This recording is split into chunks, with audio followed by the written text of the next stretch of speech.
Transmigrated into a brutal world where backstabbing humans and terrifying monsters run wild, Shen Ye wakes up in the body of a total outcast abandoned by the entire world. Scorned as the lowest of the low, nobody knows his soul has actually been swapped. Once just a goody two-shoes, Shen Ye now harbors a massive secret, a cheat-like magic door that can pop up anytime, holding endless power.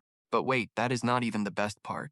He possesses the divine eyes, allowing him to see through everything, from his enemies' weak points and energy flows to literal invisible souls. In this chaotic world with zero room for the weak, Shen Ye begins his heaven-defying rise to the top.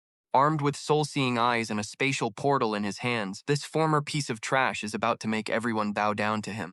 Waking up in a hospital bed, looking completely exhausted and drained, he mutters in total confusion, "Huh?" Suddenly he rubs his eyes and stares blankly at the space right in front of him. Wait, am I seeing things?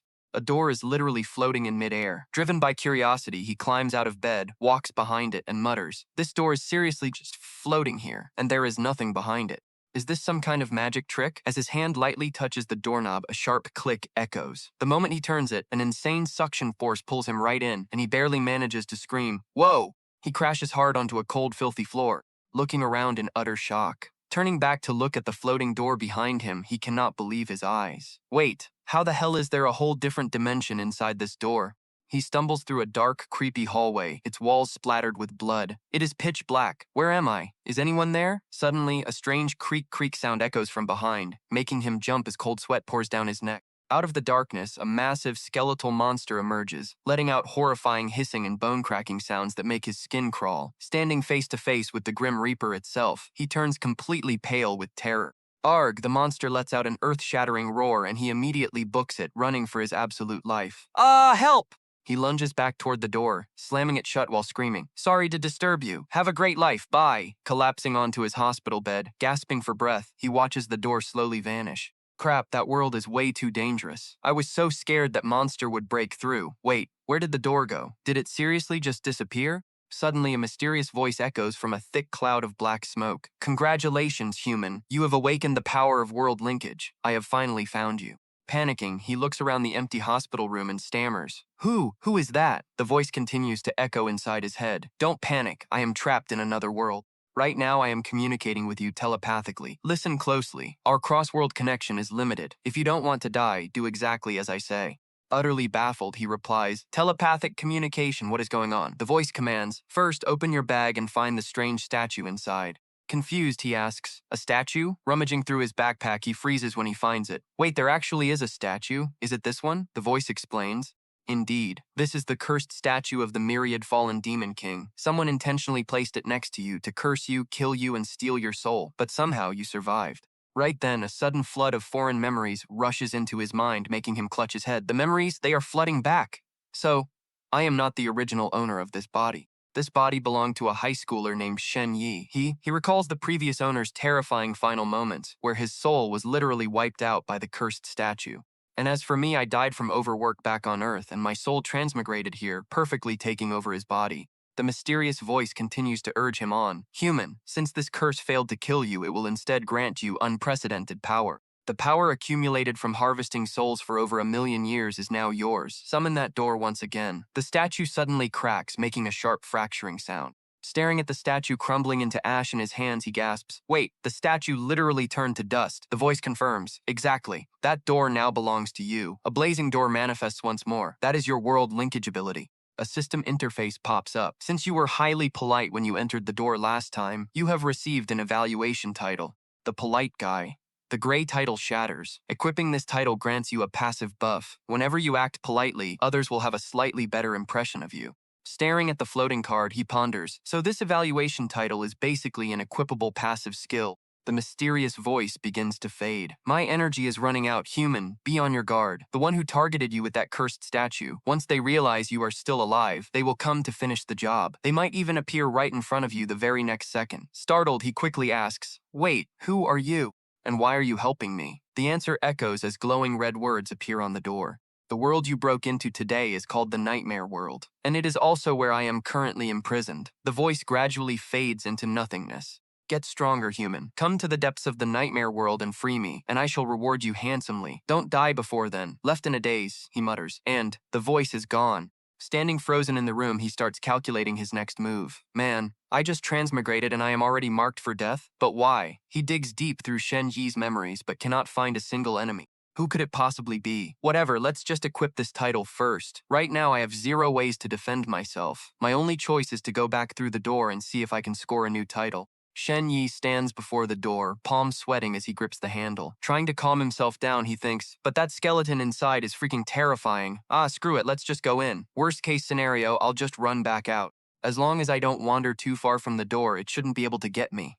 A dry clicking sound rattles through the room. Stepping inside, he eyes the giant skeletal figure and starts brainstorming a strategy. That skeleton looks ridiculously strong. I definitely cannot fight it head on. But what if I try communicating with it? Right. Communication is the foundation of humanity. Skeletons are dead people, and dead people used to be human. Maybe I can negotiate with it to become my ally and help me deal with those mysterious assassins. With the help of the polite guy title, there might actually be a chance. Facing the sinister creature looming right in front of him, he swallows hard and decides to test the waters. Let's give it a shot, shall we? Summoning all his courage, he bows deeply and politely to trigger the skill. Hello, sir. My name is Shen Ye.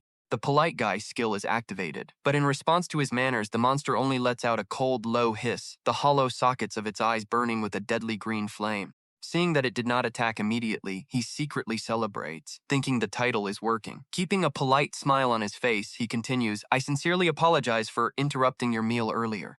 Awesome, the title is actually working. Honestly, I really want to be friends with you. But out of nowhere, the monster swings its massive bony arm in a devastating attack, leaving him utterly horrified.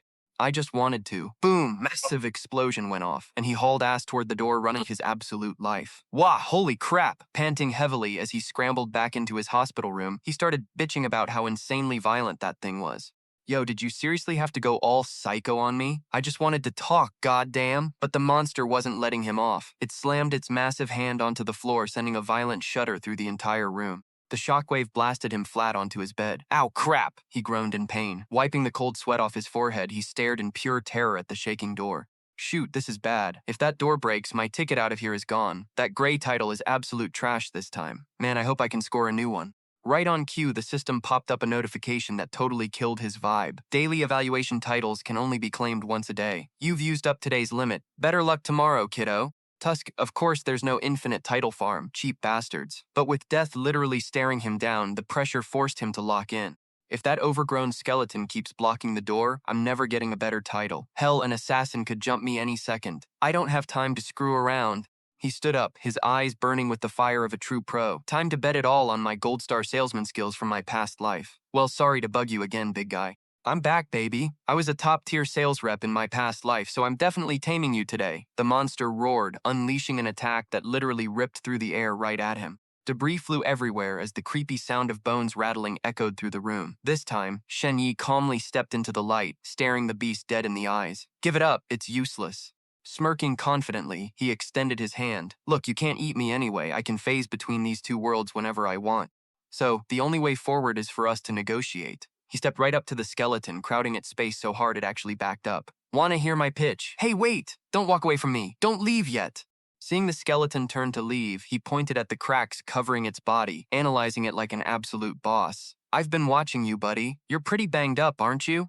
When you were eating that corpse, your severed left arm was barely regenerating new bone. And it's not just your arm. Your skull, ribs, and spine are all completely wrecked, right? The monster froze, its empty eye sockets flared. Totally caught off guard by how spot-on he was, it stopped dead in its tracks. He whipped out his phone to show off his secret weapon. Look, I can't let you eat me, but my world has tons of stuff that's like crack for bones. Take these calcium pills, for example, pure magic for bones. Plus, we've got countless other supplements way more nutritious than me, all at crazy cheap prices. Throwing his arms wide, he kept working his sales pitch. If we're bros, I can hook you up. Back where I'm from, we say we'd take a couple of knives to the ribs for a friend. Though honestly, looking at you getting stabbed in the ribs probably wouldn't even hurt, right? He held his breath, waiting for the evil entity's reaction. Well, what do you say? Suddenly, a violent burst of purple energy erupted around the skeleton, startling him. Purple lightning crackled across the air. Shen Ye muttered anxiously, Still no go? Crap, guess I'll have to find another way. Out of nowhere, a worn ancient piece of paper materialized in the glowing purple light. You have received a contract. Oh, well look at that. The deal actually went through. He snatched the paper to read it, but his jaw dropped when he saw who this guy really was. Is this monster's backstory seriously that insane? Wait a sec. Why are there ellipses after its name? Reading the rest, cold sweat broke out all over him as its real title was revealed. The defeated Alliance leader of Mike Lynch, now serving as a battlefield logistics officer for the 5th Combat Squad of the Skeletal Army. Are you kidding me? He's just a low-ranking nobody. A total grunt. The contract glowed brightly in the purple light, outlining an equal exchange treaty. Attached was a message from the archdemon. I recall 7,000 years ago, humans relied on their culture, art, and technology to ring the bell of eternal fate 12 times. Even the gods themselves were utterly shocked back then. Human, I expect you to help restore my power. I've never signed a contract with anyone below the status of a god, so you'd better appreciate the absolute value of this pact. Shen Ye stared at the floating contract, his resolve hardening as the deep voice echoed in his head. This is a fair deal. If either of us gets fed up, we can tear it up whenever we want. Sign your name on the next line to make it official. Signy. The young guy reached out and tapped the air. The name Shen Ye flared to life, accompanied by a dominant system alert. Shen Ye, the human who conquered the curse of the myriad fallen demons, gatekeeper of nightmare and reality, the sole manipulator of the dual-world space. Staring at the description, he was totally blown away. Damn, since when did I have such a badass title? A massive wave of green energy burst forth, wrapping around him and the skeletal archdemon, sealing the contract, cut to a modern apartment complex glowing under a brilliant sunset. Shen Yi's parents fussed over him. Xiao Ye, you just got discharged from the hospital. If you feel even slightly off, you gotta tell us right away, okay? Inside the cozy home, his mom handed him a pill bottle and a bag. Just chill at home and get some rest these next few days. Don't stress yourself out about anything else. Here, these are premium tonics. Take them on an empty stomach to get your strength back. And I bought all the calcium pills you asked for too. Take them. Clutching the bag, Shen Ye choked up. Thanks. Thank you, Mom, Dad. His dad looked at him warmly. Come on, we're family. No need to be so polite. As long as you're safe and healthy, nothing else matters. He quietly thought to himself, I was an orphan in my past life. Man, having a family that actually gives a crap about you feels amazing. Suddenly, a loud knock shattered the peaceful mood. Knock, knock. 2 police officers were standing at the door. One of them flashed his badge. Afternoon, folks. We're from the Dongcheng District Police Station. We're here to follow up on Shen Yi's case. The older cop sighed, looking apologetic. Look, we get tons of these cases every year. It's totally unpredictable. Honestly, whoever gets caught up in it just has to chalk it up to pure bad luck. Yeah, our hands are tied. It's a miracle that young Mr. Shen recovered. Seriously, you guys dodged a major bullet. Hearing this, Shen Ye went dead silent, screaming on the inside. No, a horrifying image flashed through his mind. The original Shen Ye had actually been slaughtered long ago by the monster summoned by that curse. His eyes filled with frustration as he thought about the sheer unfairness of it all. So if this happens to someone else next time, they're just supposed to leave it to fate? The 2 cops could only stare at him in silence. Then, the younger officer with the cybernetic arm suddenly spoke up, breaking the tension. Shen, I know you're in a bad place right now. Shen Ye was startled as the cop continued, but there's something I need to tell you. He leaned against the doorframe, looking dead serious. The higher-ups just greenlit it. That hospital is getting abandoned and completely locked down. No one's allowed in or out. Rest easy, there won't be any new victims. Noticing the insignia on his shoulder, Shen Ye was secretly blown away. 3 stars on his badge? So he's the chief? Dang, he's so young to be running the show. Then he forced a smile and replied, Thanks for letting me know, Chief. I was just worried someone out there was trying to screw me over. The chief reassured him in a cool but steady tone. You're just a high schooler with a pretty basic social circle. We didn't find any enemies of yours like that. With that, the 2 officers saluted and prepared to leave. That wraps up our brief. We've got official business to attend to, so we won't take up any more of your time. Watching them walk away, Shen Ye heard his dad's voice. Let me show you guys out. Meanwhile, he thought to himself, man, the curse level of the fallen Archdemon King must be insane. Not only is it way out of the cops league, but even the government is having a massive headache over it. No wonder the police are terrified and just want to wash their hands of this mess. He sat down on the bed, deeply pondering who the mastermind could be. But seriously, Shen Ye was just an ordinary high school kid. Who the hell would use something that ridiculously powerful just to mess with him? Right in the middle of his thoughts, the chief suddenly walked back in, startling him. Chief? I thought you guys already left. Why did you come back? The guy handed him a card with a mysterious look. Take this, it's my business card. Shen Ye took it. Sure, thanks, Chief. Before actually heading out, the officer gave him a final warning. If anything feels off, call me directly. Shen Ye stared at the pitch-black card. Chief Luo Feichuan. The young man got lost in deep thought about this guy. Guess the police station isn't just full of useless bums. Can I actually trust this dude? Or better yet, what can he even do to help me? It looks like he isn't acting on orders from his superiors. If neither the precinct nor the government can interfere, what can a low-ranking chief like him actually pull off? His eyes sharpened with anxiety. Besides, now that everyone knows I'm still alive, that assassin definitely won't let this slide easily. The thought of his parents' safety made his chest tighten. If I mess up, I could drag my entire family into this mess. He reached his hand out, his burning determination driving him to act. I have to. A massive surge of energy erupted as he summoned his power to get stronger first. Stepping through the mysterious portal, Shen Ye flashed a highly confident grin. It was a total professional salesman smile. Standing in the pitch-black hallway of the nightmare, he called out, "Hey, giant skeleton demon, you there?" From the ceiling, a colossal skull stared down at him.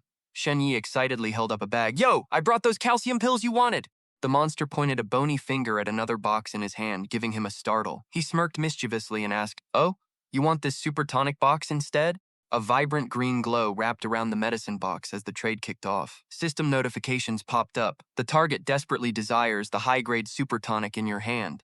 As a battlefield scavenger, it has selected this relic of an enemy soldier from its wartime spoils to trade for your super tonic. An image of an elf appeared along with the item info. Low-grade nightmare crystal. Crafted by the high elves, the mortal enemies of the giant skeleton demon, it can directly imprint knowledge, skills, and intel into the user. In the nightmare realm, war is eternal. All civilized knowledge is built around rapidly boosting combat capability. Shen Ye held the glowing crystal, totally hyped. A crystal that grants skills and knowledge? Hell yeah, sounds like fun. The crystal shattered in his hand, releasing energy shards that enveloped him. The system lit up with a notification. Shen Ye has acquired a new skill. You have learned Moonlit Stag Walk. This is the primary movement technique of the elven soldiers. The undead faction of the giant skeleton has been at war with the elves for ages.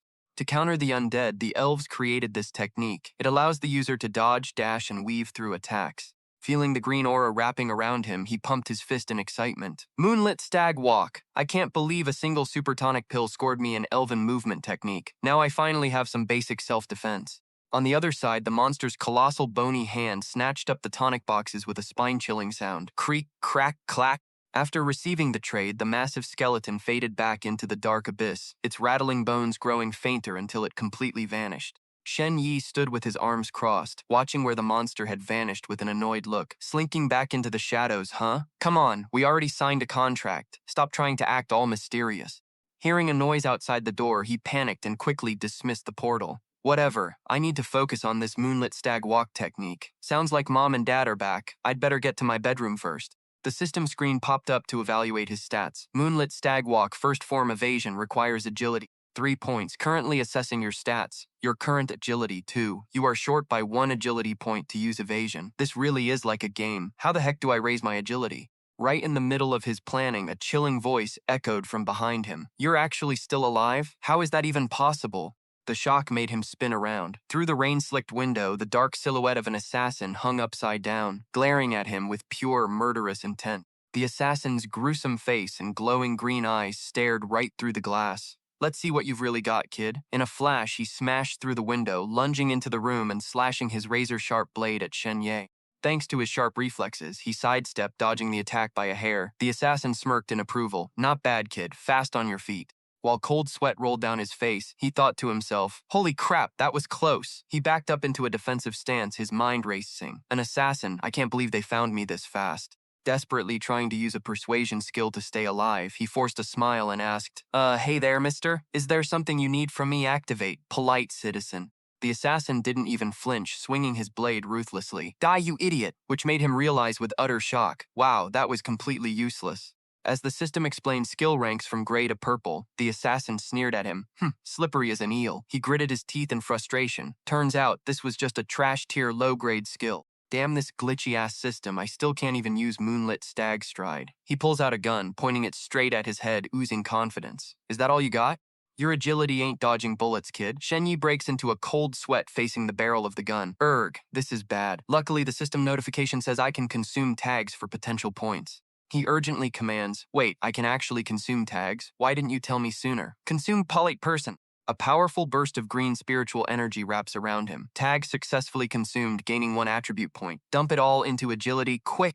Agility goes from 2 to 3. The first form of Moonlit Stag Stride, evasion, is now unlocked. The words, "Moonlit Stag Stride," flash with power as he dodges the bullet, keeping his eyes on the door to find an escape route. The bullet tears through nothing but an afterimage, leaving the assassin completely stunned. Shen Ye dashes through the mysterious door, crossing over to the nightmare world. The assassin chases after him, screaming, "Don't you dare run," followed by a loud bang. He plunges into the dark, blood-stained space inside, utterly bewildered. Is this a secret passage? Shen Ye stands in the distance, waving mockingly. Catch you later, assassin buddy, leaving the killer utterly clueless. Enraged, the assassin lunges forward, swinging his blade to finish him off. Got you now, die? But right behind him, a massive skeletal monster suddenly materializes, its eyes burning with a murderous blue fire. A loud explosion echoes as blood splatters everywhere, the monster's devastating blow crushing the poor assassin into oblivion. The massive skeleton stands tall in the darkness, making a sickening crunching noise as it chews up the intruder. Shen Ye slumps against the wall, his chest heaving with heavy, ragged breaths. Pant, pant, pant, pant. His eyes are filled with anxiety as he reflects on his current situation. Damn it, that was way too close. At this rate, more assassins are gonna hunt me down. He tells himself, I can't waste another second. I need to get my hands on some defensive cards, fast. Right then, a surge of green spiritual energy flares up along with a system notification. Your sacrifice has highly pleased the other party. And adhering to the principle of equivalent exchange, the other party has offered trade items which have been recognized by the Covenant. Shen Ye is shocked to see two treasures materialize before him. Whoa, 2 items at once. And they're even green grade. The Pale Shadow Crown and the Silver War Medal. The description of the first item pops up. Pale Shadow Crown, green grade equipment, elite tier. It maintains advanced shadow magic from the gloomy abyss. Anyone who wears this can disguise themselves as an elf, meticulously crafted by the undead. The second item is just as valuable. Silver War Medal. This is a symbol of military honor from the elven faction in the Nightmare World, awarded only to soldiers who have achieved great feats. Equipping this medal allows you to teleport into elven territory. Grinning mischievously, he reaches out to try on his new gear. Haha, this skeleton is pretty pragmatic. It wanted to eat me at first, but now that it sees the value of equivalent exchange, it's showering me with good stuff. Let's see what this shadow crown can do. Green light envelops Shen Ye, initiating a magical transformation. Within seconds, he turns into a real elf and excitedly looks in the mirror.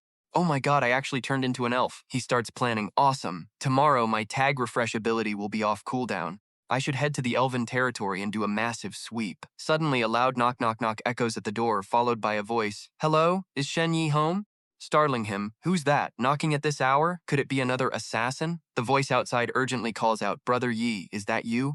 Thank goodness you're okay, it's me. Shen Ye realizes it's Chen Haoyu, his sworn brother. The day Shen Ye went to the hospital was actually to visit him. Quickly canceling the magic, he reverts to his human form and replies, Coming. The moment he opens the door, Chen Haoyu throws himself into an embrace, sobbing. Brother Yi, you scared the life out of me. I'm so sorry, it's all my fault. I got you dragged into this massive mess. Shen Ye pats his brother's shoulder to comfort him. Don't beat yourself up, man, I was just unlucky. Besides, look at me. I'm perfectly fine, aren't I? Right then, his mother walks in. Oh, is that you, Haoyu, here to visit Xiao Ye? He turns to his mother. Mom, you're back? Why are you alone? Where's Dad? His mother gently replies, Your father went to find your grandfather to see if they can help get you some restorative supplements. She then asks, Did you take the Grand Tonic yet? He replies, Yeah, I did. Hearing this, Chen Haoyu gasps in shock. A Grand Tonic? Those are incredibly rare. You can't even buy them with money. Your family was really holding out on us. Shen Yi's mother can only give a modest laugh. Haha, it took quite a bit of effort, to be honest. Haoyu continues to encourage him. Brother Yi, your parents really love you. You've got to recover fast so you can get back to the high school entrance exams. Leaving Shen Ye stunned. A wave of memories floods his mind. High school exams. Right, the original host was a middle schooler, currently in the middle of a crucial exam phase. Because of the curse, Shen Ye had missed the first exam while hospitalized. Chen Haoyu bows his head in guilt. With you being the top student in our grade, you would have definitely got into a key high school. It's all my fault. His mother quickly intervenes. Don't blame yourself anymore, Haoyu. Even though Xiao Ye missed the first strength test, as long as he does well on the second agility test, he can still get into a regular high school. Shen Ye stares at his palm, where his attribute stats are hovering. The high school entrance exams in this world are completely different from what I used to know. Besides academic subjects, they also test physical strength and agility. So these are stats? No wonder Moonlit Stag Stride required agility. Through the window, the shadow of an assassin is still lurking in the dark night.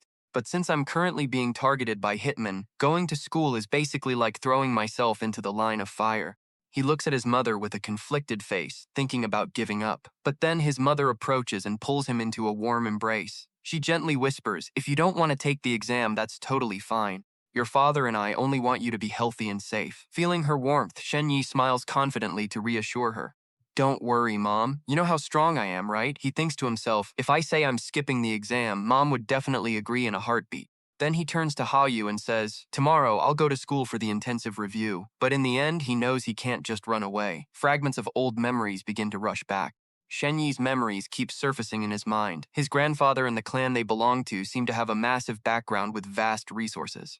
An image of a family of 3 walking into the sunset pops up. But honestly, the relationship between his parents, his grandpa, and the rest of the clan is completely messed up. His parents have never begged Grandpa for a single handout. They just hustled on their own to survive. Their life is pretty basic, but they managed to get by. Staring at his parents, he knows there is no way in hell they could ever afford that crazy expensive tonic. He looks at the shiny medicine box in his hands and realizes they must have gone through pure hell to get it. They probably had to lower themselves and beg Grandpa like dogs. Shen Ye stares at the food on the table, his chest tightening as he thinks about the dead soul of this body's original owner. Their real son, Shen Ye, is actually dead. He quietly calls out Mom and mutters to himself. So there is no way I'm letting their hard work go down the drain. He forces a bright smile to hide the pain. I'm starving, Mom. Can you make me some late-night snacks? The next day, bright morning sun hits the modern high school where Shen Ye is starting his new journey. Walking into class, he flips open weird textbooks about physical training, channeling mental power, and building strength. He is totally blown away. The subjects in this world are seriously on another level. He looks around to calm himself down. With this many people around, assassins dare pull anything in broad daylight. If I can get into a top-tier high school, there will definitely be stronger teachers to keep me safe. While he is lost in thought, a classmate rushes over. Yo, Shen Ye, Zhao Yibing is looking for you. She is out in the hallway. He blinks in confusion. Wait, Zhao Yibing? Stepping into the hallway, he spots a pretty girl waiting. Memories flood back. Zhao Yibing. Oh, right, she was Shen Yi's friend who used to cling to him constantly for homework help. He walks up and asks, you looking for me? Zhao Yibing turns away coldly. I heard you are back to cramming for the exams. My first exam went pretty well, and I'm super confident about the rest. I'm definitely getting into the province's key high school. Shen Ye gives her a polite smile. Oh, really? Congrats, then. But she just stays quiet, acting all mysterious. Suddenly, she stares at him with this stubborn yet slightly guilty look. Look, I'm just gonna say it. Don't come looking for me anymore. That instantly gets the crowd whispering. Oh, damn drama. Everyone get over here. Is the school bell seriously dumping Shen Ye right now? He is just standing there, totally clueless. She keeps talking in this super distant voice. Shen Ye, what I mean is we have different paths to walk. Sooner or later, we'll belong to different social classes and won't have anything in common. So let's not take this relationship any further. But hey, we can still be friends. She holds up her phone, showing him her contact list. Clearly, I missed an exam. Are you seriously trying to kick me while I'm down? Isn't that a bit low? I've already deleted your contact info anyway. Hope you live a good life. Shen Ye rests his chin on his hand, digging through his memories. Wait, I recall you being the one who always came to my class to find me all these years. I've never once gone out of my way to find you. Then he cold shoulders her. Zhao Yibing, I never wanted to be friends with you anyway. The exams are right around the corner, so I hope you keep your word. Don't go clinging to me and messing up my study time. The crowd of students instantly starts whispering in reverse. Wait, wasn't Shen Ye always top of the grade while Zhao Yibing chased him around all day? So now that he missed one exam, she's publicly dumping him? Wow, that is incredibly messed up. Suddenly, a freckle-faced girl storms out shouting at him. Hold on. Bingbing gave you so many gifts, and you're talking to her like that? Shen Ye, you're seriously a massive disappointment. He calmly asks who she even is. Zhao Yibing starts tearing up, acting all weak. Shen Ye, I thought we were friends. Shen Ye scratches his head, totally over the drama. Playing the victim to pin this on me, huh? Looks like she's trying to kick me while I'm down, but she seriously underestimated the skills of a gold-tier salesman. He says out loud, Zhao Yibing, sure, I accepted your gifts. But accepting gifts doesn't mean I have to accept you. Let's use magic to beat magic. He turns around to leave, waving his hand decisively. If you actually cared about me, you shouldn't have used gifts to tie me down. I always have the right to aim for someone better. I've got nothing else to say to you. If you want your gifts back, I'll pay you back for them. Shen Ye glances back one last time, his expression freezing cold. But don't you dare dream of being my friend. The freckle-faced girl screams in a rage, Shen Ye, you are a total scumbag. The crowd gets swept up and starts trash-talking him. Shen Ye, you're a jerk. That's so messed up. She was so genuine to you. Do you think having good grades makes you special? You didn't even leave her any dignity. Get back here, you scumbag Shen Ye. Don't play with her feelings like that. Zhao Yibing panics as things spiral out of hand. No, that's not how it is. Shen Ye, we haven't cleared things up yet. She thinks bitterly to herself, sure, everyone is taking my side, but I was clearly the one who came here to dump him. And now it looks like I'm the one getting dumped in front of all these people. Where am I supposed to hide my face after this? Suddenly, a big guy blocks his path. He grinds his teeth, glaring threateningly. Bingbing didn't say you could leave yet. Shen Ye gives him a bored side-eye. Wait, aren't you Sun Ming, the guy ranked 3rd in our grade? Class is about to start. Get lost, don't block my way. Sun Ming raises a flaming fist to show off. Shen Ye, did you live under a rock because you missed school for a few days? My power skyrocketed. You're not number 1 anymore. If you don't want some broken bones, you better apologize to Bingbing right now. Shen Ye hangs his head and sighs in exhaustion. Classmate Sun, you've got it all wrong. Zhao Yibing is the one who called me here, not the other way around. Ha, whatever. Forget it. If I have to apologize, I guess I will. He turns back to Zhao Yibing, putting on a tragic face. I'm sorry, okay? You win. A single tear rolls down Shen Yi's cheek as he cries out dramatically. Zhao Yibing, you can keep harassing me then. Are you happy now? With that, he runs off crying. Whoosh! He leaves Sun Ming standing frozen in the middle of the crowd. Everyone around is completely stunned. Wait, Shen Ye actually cried? He looks so heartbroken. As for Zhao Yibing, her face turns bright red with embarrassment from being put on the spot. She quickly reaches out. Wait, I didn't mean to force you. Don't listen to what Sun Ming said. Inside, she grabs her head and screams. Huh? What the heck am I even saying? Why did I say that? That idiot Sun Ming completely scrambled my brain. Sun Ming goes absolutely ballistic because his plan totally backfired on him. Damn it, I literally came to help Bingbing. How did it end up like this? You little punk, I'm gonna teach you a lesson. He charges forward, throwing a heavy-duty punch straight at Shen Yi's face. But in the blink of an eye, Shen Ye flips smoothly through the air, dodging the blow like a pro. The student's jaws drop at his insane footwork. Bam! Sun Ming punches thin air and faceplants hard onto the ground in pain. Shen Ye moves like a green ghost through the crowd thanks to his new skill. The girls are whispering in awe. Did you catch that? What the hell was that? With that speed, I swear his agility is even crazier than before. Sun Ming couldn't react at all. If he had actually put some power into that kick, Sun Ming would have been knocked cold a long time ago. Standing tall in the glowing aura, he activates Moonlit Deer Stride and casually says, Look, I already apologized. Why do you gotta keep pushing your luck? The commotion is cut short by a teacher's bark. What are you kids all crowding around for? The mock exam is about to start. Get your butts to the field and line up right now. The crowd of students quickly scatters the second they see the teacher coming. Let's scram before we get busted. Some are actually bummed out, wishing they could have seen these two throw down to see how epic it would have been. Sun Ming points a threatening finger right in Shen Yi's face, fuming. Shen Ye, this isn't over yet. But he just smirks with pure disdain. Over at the stadium, Chen Haoyu runs up, waving and yelling, Hey, brother Yi! While Shen Ye is warming up for the test, Haoyu leans in close to whisper a plan to hang out. This exam is taking forever. Look at that massive line. It's gonna be ages before our turn.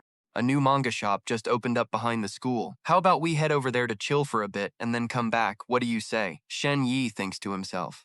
Haoyu's words remind him that he was so exhausted yesterday he fell asleep and missed getting his tag. He needs to grab today's tag right now. He immediately clutches his stomach, faking excruciating pain to slip away from the group. I'm not going. Just hold my spot in line for now. My stomach feels a bit weird. I gotta hit the restroom real quick, leaving Haoyu completely clueless.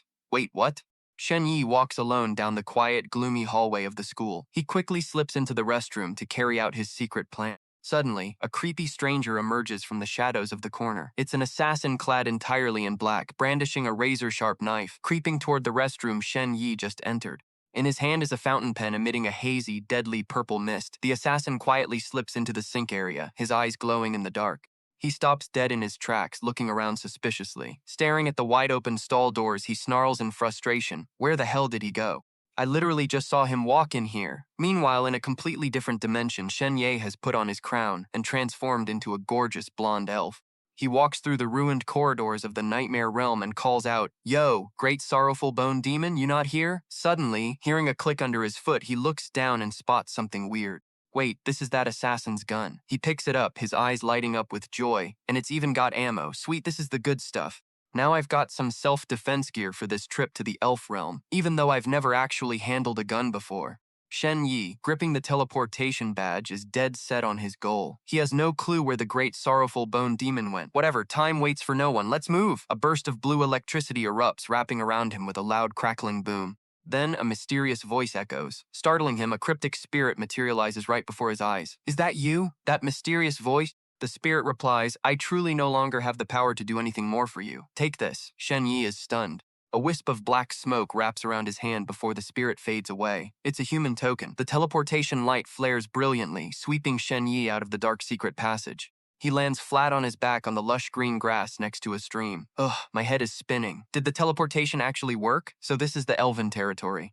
He lifts the short sword he was just gifted to inspect it. This short sword is what that mysterious voice gave me. Why the heck did he hand me this? Suddenly hearing a weird rustling sound from the bushes behind him, he spins around on high alert. Who's there? 3 heavily armed elves suddenly pop out and surround him. One of them blurts out, "Wait, he's the one they call Phelan." Shen Ye looks at them blankly and repeats the strange name, Phelan. The leader crosses his arms and lets out a cold, annoyed snort.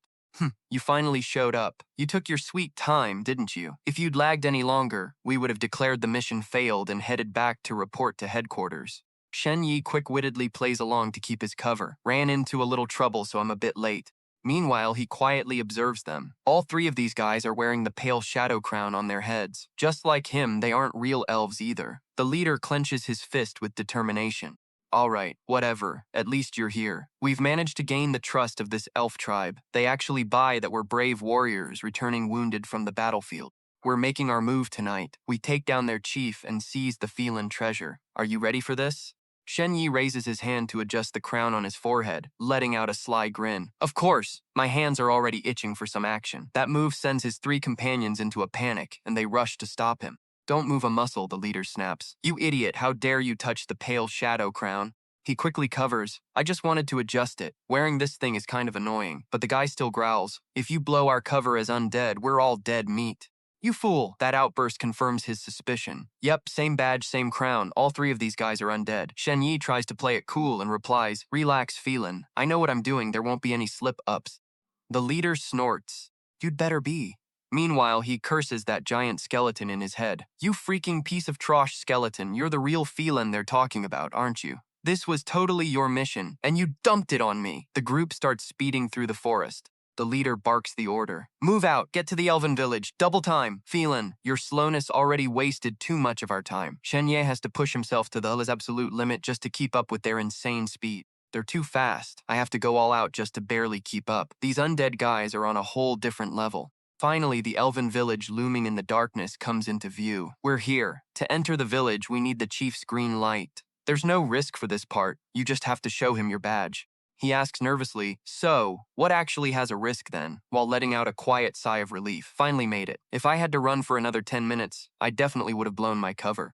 The undead assassin leans close to his ear, whispering coldly, the assassination tonight, of course. The 3 of us will cover the perimeter, but you're taking the lead. Shen Ye flinches, cold sweat dripping down his face. Assassinating the chief? Me? The undead glare at him suspiciously. Yeah, obviously. What's wrong? You getting cold feet? To mask his panic, he licks his blade with a sinister look. Cold feet? No way in hell. My blade's already begging for some blood. Just leave this mission to me. Seeing him looking all determined, they smirked in satisfaction. Yeah, good job. Meanwhile, he was swearing up a storm inside. Damn it. If I had dared to say no back there, those undead creeps would have straight up ended me on the spot. As he walked up to the majestic gates of the elven city, his mind was racing with dread. Seriously, trying to assassinate their chief right in the middle of their own turf is a straight-up suicide mission. No matter how I slice it, I'm dead meat.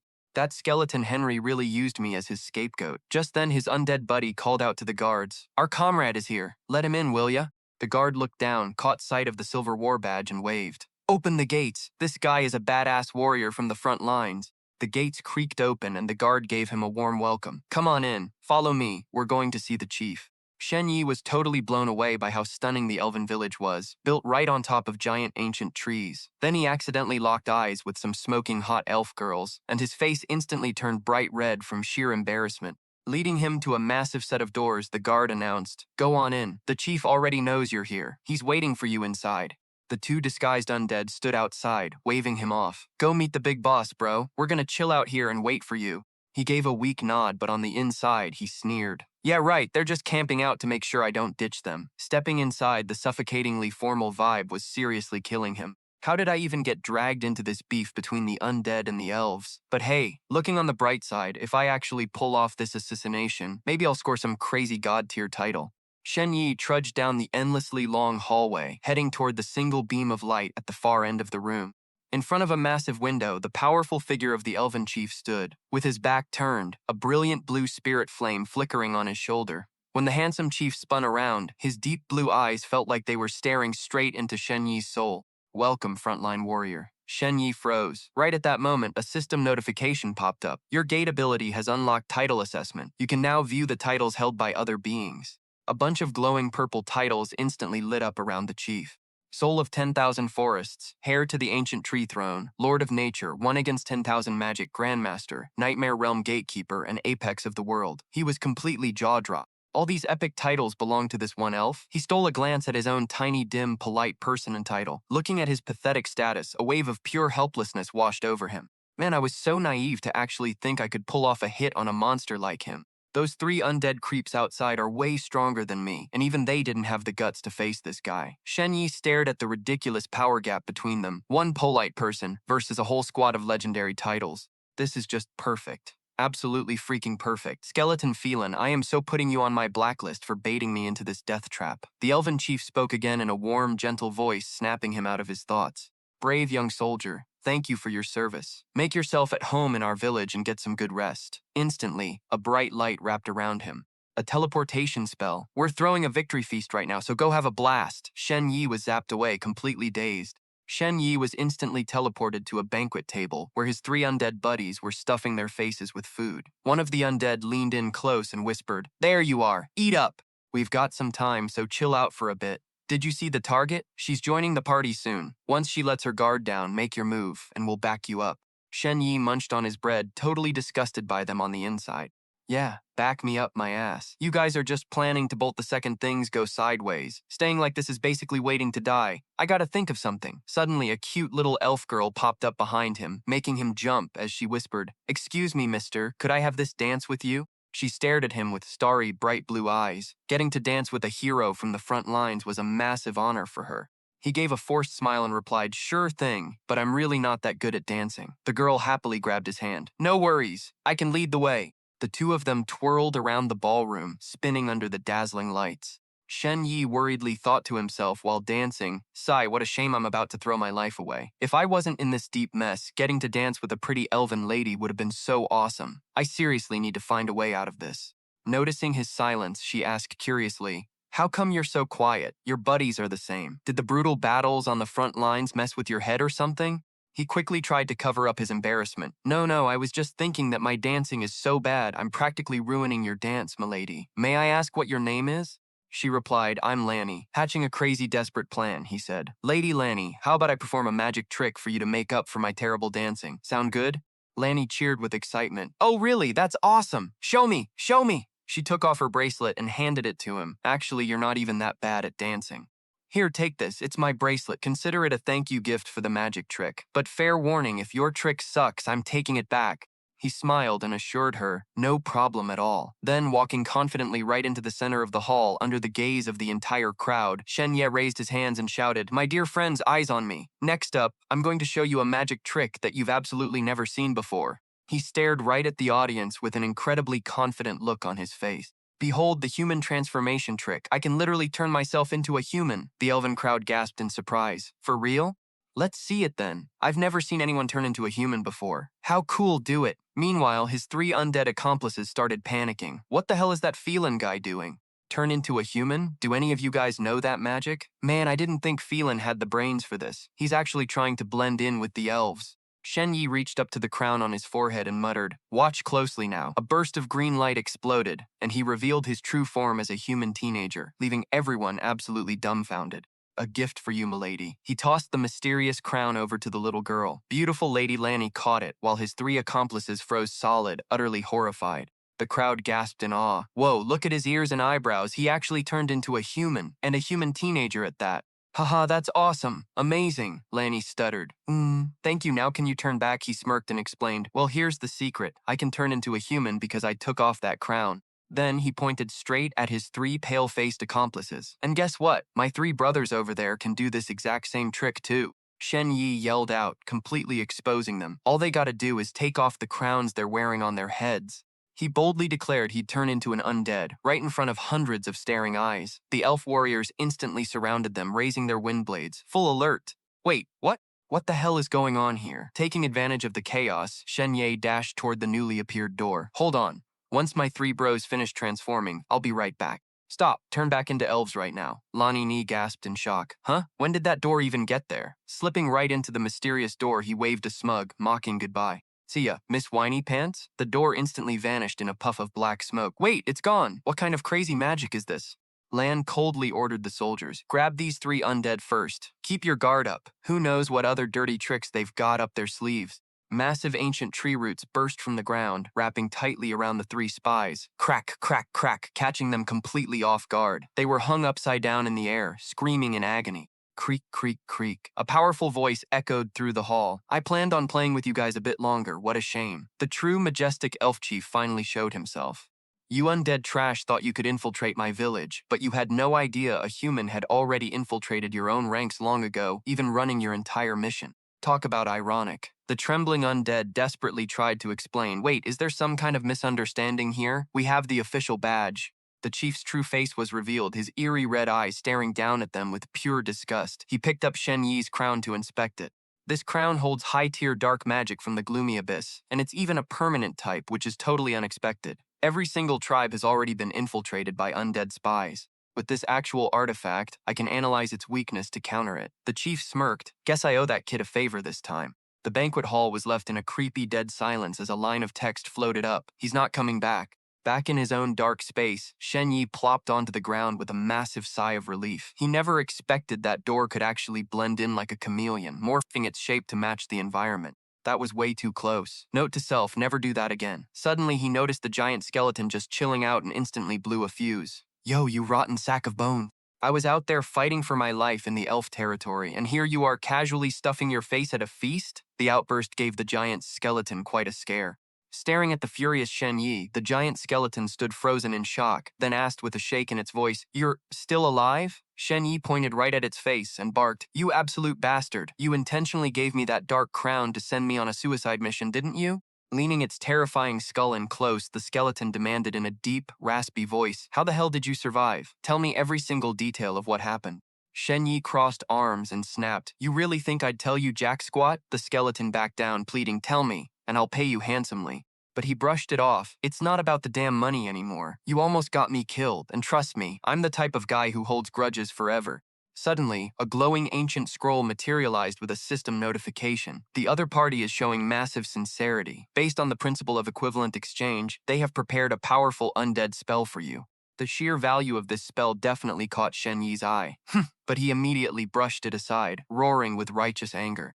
You seriously think you can buy me off with this trash? You're insulting my dignity here. The skeleton froze, the blue flames in its eye sockets flickering as it explained. Look, the only reason I gave you that dark crown was because you're a human. The elves and humans are allies. If you went, you actually stood a chance of surviving. But if I went, I'd be dead meat for sure. To make up for it, the skeleton offered an even more precious item. The system chimed in. To show deep remorse, the other party has bypassed the principle of equivalent exchange and decided to gift you an inheritance nightmare crystal. This crystal stores 3 peak-tier evolutionary undead talents. You can choose one talent to fuse into your soul, instantly gaining that ability. The skeleton spilled the beans on the stone. A talent is a unique personal ability you can pull off without wasting any power at all. This inheritance nightmare crystal is the literal foundation of the undead race. It's insanely precious. The only reason I've managed to cling to life after getting wrecked is because they wanted this crystal to inherit its talents. That's why they haven't finished me off yet. But now I'm giving this golden opportunity to you. Those bastards will never guess I'd hand it over to a human. Seeing such a massive jackpot, Shen Ye blushed a bit out of embarrassment, but his hand snatched the stone faster than lightning. Cough. Look, I'm a guy with strict principles, but since you're being so sincere, I'll let you off the hook this once. But remember, there won't be a next time. Crack! Suddenly, the space shook violently. Shen Ye found himself standing in front of a giant skeleton sitting on a majestic throne. 3 glowing streams of blue, green, and orange light buzzed and floated around him. The skeleton king on the throne commanded, Make your choice. You can claim one of these ancient inherited talents for yourself. The first scroll materialized, whispering, Whisper in the dark, basic stage evolvable. Using a corpse as a catalyst, the dead must answer your call, crawling up from hell to spill the truth about what they know. Only then can their souls finally rest in peace. Death is the ultimate teacher. The second scroll gleamed with a golden light. Sacred relic body, basic stage, evolvable. Any attack capable of killing you will force your body to transform into the sacred relic body, temporarily cheating death for 5 seconds. Cooldown is 1 day. Anyone who tries to decide your life and death will end up totally wrecked. The third scroll glowed with a blue light. Undead Resurrection, basic stage evolvable. Creates a stream of soul fire to place on a fallen undead, fusing with the corpse to bring it back to life. Resurrection spells are a dime a dozen, but this is a top-tier primordial mystery art that can fully revive the undead. The core power of the undead race. Shen Ye began to break it down. Undead resurrection is pretty much useless to me right now. Sacred Relic Body lets me cheat death for 5 seconds. Sure, it looks like God mode, but what happens after those 5 seconds? I'll still end up dead anyway, right? Whisper in the Dark seems kind of useless at first glance, but it's actually exactly what I need most right now. Only by getting some solid intel can I hunt down the bastard who wants me dead. He decisively reached his hand out. I choose you, Whisper in the Dark. A massive surge of green energy exploded with a loud bang. Standing right in the center of the light, Shen Ye felt the change. It actually worked. I can actually hear the whispers of the undead now. The giant skeleton looked completely stunned. You seriously picked this one? Shen Ye gave it a puzzled look. What's wrong? Is there something bad about it? The skeleton replied. Not really, it's just that it won't give you an immediate combat boost right away. In my memory, the previous undead lords always chose the third one. Barely anyone chose the second, and absolutely nobody has ever picked this one before. Shen Ye said seriously, "All right, can you tell me what the hell actually happened now? This is super important to me." The skeleton started to tell the tale. Of course, it went down like this. The skeleton's face turned dead serious. The assassination target was supposed to be some elf priestess, but that guy you just mentioned is literally the strongest high priest of the elf race. Shen Ye broke into a cold sweat as he remembered. No wonder that dude had a bunch of crazy high-sounding titles like Soul of the 10,000 Forests, Heir of the Ancient Tree Throne, Lord of Nature, 1 against 10,000 Magic Grandmaster, Gatekeeper of the Nightmare Realm and Peak of the World. The skeleton continued. Those 3 undead Nightmare Knights have been captured by the elves. They can't watch or threaten me anymore. This is my only chance. Saying this, the skeleton's body suddenly collapsed into a pile of bones with a loud crack, crack, crack. Shen Ye asked blankly, where the hell are you going? He then turned around and walked toward the door. Whatever, let him do what he wants. I need to worry about myself first. Man, everyone's got their own problems. As his hand touched the door, a notification panel popped up. Opening the door this time grants you the title rating, One of Our Own. One of Our Own is a green, excellent grade title. Equip this title, and you'll get a buff when you tell your target, "Hey, we're on the same side." The target will consider you one of their own. Lasts for 10 seconds. After 10 seconds, the target will completely forget what just happened. Shen Ye joyfully looked at his new skill. This title can only be cast once per day. The target's total attributes must not exceed double yours, otherwise it will be resisted. This green grade title seems super useful. Oh, and you've also received the Blessing of Nature bracelet. He looked down at his wrist. This bracelet was a gift from Lan, who knew it was actually green grade. Damn, what a sweet drop. Accessory green grade, excellent rare. Wearing this bracelet will slowly boost your spirit power. Shen Ye strolled down the school hallway, totally hyped. Not bad at all. 1 short sword, 1 green grade title rating, 1 green bracelet, and on top of that, 1 gun. What a massive haul. I better hide these things carefully, can't let anyone see them. At the stadium, the loudspeaker announcement rang out, cutting off his train of thought. Next up for the agility test. Chen Haoyu, get ready. Chen Haoyu dashed like a whirlwind onto the training field as soon as the shout, "Start!" rang out to begin his exam. Standing in the middle of the crowded students, Shen Ye cupped his hands around his mouth, shouting out loud to cheer on his bro. "Haoyu, let's go. Just stay calm." Chen Haoyu was running with all his might on the field, panting heavily as he replied with full confidence. "Thanks for the hype, Brother Yi. But this is a piece of cake. Your boy has got this totally covered."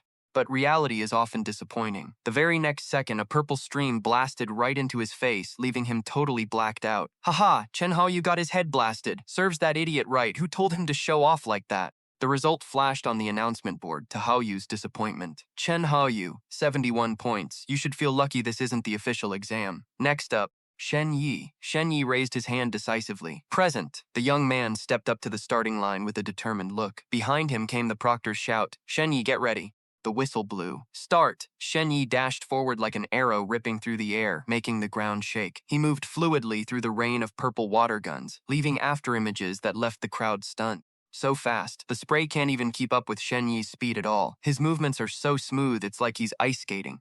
Feels like after getting out of the hospital, his agility is even higher. Shen Ye smirked to himself as he glided along, proud of his new capability. With some real training experience, this test is an absolute joke. I just need to bust out some elf footwork, and dodging this bullet hell is a piece of cake. From afar, under the shade of an ancient tree, a mysterious man in a long trench coat was watching him alongside the principal. This kid's footwork is pretty interesting. He's the top student in our grade, but he missed the first exam, so I wanted to see if you could give him a shot. The stranger took a thoughtful drag of his cigarette behind his sunglasses. His footwork talent is quite high. If his spirit power can also hit the maximum score, it's not impossible for me to give him a shot.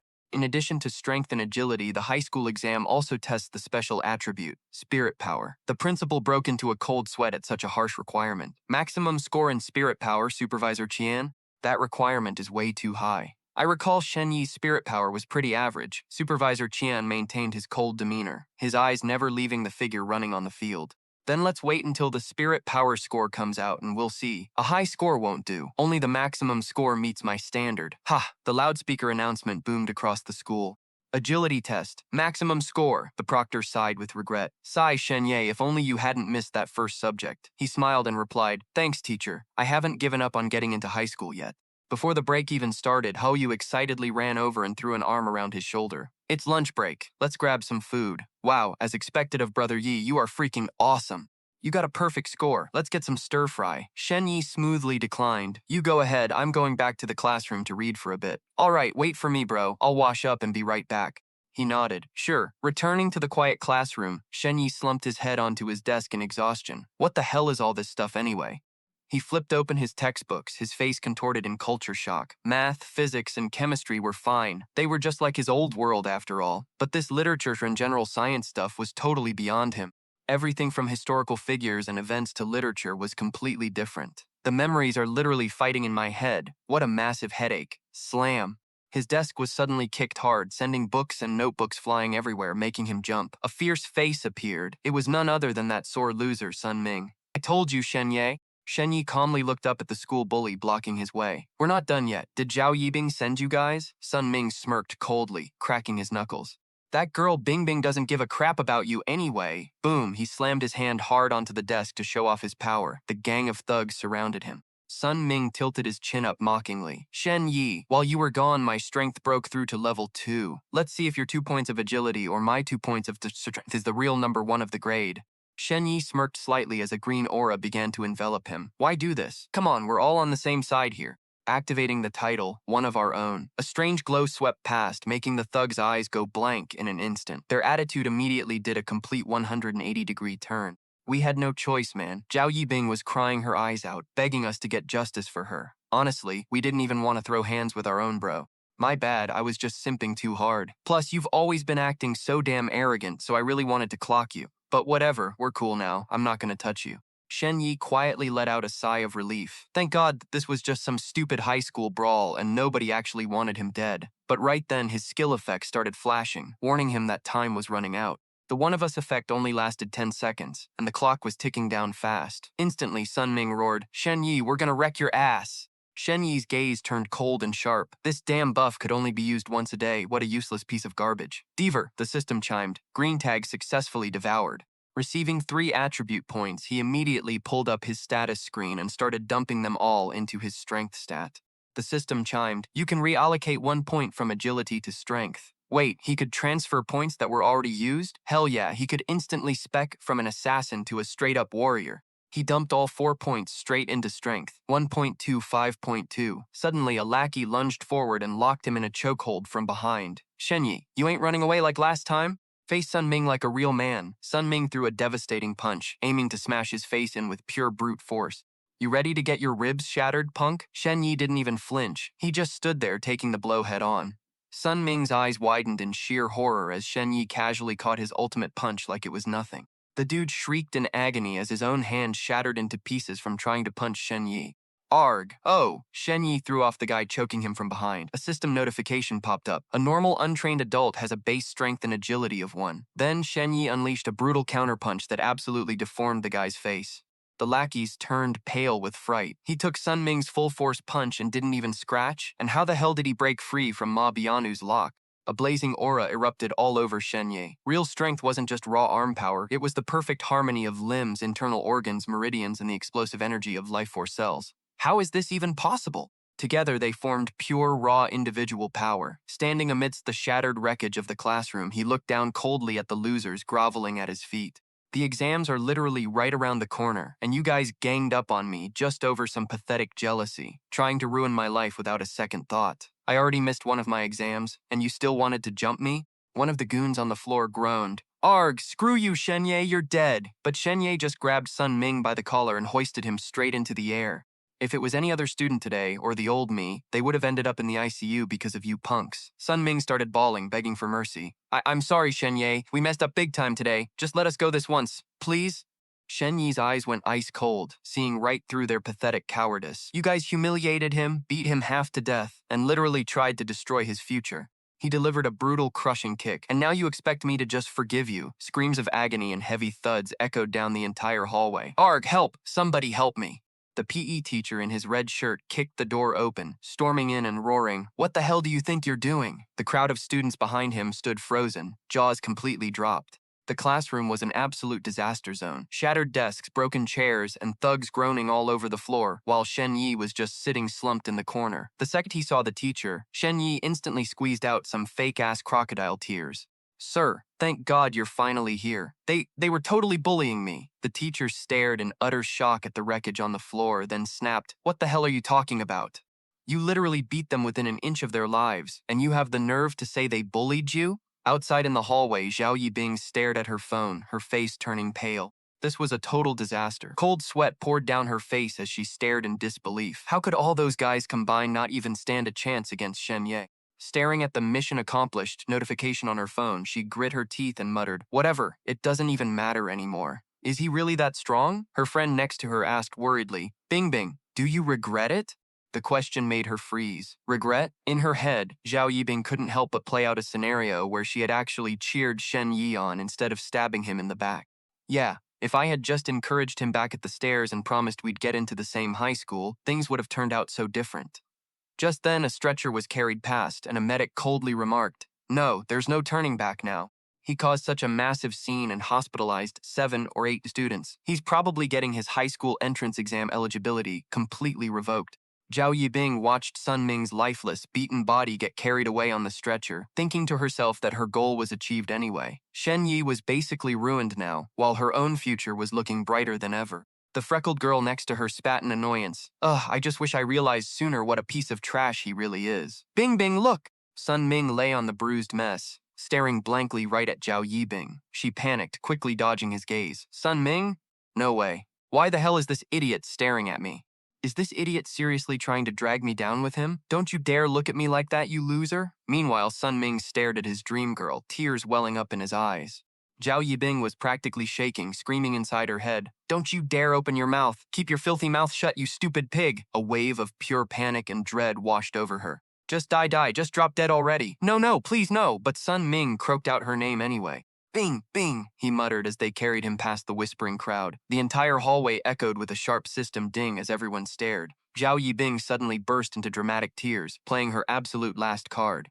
She sobbed loudly as she ran off. "Oh my God, Sun Ming, I can't believe Shen Yi bullied you like this. I'm calling the cops right now. Hello? Police, we need help at we are currently at." Shen Ye stood in the classroom watching her pathetic drama queen act with a smirk. Zhao Yibing is really using this to wash her hands of everything and throw me under the bus one last time. The teacher next to him was rubbing his temples in frustration. Why on earth did a student call the cops? This is a massive mess. Teacher Jiang waved his hand at the crowd of students. "All right, disperse. Go back to your classrooms and study. As for you, Shen Ye, follow me to the office." He calmly replied, "Sure, Teacher Jiang." Down the hallway, the principal was practically groveling to manager Qian. "Come on, old Qian, the kids at my school are top tier. Can you please check them out and sign a few more?" The guy in the long trench coat replied coldly, "Look, old friend, it's not that I don't want to help, but if they don't even meet the corporation's bare minimum requirements, my hands are tied. I've got things to do. I'll take my leave now." Just then, the secretary ran up, completely out of breath. "Principal, Shen Yi and Sun Ming got into a massive fight, and the cops are already here." The principal snapped. "What? A simple school fight and you're bothering me with it? Can't you see I'm busy here?" The secretary quickly shoved her phone in his face. "No, principal, you seriously need to see this. This is the video of the fight that Shen Yi sent over." Old Qian scoffed. A bunch of middle schoolers throwing tantrums. What's so special about that?" The very next second, both the principal and old Qian were glued to the screen, their faces turning completely pale from shock. On the other side, the cops were also huddling up, watching the video with dead serious looks on their faces. The chief looked at Shen Ye and asked, "Shen Ye, did you seriously record this from the very beginning?" The guy put on his best puppy dog eyes and replied, "Yes, sir. I was terrified they'd beat me to death. Good thing I caught it on camera before they jumped me." Hearing that, everyone silently cursed under their breath, thinking, "More like you almost beat them to death." The bearded cop stared at the phone with a grim face and made his call. "Even with the video, you're still coming with us to the station. We've got to wait for their medical report to see how badly they're busted up first." The gym teacher looked worried sick, trying his best to protect his student. This kid already missed an exam because of that weird incident earlier. If you guys take him away now, won't he fail another one? The video proof is right there, so what is there left to investigate? Meanwhile, Shen Ye stood quietly in the corner, secretly focusing his mind to adapt to his new powers. "Don't worry, teacher. I'm just going to cooperate with the investigation. It won't take more than a few days. If their injuries aren't even that bad, taking him in now will ruin his entire future." Shen Ye thought to himself, "I need to keep adjusting my stats right now to get my body used to this massive power spike." The door swung open and the principal walked in, giving a slight nod. "Shen Ye, thank God you recorded the whole thing on your phone. Otherwise, the state they're in would have definitely gotten you expelled." "Principal, you're finally here." Manager Qian stepped up, looking absolutely boss, right next to the groveling principal. "Exactly. Your physical stats are way past theirs anyway, so fighting them was basically a waste of your time." "Manager Qian." The strange man walked up to Shen Ye with a mysterious smirk. "I watched the video of you guys fighting. It only caught half of it, but you were totally holding back, weren't you?" "Yeah, I was afraid I'd accidentally kill them." "What a humble kid. Plus, you just got a perfect score on your agility trial outside, which is more than enough to get my personal recommendation. I want to have a word with you." Dazed, he took the fancy business card from the manager. It read, "Human Martial Arts Group, Regional Manager Qian Rushan." Instantly, images of the futuristic, mega-powerful skyscrapers belonging to this organization, the Human Martial Arts Group, flashed through Shen Ye's mind. They were the ultimate powerhouse, holding all martial arts heritage, owning countless secret technique copyrights and intellectual properties. He looked up at the glowing staircase, feeling a sudden surge of hope to completely turn his life around. For an ordinary person, getting into the Human Martial Arts Group was basically like a glow-up of a lifetime escaping the bottom tier of society. It was literally a highway to the top. Staring at Qian Rushan, who was radiating a powerful, deep blue aura, Shen Ye shivered. This guy is just standing there, but he's got 0 openings. No matter how I spec my stats, I wouldn't be able to scratch him even a little bit. Manager Qian took a drag from his cigarette, his sharp eyes locking onto him from behind his sunglasses. "Shen Ye, the AI system analyzed your strength stat to be at least 4.5. Pardon my curiosity, but what is your exact strength stat?" The super AI in this world could pinpoint a person's raw stats with insane accuracy. Shen Ye broke out in a cold sweat. He quickly did the math in his head to secure a backup. "This guy is insanely strong. If he's got my back, I won't have to worry about assassins anymore." "It is 5, sir." Hearing that unbelievable number, the principal and the teacher both froze in shock. 5. Manager Chen smirked, genuinely amused by the kid's raw power. "Not bad, kid. Not bad at all. Is a strength stat of 5 really that big of a deal?" Qian passionately explained the god-tier abilities that came with reaching that level. In high school, a strength stat of 4.5 already passes the group's evaluation mark, but hitting 5 is a whole different ballgame. Hitting level 5 means you can pilot certain combat mechas and even wield damaged standard-grade ancient weapons. Manager Qian nodded in deep approval and extended an invitation. "On top of that, you maxed out your agility trial, which is more than enough for me to use my golden ticket recommendation. Join our group. I'll arrange a retake for your strength exam." "Wait, you can retake those?" "Normally? Heck no. But we aren't about to let a prodigy like you slip away. Our group has the authority to request the Bureau of Education to hold retakes for special candidates." Shen Ye clenched his fists, absolutely hyped about this golden opportunity. "I am absolutely down for that, sir." "Then it's a deal. I'll have someone handle the details for you. As for the fight investigation, you guys can deal with it however you want, but the retake will be scheduled around his availability." "Thank you, Manager Qian." Suddenly, Qian spun back around, staring deep into his eyes with intense curiosity. "Oh, by the way, what's your mental power stat?" "Just personal curiosity. Your strength and agility are already well above the mark, so it won't affect your evaluation." Shen Ye raised 3 fingers, reminding himself to keep some cards close to his chest. "I can't go showing off and looking like a cheat code in every category. Mental power around 3 should be enough, right?" Manager Qian froze, a flash of pure shock lighting up his eyes behind those sunglasses. This revelation had the teachers and cops in the room questioning their own hearing. 3? That high? Wasn't Shen Ye's mental power supposed to be completely average? Qian Rushan still wanted to test his real-world skills a bit more. "Shen Ye, mind giving us a quick show?" Level 3 mental power is enough to move things with your mind. Let's see you move this chair. Sure. Shen Ye's body flared with a bright blue aura, and the chair suddenly levitated off the ground. All he had to do was dump his stat points into mental power to hit level 3 instantly. Seeing this crazy flex, the police chief immediately ordered his men to back off. Pack it up, we're leaving. Wait, chief, we're just heading back like this? He walked out, leaving the chair still floating in midair. Duh. That kid Shen Ye has a strength of 5, maxed out agility, a speed of at least 4, plus level 3 mental power. Do you even realize what that means? What does it mean, sir? The cop's voice dropped, filled with pure awe for the rising star. It means he's about to blast straight to the top. This kind of hidden gem genius is way out of our league now. Let's move. Whoosh! Man, I can only hold it up for this long. Shen Ye let out a sigh of relief as he shut down his ability. Overjoyed to have stumbled upon such a gem, Manager Qian suddenly burst into a loud, booming song. Ha ha ha! I did not see this coming. Truly did not see this coming. Once a beggar on the streets, now singing to the gods above. When the time is right, heaven and earth unite, flying straight to the 9th heaven. He hyped Shen Ye up with a heavy pat on the shoulder, while the other two just stood there staring in disbelief. Shen Ye, you're hit with a massive stroke of luck, and my luck is popping off right alongside yours. What a banger. Old Qian had never heard a song so legendary. This is kinda awkward. Am I supposed to sing along too? But I don't even know the words. Would you two mind stepping outside? I need to speak with Shen Ye in private. Sure, you two go ahead and chat. Slam, the door shut tight, and Qian Rushan casually pulled out his lighter to spark a cigarette. A soft click echoed through the quiet room. He took a long drag, exhaling a quiet cloud of smoke before locking his eyes onto the kid. So Shen Ye, what's your ultimate goal in life? Shen Ye scratched his head, looked at Manager Qian, and cracked a cheeky grin. Well, Manager Qian Rushan, your very name is my ultimate dream. You know, money piled up like a mountain. This made the old man burst out laughing, but he quickly got serious again. That's just the absolute basics, kid. I want to know what your heart truly hungers for. As a sudden memory of how helpless he felt against that assassin flashed through his mind, Shen Ye paused before giving an honest answer. My deepest desire is to never get bullied by anyone again, and to have the power to protect myself and my family. Qian Rushan flashed a satisfied smile at the kid's sincere answer. Haha, awesome. Then right now is the closest you've ever been to making that dream a reality. Come on, try and hit me. Hearing that, Shen Ye suddenly pointed right at his face and started trash-talking him to test his reaction. Screw you, you greasy, long-haired old creep. The manager broke into a cold sweat and quickly warned him. Whoa, chill. Don't use verbal violence, dude. I meant use your fists. Realizing his trash talk didn't work, the kid shrugged. Oh, my bad. All right then, don't blame me for what happens next. He instantly opened his system interface, dumping his attribute points straight into strength. Pouring all his raw power into his fist, Shen Ye unleashed a devastating punch wrapped in a blazing red aura, tearing through the air right toward the old man. Out of nowhere, crackling yellow lightning wrapped tightly around his body, instantly locking him in place and making him panic. Damn, I can't move at all.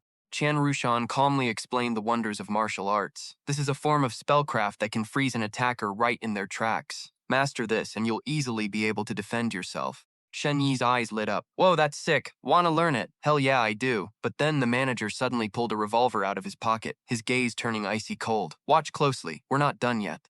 The pitch-black barrel pointed straight at his face, making Shen Ye break into a cold sweat as his whole body tensed up. Bang! A gunshot echoed along with a puff of smoke. Shen Ye stared blankly as he listened to the manager's explanation. This is another spell straight from our corporation's classified archives. It can deflect all kinds of projectile attacks. The bullet was stopped cold by an invisible barrier right next to his ear. Heck, blocking a direct hit from a sniper rifle is a piece of cake. Blown away by how overpowered that was, Shen Ye smugly quoted, In the world of martial arts, every defense can be broken except for sheer speed. This took Manager Qian completely by surprise. Whoa, that actually sounds incredibly badass. Where'd you learn that from? Scratching his head, he lied. Yeah, I totally came up with it myself. The old man burst out laughing. Haha, you really are something else, kid. I'm officially inviting you to join our Hidden Dragon project. Pictures of prestigious academies flashed by as he gave his promising pitch. We'll nominate you for the top 3 high schools in the entire world. Of course, before that, you'll have to pass a brutally tough entrance exam. It's not your average high school test. It's a special exam created by those 3 schools themselves. Shen Ye knitted his brows, feeling doubtful as he listened to how unfair this world really was. Ordinary people don't even stand a chance of taking this exam because it has long been monopolized by the children of the elite clans. Imagery of powerful clans, ancient treasures, and divine spirits flashed on the screen, illustrating their absolute authority. These elite clans are ancient families that preserve forbidden knowledge, divine artifacts, and bloodline contracts passed down since the age of ancient gods. Those legendary clans hold far more martial arts secrets than even our corporation. On top of that, they control massive territories, populations, and endless riches. They sit high and mighty on their thrones, separated from ordinary citizens by an uncrossable chasm. Shen Ye's eyes sharpened as he thought about his own true origin. If that was the case, could it be that Shen Ye's grandfather actually belonged to one of those elite clans? Manager Qian pointed right at the kid's chest with high hopes. And that's why the Hidden Dragon Project exists, to find hidden gems like you among the common folks. We will help you get into the most elite academy. Even if you screw up and get rejected, we'll still guarantee you a spot at a top-tier key high school. Shen Ye fell silent, carefully weighing his options for the path ahead. And if you manage to get into any of those 3 schools, our corporation will secure every single resource you need, helping you shape your future career based on your unique talents. Once you've climbed as high as you possibly can, you just have to come back and work for the corporation. Needless to say, you'll get the absolute best benefits we can offer. Think about it. So that's how it is. I get it. The kid looked the old man straight in the eyes with absolute resolve. This is a world where raw strength is everything. I'm in. I accept your offer. Heart-wrenching memories of his parents flashed through his mind. We were actually part of an elite clan too, but for some reason, grandfather kicked dad out of the family. Because we were just ordinary citizens, the police wouldn't risk their lives to deal with any supernatural incidents we ran into. My parents had to beg everyone just to get a single healing pill, yet to the powerful clan where my grandfather lives, that pill is literally nothing but garbage. His eyes burned with a fierce desire for freedom, and today, I beat someone up without facing any consequences, simply because I'm finally strong enough to ignore the rules of the lower class. If everything looks good to you, sign and leave your fingerprint on this document. Shen Ye took the tablet to sign, thinking to himself with a quiet sigh. No wonder every teacher in history class kept drilling it into us that humanity must rely on the strong for our entire civilization to survive. Qian Rushan nodded in satisfaction. You can take your time to think about it, though. To be honest, other organizations will probably come knocking on your door soon. The kid replied without a second thought. You're the first one who came to find me, and you even got me out of a tight spot. I'm down to join. Awesome, you're a straightforward kid. I knew I didn't misjudge you. Since you're still a minor, I'll need to find your guardian to get their signature too. Shen Ye led the way out of the classroom. Yeah, my parents should be at home right now. The manager started walking briskly. All right, I've got to hurry. It'd be a disaster if some other group snatched you away first. Chan Rushan's figure blurred as he pushed his speed to the absolute limit. Once they sign, I'll come back for you. A deafening blast and a sudden gust of wind swept through the hallway as he vanished in the blink of an eye. Shen Ye stood there dumbfounded, staring at the empty hallway. He was gone in a split second. Damn, that old guy is seriously overpowered. Just then, the principal and the teacher rushed over, desperately asking him, Well, how did it go, Shen Ye? He calmly turned around to deliver the news. I signed it. Manager Qian is on his way to meet my parents to get the contract signed. Hearing this, the principal let out a joyful shout just as the school bell rang out. Ha ha ha ha, yes, this is huge. Our school is definitely going to shake up the entire city this time. While standing in the middle of the school hallway, Shen Yi's phone suddenly buzzed with a call from an unknown number. He frowned, wondering, who could this be? Hello? A familiar, calm voice answered from the other end. Shen Ye, it's Luo Feichuan. I just dug up some information. I need you to come down to the police station. Right after that, Shen Ye finds himself standing in the police chief's office, sweating bullets with this majorly bad vibe he just can't shake. For some reason, the second I stepped into this station, I've had this seriously creepy feeling. Chief Luo sits down, slides a tablet over, and gestures for me to take a seat. Shen, take a look at this. Someone snapped this photo by accident. With all those crazy rumors about the hospital lately, they decided to hand it over to us. He grabs the tablet and asks the system to zoom in. It's some guy with spiky hair on the rooftop. He acts totally clueless, claiming he's never seen him before. I've never seen this guy in my life. Chief Luo stares right into his eyes, looking deep in thought. He says the forensic team believes that this guy was trying to activate something. Out of nowhere, the chief hits him with a sudden question, making Shen Ye flinch. Shen Ye, did you happen to have anything on you that day? Something you don't normally carry? Immediately, that creepy-ass demon statue flashes in his mind. The thing that guy activated was the cursed statue of the myriad fallen demon king. But clearly, the chief hasn't caught the guy yet, and the statue already turned to dust anyway. The trail's dead. Shen Ye shuts his mouth, trying to keep his secret safe. Nothing, Chief. Everything was totally normal, just like any other day. Yeah, right, there's no way in hell I'm telling him about the statue. Everyone else kicked the bucket because of the curse, but I'm the only one who made it out alive. If I spill the beans now, I'm just begging for trouble. Chief Luo rests his chin on his hand, looking super suspicious. Nothing, huh? That's really weird. He keeps pressing with this ice-cold face. No feelings of suffocation, losing control, or passing out? None of that?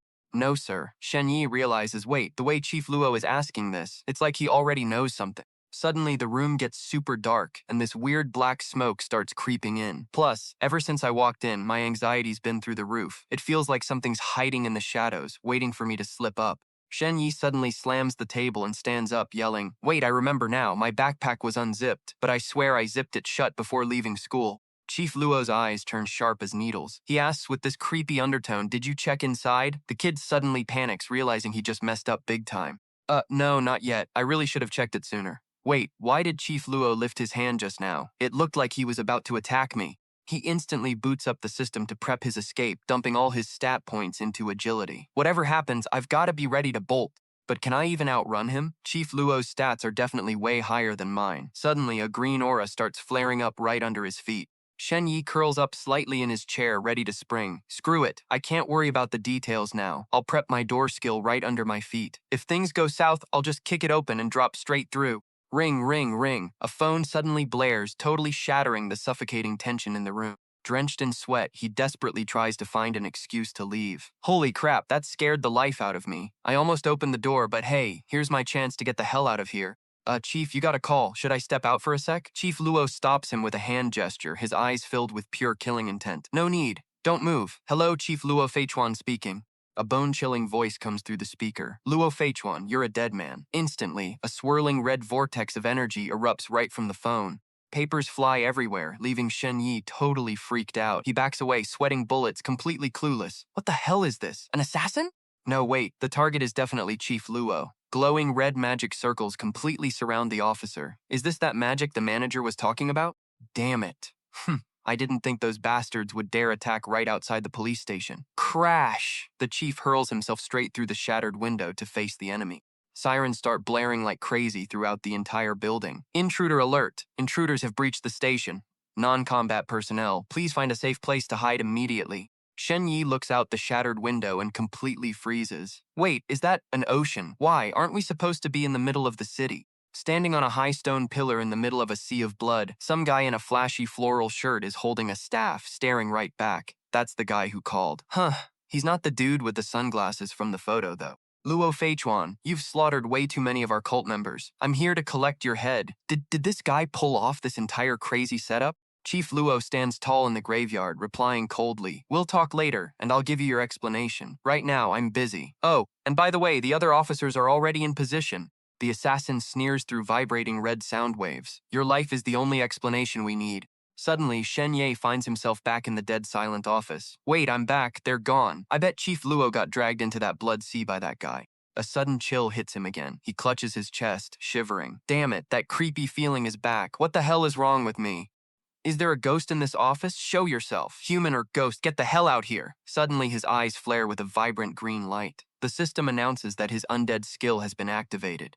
Undead talent. Whisper in the dark has been activated. Once your question is asked, using this corpse as a vessel, the soul is forced to return to its body to answer your query. If the target fails to answer, their soul will never find peace. Wait, what? Whisper in the dark uses a corpse as a vessel? Is there really a dead body in Chief Luo's office? A muffled, raspy voice suddenly speaks from behind him. Thank you, Shen Yi. He freezes in absolute shock. Shen Yi whips around, his left eye still blazing with green aura. Who's there? The voice is coming from the locked iron safe. I never expected to return to this body, borrowing this fresh, unrotted shell just to answer your question. The voice croaks from inside the safe. Is the corpse locked in there? The voice sounds way too familiar. A terrifying realization hits him. Hold on, this voice, no way. Could it be? His hand shakes as he slowly cracks the door open. A bitter whisper drifts out. A hunter, who ended up killed by his own prey. And then, that has distanced himself as me. How pathetic. The cabinet door swings wide open, leaving Shen Yi frozen in absolute horror. Chief Luo, is that you? Inside the safe lies the real body of Luo Feichuan, pinned with pitch-black nails. The real chief slowly cracks open his bloodshot eyes, confirming in a barely audible whisper, "Yes, it's me." Shen Yi trembles, staring in sheer shock at the mutilated body. "Chief Luo, what the hell happened to you?" He groans in agonizing pain. "The guy with the sunglasses in the photo, he killed me. That bastard's an assassin, and I'm a hybrid warrior balancing strength and agility. I need high-tier gear to unleash my true power, but all he has to do is wait for me to slip up and strike." But right at the worst damn moment, my weapon jammed. After I got taken out, he disguised himself as me to bait you into the police station. Shen Ye pressed him on what the hell that guy wanted. The old man said he wasn't sure, but the killer was definitely digging for some kind of answer. So that was it. Shen Ye's face turned ice cold as the pieces fell into place. The cursed statue of the Demon King of Myriad Falls has never missed a target in history. That bastard definitely wants to know how the hell I'm the only survivor. He kept going, saying that luckily some psycho raided the station, totally wrecking the killer's plans. Oh, by the way, Chief Luo, the fake you got dragged off by some dude in flashy floral pajamas using some weird magic. The kid pointed out the window, where the station building still stood tall under the blazing sun. Magic? What kind of magic? The area outside the station suddenly turned into an ocean, then went back to normal a second later. But the fake chief and that attacker still haven't shown their faces. The prey tries to play hunter, completely clueless that there's a much bigger monster lurking behind them. What you saw wasn't magic, it's an anomaly. A vision of a world being corroded by these anomalies flashed before him. Another world is suddenly latching onto ours. Surrounding, corroding, and pillaging an entire area, or just straight up abducting living souls. That's what we call an anomaly. But there's stuff way worse than that, and we call those disasters. Shen Ye anxiously pressed on. What the hell is a calamity? The old man replied that it's when overpowered monsters from another realm find a way to descend straight into our world. A mess like that easily triggers an absolute apocalypse. You know Jiangnan City, right? The chief recalled the tragedy, his face pale. Yeah, I do. I heard a massive record-breaking earthquake completely flattened the entire place. As he spoke, chilling visions of a city reduced to rubble flashed through their minds. An earthquake is just a cover story for the normies. It was actually a classic calamity descent. Over 13 million people lived in that city, and not a single soul survived. Shen Ye froze. That's absolutely insane. We're running out of time, no time for small talk, move it. That anomaly is just a low tier one with a tight time limit. For all we know, that killer could pop back up any second. Shen Ye scrambled to get moving. In other words, he was still in deep, deep trouble. The chief urged, get to the weapons vault on the 3rd floor right now. Input the passcode on the silver wall outside. Quick, grab a pen and paper from the drawer and write this down. He's staring in disbelief at the ridiculously long code. 2GI57XC9Q617SKR81 MT3DP765E2K99VS. Are you kidding me? It's this damn long? There's a special pen outside the vault. Write the code on the wall, report everything that happened, and they'll put you under protection. Time's ticking. This is your only shot to stay alive. Move it. A system notification popped up. The target has shared all information. Soul has departed. Shen Ye stood there frozen, clutching the pen, but his eyes hardened. Henry and the other cops didn't want any part of his case. Hell, even the chief got brutally murdered because of it. In this world, if you aren't strong enough, you're just fresh meat on a chopping board, waiting to get ripped apart. Staring at the blood-stained police cap, he weighed his options. Should he go and expose the killer's identity? No, wait, that'd be completely pointless. For all he knew, the killer had accomplices inside the station, and with that guy's insane power, taking his life would be a cakewalk. His only play was to follow Chief Luo's dying wish, head to the 3rd floor and get that protection. Grimly, he placed the cap back onto the deceased chief's head. Shen Ye turned and walked away, a lonely figure in the empty hallway, sliding the cabinet door shut with a soft click. Weak as he was right now, he didn't even have the right to think about avenging Chief Luo. But as hatred burned in his eyes, he made a silent vow. He was going to make those bastards pay, no matter what. Clenching the cloth in his fist, he gritted his teeth and swore, Chief Luo, I'll make sure you rest in peace. Bam, the office door was suddenly kicked open, and a cop barked, Are you Shen Ye? An anomaly has popped up. Everyone, get downstairs immediately for inspection. A chubby cop, the fake Captain Wang, strutted in, acting like he owned the place. Shen Ye, out now. There's been an attack, and everyone needs to get scanned by the mainframe immediately. He turned to his lackeys and barked, You guys head down first. I'll stay and talk to Shen Ye on Chief Luo's behalf. The cop nodded. Got it, Captain Wang.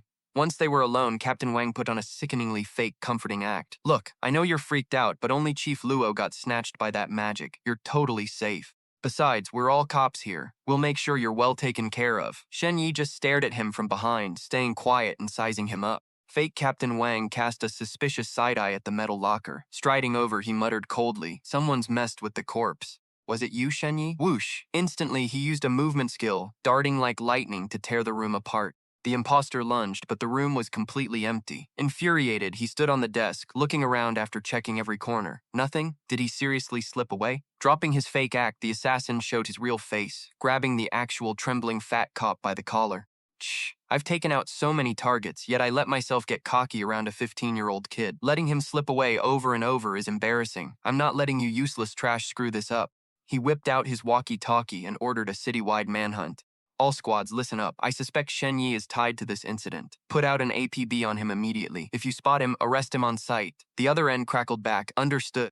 Suddenly, the building's PA system blared solemnly throughout the quiet office. Attention, Captain Wang. The central mainframe has finished environmental screening. All personnel, please gather at the plaza outside the main lobby to prepare for inspection. Meanwhile, Shen Ye quietly shut the locker door. The second the announcement cut out, he activated his power. With a loud whoosh, a mysterious glowing red portal materialized in the middle of the room.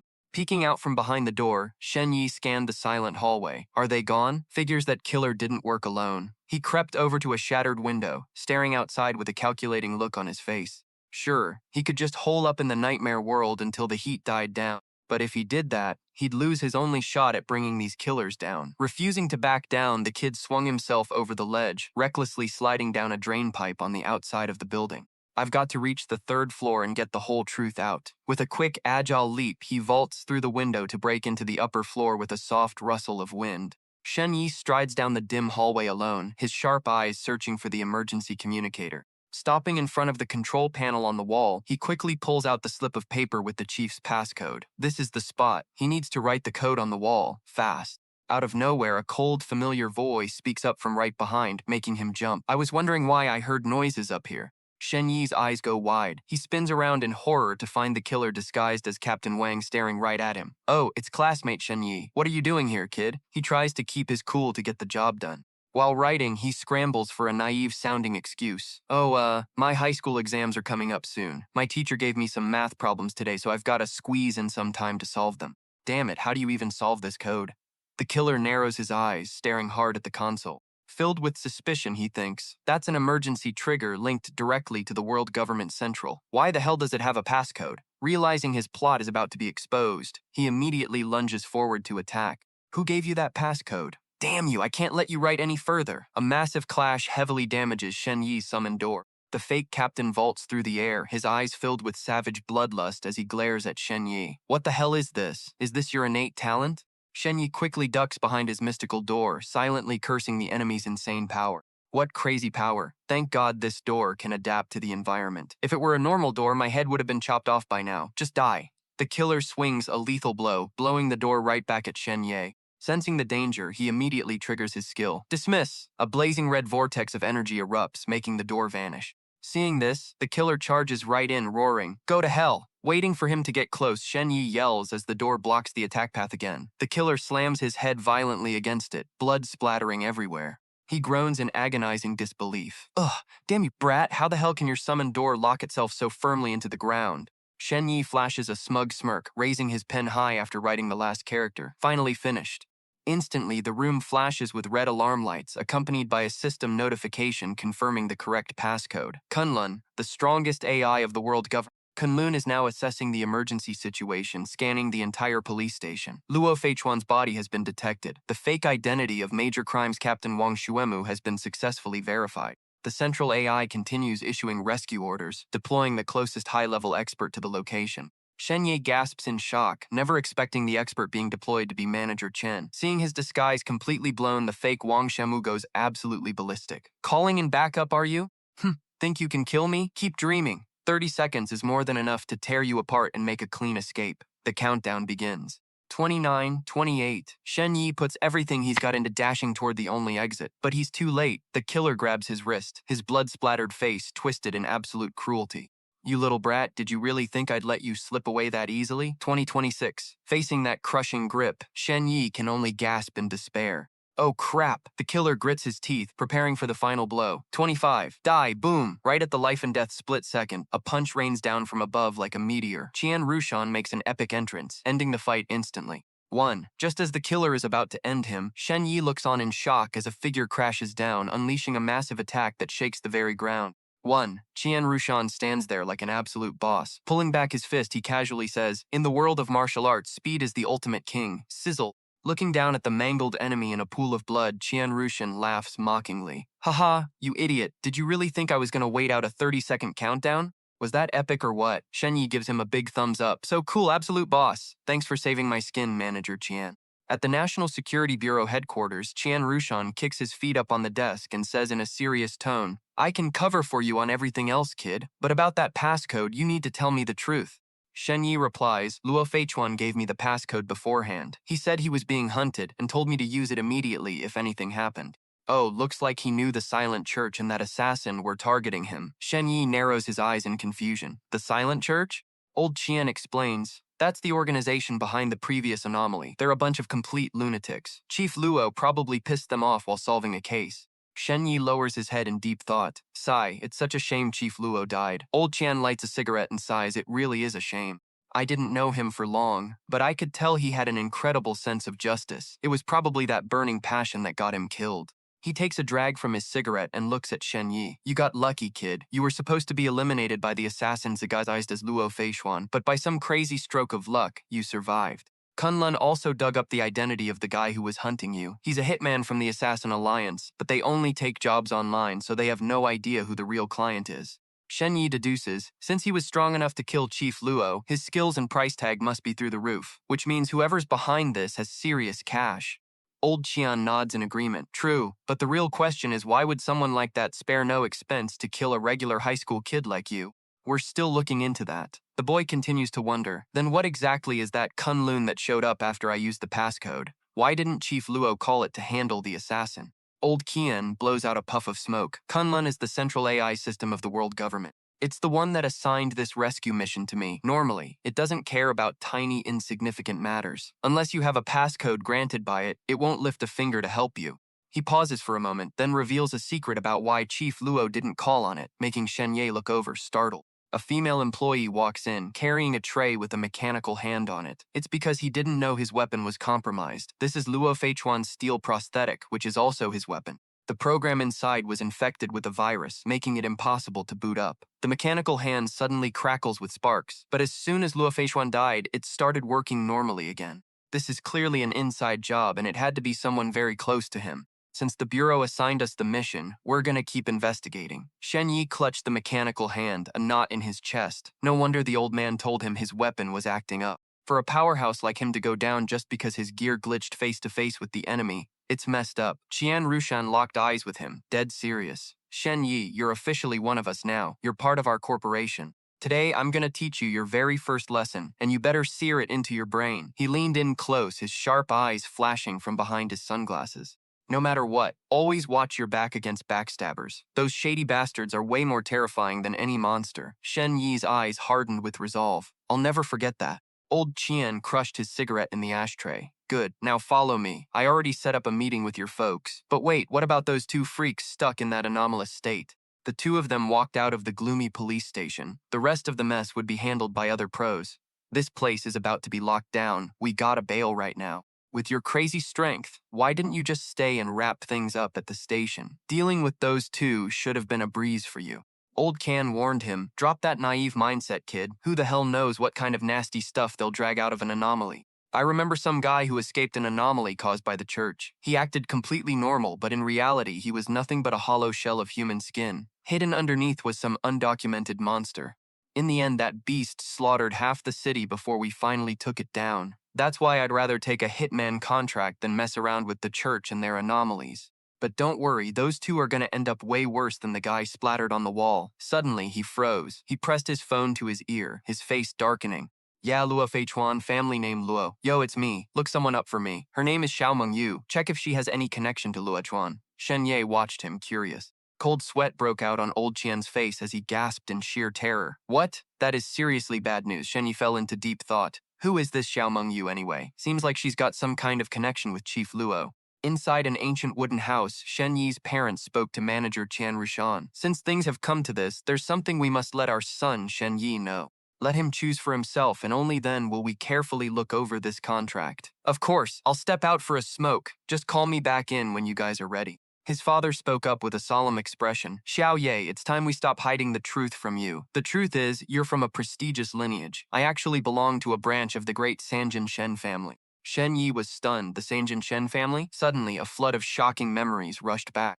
No wonder Shen Ye's background was anything but simple. If he remembered correctly from his history books, the Sanjin Shen family was one of the few clans in the world that possessed divine inheritance and sacred artifacts. His mother continued, recounting their tearful past. Your father was also an outstanding genius back in the day. Sadly, when he was training in an ancient cultivation technique, he suffered a chi deviation and lost all his power. Later, your grandfather arranged a marriage for him, but your father turned it down for my sake. That furious refusal got him completely cast out by the family. After that, we moved to this city, had you, and lived a peaceful, happy life. Shen Ye thought to himself, are you two flexing your romance on me right now? His father looked at him with high hopes. Xiao Ye, we're telling you this because your current talent is way beyond ordinary. If we go back now and ask your grandfather to let us return to the family, he'll definitely agree. Once you're back in, you'll be a disciple of a prestigious family, getting the best resources and treatment. A noble family's inheritance is something countless people can only dream of but never touch. But Xiao Ye, if you join the Human Realm Martial Arts Group, you'll never get access to our family's secret inheritance again. They both looked at him expectantly. We're leaving the choice to you. Don't worry. Whichever path you choose will back you up all the way. After a moment of silent contemplation, he said, Mom, Dad, I've made up my mind. I want to join the Human Realm Martial Arts Group. His mother gasped in surprise. Have you really thought this through? We can go plead with your grandfather. Once he agrees, you'll be set for life. Shen Yi's eyes blazed with pride. No, I'm not going back. I don't want you guys begging anyone for my sake. If you two could carry this family on your shoulders, so can I. Trust me. His father smiled. This is your life, son. We respect your choice. You've really grown up, Xiao Ye. Go on and call Manager Qian back inside. Shen Ye looked at an old family photo, recalling how rarely they had visited his grandfather over the years. Thinking back, his grandfather never once gave them a warm welcome, and their other relatives only looked down on them with cold contempt. Memories of him and his childhood friends flashed through his mind. The only real joy he had back then was hanging out with that old crew. In his past life, he was used to misery and a lifetime of loneliness. It wasn't until now that he finally felt the warmth of genuine, deep family love. The signing went smoothly. Done. Welcome to the Human Realm Martial Arts Group, Shen Ye. As for cold-blooded clans like the Shen family, he didn't need them anyway. Since Shen Ye has to take the entrance exams for the 3 elite high schools in a few days, I want him to temporarily stay at our corporate headquarters. What do you two think? That's amazing. Those are the 3 best high schools in the world. Don't stress yourself out, Xiao Ye. Just do your usual best. All right, Boss Qian, I'm rolling with you from now on.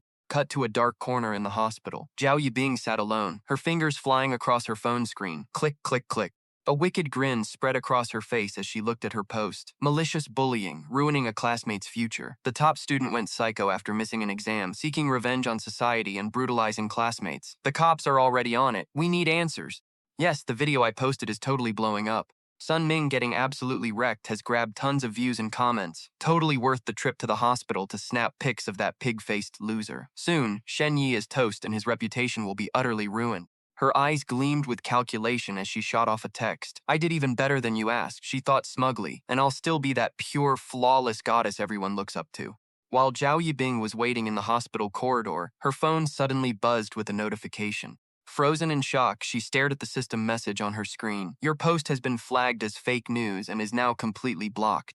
The police have released an official statement regarding the situation. Please stop spreading rumors. Otherwise, this platform and the Human Realm Martial Arts Group reserve the right to take legal action against you. Her face twisted with rage and disbelief. Flagged for spreading rumors? No freaking way. Is there actually proof that guy acted in self-defense? I don't buy it. Why didn't they release the evidence? And what does this have to do with the Human Realm Martial Arts Group anyway? Where's the school? What is the school saying? Meanwhile, back at school, the principal was grinning from ear to ear under a flashy firework display as he hyped up the big news. Big congrats to Shen Ye from Class 9-5. Our school has secured an early contract with the Human Martial Arts Group. On top of that, 5 of the province's top-tier high schools have offered him direct admission. No freaking way, Zhao Yibing gasped in absolute despair. She slumped onto the cold floor of the hospital hallway, staring into Sun Ming's room, where he was wrapped up like a mummy. They were literally this close to pulling it off. How did it all go down the drain? Bing Bing, are you still there? Sun Ming called out. How the hell did that loser sign with the Human Martial Arts Group? What does he even have? The towering skyscraper of the Human Martial Arts Group stood proud against the blue sky, marking a whole new chapter for Shen Ye. Inside the glass elevator, Manager Chan scrolled through his phone while giving Shen Ye the rundown. Got word from the cops. It's over. It was a total bloodbath with a ton of casualties, but they managed to take 1 guy alive.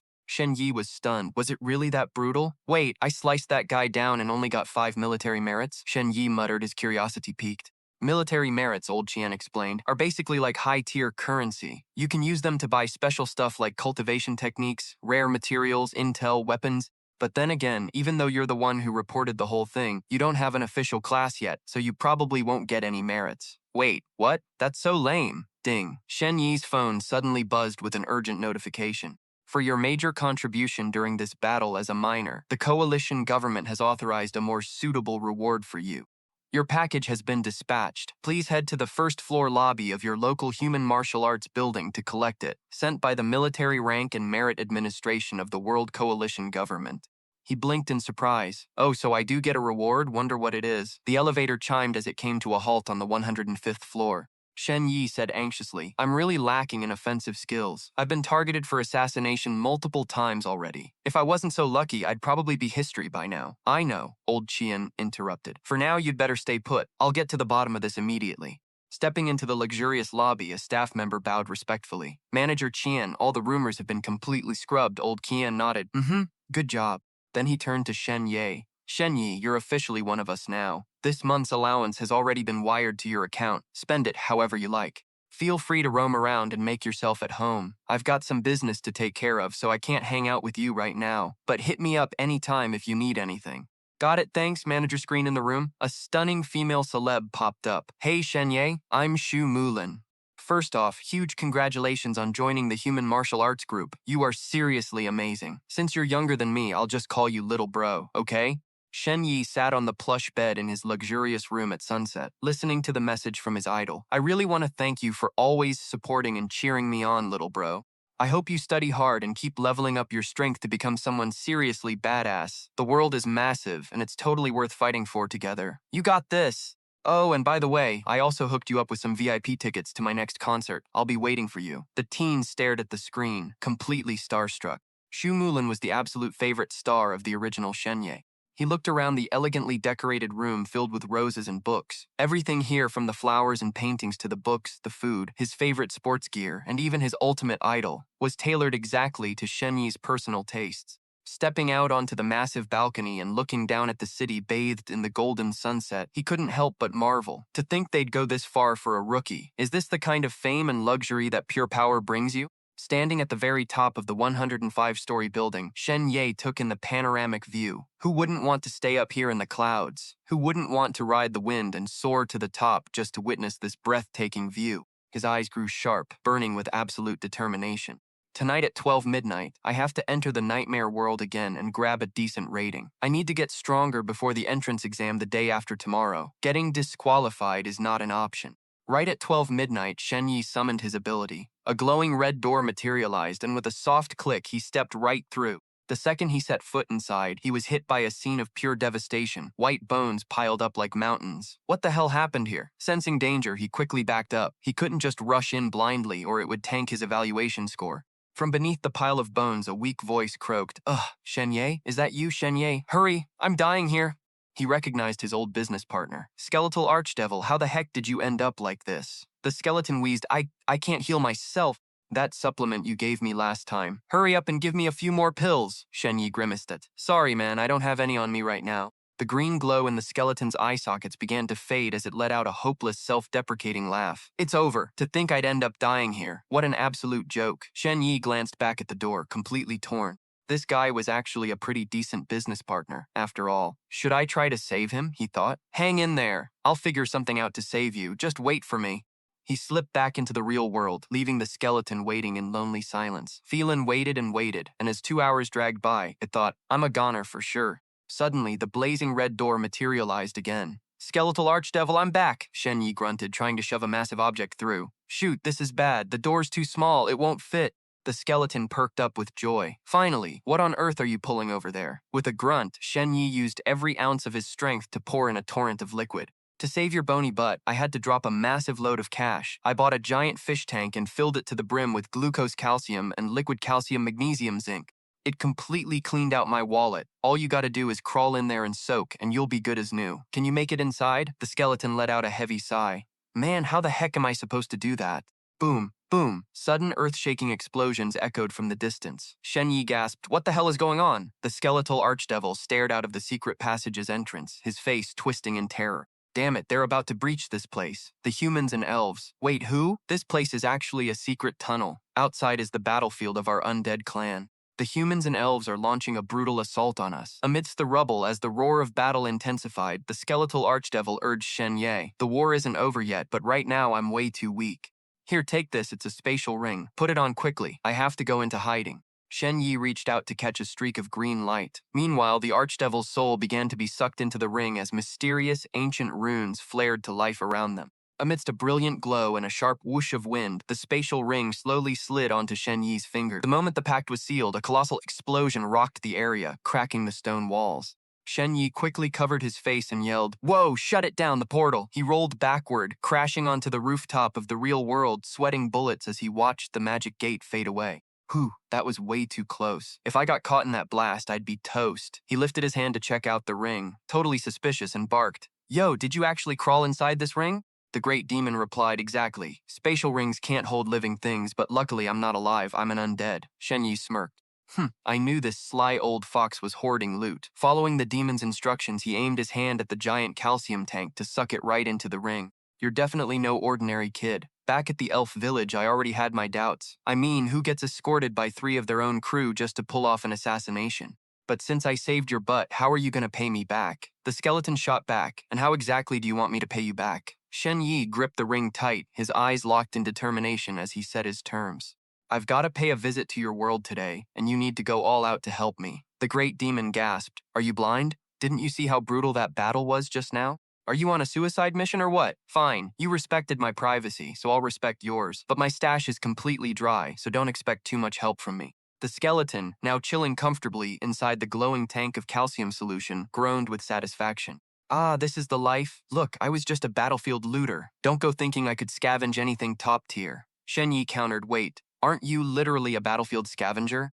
It replied, "The actual overpowered treasures were already snatched up by the victors the second their owners bit the dust." Standing under the night sky, the teen began plotting his next move.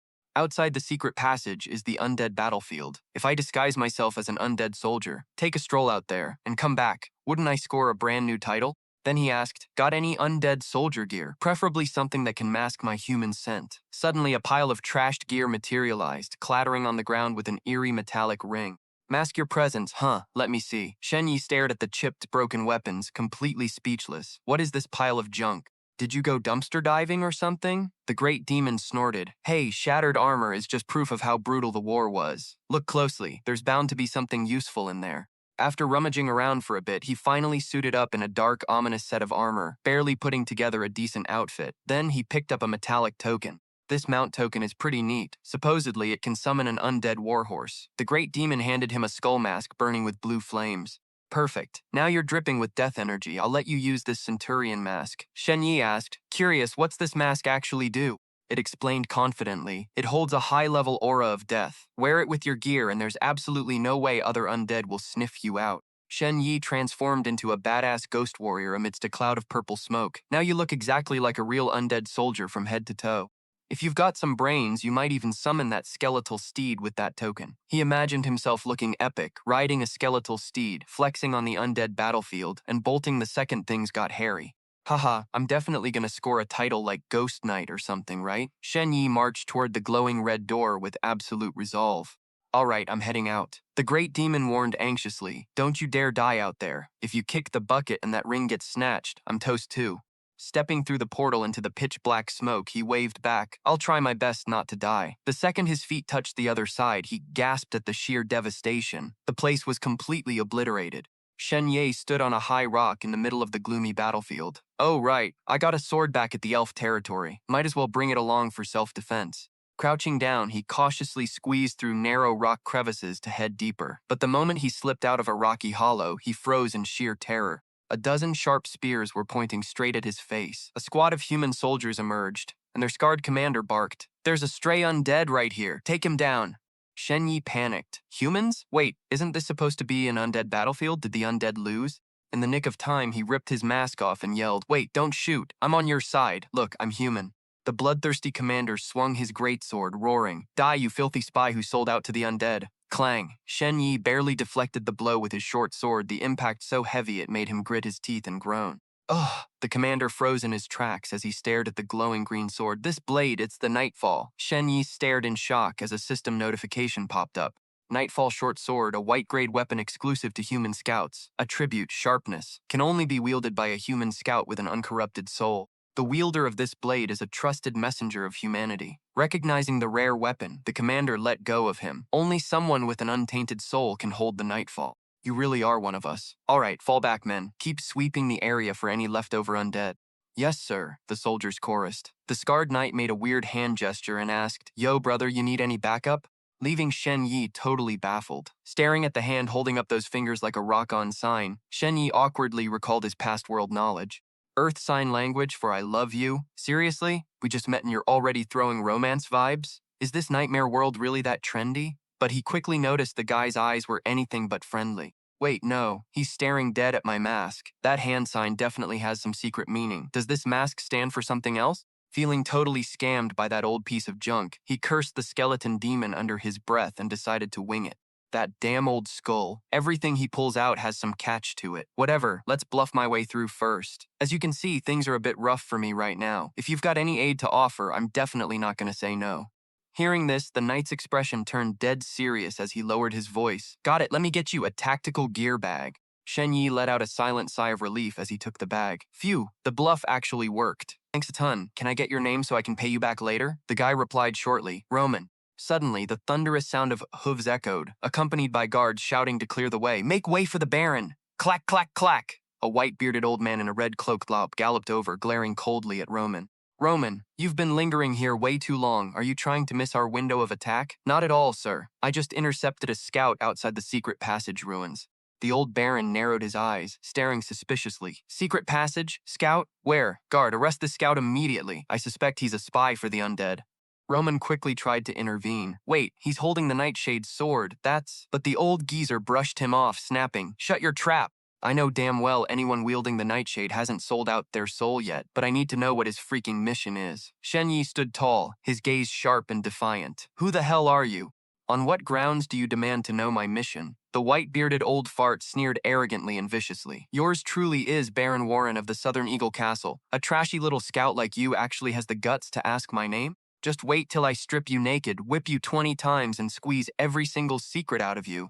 Seeing things get ugly, he immediately backed up into a defensive stance, preparing to activate his ability. Warren, you absolute creep, I'm definitely remembering your face. Baron Warren completely lost it, roaring orders to his troops.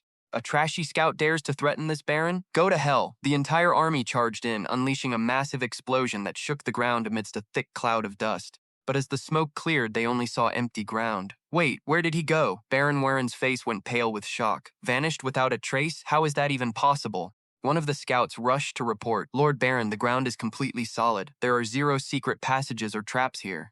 Roman stood nearby with his arms crossed, staring into the distance with a knowing look. Word is, a few anonymous assassins joined this operation too. He kept talking, trying to scare the crap out of the old Baron. Those guys are experts at blending into the shadows, elite killers specialized in assassinations. Warren, you were pretty damn brave back there, giving him your actual name. The old geezer broke into a cold sweat, his face turning pale with fear. Assassination specialists, and on a constantly shifting battlefield. If that guy used the chaos to take him out, terrified of getting murdered, the old man immediately ordered a retreat, running for his life. Damn it, we're leaving. Clatter, clatter. Meanwhile, back in his bedroom in the real world, Shen Ye fell flat on his face, straight through the ceiling door with a loud rustle. He sat on the floor, panting heavily and cursing in frustration. Damn that Baron Warren. The jerk just attacked without warning. I'm definitely paying him back for this. Good thing I opened the portal under my feet in time, or I'd be toast. Hey, you old demon. There's something seriously wrong with that mask. Didn't you see that guy giving me signs? The archdemon's voice echoed from inside the ring, making excuses. Hey, don't blame me.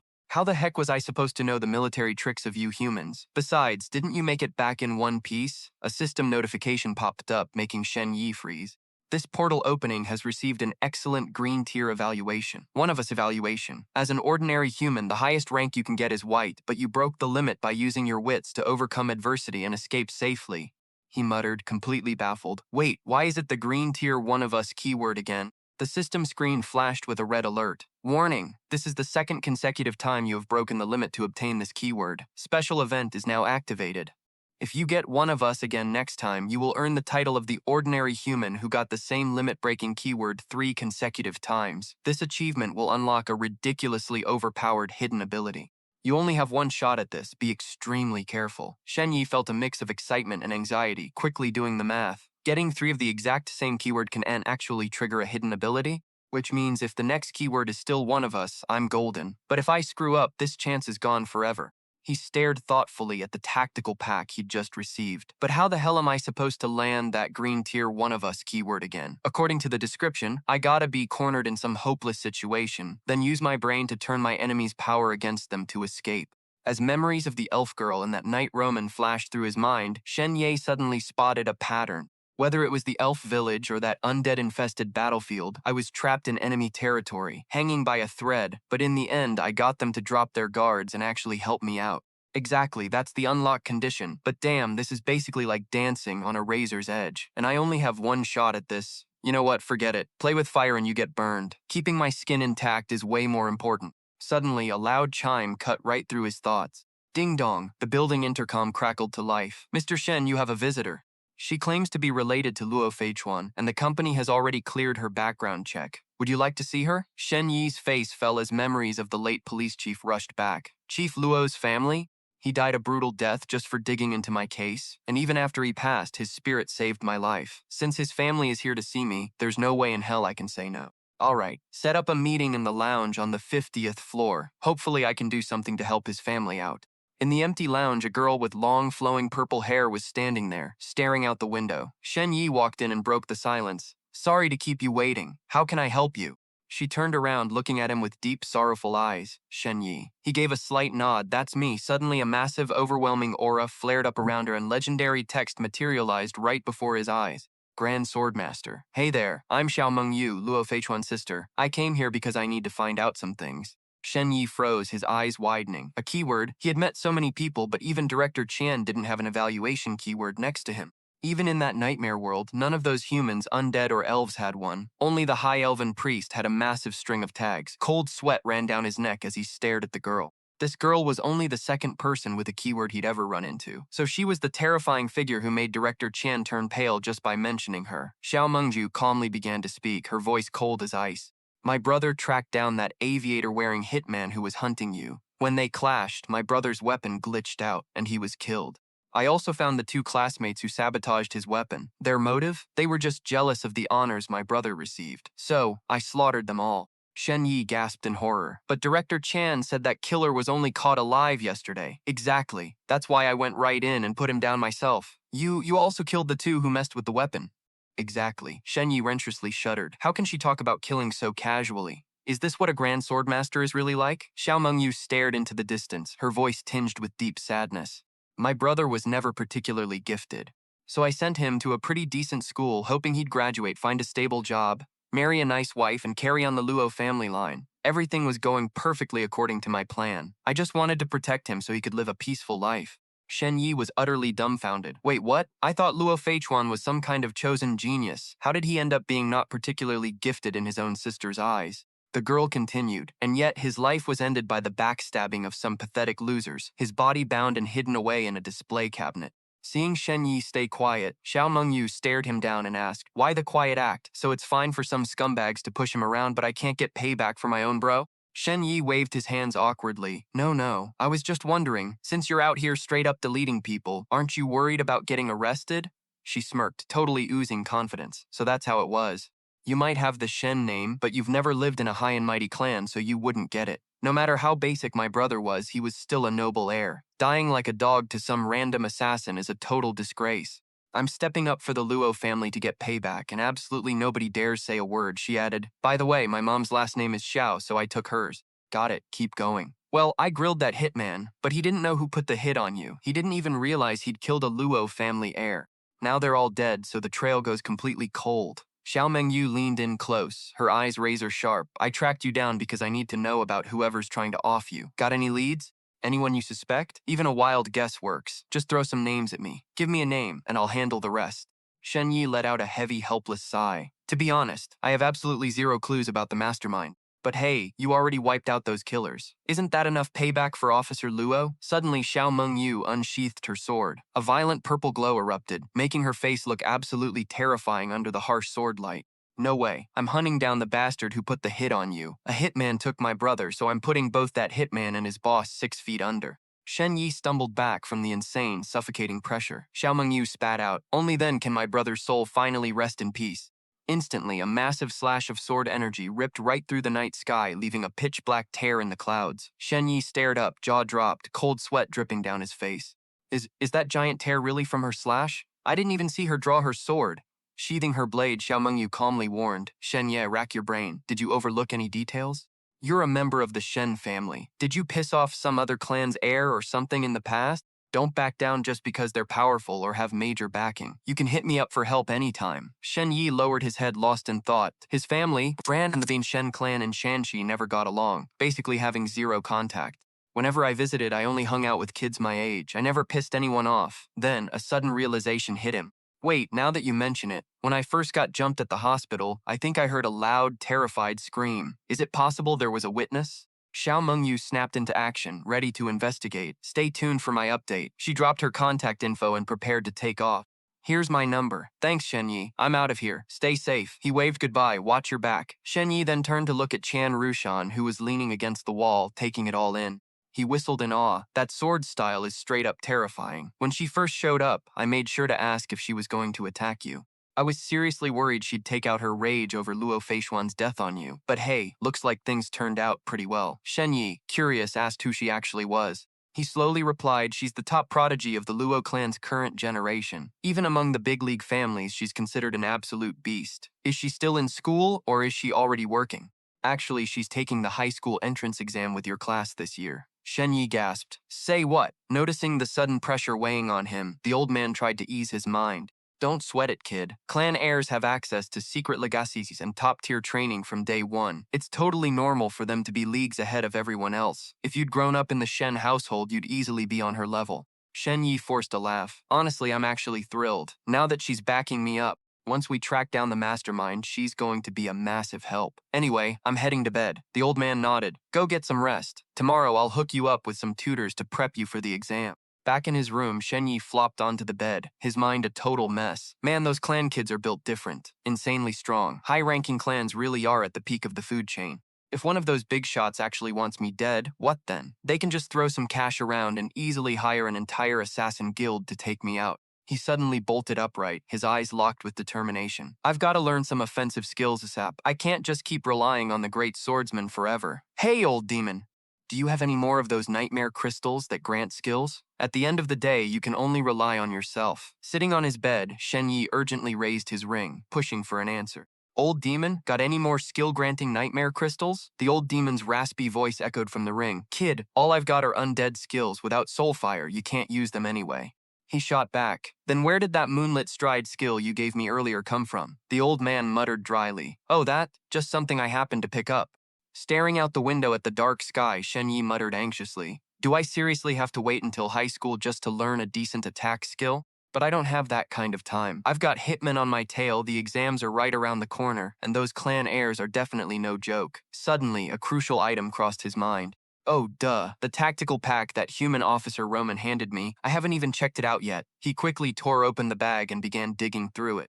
Emergency rations? First aid kit? Ugh, is there seriously nothing good in here? Suddenly, he pulled out a glowing object that made his eyes light up. He cheered excitedly. No way, another nightmare crystal. Shen Ye instantly activated the crystal. A burst of blue light flared up, revealing its data. Please be a good skill, please. Shadow Hand Brotherhood. An intel hub has been set up at the military camp. If you spot 3 vertical short swords outside a tent, you can submit your mission there. The Shadow Hand awaits your report. His face instantly fell with disappointment. Seriously, it's not a skill, what a letdown. The old demon cackled. Mwahaha, looks like that human officer Roman totally mistook you for a Shadow Hand operative. A wild idea popped into Shen Ye's head. He'd already snagged today's keyword, so heading back into the nightmare world wouldn't get him another one. Might as well use the time to explore. Hey, old demon, can you find the exact spot where you picked up that Centurion mask? The old man replied, It's right by the secret passage, but why the hell are you asking? He made up his mind. I'm going to pose as a human soldier and sneak back into the nightmare world. Got any human gear on you? The old man clicked his tongue. Let me check. Within seconds, Shen Ye was fully geared up in heavy armor. You're now disguised as a frontline soldier from the human boundary sector. See that hound emblem on your tower shield? That's their official insignia. Everyone in that sector was completely wiped out by the undead, so if you play the lone survivor card, nobody's gonna suspect a thing. The archdemon handed him one more crystal shard, explaining that this crystal was actually an SOS distress message from a Lord-tier figure, and it doubled as a token of proof. You're definitely gonna need this when you head out. Shen Ye stared skeptically at the ring, which was puffing out green smoke. Wow, color me shocked. Since when do you suddenly care about my business, old man? The old geezer replied. Well, you saved my skin last, so I'm just paying back the favor.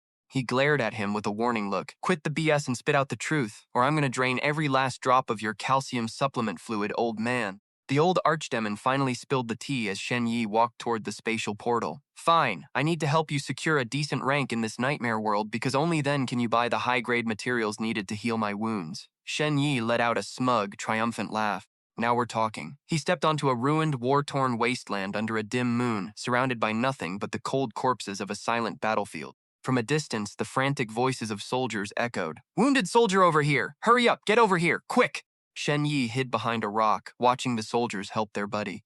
Hang in there, bro. Stay awake. The base camp is right around the corner. They'll patch you up in no time. He scanned the area for a blind spot, murmuring, Wait, are there still soldiers clearing out the battlefield? I can't just go charging in. If I run into those guys from earlier and they recognize me, I'm totally screwed. His eyes lit up with a wild idea as he looked at the piles of bodies. With all these dead bodies lying around, maybe I should just ask them for some intel. Shen Ye walked up to one giant, terrifying corpse. Damn, this guy is huge. Is this an undead? He activated his whisper of darkness. Yo, big guy, wake up. I've got some questions for you. He held the white mask up to its face to investigate. You know where this mask came from? The corpse weakly mumbled. No idea. Shen Ye clicked his tongue and turned away. All right, go back to sleep, old-timer. He kept wandering around, asking the dead spirits on the battlefield, Yo, bros, any of you ever seen this mask before? Nope, never. Not a chance, dude. Have you seen this mask, pal? Nah. After a long walk, Shen Ye dragged his feet and slumped down on the ground, totally exhausted. He rested his head against a discarded shield, sighing helplessly in the dead silent battlefield. Damn it. Searching like this is literally like looking for a needle in a haystack. Hiding among the ruins, Shen Ye scanned the dark battlefield with sharp eyes. Suddenly, he spotted the corpse of one beastman lying nearby. A werewolf, he muttered, totally stoked. Awesome. A werewolf's nose has got to be insanely sharp. Maybe this guy can sniff out some clues for me. Shen Ye quickly shoved the white mask in front of the dead werewolf's nose and activated his ability. Hey, good boy, have you seen this mask before? Or maybe caught a sniff of a similar scent? The corpse twitched, giving a few weak sniffs. The werewolf's spirit weakly mumbled, I've seen that mask. It belongs to one centurion right over there, though he's only got one arm left. It didn't forget to set the record straight, adding, and by the way, I'm not a dog. I'm a wolf. Shen Ye patted its head with a grin. Good boy, you did awesome. You can rest in peace now. The werewolf grumbled in frustration. I'm a wolf, seriously. As it faded away, Shen Ye walked over to where the severed arm was lying all by itself. The old archdemon in the ring spoke up. This is what happens when you take a direct hit from large-scale magic. Truly brutal. Shen Ye pondered. With just one severed arm left, will my whisper of darkness even work on this thing? Yo, bro, you there? Suddenly, the severed hand twitched, slowly raising two fingers into a bizarre gesture. Shen Ye cheered, totally hyped. Yes, that's the signature sign of the Hand of Shadows. Looks like I didn't find the wrong guy after all. This guy is the actual owner of this mask. Hey bro, you got anything to tell me? The arm trembled, then pointed decisively off into the distance. Following its direction, Shen Ye spotted one military boot lying among some rocks. He picked it up, but instantly pinched his nose at the rank odor. Ugh, gross, this boot smells like absolute trash. It literally stunk to high heaven, but then he realized something was off. Hold up, is there something hidden inside? From the nasty boot, one ancient coin and one tiny scrap of paper fell into his hand, smelling absolutely foul. Right then, the system panel flashed a notification. You have discovered the required amount of special items. Unlock the Item Appraisal Auxiliary skill. You can now view the descriptions of special items. The item info popped up. Crest of Shadows. Quality. Blue. Excellent. Engraved on the emblem are high-tier ancient magic runes capable of activating specific weapons. Without the matching weapon, it's just a piece of junk. Shen Ye stared, stunned, at the sword hanging from his hip. A weapon? Could it be? He pressed the emblem against the hilt of his sword. Instantly, a burst of blue electricity surged and wrapped around the entire blade. The system rang out repeatedly. Ding, item level upgraded from Knight's Veil to Duskblade. The details of his badass new weapon popped up. Duskblade. A custom short sword for human assassins. Quality, blue excellent. Attributes, sharp penetration, high-level bleeding. The system further explained, this weapon is blessed by the hand of shadows. Only high-level assassins can wield it. This surge of power represents your status, allowing you to accept missions and rewards from the guild. Shadows shield the executor of justice. Shen Ye cheered, totally thrilled. No way, what a crazy surprise. My Knight's Veil sword just upgraded into the Dusk Blade. Not bad at all. Oh right, there's also one letter here. He unfolded the scrap of paper to read, his face growing serious. It was a notification about investigating the truth behind the undead unrest. To all brothers and sisters, the human empire and the elven kingdom have jointly launched a large-scale mission. Anyone who secures intelligence regarding the undead unrest will be heavily rewarded. Take to the battlefield. The survival of our clan demands your fighting spirit. May the shadows shield us. The Hand of Shadows. Shen Ye gasped. So this is a mission from the Hand of Shadows. He picked up the crystal shard Roman had given him earlier to inspect it closely. Roman's crystal told me that the camp with 3 short swords erected is where the Hand of Shadows is stationed, he deduced. Right, Roman is definitely a member of this guild too. He saw me wearing the mask and decided to lend a hand. Shen Ye looked at the piles of undead corpses around him, a bold idea popping into his head. I can trade info on the undead unrest for a sweet reward. Haha, this is gonna be a total piece of cake. He pointed at one undead corpse. Yo, you there! Get up and tell me what's up with the undead unrest. The corpse weakly mumbled, I don't know anything. Shen Ye didn't give up. He pointed at another group of undead. Fine, how about you? You and you, talk.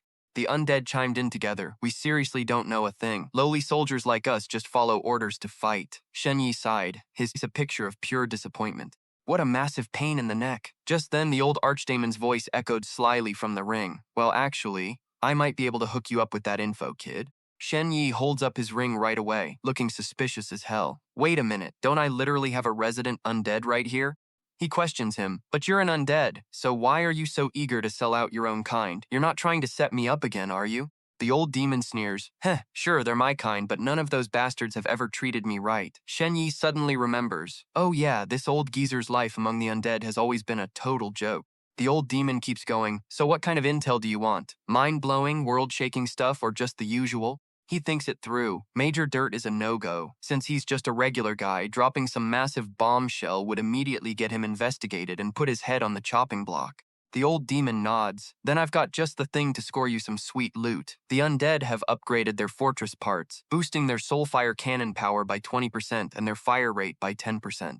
Shen Ye holds the intel recording crystal, still feeling a bit iffy. Isn't this info, like, a bit too valuable? The old guy replies, nah, not really. Actually, the human brass probably already suspect it, they just haven't confirmed it yet. Shen Ye slips the intel crystal into his pocket, muttering as he walks, this is perfect. I get my payout without drawing too much heat. He reaches the edge of the woods and spots a glowing base in the distance, the main army's camp. The Shadow Hand's quest turn-in spot is right inside, but how the hell is he supposed to just walk right in without looking shady? The old demon suggests, aren't those humans looking for wounded soldiers? Why don't you just play hurt and let them carry you in? Shen Ye nods. Damn, that's actually a solid plan. Spotting some medics running past with casualties on their backs, he asks, hey old demon, how good is human battlefield medicine anyway? The old demon explains, human holy healing is top tier, even better than the elves, as long as you've got the cash. Shen Ye is shocked. Wait, you seriously need money on the battlefield too? Duh. If you've got enough cash, they can even stitch your blown-off limbs back on. Shen Ye asks, what about your undead race? The old demon sneers. We just throw our dying grunts out to rot and fend for themselves. Shen Ye asks, so you don't heal them at all?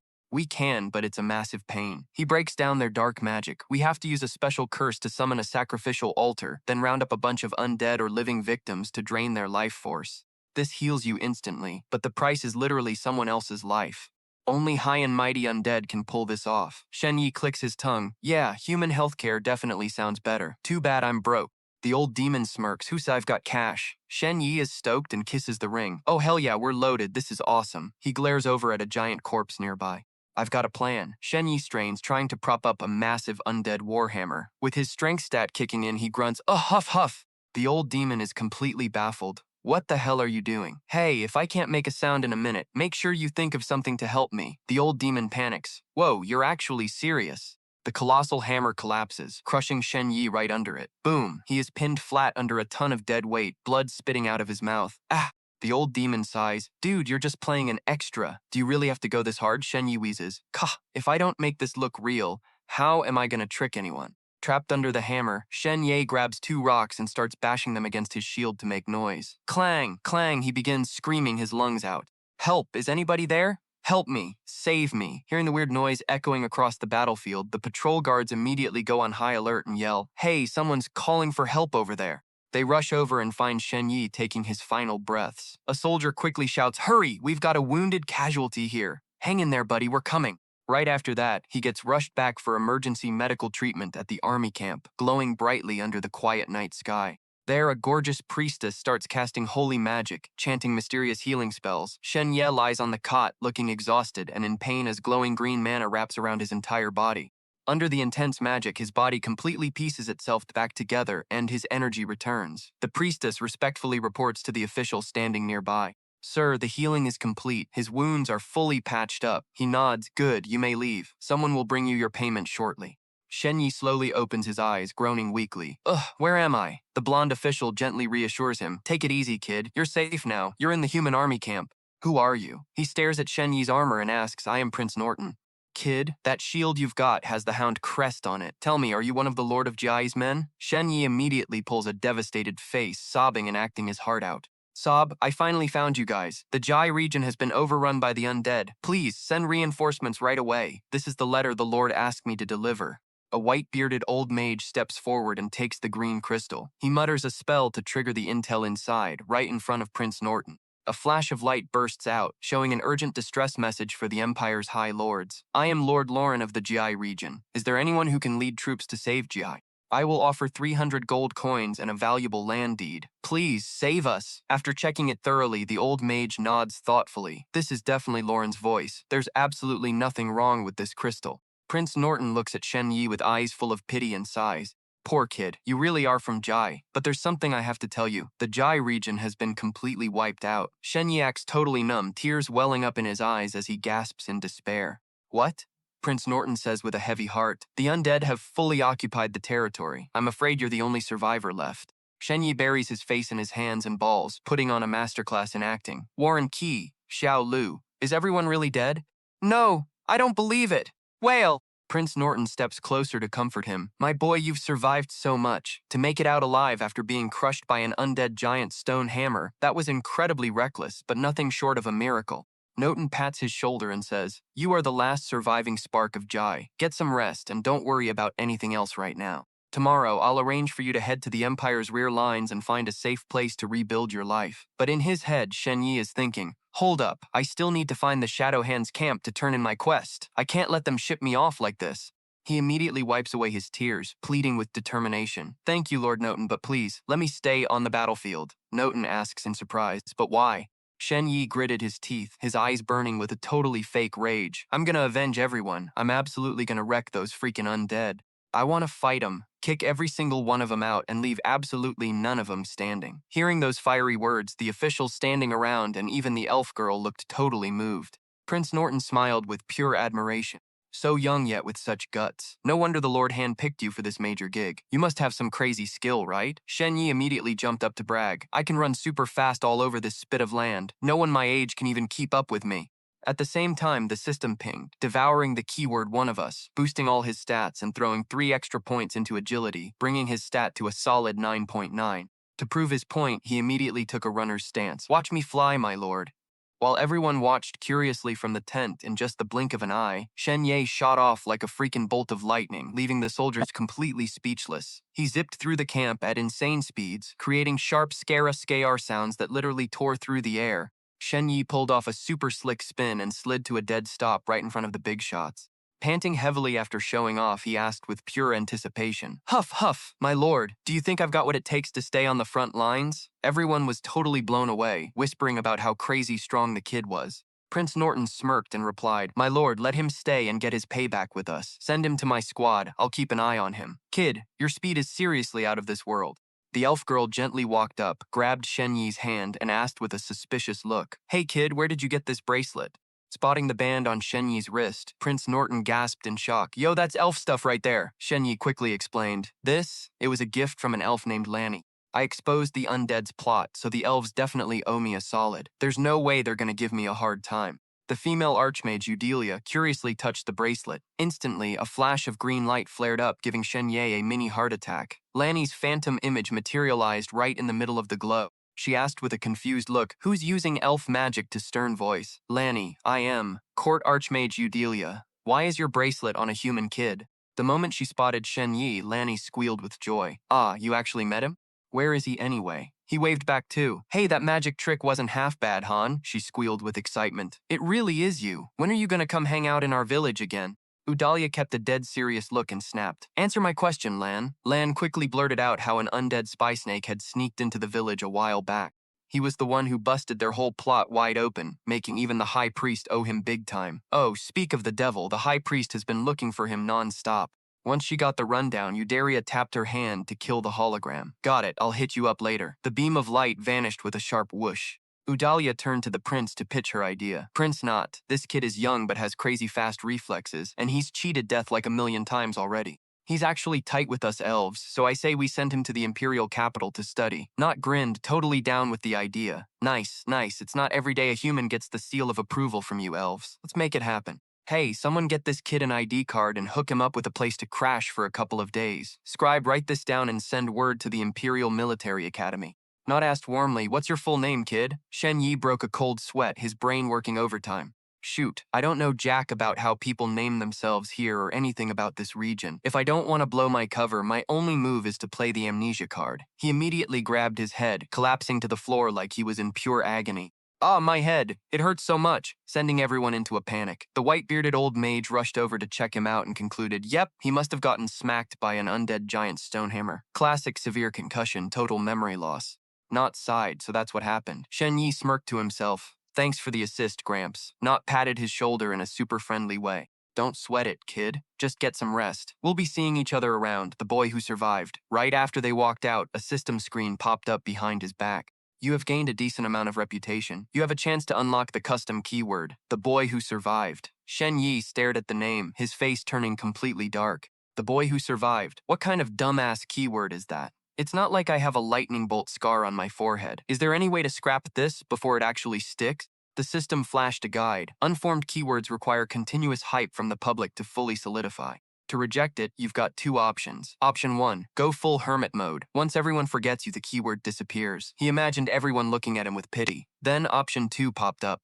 Option 2, do things that completely contradict the keyword. People will change their minds, and the keyword will change with them. Shen Yi steeled his resolve. "Fine, once I'm done here, I'll just keep a low profile for a bit." Suddenly, a soldier waved from a distance. "Later, kid who survived."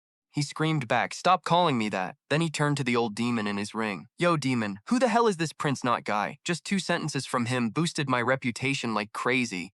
The old guy replied, "Noten is the eldest son of the royal family and the next in line for the throne. In other words, he's a prince. He's leading the joint forces of humans and elves to drive back the undead. You tell me if he's a big deal or not." Shen Ye nodded. "Huh, so that's the deal. Respect." From a distance, Not and Eudelia watched him walk away. Not asked, "That kid was pretty interesting back there. Did you spot anything?" Eudelia answered flatly, "He's carrying a high-grade token from the Hand of Darkness." "Tsk, so young and already climbing that high? Impressive." Not clicked his tongue, then it clicked. "Oh, you mean that dagger?" Not smiled knowingly. "Yeah, I saw it too. That's the Nightfall dagger. Something only high-tier assassins can get their hands on. Talk about a lucky find. A genius like that just fell right into our laps. Put in a request for a Medal of Bravery under my name." The soldier behind him barked, "Sir, yes, sir." Shen Yi spotted a tent marked with 3 crossed swords. "Bingo. This is the Brotherhood's intel drop inside the Hand of Darkness camp." He stepped inside. "Yo, hello?" A bald guy inside was busy feeling up a bearskin on the wall, completely blanking him. The dude kept ignoring him, acting like he wasn't even there. Shen Yi awkwardly cleared his throat. "Cuff, may the shadow protect us." He flashed a secret hand sign at the same time. The bald guy spun around instantly, throwing back the exact same hand sign. "Got some intel, brother?" Shen Yi pulled out a blue crystal and handed it over. "I snatched this from the undead Soulfire artillery. I'm sure you already noticed, but their firepower is way heavier this time around." The guy swiped it with a quick snatch. Grinning, he said, "Sweet, this is the real deal. What do you want to trade it for?" Shen Yi asked. "What've you got?" He bragged, "I've got loads of gear. Trust me, it's gonna blow your mind." He pulled out a dagger. "Check this out, the tactical camouflage dagger, coated with a special poison. 1 lick and you're in a state of fake death, perfect for assassins to play dead on the battlefield." He kept hyping it up. Fresh batch 2, good for 2 whole years. Hard to sleep at night? Just lick it once and you'll sleep like a rock. You'll wake up feeling super refreshed. Shen Ye raised an eyebrow. You got anything else? The guy chuckled. What? Not enough for the battlefield. All right, check this. The bald guy put a whistle to his lips and blew hard. Shen Ye stared blankly as a massive wild brown horse burst out of a cloud of dust. Nay, Shen Ye flinched, looking at the badass warhorse standing right in front of him.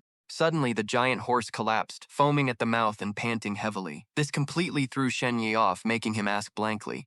Qian Rushan explained casually, it's a horse that plays dead. One look from you and it'll play its part perfectly. Since the item was super weird, Shen Ye asked suspiciously, wait, are the horse and that dagger a matching set or something? Qian Rushan smirked. Shen Ye brushed it off. Anything else? Realizing he had a picky customer, Qian Rushan pulled out a glowing high-end item. Those didn't win you over, huh? Fine, check this out, X-ray glasses. Shen Ye put them on and his jaw literally dropped. Outside the tent, 2 buff guys were flexing and showing off their darkness crystals.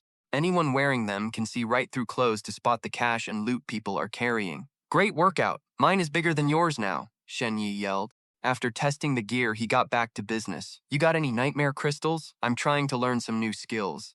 Qian Rushan let out a heavy sigh. War's been crazy lately, so stock is super low. I've only got 2 left, take your pick. He placed a glowing red crystal on the table. This is basic bloodletting. It's a move that makes your target bleed non-stop. Works with blades, swords, and daggers. I only got the basic skill manual, though. Next up is a chilly blue crystal. And this right here is the basic Gale Kick, a knockback-type kicking skill that can blast away both your enemies and their weapons. Have you learned these 2 moves yet? He actually didn't have either. Shen Ye gritted his teeth and snapped, I'm missing both of them. While he was torn, a mysterious wisp of black smoke swirled up, whispering right in his ear. Human, choose Gale Kick. He flinched hard, startled. Wait, this voice. Shen Ye glanced around Qian Rushan's tent, instantly realizing it belonged to the mysterious figure who had guided him and gifted him that razor-sharp dagger before. He quietly whispered to the black smoke, Why Gale Kick? The voice echoed back mysteriously, because it doesn't belong to this world. The black smoke then drifted, projecting the images of 4 shimmering crystals. Next, you must find a way to get the Undead Clan's Shadow Phantom Art and the Beast King Clan's Lightning Palm. Once you collect them all and combine them with Moonlight Deer, Stride, and Gale Kick, you will unlock the real secret. Though highly skeptical, Shen Ye decided to trust it. Learning skills can unlock secrets? Whatever, let's roll with it. I'll take the Gale Kick, he said. Qian Rushan nodded. All right, take it. It's yours. The moment Shen Ye touched the blue crystal, a powerful jolt of electricity instantly wrapped around his hand. Phantoms of battle stances flashed vividly around Shen Ye as he began absorbing the skill. Qian Rushan stared at him and said slowly, Gale Kick is just a basic kicking skill, but your quest reward is worth way more than this. Got any other requests? He replied bluntly. Nah, not right now. The man handed him a heavy pouch. All right, I'll use this bag of gold to make up the difference. Shen Ye took it. Thanks, much appreciated. Stepping out of the tent, he glanced at the Great Demon Ring and whispered, Yo, Great Demon, can you get me some undead skills? The old demon replied, I told you, undead skills require soulfire to cast, you can't. Shen Ye cut him off, Shadow Phantom Art. The great demon gasped in shock. Huh? How the hell do you know that spell? Don't worry about how I know. Just tell me if you've got it or not, I need it. The old man gave in, conjuring a purple crystal. Fine, yeah, I have it. But this is just a basic illusion spell. It's pretty much useless. You just need enough agility and spirit to pull it off. To keep things low-key, Shen Ye hid the ring away. A stat window popped up. Shadow Phantom Art requires 3 spirit, 5 agility. Description: summon a gloomy phantom to distract your opponent. Shen Ye immediately adjusted his stat board. I've got 7 attribute points. Let's dump 3 into spirit to reach 3.9 and the other 4 into agility to reach 6.9. That meets the requirements. A booming sound echoed alongside a system notification. Attributes have been redistributed according to your will. He quickly dashed deep into the forest, thinking, gotta find a place where nobody's around. If I get caught using undead magic, I'm toast. Shen Ye stopped, cautiously looking around the dry, withered trees. He clasped his hands and chanted a spell. Instantly, a massive purple phantom materialized behind him. Shadow Phantom Art. The specter roared and flew through the air, disappearing with a soft whoosh. Shen Ye watched it go, looking totally disappointed. Is this really the Shadow Phantom Art? It literally does nothing except maybe jump scare someone. The old demon mocked, you seriously like this trash spell? And here I thought you actually had some taste in magic. Guess I was wrong. Ha ha ha. Shen Ye ignored the mockery, his eyes shining with determination. You wouldn't get it, old man. Now I've got Moonlight Deer Stride, Gale Kick, and Shadow Phantom Art. Just missing the Lightning Palm. Let's see what happens when I collect this whole set. Suddenly, a soldier ran up from behind shouting, Finally found you, the boy who survived the great disaster. Shen Ye's face darkened as he sighed. Stop calling me that. The soldier smiled and handed him a wooden box. Congrats, kid. Thanks to your brave performance back there, Prince Not has decided to award you a Medal of Valor and this recommendation letter. Shen Ye gave a sharp military salute. Thank you very much, Your Highness. I will train as hard as I can to serve our kingdom in the future. The soldier instructed. You can march back to the imperial capital with the army or head out on your own. Either way, take this letter and report to the Imperial Military Academy. Got it? Sir. Yes, sir. And one more thing, kid. Awesome job. Shen Ye turned and walked into the night, calculating in his head. Thanks for the favor, Prince. This cash is more than enough to cover my living expenses in this world. The gold I got from the Shadow Hand can go toward helping my family back home. This trip to the other world was a success. Time to head back. The scenery shifted as bright sunlight poured over a modern high-rise building in the real world. On the computer screen, a virtual cat girl announced, Mr. Shen Ye, a total of 65,440 yuan converted from your gold has been transferred to your designated account as requested. Shen Ye took the bank card with a slight smile. Thanks. Right then, his phone rang aggressively. Ring, ring, ring, ring, ring. On the other end, his mother's worried voice came through. Xiao Ye, why did you suddenly send me so much money? Where did you even get that cash? He explained as he walked. It's just the allowance I got after joining the corporation. I sent it back for the family to use first. But that's so much. Aren't you keeping any for yourself? I'm fine, Mom. I don't really spend much at the corporation. Anyway, I gotta go grab some food. He hung up and curiously checked his phone notifications. Going to the nightmare world for a bit without checking my phone. Damn, I didn't expect this many texts. Congratulations messages popped up. Congrats, Shen Ye. You've successfully signed a contract with the Human Realm Martial Arts Corporation. Hubby Shen Ye, you are our pride. Suddenly, his eyes lingered on a text from Zhao Yibing, accompanied by a picture of a sad-looking girl. Boohoo, it's all my fault. Shen Ye, please forgive me. Can we go watch a movie tonight, please? Shen Ye looked at the picture of the pretty girl, his face flushing slightly in embarrassment. But then he started tapping furiously on his keyboard. Clack, clack, get real. Yibing, I am the swan meat you will never get to taste. He sighed to himself. Yeah, she's gorgeous, but too bad. Another message popped up. Ding, Ye Gay, congrats on signing with the Human Realm Martial Arts Corporation. Let's celebrate tonight. Shen Ye suddenly remembered. Right, I promised Hao Yu we'd go grab some stir-fry. His gaze suddenly turned deep and anxious. But right now I'm being targeted by the Assassin Alliance. Leaving the corporation grounds recklessly is super risky, but Hao Yu genuinely wants to celebrate with me. Glancing back at the memories of his best friend, he told himself, the original soul of this body might be gone, but the friendship with Chen Hao Yu still flows through these veins. I can feel the pure childhood bond they shared. This is something I never experienced in my past life. Even though the gap between us will only widen from here, as long as I have the chance, I still want to cherish this friendship. While deep in thought, Shen Ye's phone suddenly dinged with a notification. It was a text from his best friend. Bro Yi, take me to see the Mortal Martial Arts group today, please. That place is literally my dream. Just a quick peek is fine. He gasped in surprise. Shen Ye walked while doing some quick mental math. Yeah, the company allows outside visitors and it's super secure inside. This would totally satisfy Chen Haoyu's curiosity and they could celebrate together. He texted back, get over here, perfect timing, we can grab a bite together. Haoyu replied excitedly, awesome, I'll be there in 10 minutes max. He smiled faintly. All right, I'll wait for you in the lobby. Standing in the corporate lobby, Shen Ye scanned a crowd gathering in the distance. He froze, feeling an insane crushing pressure radiating from them. There was a literal giant, a woman in a cowboy hat, and some mysterious masked guys oozing a thick, dark aura. Shen Ye broke into a cold sweat, staring down at his feet in pure anxiety. Their vibe was on a whole different level compared to normal people. Were these the pros that manager Qian talked about? The giant suddenly whipped his head around, glaring down at Shen Ye with razor-sharp eyes. He stomped over, towering like a massive mountain. So, you're this year's rookie? Shen Ye stammered awkwardly. Yeah, sorry about that.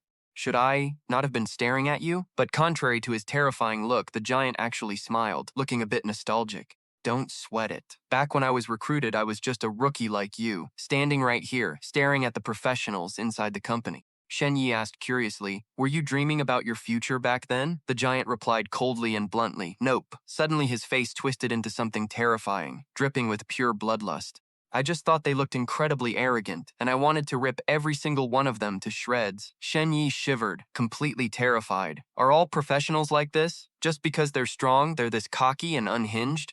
Just as the tension peaked, the girl in the cowboy hat walked over with a swagger. The giant waved with a sudden friendly grin, breaking the heavy silence. Hey Ona, you on night duty tonight? Want to grab dinner together? Shen Ye was completely thrown off by the sudden shift. Ona whipped out her gun, pointing it dead at the giant's face and snapping, "Get lost. Bother me again and I'll skin you alive, just like that pervert I skinned a few days ago." Shen Ye gasped in absolute horror. The giant flinched and backed off. "Fine, no dinner, but why the hell do you have to be so hostile?" Ona turned to look at Shen Ye. "Shen Ye, there's a guy named Chen Haoyu looking for you. His ID checks out. Should we let him in?" He quickly replied, Yeah, he's my classmate. Please let him in." Ona turned on her heel. "All right, stay put. I'll go bring him in." Shen Ye called out after her, "You don't have to go through the trouble. I can just go grab him myself." Ona looked back at him, her gaze a mix of strict authority and pure charm. "No can do, little bro. Manager Qian specifically ordered us to keep a close eye on you. It seems you're in some deep trouble right now, so we gotta protect you." He could only sigh. "Fine." A moment later, Chen Haoyu walked in, his jaw dropping at how luxurious the building was. "Whoa, this place is straight up majestic. I don't even know where to look." "Bro Yi, you've seriously hit the big leagues." Shen Yi threw an arm around his friend's shoulder, smiling warmly. "If you ever want to hang out, you can hit me up and come here whenever." Haoyu excitedly pumped his fist. "Bro Yi, that's insane. Signing directly with the Mortal Martial Arts Group, you have no idea how much the whole school is freaking out right now." The two of them headed toward the elevator. Shen Yi laughed it off. "Anyway, let's drop that. Come on, I'll treat you to some food at the company cafeteria." Haoyu scratched his head. "I'm not really hungry yet. I want to check out your room first." He nodded. "Sure, let's go." The elevator doors slid open, revealing a crowd of weird-looking characters inside, making the air feel instant chilly. Shen Yi stepped inside with Haoyu and selected the 105th floor. Haoyu looked around in absolute awe. "Whoa, this is nuts. You literally went from zero to hero overnight." Suddenly, the phone in Shen Yi's pocket buzzed like crazy buzz. He opened a message from Xiao Mengyu. "When you were attacked by the anomaly at the hospital, there was indeed a nurse who witnessed the whole thing, but she's vanished. I only found a corpse with a completely mangled face, and it's not her. I'm still verifying who it actually is." The phone buzzed again. Buzz. Xiao Mingyu sent a video clip. "I also dug this up. Take a look." Shen Yi stared intently at the screen. The next text made his face go pale. "I suspect this person was murdered to silence them because they're connected to you." The video showed a shadowy figure lurking in a dark hallway, and the silhouette looked exactly like Chen Haoyu. The phone kept buzzing. Buzz, buzz. Xiao Mengyu warned, "So I ran another background check on everyone around you." Shen Ye stared in absolute shock at a photo of Haoyu holding a wicked razor-sharp knife at school. This guy was acting super shady at school yesterday morning, like he was hunting for something. The elevator chimed, announcing they had reached the 80th floor. Ding. Shen Yi stared at his phone screen, his mind in a complete mess. Chen Haoyu, was he looking for me? What was I even doing yesterday morning? While Haoyu happily gazed out the window, exclaiming, "Whoa, we're up so high," Shen Yi broke into a cold sweat as a realization hit him. Right, I was stuck in the nightmare realm back then. That's why Chen Haoyu was wandering all over the school building in the security footage but couldn't find me. Suddenly, Haoyu turned around, staring at him with a deep, unreadable gaze. "What's up, bro Ye?" Right then, Shen Yi's phone vibrated with a warning message from Xiao Mengyu. "Why is he looking for you? If you run into him, you must be extremely careful." The elevator stopped with a ding. They had reached the 105th floor. Haoyu practically leaped out, running into the hallway in pure excitement. "Whoa, the 105th floor! I've never been this high up in my entire life. Broye, living here every day must be absolute heaven." Heading deeper into the corridor, Haoyu urged him on while Shen Ye slowly trailed behind. "Hurry up, Broye. Which room is yours?" "I'm literally dying to check out the view from up here," he pointed ahead. "It's that room right at the very end of the hall." Stopping in front of the door, Haoyu pointed excitedly. "Ooh, we're here, we're here!" Meanwhile, Shen Yi stood there silently, his face heavy with dark thoughts. "Yeah, this is the one." Out of nowhere, Haoyu whipped around, unleashing a lightning-fast sword strike with eyes blazing red with bloodlust. Right? Slash! A massive purple slash ripped through the air, heading straight for where Shen Yi stood. Shen Yi's jaw dropped in absolute horror as the blade pierced right through his forehead, and fresh blood began to spray everywhere. But suddenly, Shen Yi's figure glowed brightly and dissolved into thin air, leaving behind only the word dissipated. The fake Haoyu stumbled back in shock. An illusion? No way! How the hell does that brat have such high-tier footwork? In an instant, the real Shen Yi materialized from behind, delivering a thunderous kick right to the assassin's face. Bam! The powerful kick created a massive boom, blasting the assassin back as blood splattered everywhere. Crack! Shen Yi stuck the landing right in the middle of a surge of blue electricity. The system notifications kept spamming. "You've dumped your stat points and successfully popped 3 skills: Moonlight Stride, Shadow Veil, and Bone Ward. Because of that, you've temporarily unlocked an incomplete version of the Frost Moon Burst combo. Effect number 1, a guaranteed absolute knockback on the enemy. Effect number 2, a perfect decoy clone to totally mess with their heads. Effect number 3, a 30% movement speed buff for 10 seconds. Shen Ye stood up straight, glaring with cold killer eyes as he demanded, "You're not Chen Haoyu, where the hell is he?" At the same time, his stats got a sweet boost. Thanks to pulling off that Frost Moon burst, his body got pushed past its limits, boosting his strength by 0.1, his agility by 0.2, and the assassin dragged himself up, his face mangled and drenched in blood, laughing like a total psychopath. "Ha ha ha ha, that kid is dead!" The psycho lunged forward, knife in hand, screaming like a wild beast. "You're gonna join him in hell real soon, punk." But Shen Ye didn't even flinch. He just calmly threw a devastating kick, loaded with a blinding blue light. The assassin cockily tried to block it with one arm. "Pfft, a weak-ass kick like this, I can stop it with one hand. Crack!" Instantly, the skill's special effect kicked in, triggering the guaranteed knockback and sending him flying backward in absolute horror. Arg! What the hell? Shen Ye snatched a gun out of his pocket. Turns out, that was the hidden trick of this skill combo. Who would have thought combining a bunch of basic skills could create such a ridiculously overpowered move? He opened fire, unleashing a barrage of laser beams that pinned down the assassin. Bang, bang! The killer scrambled to dodge through a cloud of purple smoke, snarling, "You sneaky little brat! You actually hit a gun on you! Too bad your aim is absolute trash. You didn't even graze me." Suddenly, a flashing red alarm blared throughout the entire building. Beep, beep, beep, warning. Gunshots detected on the 105th floor. All combatants are requested to check out the situation immediately. Shen Ye spun his gun like a badass and casually replied, "Who said I was trying to hit you?" Outside, fighter jets streaked through the sky, heading straight for the skyscraper. Boom, boom. Warning. Gunshots detected on the 105th floor. All combatants, report to the scene immediately. Out of nowhere, laser traps shot up from the floor, pinning the assassin in place and freezing him dead. Wen Na stepped out of the purple smoke, absolutely pissed. "That damn human skin mask, even I got tricked by it." Shen Ye gasped in disbelief. "Says Wen Na, how are you already here?" He thought to himself, "I literally searched him top to bottom. Who knew this freak was using a pen as a weapon?" Wen Na lunged forward, grabbing the assassin by the throat and slamming him against the wall. "Spit it out. What are you after? Who sent you? Why are you trying to kill Shen Ye?" The guy coughed up a mouthful of blood. "Cough," she snapped again. "Talk, or I'll skin you alive and make your life a living hell." The assassin just grinned wickedly. "You won't get a single word out of me, bitch." Suddenly, a faint click sounded inside his mouth. His eyes rolled back, white foam bubbled from his mouth, and he went completely limp. Wen Na cursed in frustration. "Damn it! He crushed a poison capsule hidden in his tooth. I should have knocked him out cold before asking questions. Damn it!"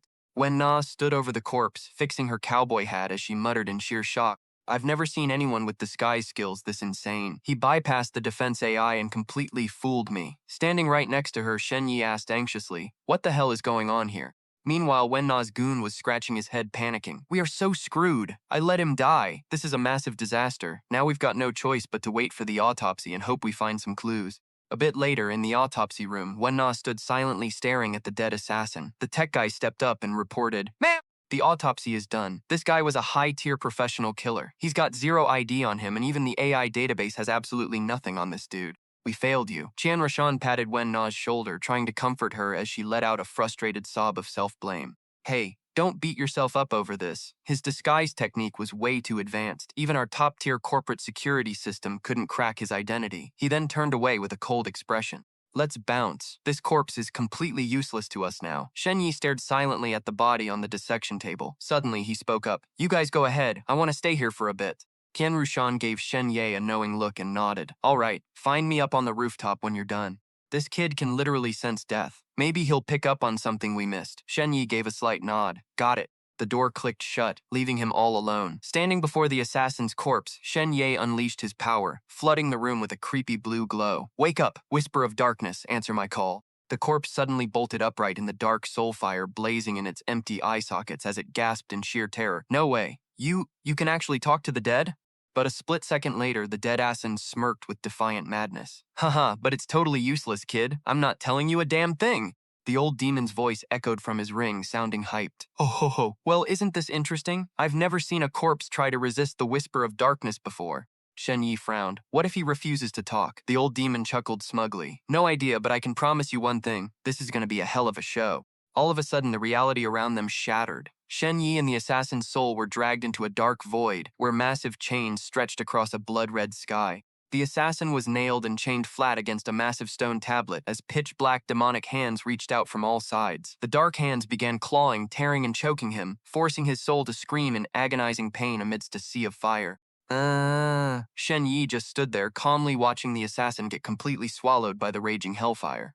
The heat was so intense his spiritual body began to melt, exposing the raw white skull beneath his face. Sizzle! Sizzle!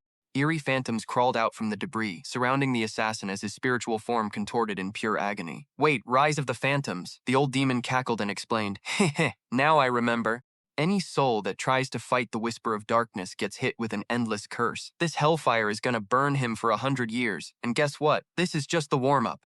Save me. The old demon kept describing the gruesome details. Up next, 3,600 different kinds of brutal torture will be dealt out one by one, looping over and over until this scumbag's soul finally cracks. And if he still wants to play tough, we'll just summon some way nastier evil spirits. They absolutely love stubborn souls like him because they're real pros at keeping the soul fully conscious and intact the entire time they're ripping him apart. Oh, and here's the best part. Only the victim feels that endless nightmare. 100 years of agony for him is literally just a split second for us. Finally, the assassin couldn't handle the mind-breaking torture anymore.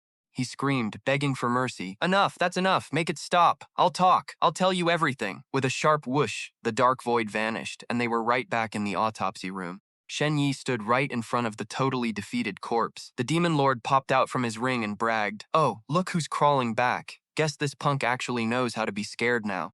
As Shen Ye pulled out his phone to record, he stared into the flickering blue flame inside the corpse's eye sockets and coldly ordered, "Spill everything you know, every single detail. Don't leave out a single word." Beep, beep, scene cut. A few minutes earlier on the girls' dorm rooftop, a blood-red sunset painted the entire building.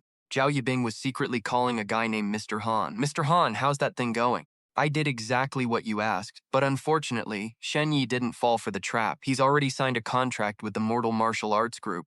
I'm just a powerless high school student. Nothing I do makes a difference." The other end replied with a cold text message. "Mr. Han, 8 o'clock tonight, West Suburban Finland Hotel. Don't be late." Yibing nervously gripped her phone, wondering if she should even go. Suddenly, her phone started ringing. Ring, ring, ring! The ringing startled her. "Hello, who's this?" After listening for a moment, she gasped in pure joy. "Seriously? I got directly admitted into the Key High School?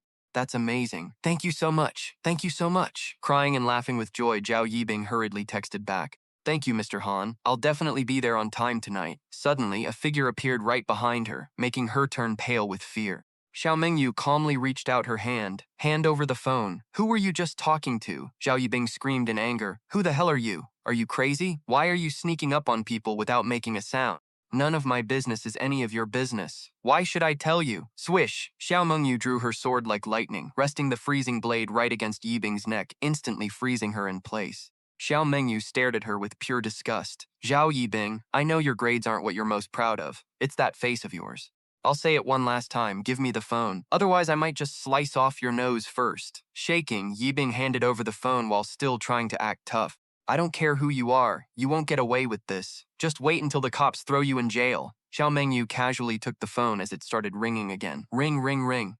Xiao Mengyu picked up. Shen Yi's voice came from the other end. "Hey, Xiao Mengyu, got any new updates? I just caught an assassin, and after putting some pressure on him, he spilled everything." She spoke while scrolling through Yibing's phone. Behind her, Zhao Yibing shrieked in absolute panic. "Shen Ye? You were sent by Shen Ye to get revenge on me?" Xiao Mengyu kept casually scrolling through the messages. Back in the autopsy room, Shen Ye ordered the assassin's soul. "Keep talking." The assassin wheezed, "We are killers from the Assassin Alliance. Not long ago, we received a joint mission. The main goal of the gig was to take you out, but we had to make your death look like a total accident." He detailed the sinister plot. "We staged a fake accident scene at the hospital, which my partner set up. First, I killed Chen Haoyu and took his identity to lure you to the hospital. According to our calculations, once that thing was triggered, you should have died right there in the hospital. But not only did you survive, there was even an eyewitness at the scene." He continued detailing their crimes, "So we didn't just have to kill you. We also had to find out why the spell failed and retrieve the tool used to cast it. Just then, a cop stumbled upon us. But since he was just a green rookie, we used him to find his connection to you. So we played along, took him out right inside the police station, and impersonated officers to steal intel to finish you off. Too bad every single plan failed. Until today when I had to take matters into my own hands." Shen Ye lowered his head, shadows masking his murderous expression. "You hid the cop's body in a locker at the station, but what about Chen Haoyu? Where did you hide his corpse?" The assassin replied, "I hid Chen Haoyu's body down in the school's drainage tunnel." At that exact moment, Xiao Mengyu's voice came through the phone. Shen Ye, the corpse I mentioned earlier, was actually found in your school's drainage tunnel. A sharp crack echoed. Shen Ye was so pissed off he crushed his phone screen right in his hand, his eyes burning with pure rage. He growled at the assassin's soul. Who is the mastermind behind you clowns? Shen Ye stood tall in the darkness, staring down at the miserable corpse on the operating table, repeating his deadly question. Spit it out. Who is pulling the strings? The assassin's soul shrieked in agony amidst the dark flames. Only the mission commander knows everything. Shen Ye narrowed his eyes, pressing him with cold, heavy pressure. Who's the commander? Where is he? The corpse wheezed. As the image of a gloomy castle appeared, he muttered, He's known as the Skin Peeler, a notorious assassin in the underworld. The human skin spell on me was cast by him. The assassin went on to reveal his hideout. He went to the Fenglin Hotel in the suburbs. Because the eyewitness nurse is hiding there, he's going to kill her. Shen Ye stared thoughtfully at the corpse. What kind of freak is this Skin Peeler? Does he have any weaknesses? The assassin's eyes filled with sheer terror at the mention of his boss. His strength is absolutely terrifying. I couldn't find a single weakness. Shen Ye didn't back down, continuing to squeeze the squirming soul. No defining traits at all? Spill whatever you know right now. The assassin's soul shuddered as he revealed a horrifying truth that made both Shen Ye and Xiao Mengyu on the other end freeze. If I had to say, he has an extremely sick fetish. He eats human flesh. Shen Ye immediately spoke into the phone with determination. I'm going to pay this skin peeler a visit, but all he got from the other side was a dial tone. Xiao Mengyu, wait, she hung up. The assassin let out a creepy laugh seeing Shen Ye's panic. I don't know who that chick on the phone is, but if she goes after the skin peeler, she's in for a brutal ending. The skin peeler loves eating women, especially young, pure girls. Pissed off by the sick talk, Shen Ye threw a heavy, crushing punch straight into the corpse's mouth. Bam! The powerful strike sent a massive shockwave, blasting the assassin's body right off the operating table. Thud. Shen Ye looked at the disintegrating corpse with pure disgust. Shut your mouth unless you're asked. Get lost and burn to ash. Meanwhile, the scene shifted to the luxurious, 5-star Fenglin Hotel in the suburbs, which was wrapped in a suffocating, deathly aura. Inside a dimly lit room, a white-haired freak was casually having a candlelit dinner, with the corpse of a woman propped up in the chair opposite him. Closing his eyes, he savored the sick taste. The meat is firm, but not fatty. If you chew carefully, there's a hint of sweetness, but once it goes down, it leaves a bitter kick on the tip of your tongue. Guess all that running really stressed her out. My bad, he said, raising his crimson wine glass, totally lost in pure ecstasy. So rich and bold, so smooth and velvety. The most mind-blowing part is the absolute balance of sweet and sour, with a hint of cherry. This blood cocktail perfectly cuts through the gamey taste of the meat. Simply brilliant. He stared at the plate holding a human eyeball and smirked at the nurse's corpse. Damn, it's been a hot minute since I tasted something this top tier. You really touched my heart, nurse. His eyes lit up with excitement as his phone buzzed on the table. To show my appreciation, I'm gonna savor every last bit of you next. Bzz, bzz. He wiped his mouth with a napkin, looking totally pissed about being interrupted. My apologies, there are always rude jerks who love ruining our dinner. Life is always packed with wild surprises and letdowns. A text from Mr. Han popped up on the screen. I hope you can take out the target yourself. His eyes narrowed with pure killing intent as he read. Oh, so they really want me to get my hands dirty, huh? I just got word that my assistant is dead. Wait, 3 hitmen down in a row? This means the target is definitely no ordinary high school kid. Sure, I can do it, but what are you guys offering for my fee? The client sent back a short reply. A girl, the white-haired creep sneered arrogantly. Haha, girl? Come on, I'm not some trash collector. You guys should know my standards are insanely high. Right then, some gorgeous photos of Zhao Yibing flashed on his phone screen. The white-haired freak's eyes widened, staring at the girl's photo with pure, unadulterated lust. He leaned back, his face flushing with a creepy, perverted grin. Ah, what a sweet, innocent little lamb, he whimpered. Imagining his hands all over the girl in the picture, his heart raced with excitement. Just looking at you, I can already smell your fresh, sweet scent. Thanks for setting up such a wonderful meeting. I'm touched. I'll personally put an end to that little brat.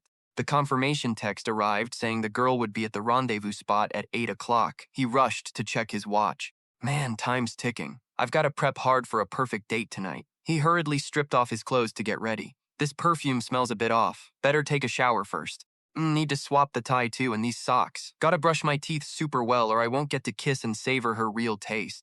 As he walked, he suddenly froze, his eyes turning razor sharp. Oh, right. He glanced back at the dining table where the nurse was sitting. Almost forgot the most important thing. Flicking his wrist, he shot out glowing red magical threads, coldly telling the nurse's corpse, Sorry, babe, but our relationship is over. Time to tidy up. Can't have you scaring off my guest. With a flick of his fingers, the web of threads sliced the nurse into tiny pieces. Meanwhile, at the corporate headquarters, Shen Ye was setting up his new gear. The system's automated voice chimed, fingerprint matched, brainwaves matched, face matched. Identity verification successful. Please speak a phrase. This will be your unique voice command. Say it to activate me. Shen Ye paused for a second, then chanted, a kill every 10 steps, leaving no trace for 1,000 miles. Standing nearby, Qian Rushan gave him a big thumbs up and cheered. Damn, that's a sick poem. Right then, the device started vibrating intensely, radiating a brilliant blue light. A super badass ride emerged from the glowing light, leaving Shen Ye utterly jaw-dropped. What on earth is this? A Ghost Fire F motorcycle? Qian Rushan shoved his hands into his pockets and clicked his tongue in awe. Damn, it's unbelievable. Getting a sick ride like this at your age? I wonder how many girls you're gonna pull with this. Shen Ye asked out of curiosity, what's the performance on this thing like? Old Qian went off, bragging, a liquid-cooled parallel twin four-stroke engine, variable light aerospace alloy body, classic stainless steel exhaust, next-gen wireless motor, and a fully integrated AI system. He kept hyping up its special features. Plus, it has a signature Angel Wing flight system, and you can switch between autopilot and manual mode on the fly. Flight time is up to 30 minutes. Shen Ye was stunned. This thing can fly? Duh. But since you haven't taken flying lessons yet, you'd better stick to autopilot. What about the battery and charging? How much does that cost? Just tell the AI and it'll find a charging spot on its own. It's already linked to your personal ID, so it'll auto-pay. Shen Ye hopped on the bike, thinking to himself that a red coat would look way flashier, like a blazing fireball. Suddenly, the paint job shifted, startling him. Whoa, it changes color too! Qian Rushan chuckled. That's next-gen chameleon tech on the chassis. It shifts colors on the fly based on your thoughts. Even though the bike was insanely cool, Shen Ye still felt a bit let down. Sigh, I mean, this ride is super sick and all, but I honestly thought you'd hand me some legendary cultivation manual instead. Qian Rushan's face turned serious. Look, Kunlun knows you're in deep trouble. That's why they hooked you up with this state-of-the-art bike, so you can make a quick getaway. Old Qian emphasized, once you trigger the pure electric boost, this bad boy flies like a rocket. It's faster than you can even imagine, and it'll save your neck when you're in a tight spot. Shen Ye narrowed his eyes. If Kunlun knows I'm in danger, they definitely know who's trying to put a hit on me, right? Old Qian smirked knowingly. Even if they do, they wouldn't lift a finger for a trivial matter like this. They're busy dealing with the actual survival of human civilization. He added, unless you prove you're worth their time, they won't hand out any reward codes or give you gear that fits your level. Shen Ye looked down, his heart heavy. My worth? Yeah, in this world, if you're worthless, nobody cares whether you live or die. Detective Luo was proof of that, and so was Chen Haoyu. He worried silently. How was Xiao Mengyu doing? Had she crossed paths with that skin peeler yet? Staring out into the night, Qian Rushan commanded, tonight, you stay put and rest here at the headquarters. Don't go anywhere. First thing tomorrow, I'll personally take you to the exam site. With top experts from the 3 major academies guarding the place, you'll be as safe as can be. Shen Ye nodded. Don't worry, old Qian. I'm not going anywhere tonight. Good. This entire floor will be completely locked down. We head out tomorrow morning. At the exact same time, inside a dark, ancient villa, Xiao Mengyu silently trailed behind a terrified Zhao Yibing, who was leading the way. Shaking as she walked, Zhao Yibing thought to herself, I brought this woman here. I hope Mr. Han doesn't lose his mind. Meanwhile, Xiao Mengyu scanned the surroundings with cold, sharp eyes. Standing before the eerie building, Xiao Mengyu frowned. There's killing intent in the air. It was extremely well hidden, almost undetectable, but the structure was wrapped in a gloomy, dark energy. She turned to Yibing and coldly confronted her. So, you're telling me this internet buddy of yours hooked you up with tons of premium elixirs and high-grade nutrients to boost your stats, and even guaranteed you a free pass into a top-tier academy. Is that it? Yi Bing hung her head in shame. Yeah, that's right. All I had to do was lead my classmates to ruin Shen Ye, drag his name through the mud, and destroy him, and everything would be mine. Xiao Mengyu smirked, looking down on her. Shen Ye already signed a sweet deal with the Human Martial Arts Corporation. That means your little mission is a total flop. Zhao Yibing, do you have any idea how bad this ends for you? Yibing snapped back defiantly. You're the one holding me captive. Do you have any idea what's going to happen to you? Xiao Mengyu gave the girl a look of pure pity. She was just a basic, ordinary girl, treating all the toxic, messed up things she did to Shen Ye as some casual business transaction. But she had no clue this deal was dragging her straight into a bottomless pit. Ugh, whatever. She stopped and dropped an ultimatum. Zhao Yibing, I'm giving you 2 choices. Option 1, you hide around here, wait till I clean up this mess, and then step up as a witness to spill the whole truth. Option 2, you pretend we never met tonight. Go run to your so-called benefactor, and I'll pretend you don't exist. Zhao Yibing bit her lip, her face twisted in a massive internal struggle. Finally, she huffed and stormed off, leaving Xiao Mengyu standing dead silent under the shadow of the trees. Xiao Mengyu closed her eyes, sensing the vibe in the air. She gripped the hilt of her sword, locking in as she saw Yi Bing run straight through the main entrance of the building. Swoosh!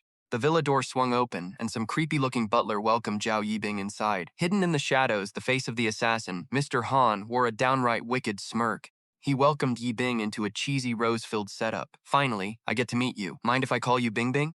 You are the most gorgeous, talented girl I've ever laid eyes on. I'll gladly hook you up, get you into the elite provincial academy, and even sponsor your entire tuition. Clutching the bouquet of red roses, Zhao Yibing looked at him with puppy dog eyes. So, this is Mr. Han? He's totally different from online. He's actually so charming and sweet in person. Thank you so much. I seriously don't know how to repay you. But what about Shen Ye? The white-haired dude took her hand, playing the nice guy. Forget about him. You don't need to stress over that loser anymore.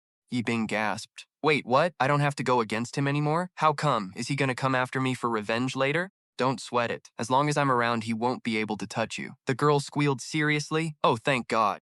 Out of nowhere, a massive gust of wind and a freezing wave of spiritual pressure blasted through the room, making them both snap their heads toward the balcony. Zhao Yibing shivered as the icy spiritual pressure choked the air. Ah, it's freezing. Meanwhile, the assassin Han remained creepily calm. He suddenly yanked the girl into his arms, wrapping them both in a swirling shield of glowing blue sword energy. Holding her tight, Han whispered in her ear, "Watch the wind, milady." He narrowed his eyes, locking onto the threat outside. Some insanely pure sword intent is locked onto me from outside. Meanwhile, Yibing was totally swooning. Whoa, he smells so good. With danger closing in, Han quickly plotted, "Looks like someone's hunting me. I gotta speed this up." He put on his smoothest voice and said, "Bing Bing, you don't just have talent. You've got such a sweet, kind heart. I've decided to nominate you for the entrance exam of the top 3 academies in the world. What do you say?" The girl was totally stunned. Oh my God, the top 3 academies? For real, Han? The guy thought to himself, there's no way in hell I'm letting this romantic moment get ruined. Standing in front of the massive, creepy mansion, he asked again in a chilling, hypnotic voice. Yibing, I can get you into the exam for the top 3 academies. Do you want in? Yibing stared into his eyes, her mind already drifting into a dream of a dazzling future. Those 3 academies were the holy grail for every kid out there, the ultimate flex of power and glory. Once she got in, she'd hit the jackpot and leave all these basic losers behind for good. Trembling, the girl asked, Han, are you serious? Is this for real? He smirked, letting out a bizarre, throaty purr. Years ago, during an archaeological dig, I hit the jackpot and did something huge. Lady Luan handed me this special passcode. With this, whoever inherits my research gets a golden ticket to the joint entrance exam of the 3 academies. Han slid the glowing phone toward her, and now I'm giving this spot to you. Yibing hesitated. But what about my actual strength? Don't sweat it, I'll train you up. For now, just type your info into this phone, and you're set. The guy smirked, feeling completely smug. Nice, made it just in time. The screen flashed with a confirmation. Zhao Yibing has successfully registered for the joint entrance exam of the 3 academies. Her eyes lit up and her cheeks flushed bright red. Overwhelmed with joy, she threw her arms around the psycho killer. Oh my God, Han, thank you so much! He stroked her hair, whispering softly, Are you happy, Yibing? Meanwhile, a sharp wave of sword intent outside had already breached the mansion's perimeter. The girl looked up at him, tears of pure joy welling in her eyes. Yes, I'm so happy. Han stared at her, his eyes dripping with sick lust. Harvest time. He leaned in, grabbing her head to give her a deep, suffocating kiss, whispering to himself, It's time. As the air around them bled into a deathly glowing crimson, a sudden sharp schlick sliced right through the silence. Han burst into a maniacal laugh. I'm thrilled too, Yibing. Let's finish this together. Creepy red threads began wrapping around his body, twisting and warping his flesh. He shrieked in absolute ecstasy. This magnificent masterpiece. Dropping to his knees before the totally dazed girl, his creepy, heavy panting filled the entire room. Just looking at you makes me want to cry. You're so perfect, so breathtaking. Let's freeze this blooming moment, forever. Right then, a massive wave of neon blue sword energy ripped through the night sky at crazy speed. Even with the crushing pressure of the incoming attack bearing down on him, Han threw his head back and laughed through his tears. I can't wait to taste your nectar. Boom! A massive explosion blew a giant hole right through a section of the Fenglin castle. As the dust settled, Xiao Mengyu stood there, sword in hand, right next to Zhao Yibing, who had already kicked the bucket. Staring down at Yibing's lifeless body, Xiao Mengyu let out a frustrated sigh. Still a second too late. I thought my sword intent would force him to back off. Who knew this freak was crazy enough to ignore everything and just go for it? From the middle of the debris, Han, the psycho killer, lost his absolute mind when he saw his prey get snatched away. No, get your hands off her! Red threads whipped through the air, swish, swish, aggressively swarming the area. He lunged like a rabid beast, his eyes glowing blood red with pure murder as he locked onto Xiaoming. "She's mine!" But faced with his craziest assault, Xiaoming didn't even flinch, keeping a deadpan, icy look on his face. The sword in her hand begins to radiate a brilliant, glowing blue spiritual aura. In a split second, razor-sharp sword chi tears through the air, forcing the assassin to freeze midair, totally shook.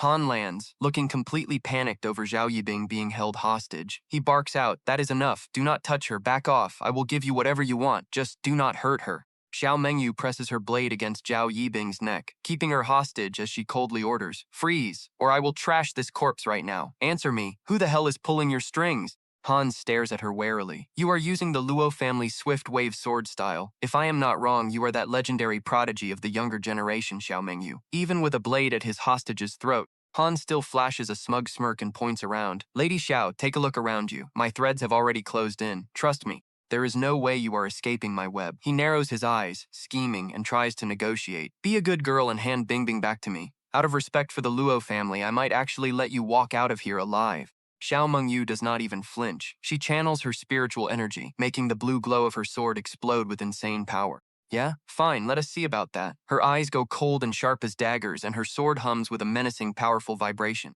"Let us see who can survive a single strike from my blade, or this corpse." Seeing her cold determination, Han suddenly tears up, his face twisting with sick, twisted obsession. Clutching his head, he screams in despair as dark energy swirls around him. "Ah, Bingbing, we just found each other. Are we really going to be torn apart forever? You are such a perfect work of art, and I haven't even gotten to taste your sweetest flavor yet." Suddenly, a creepy, monstrous entity woven from black threads rises behind him. He bursts into a maniacal laugh. "Even if I cannot taste Bingbing, you Xiao Mingyu, you look way tastier than her. Ahaha, can I have you? Though when you slide down my throat, you probably won't be as compliant as Bingbing, will you? Ah, but that just means Bingbing is still the most perfect girl of all." Han's eyes flash blood red as he completely loses his mind. Damn it, screw it. I do not care anymore. No matter what, I am going to devour every single one of you. Xiao Mengyu quietly watches this disgusting transformation, realizing that neither threats nor the fear of death will make this freak talk. Seeing things take a turn for the worse, she decides to pivot her strategy and slightly lowers her sword. "How about we make a deal instead?" The monstrous entity behind Han pauses, highly suspicious. "A deal?" Xiao Mengyu says flatly. "Tell me who is pulling the strings behind the scenes. If you do, I will not only give Zhao Yibing back to you, but you can also try to kill me, and my body will be yours to do as you please." Han glares at her, his red, murderous aura still burning. "Even without this deal, I can just slaughter you and take your corpse anyway." Xiao Mengyu remains unfazed, raising her glowing sword high. "You can feel my power. Sure, you might beat me, but if you reject my offer, I will make sure you never get my body in one piece. Plus, I promise that whether I live or die, I won't involve the Luo family, nor will I let them hunt you down for revenge." Tempted by the sweet deal, the black mist around Han begins to fade. Reverting to his normal state, he asks with interest, "Are you serious about that?" He steps closer to her, considering the offer. The assassin clutches his head, letting out a bizarre, calculating laugh. "Ha ha ha ha. Man, this is a real headache. Betraying my client means breaking the ironclad rule of the assassin syndicate. I will be looking over my shoulder for the rest of my life." Xiao Mengyu stares at him with icy eyes, tossing out a mocking question. "What, you scared?" Han throws his head back, looking utterly infatuated and crazed. "As if, my lovely girl, to have you I would gladly pay that price. Just imagining holding you tight in my arms and showering you with warm kisses makes me absolutely lose my mind with excitement." Xiao Mengyu scoffs, her blade still pulsing with that intense blue aura. "My blade is going to mince you into absolute mush." Han casually responds like a total creep. "Oh, but that is a whole different kind of beauty. Just hearing your voice gets me so hyped. What an amazing night getting to harvest two flawless masterpieces at once.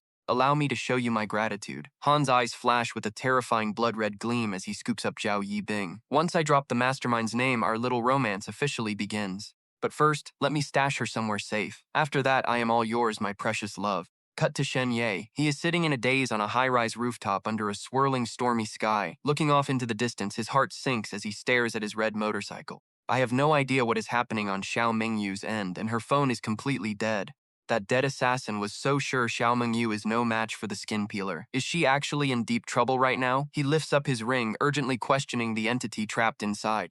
"Yo, Archdemon, if Xiao Mengyu goes head-to-head with the skin peeler, what are her chances of winning?" The Archdemon's voice echoes back, dripping with sarcasm. "Do you want the comforting lie or the cold, hard truth?"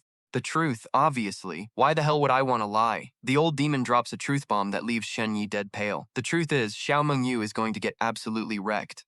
I was just worried that if I told you, your hot-headed ass would rush over to save her and get the two of us killed together. Shen Ye snaps back. No way, didn't you see her slash from earlier? She literally sliced the freaking clouds in half. The old demon scoffs, you idiot, clouds do not move or dodge. I could blow a single fart and clear the sky.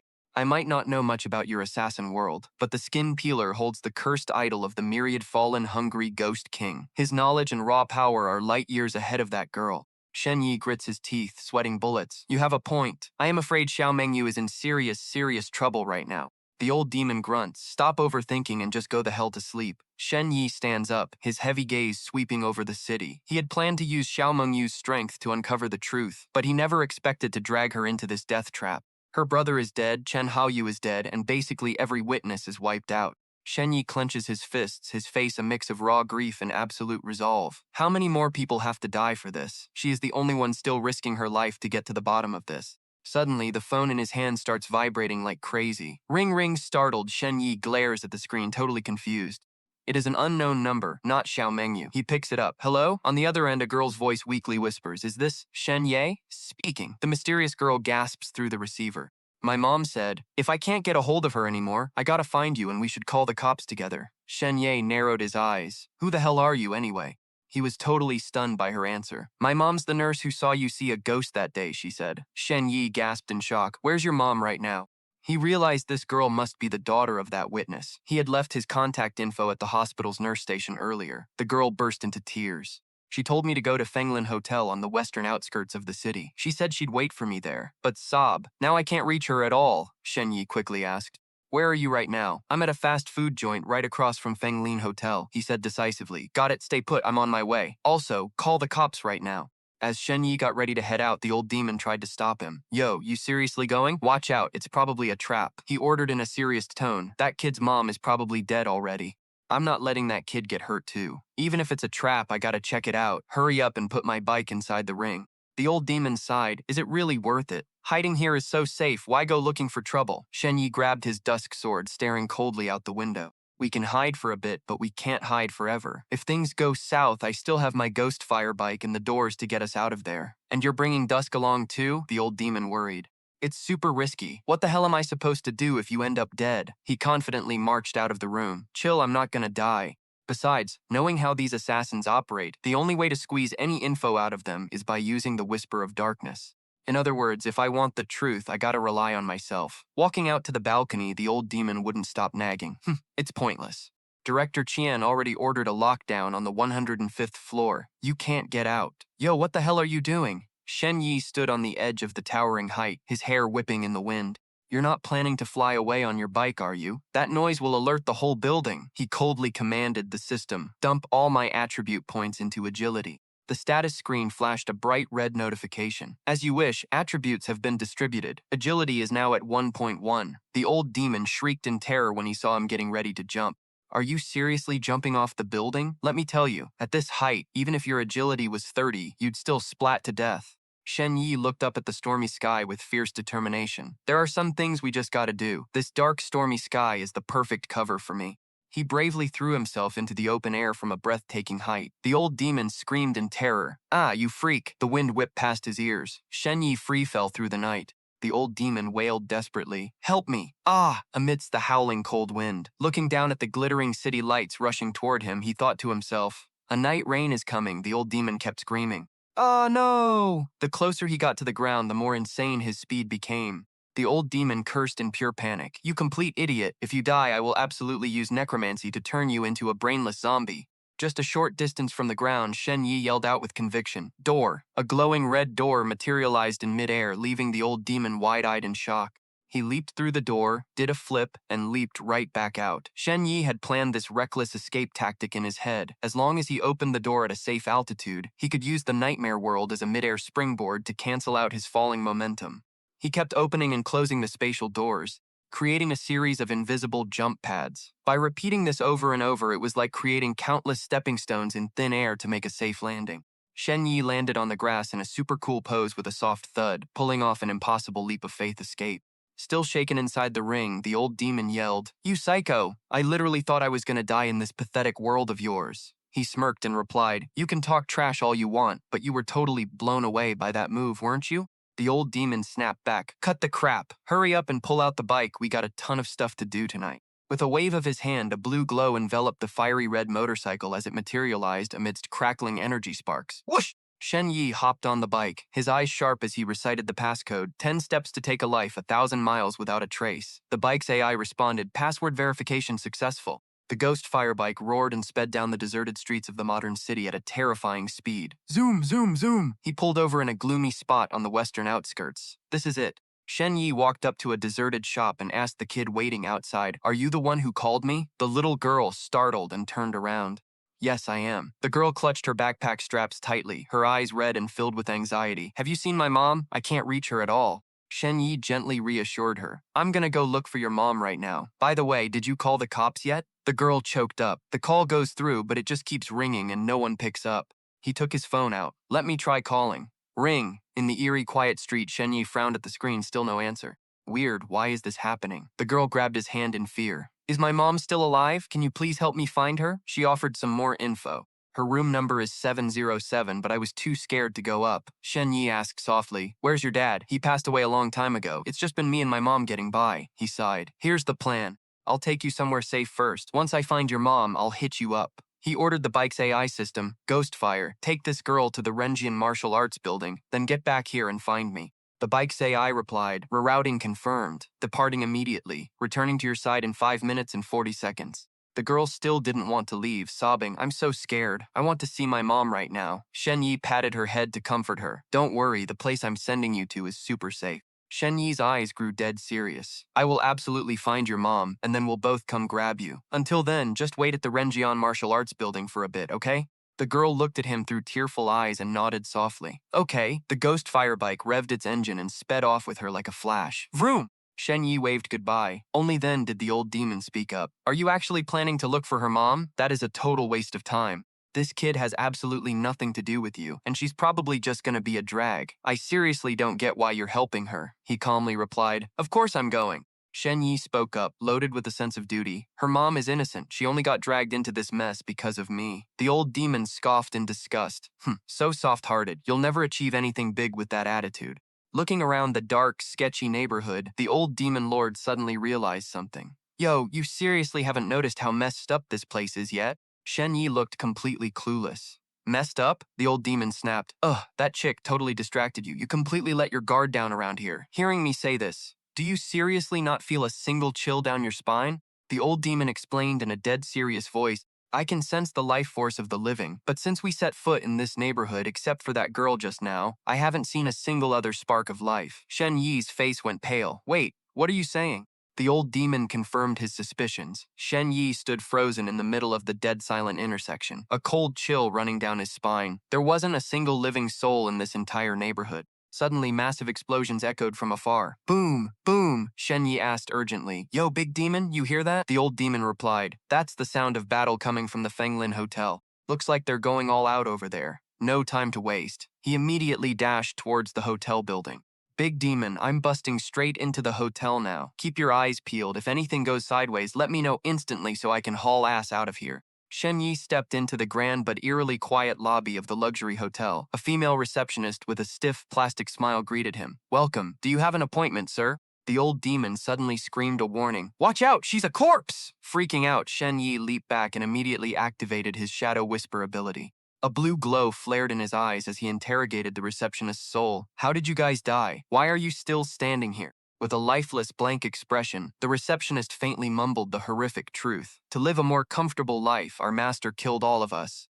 He used special threads to string our corpses together, using spells to control our souls and make us do his bidding." Shen Ye took a cautious step back, his hand gripping his short sword. "Then why aren't you guys attacking me?" The soul replied, "Our system is set to serve customers with everything we've got. Since Master is currently busy fighting a powerful enemy, he hasn't given any new orders yet." He glanced around the empty lobby and asked, "Aside from you, how many other dead people are in this place?" The floating girl pointed off into the distance. "Everyone." Shen Ye gasped, "What do you mean, everyone?" Suddenly, a glowing blue liquid oozed from the receptionist's eyes, her smile twisting into a creepy, distorted grin. "Everyone in this entire neighborhood is dead. Not a single soul left." Shen Ye gritted his teeth, cold sweat pouring down his face. The sheer cruelty of that psycho skin peeler was way beyond anything he could have imagined. Suddenly, massive explosions shook the building from the top floor. Shen Ye looked up to assess. They've taken the fight all the way to the rooftop. Perfect chance, I gotta find room 707 right now. He spun around, his legs moving like lightning through the empty corridors. Tap, tap, tap. After searching frantically, Shen Ye suddenly froze right in front of a door. Gotcha. He put all his strength into kicking open the door to room 707 with a loud bang, but the sight inside made his pupils shrink in pure horror. Dozens of naked bodies hung suspended from the ceiling by blood-red threads, forming a horrifying forest of corpses. Shen Ye ran through the room, his heart sinking. How is this even possible? Looking at the massive pile of corpses, he activated his skill again. Damn it. Shadow Whisper activate. Does anyone here recognize me? Is there anyone still alive in this place? Mournful whispers echoed throughout the room. Don't know him. Never seen him. We're all dead. Nobody can survive this. We don't know. Suddenly, a female spirit with long black hair covering her face spoke up. I recognize you. You're Shen Ye. Glowing with a painful blue light, the spirit sobbed. I was on duty, and I saw the whole thing when you ran into that monster. Shen Ye stood frozen before the nurse's bloody corpse, his eyes heavy with absolute guilt. He hung his head, his voice cracking. I'm so sorry. You died because of me. The spirit gently replied, I'm already dead. None of that matters anymore. Besides, this isn't your fault, but if you're willing, the nurse, joined by the grieving spirit of a child, begged desperately, please, avenge us. Shen Ye lifted his head, his eyes burning with absolute rage. Don't worry, this bastard is going down. I will avenge you guys, no matter what. And about your daughter, I'll do whatever it takes to make sure she grows up safe and healthy. Please, rest in peace. The nurse's spirit suddenly looked completely confused. My daughter? Shen Ye froze, staring back at the pile of tangled corpses. The girl who called me. He suddenly realized something was terribly, terribly wrong here. Suddenly, the whole damn building shook violently as debris and shattered glass flew everywhere around Shen Ye. A massive explosion blasted away a corner of the hotel, sending smoke and flames tearing through the night sky. Shielding himself from the debris, Shen Ye yelled, What the hell is going on? The old demon warned from inside the ring. The building is under attack. Judging by the angle of the blast, this wasn't caused by those two fighting upstairs. Shen Ye glared up at the falling rubble and barked, Who's the bastard trying to ruin my plans? The old demon added, Of the two fighters up there, one has an incredibly weak life force and is falling straight toward us right now. Out of the thick smoke and dust, a figure plunged through the falling debris. Shen Ye gasped as he recognized the sound. Wait, that scream was a guy's, so the one falling must be. He threw himself forward to catch them. With a sharp whoosh, Shen Ye caught the falling body just in the nick of time. Xiao Mengyu, clutched against his chest, Xiao Mengyu opened her eyes and stared at him in absolute shock. Why are you here? As they both free fell through the air, Shen Ye snapped. It's a long story. All you need to know is I came to save you, Xiao Mengyu weakly mumbled. You're this weak and you actually came here to help? You're such an idiot, he snapped back. Shut up and hold on, I've got you, Xiao Mengyu thought to herself. I put everything on the line, suppressing my injuries and breath just to bait the enemy. The skin peeler was right about to fall into my trap. Who knew this kid would suddenly show up out of nowhere and save me? Talk about plans going down the drain. Whatever, I still have a backup plan. Looking at Shen Ye's determined side profile, she let out a soft sigh. Fine, since we're friends, I'll let it slide. Suddenly, Shen Ye swung his hand and delivered a swift, hard chop right to the back of her neck. He dumped all his available points into his stats. Xiao Mengju, my bad. According to your will, attributes have been allocated to strength. 8.3. She's a master swordsman, so a full force chop should be enough to knock her out, right? Xiao Mengyu's eyes widened in utter disbelief before she blacked out. You jerk! Holding her tight, Shen Ye plunged straight into the void. Sorry, babe, but I can't let you see my secrets. Swoosh! The skin peeler stepped out from the swirling dust, staring at the empty spot with wide eyes. Huh? They're gone? Did they seriously run away? He licked his lips, letting out a twisted, ecstatic laugh. Haha, playing hide and seek with me, are we? This is getting interesting. Standing amidst the wreckage, his cold voice echoed. You guys probably don't know that this entire hotel is crawled with my eyes and ears. I'll play with you for a bit. Let the countdown begin. 10, 9, 8. Meanwhile, Shen Ye was carrying the girl, bickering with his ring. Hey, big demon, you're a battlefield scavenger, right? Hurry up and find a decent set of armor for her. Clink, I am a battlefield collector, not a garbage picker. Look at all this trash you just pulled out. And you're still saying you're not a garbage picker? Oh my god, putting together a full gear set isn't as easy as you think, kid. By this time, Shen Ye had already run far away. Urgent rustling footsteps echoed in the air. Carrying her in his arms, he quickly slipped the sexy black bunny suit onto the girl. Sacred Bunny Battle Suit. Blue quality, strength +1, agility +2. Special effect, the lighter the gear, the higher the attribute boost. Running as fast as he could, he grumbled at the ring. Damn it, don't you have any decent armor? The old demon snapped back. This was the only one that fit a woman, and I stripped it off a male corpse. You should ask why you humans brought this to the battlefield in the first place. Shen Ye rushed straight into the medical tent, shouting in a panic. Help! Someone help me! She's not gonna make it! The soldiers inside recognized him immediately and cheered, it's him, the boy who survived the great disaster. Shen Ye grimaced, thinking to himself, this title is really clinging to me like a leech. They hurriedly laid the girl on a cot. A soldier gasped in surprise. Whoa, even though she's severely injured, her aura is still incredibly sharp. Wearing the Sacred Bunny battlesuit, she must be a formidable swordsman. But her injuries are too severe. We'll need to use some expensive sacred runes. Without a moment's hesitation, Shen Ye held out the prince's bag of gold. I have money, save her! This is the gold the prince gave me last time. It should be enough, right? The soldiers stared at the pouch in shock. Isn't this the tuition money bestowed upon you by His Highness the Prince? Stunned, Shen Ye asked. Huh? How do you guys know that? A soldier pointed at the elegant patterns on the pouch, which bore a unique royal seal. This is the proof of the royal family. Just this pouch alone is worth a fortune, let alone the gold inside. Losing his patience, Shen Ye roared desperately. Cut the crap! You can have it all! Just save her! I'm worried she won't hold on much longer. Moved by his immense generosity, the priests perked up. All right, we will do everything in our power to save her. Instantly, the entire team raised their hands, casting magic and unleashing vibrant waves of green runes that enveloped the room.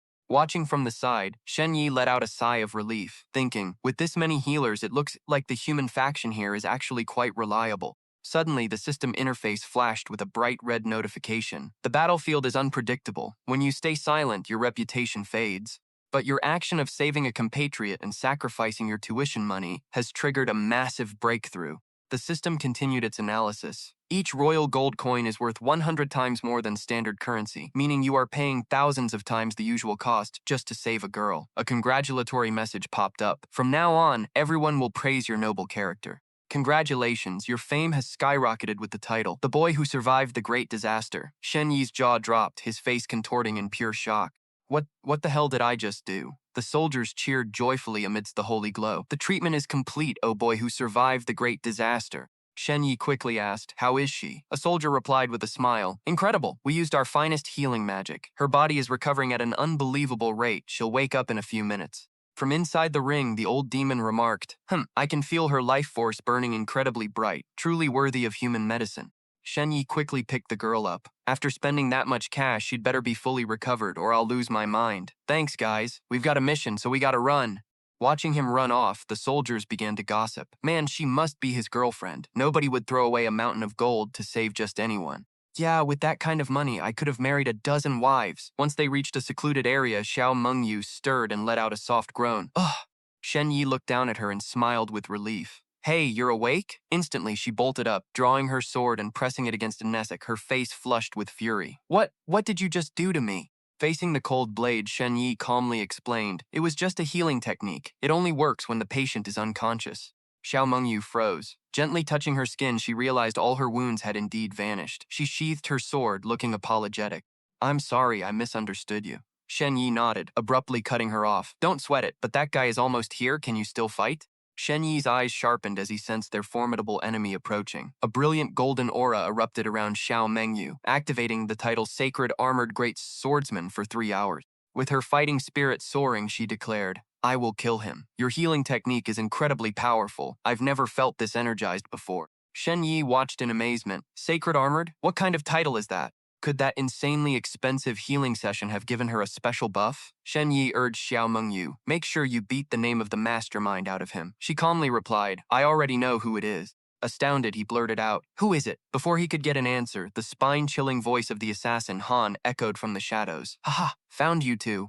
Shen Ye instantly went on high alert. Han emerged from a swirl of crimson-black energy, staring at him with a sinister grin. Oh, Shen Ye, haha, talk about perfect timing. Accompanied by his bizarre guttural chuckles, Xiao Mengyu narrowed her eyes to size up her opponent, then whispered to Shen Ye, if you don't have any strong combat skills, I suggest you go hide. She secretly regretted underestimating him before. Did he still have some hidden combat power? Shen Ye nodded in agreement instantly, waving a lightning-fast goodbye. You're totally right. A high-level battle like this is my cue to get the hell out of here. Good luck, Xiao Mengyu. Watching Shen Ye disappear in a flash, Xiao Mengyu stood silently in the windy corridor, a cold bead of sweat rolling down her cheek. Han clicked his tongue, smug that only the girl was left. So that brat's only talent is healing? Fine by me, I can handle this alone anyway. My dear Mengyu, instead of running away with him, did you stay behind just to wait for me? Suddenly, Xiao Mengyu unleashed her spiritual energy, executing a golden sword slash that tore through space, aiming directly at Han. The strike carried world-shaking power, and a notification flashed, has far exceeded your own peak limit. Boom! A massive, deafening explosion completely obliterates a corner of the main hall the second the sword strike lands. Dust and debris rain down everywhere as Han gasps in absolute shock from beneath the rubble. No freaking way. Blood is dripping down the assassin's face as he glares at Xiao Mengyu in total disbelief. She was clearly heavily wounded before, so how is she still standing? Xiao Mengyu pulls back her sword, staring coldly at him through the rising smoke. He dodged again? Meanwhile, Han narrows his eyes, trying to recalculate his next move. So that's how it is. Is this Shen Ye's doing? That guy used some insane, freakish strength to trash the building and bail her out. And then he completely healed all her wounds? Lei Yuan failed, and all those assassination attempts went down the drain. That brat is definitely not your average Joe. Hearing this, Xiao Mengyu is completely stunned. Wait, Shen Ye wrecked half this building? No, that can't be right. Nah, he didn't do it. Han licks the blood off his face like a total creep. Whatever, who cares? Nothing gets me going more than you, Mengyu. Oh, baby. Your grit, your sheer bloodlust, they drive me absolutely wild. Look at this wound you just gave me. It's practically dancing. The assassin goes completely off the deep end, reaching out with his scarred hands. Let's just tangle together like this forever, okay? Cut to the nightmare world, where a group of priests are whispering among themselves. His Highness the Prince seems to think pretty highly of that kid. He even showered him with all that royal gold.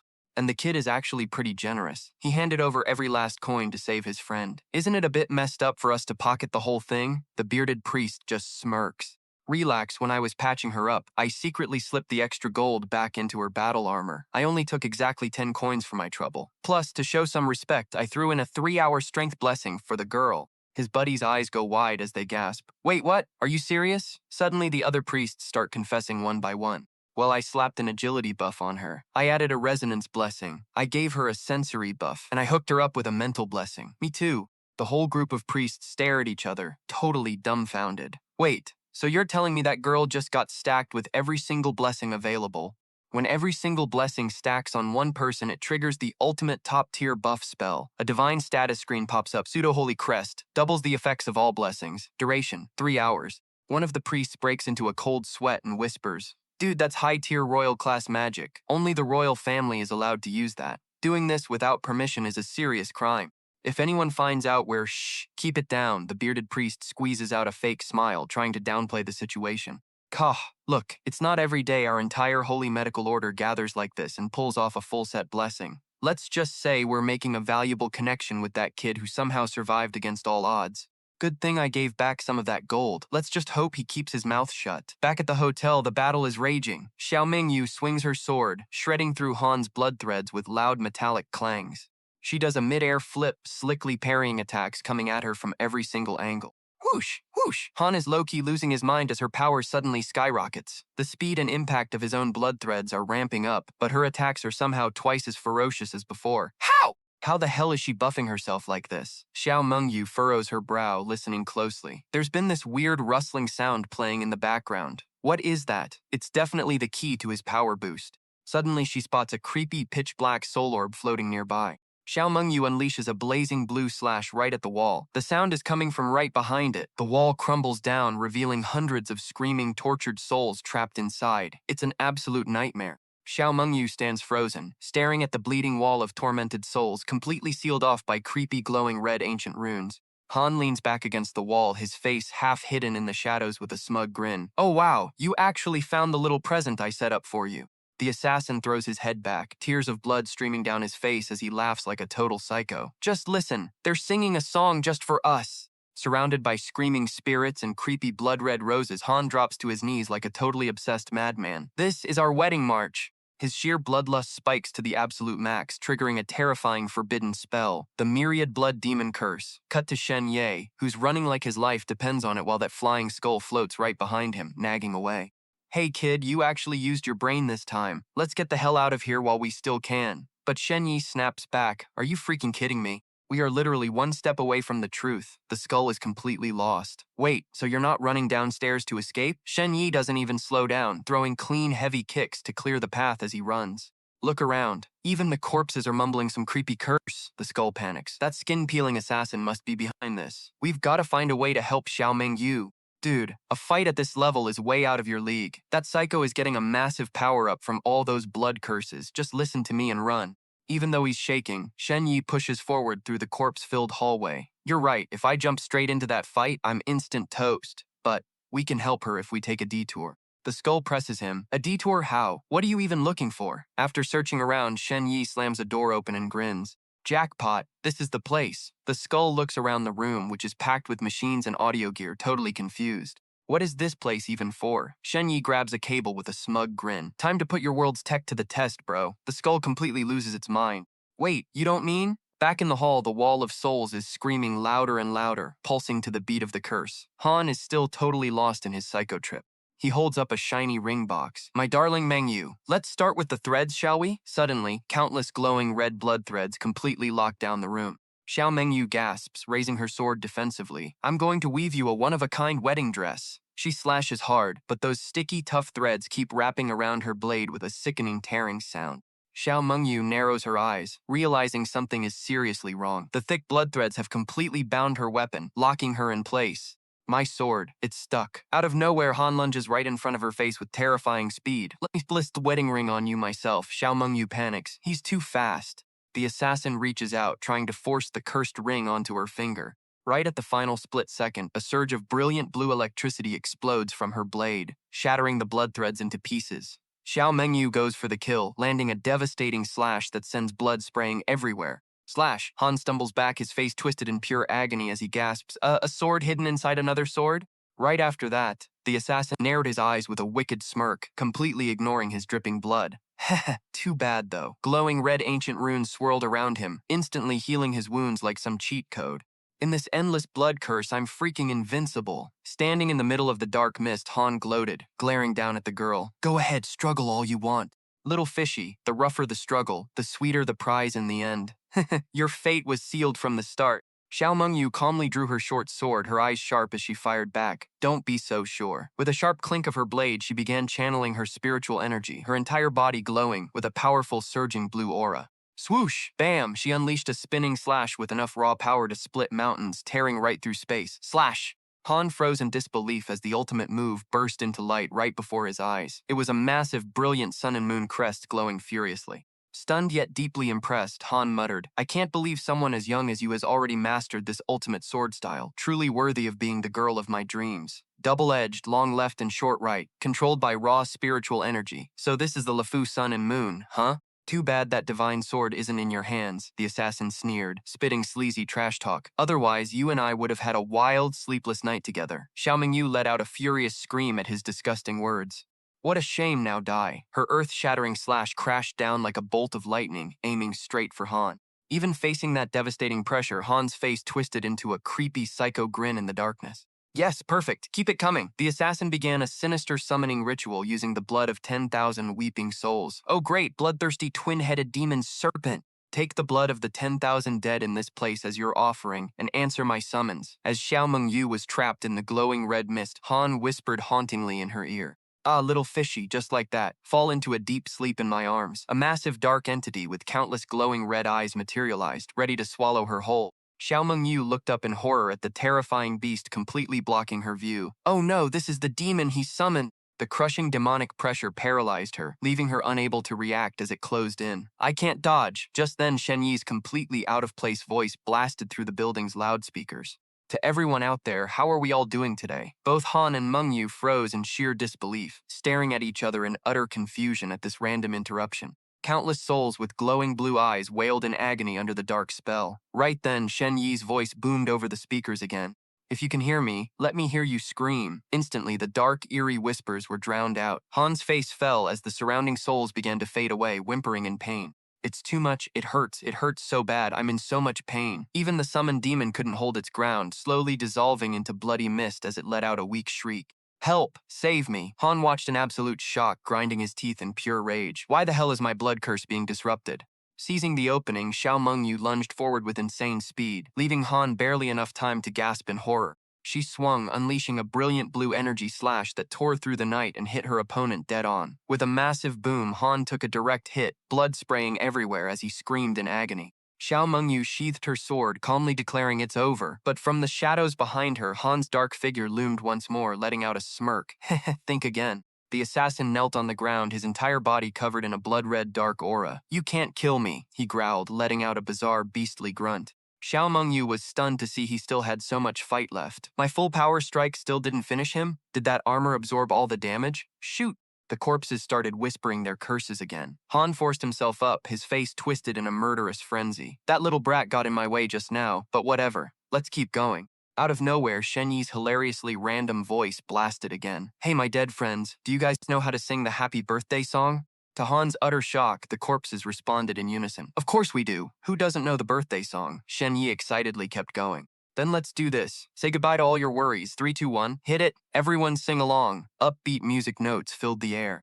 Bye-bye to the worries. Hello to the joy. Heh. Han screamed in a panic. What the hell is this? Damn it, my blood curse. Xiao Mengyu looked at the choir of souls and couldn't help but burst out laughing.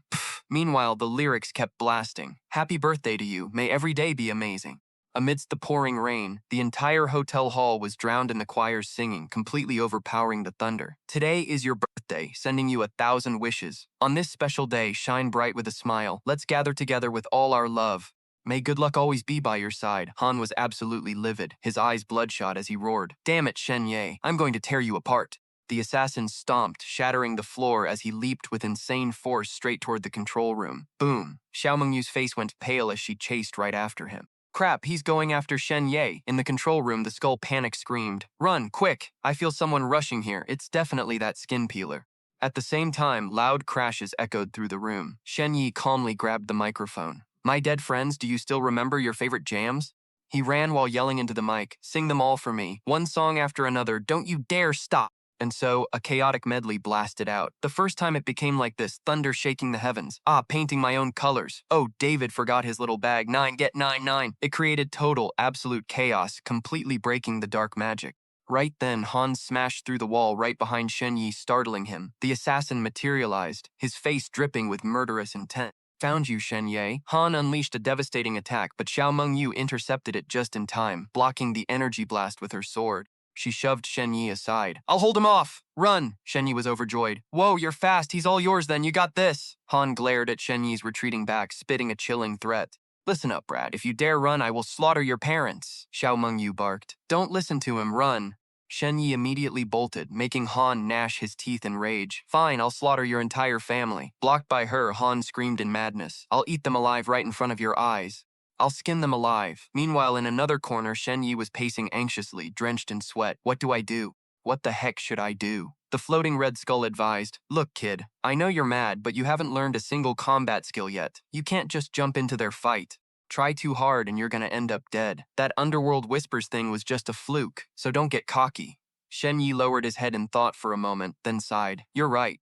Suddenly, he looked up and asked, But if it were you, could you actually beat that skin peeler? The red skull confidently snapped back. Who the hell are you looking down on? A fight of this level is child's play to me. If I were at my peak, I could crush that punk with one hand. But right after that, he slumped miserably in the bowl of medicine. Though talking about this now is useless. My injuries are way too severe. I can't fight. You'd better just find a way to run. Shen Ye suddenly smirked. Perfect. Looks like we can talk about something else then. The red skull asked blankly, What the hell are you planning now? Shen Ye stood in front of the door and asked seriously, We have a contract, right? The red skull grew suspicious. Yeah, so what's your point? Shen Ye got straight to the point. I want to make another deal with you. He picked up the ring, his eyes filled with determination. I help you get your power back. You help me take that guy down. The red skull gasped in shock. Help me get my power back? Shen Ye explained his strategy. Last time back on the battlefield outside the secret passage, you mentioned how the undead heal. You guys use a special spell to summon an altar, then trap souls or living things to drain their energy and heal instantly. The red skull nodded. Right. With this method, as long as you've got a single breath left, you can instantly get back to your peak. Suddenly, he realized something in shock. Hey, client, don't tell me you're planning to use the dead in this hotel? Shen Ye pointed at the piles of corpses. Are these dead bodies enough to heal you? The red skull replied. All the souls here are trapped in their bodies by that skin peeler, which is perfect for draining high-grade energy. But I've lost all my strength. I can't force those corpses to chant the sacrificial spell. He warned further, this process takes time. If that guy finds out, he's gonna go crazy trying to stop it. Shen Ye said resolutely, yeah, buying time is on me. The Red Skull asked one last time, you're really set on killing him, aren't you? I'm just worried you'll slip up and die. Shen Ye sneered, you talk too much. What, are you scared?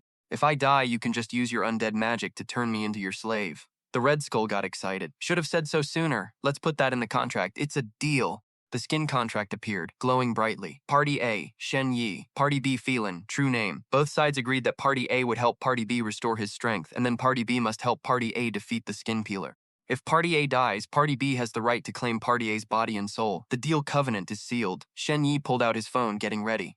Great, now read the incantation. I'll record it and play it for the souls. The Red Skull was speechless. We usually chant live with real passion, and you're gonna use this soulless method? Shen Ye laughed mockingly. Listen, bud, you're just a floating head right now. Going in there is suicide. Recording it is the safest bet, so don't get cocky. The Red Skull gave in. Fine, to get my strength back, I'll swallow my pride. The recorder beeped. Shen Ye prepared to move out. Done. Now show me what you got, the Red Skull replied.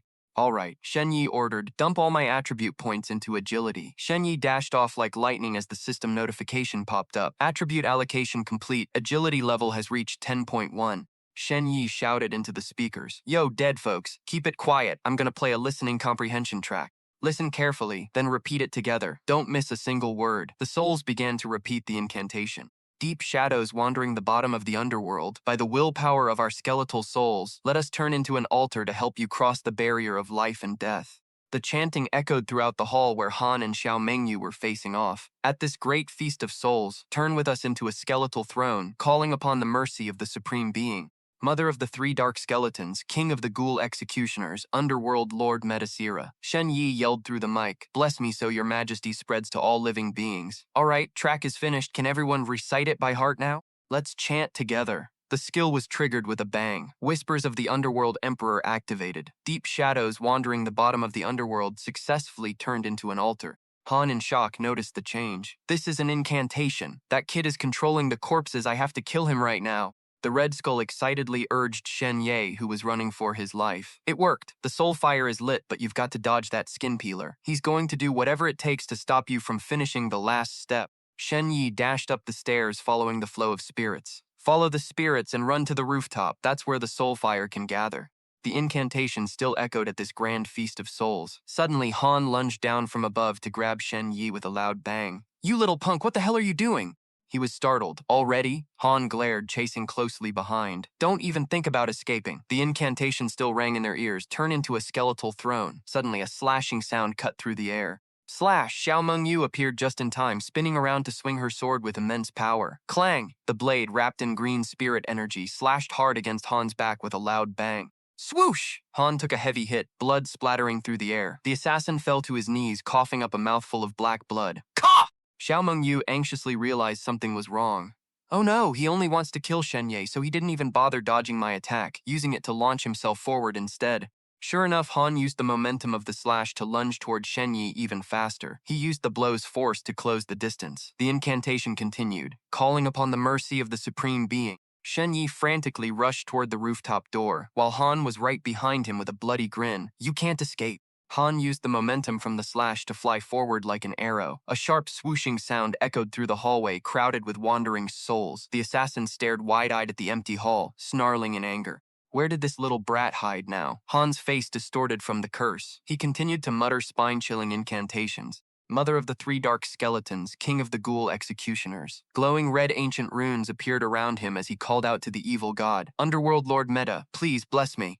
Meanwhile, Shen Ye glanced at Xiao Mengyu, signaling, I'm leaving this to you. She nodded decisively. Yeah, Han was shocked to see his prey escape right before his eyes. When the hell did he get over there? He swung his hands wildly. You dare defy me? I'll grind your bones to dust. Let your majesty spread to all living beings. A massive magic altar lit up on the ceiling. The Red Skull cheered excitedly. It worked. It actually worked. Now these souls just need to willingly pour their power into me, and I can get my strength back. Shen Ye stood in the center of the beam of light, raising his hand to summon the grieving souls. Everyone, the time for revenge has come. This is our only shot. Give me your power. Countless souls gathered, forming a vortex of energy around Shen Ye. Gather round, restless spirits, let's ride together. Seeing Shen Ye casting his ritual, Xiao Mengyu screams a warning. Shen Ye, watch out! Han growls like a wild beast, completely obsessed with getting his kill. The assassin charges like a maniac, ignoring his bleeding wounds. He doesn't give a damn about the consequences anymore. Han's bloodshot eyes roll back with pure bloodlust as he closes in on his target. Go to hell. A loud boom echoes as blood splatters everywhere, Han stabbing straight through his opponent's chest. Shatter. Xiao Mingyu freezes in horror, screaming in sheer despair. Shen Ye! But Han suddenly feels his blade hitting empty air, leaving him totally dazed. Shen Ye's body fades into creepy purple smoke, making Han gasp in horror. An illusion? In reality, Shen Ye has been looking down from high above this whole time, ready to give the order. Spirits, heed my call, let's ride together. This leaves both Han and Mingyu completely stunned. Since when was he up there? Shen Ye looks down cold-bloodedly at his enemy, giving the ultimate order to his undead army to tear him apart. Vengeful spirits start shrieking, their cries echoing through the entire hotel. Vengeance! Vengeance! A glowing magic circle blazes under Shen Ye's feet, drowning out the agonizing wails. Vengeance! Han panics and fights back, leaping into the air to take Shen Ye's head. Kill me? What kind of sick joke is this? Ha ha ha, you think you can actually kill me? Die, but right at that moment, a massive skeletal divine sword wrapped in blazing blue spirit energy crashes down from the void, pinning Han flat onto the ground. Standing amidst the wreckage, Xiao Mengyu stares at the colossal sword, completely speechless. What is this? Han lies crushed under the massive blade, coughing up black blood barely clinging to life. Gua! Shen Ye replies with ice in his eyes, I'm not joking around. A colossal imposing phantom materializes behind this judgment. If I say you die, you die. A day late or a second slow is my own failure. The entity stands tall like the god of death himself. Shen Ye delivers the final sentence, now go to hell. The massive sword digs deeper into his flesh, leaving Han screaming in agonizing pain. Shen Ye's gaze turns ice-cold as he looks down at the dying murderer. This is for everyone you've butchered. Han shivers as a terrifying realization hits him. A calamity. How the hell can you summon a calamity? Witnessing this insanely overpowered move, Xiao Mingyu is completely blown away. A calamity. So this is his real trump card all along. With cold, ruthless eyes, Shen Ye commands his entity, finish him. Instantly, the giant skeleton reaches out with its bony arm, gripping the blazing divine sword as green lightning crackles wildly. Desperate, Han shoots out a web of threads, gritting his teeth and snarling, "Don't you dare!" Watching Han's red threads struggle in vain, the giant skeleton tilts its head, almost amused. Its empty sockets flare with a bright white flame as it mocks him ruthlessly. Heh. Are these pathetic threads the power you're so damn proud of? Standing tall amidst the rubble, the massive entity looks down at the beaten loser with pure disgust. You can't even take a single hit. Pinned flat under the blade with blood streaming down his face, Han gasps in sheer disbelief. What? The giant skeleton brings its terrifying skull right up to Han's face, declaring coldly, "A lowlife like you isn't even worth me getting my hands dirty." The sword begins to glow brilliantly as the skeleton listens to the eerie whispers. Countless spirits are weeping in my ears. They've been trapped for way too long. It's time. He swings his sword, unleashing a terrifying power to set them free, sending a massive shockwave of spirit energy ripping through the air. In the middle of a divine pillar of light, an ancient symbol appears, signaling the ultimate forbidden spell, undead resurrection. From the corpses littered across the floor, dozens of spirits with burning eyes begin to rise, screaming with pure, unadulterated rage. Xiao Mengyu stands frozen in the hallway, completely shocked as she watches hundreds of furious spirits swarming the hall. Raising its sword high, the giant skeleton commands the undead army. Spirits, the time for vengeance has come. Han looks at his bloody hands in a panic, realizing his dark magic has been completely stripped away. Damn it, I can't control them anymore. Did you seriously steal my spell? Surrounded by ghosts on all sides, the killer can only scream in helpless rage. Screw this. He desperately tries to use his threads to make a run for it. Seeing his prey trying to squirm away, the skeleton narrows its fiery eyes. You think you can run? Instantly, the giant skull opens its maw and spits a blast of blazing, sacred fire, shooting straight at the fleeing target. Engulfed by the purifying flame, scream as he feels his body dissolving. My body is... Leaning down, the giant skeleton reassures Xiao Mengyu with a booming voice. Relax, kid. This is just a little soul-shaking spell. It temporarily paralyzes the body and soul to freeze you in place, but it won't hurt you. He points toward Han, who is currently swarmed by vengeful spirits, because right now they are absolutely starving for your fresh flesh. Han chokes on his own blood, groaning as hundreds of pale hands from his past victims drag him down, tearing him to shreds. Amidst the horror, the skeletal entity delivers its final chilling judgment. People always assume that killing the villain ends the hatred. Little do they know, the tide of vengeance never truly recedes. The screaming spirits completely cover their target, delivering a final threat. Even the dead will rise, just to drag you down to the eternal abyss with our own hands.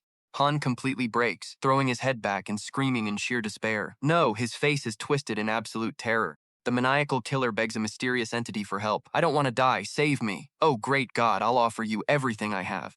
Suddenly, a world-shaking boom echoes as a violent surge of crimson spirit energy erupts from the center of the crowd. A vortex of pitch-black energy swallows Han into the center of a massive deadly blood-red rose with a sickening squelch. As Han slowly dissolves inside the dark cocoon, he mutters with blind, crazy devotion.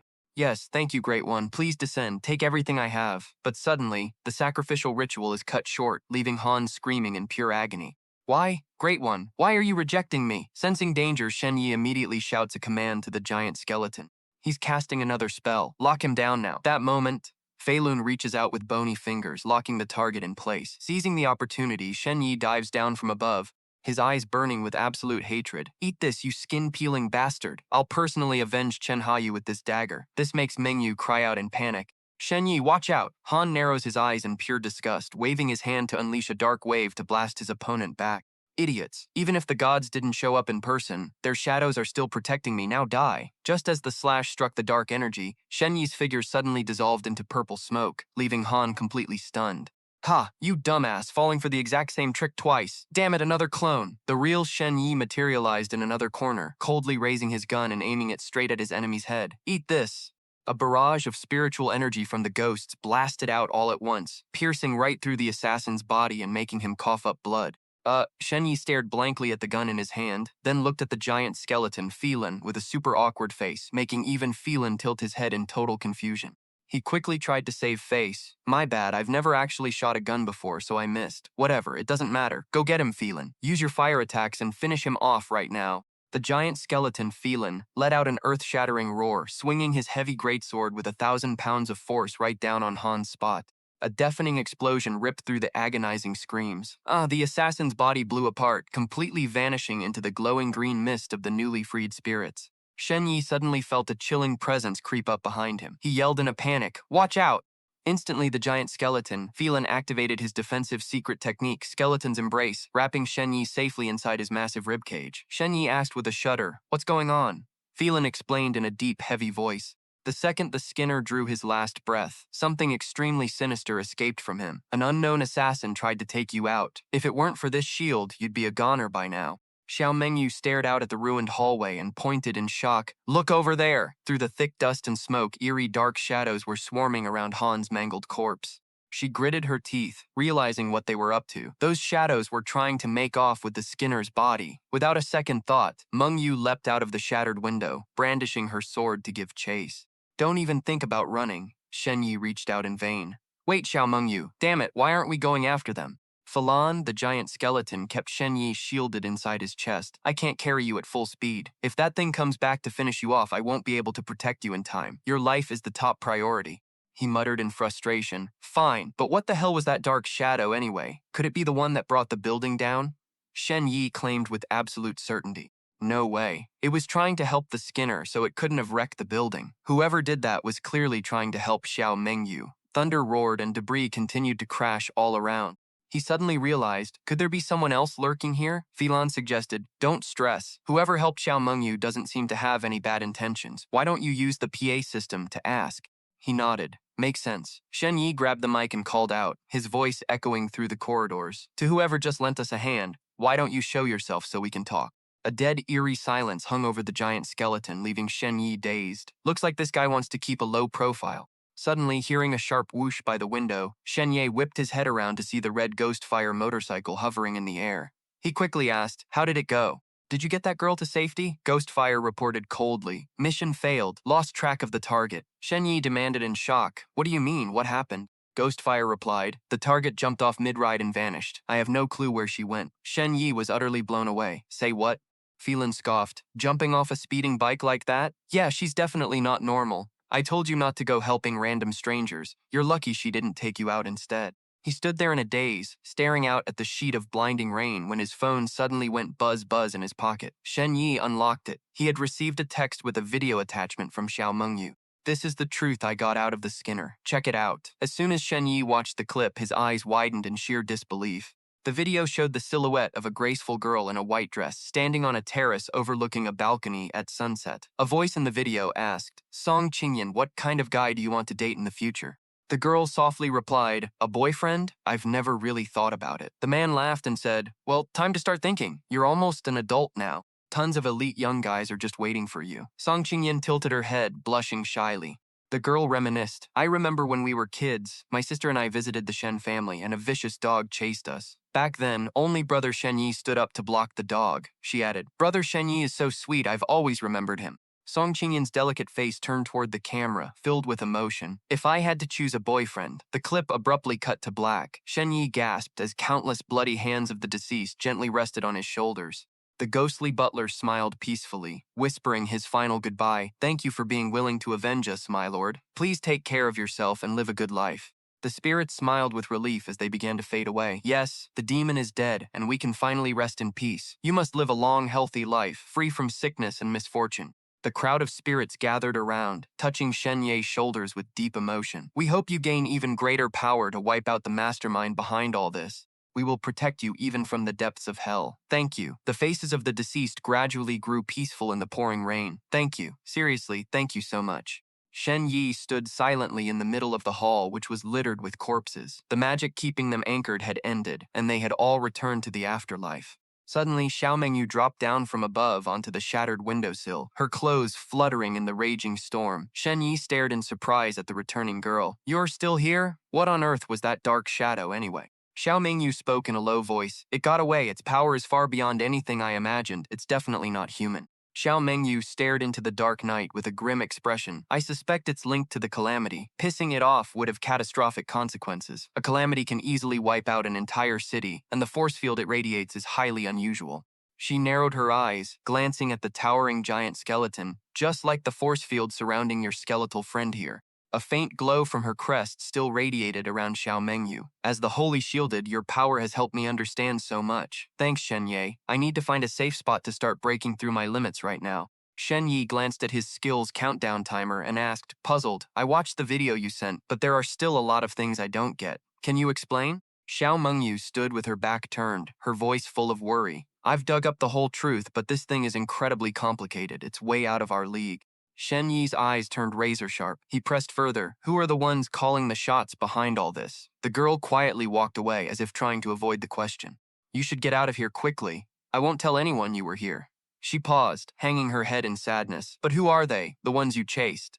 "Just a few young masters from the great clans. I couldn't dig up any details beyond that." Shen Yi barked in anger. "You also come from a great clan. How could you not know their real identities?" Looking at the bodies scattered all over, she says with a heavy heart, "Even among elite clans, there's a hierarchy. The Shen family, or even my own, we're nothing but ants to them. With so many bodies piling up, what's your plan? They're gonna have to give some kind of explanation." Xiao Mengyu sighs, totally hopeless. "But honestly, at most they'll just get a slap on the wrist." Shen Yi asks back, totally shocked. "A slap on the wrist?" The girl just stands there watching the rain with a bitter smile. "Yeah, just a light scolding, grounded, locked inside. That's about it. Then maybe they'll send a half-assed apology to you and the Luo family." Shen Ye scoffs, his eyes burning with pure rage. "What a joke. They tried to take me out and failed, but ended up killing your brother instead. Now they'll definitely try to erase both of us to cover their tracks." Tears streamed down Xiao Mengyu's face, "And that's the price I had to pay just to learn the truth. They're the most powerful clans in the world, and Song Qingyan is at the center of it all. I can't do anything on my own, and the Luo family won't lift a finger to help me." Memories of the Skinner holding the photo flash back. She thinks to herself, "We're actually lucky we ran into an assassin like the Skinner, who cares more about his own amusement than the actual mission. Any other assassin, and we'd be kept in the dark forever." Xiao Mengyu sheathes her sword and takes one last look at the ruins. "Anyway, the whole assassin squad is wiped out. That's enough to bring some peace to my brother. I'm heading out. Take care of yourself." The girl walks off alone into the dark corridor, leaving Shen Yi standing there, totally lost in thought. Suddenly, he yells out from behind her, What if you actually had the power to wipe out all those high and mighty clan brats? Would you do it?" Xiao Mengyu freezes, her shoulders shaking as she tries to hold back her emotions. Hanging her head, her voice trembles with fear. "Stop messing around. The Hmong clan is unbeatable, the very foundation of human civilization. If I did anything, my own family would—" Shen Yi cuts her off, yelling with absolute determination, "Forget all that crap. I'm only asking you one thing. Are you really okay with this?" He points down at the pile of corpses, his eyes bloodshot. "My friend is dead, your brother is dead, and tens of thousands of people in this neighborhood are dead too. Every single one of them had parents, teachers, siblings, and kids. Exploding with anger, he grits his teeth, speaking through his tears. They all had their own lives, but after being slaughtered, their bodies were puppeted to suffer through blood magic. And all of that is just called a minor lesson, or just a little prank. Shen Ye clenches his fists, the veins on his neck bulging. What do those bastards think human lives are? I won't accept this. I'm going to make them pay for this blood debt in full. Instantly, an earth-shattering pillar of light explodes, tearing right through the clouds. Amidst the ruins, Shen Ye shields his face to block the dust and debris raining down all around him. Xiao Mengyu stands frozen in the pouring rain, her sword still glowing with the last vibrant surges of blue spiritual energy before finally fading out. A sharp whoosh echoes through the air as the dark fog dissipates. Slinging his massive greatsword over his shoulder, Great Skeleton Felin turns to Shen Ye and asks mockingly, "Well, what do we have here? What the hell did you do to make that girl run off crying?" Shen Ye just responds with silence, hopping down from the ruins and walking toward his red motorcycle. Shen Ye says in a low voice, "It's over, we should head back too." Felin presses, "So how are you planning to handle this?" Shen Ye reaches out his hand to catch the falling raindrops, his eyes looking off into the distance.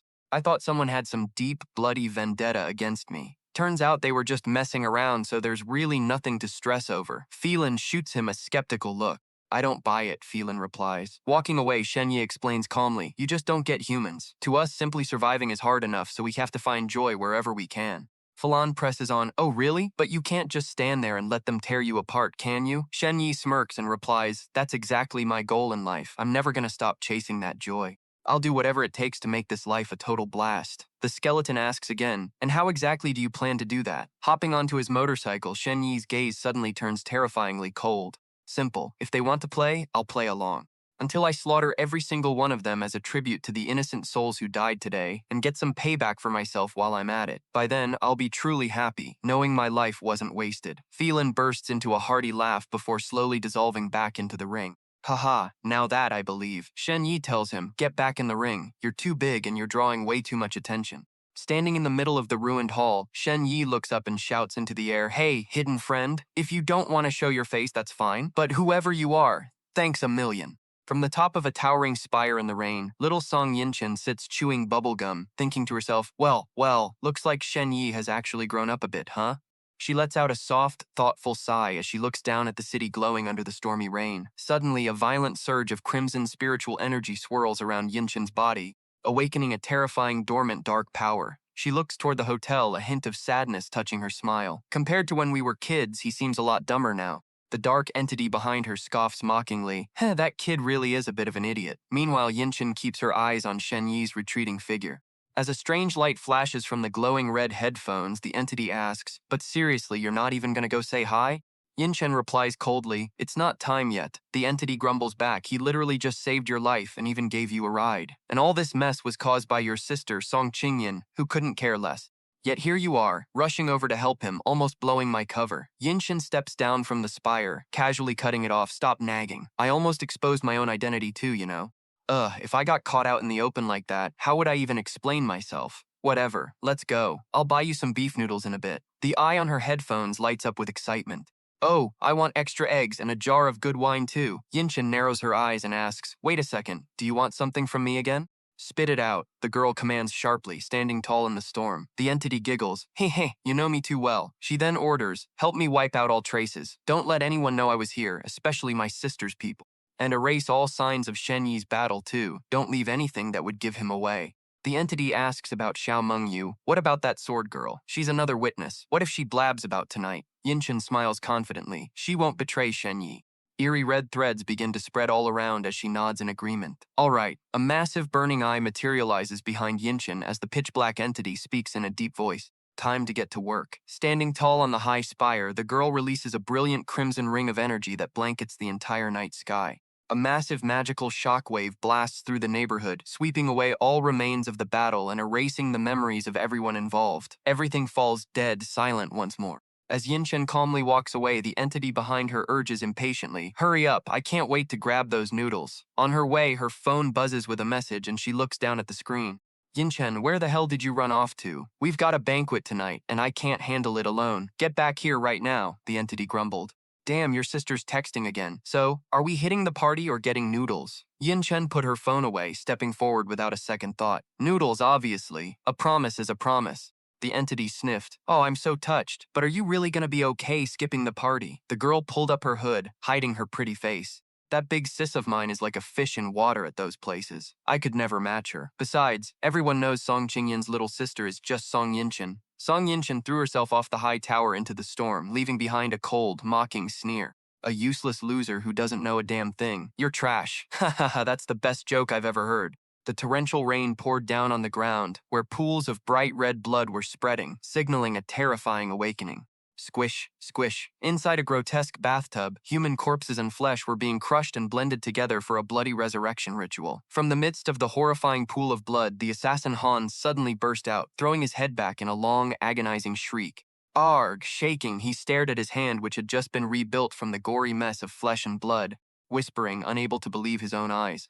I'm alive again? Han dragged himself out of the tub in a pathetic state, collapsing onto his knees to pray devoutly. Oh, great God, is it you? Did you save my life? A mysterious dark shadow suddenly materialized behind him, throwing out a mocking sneer.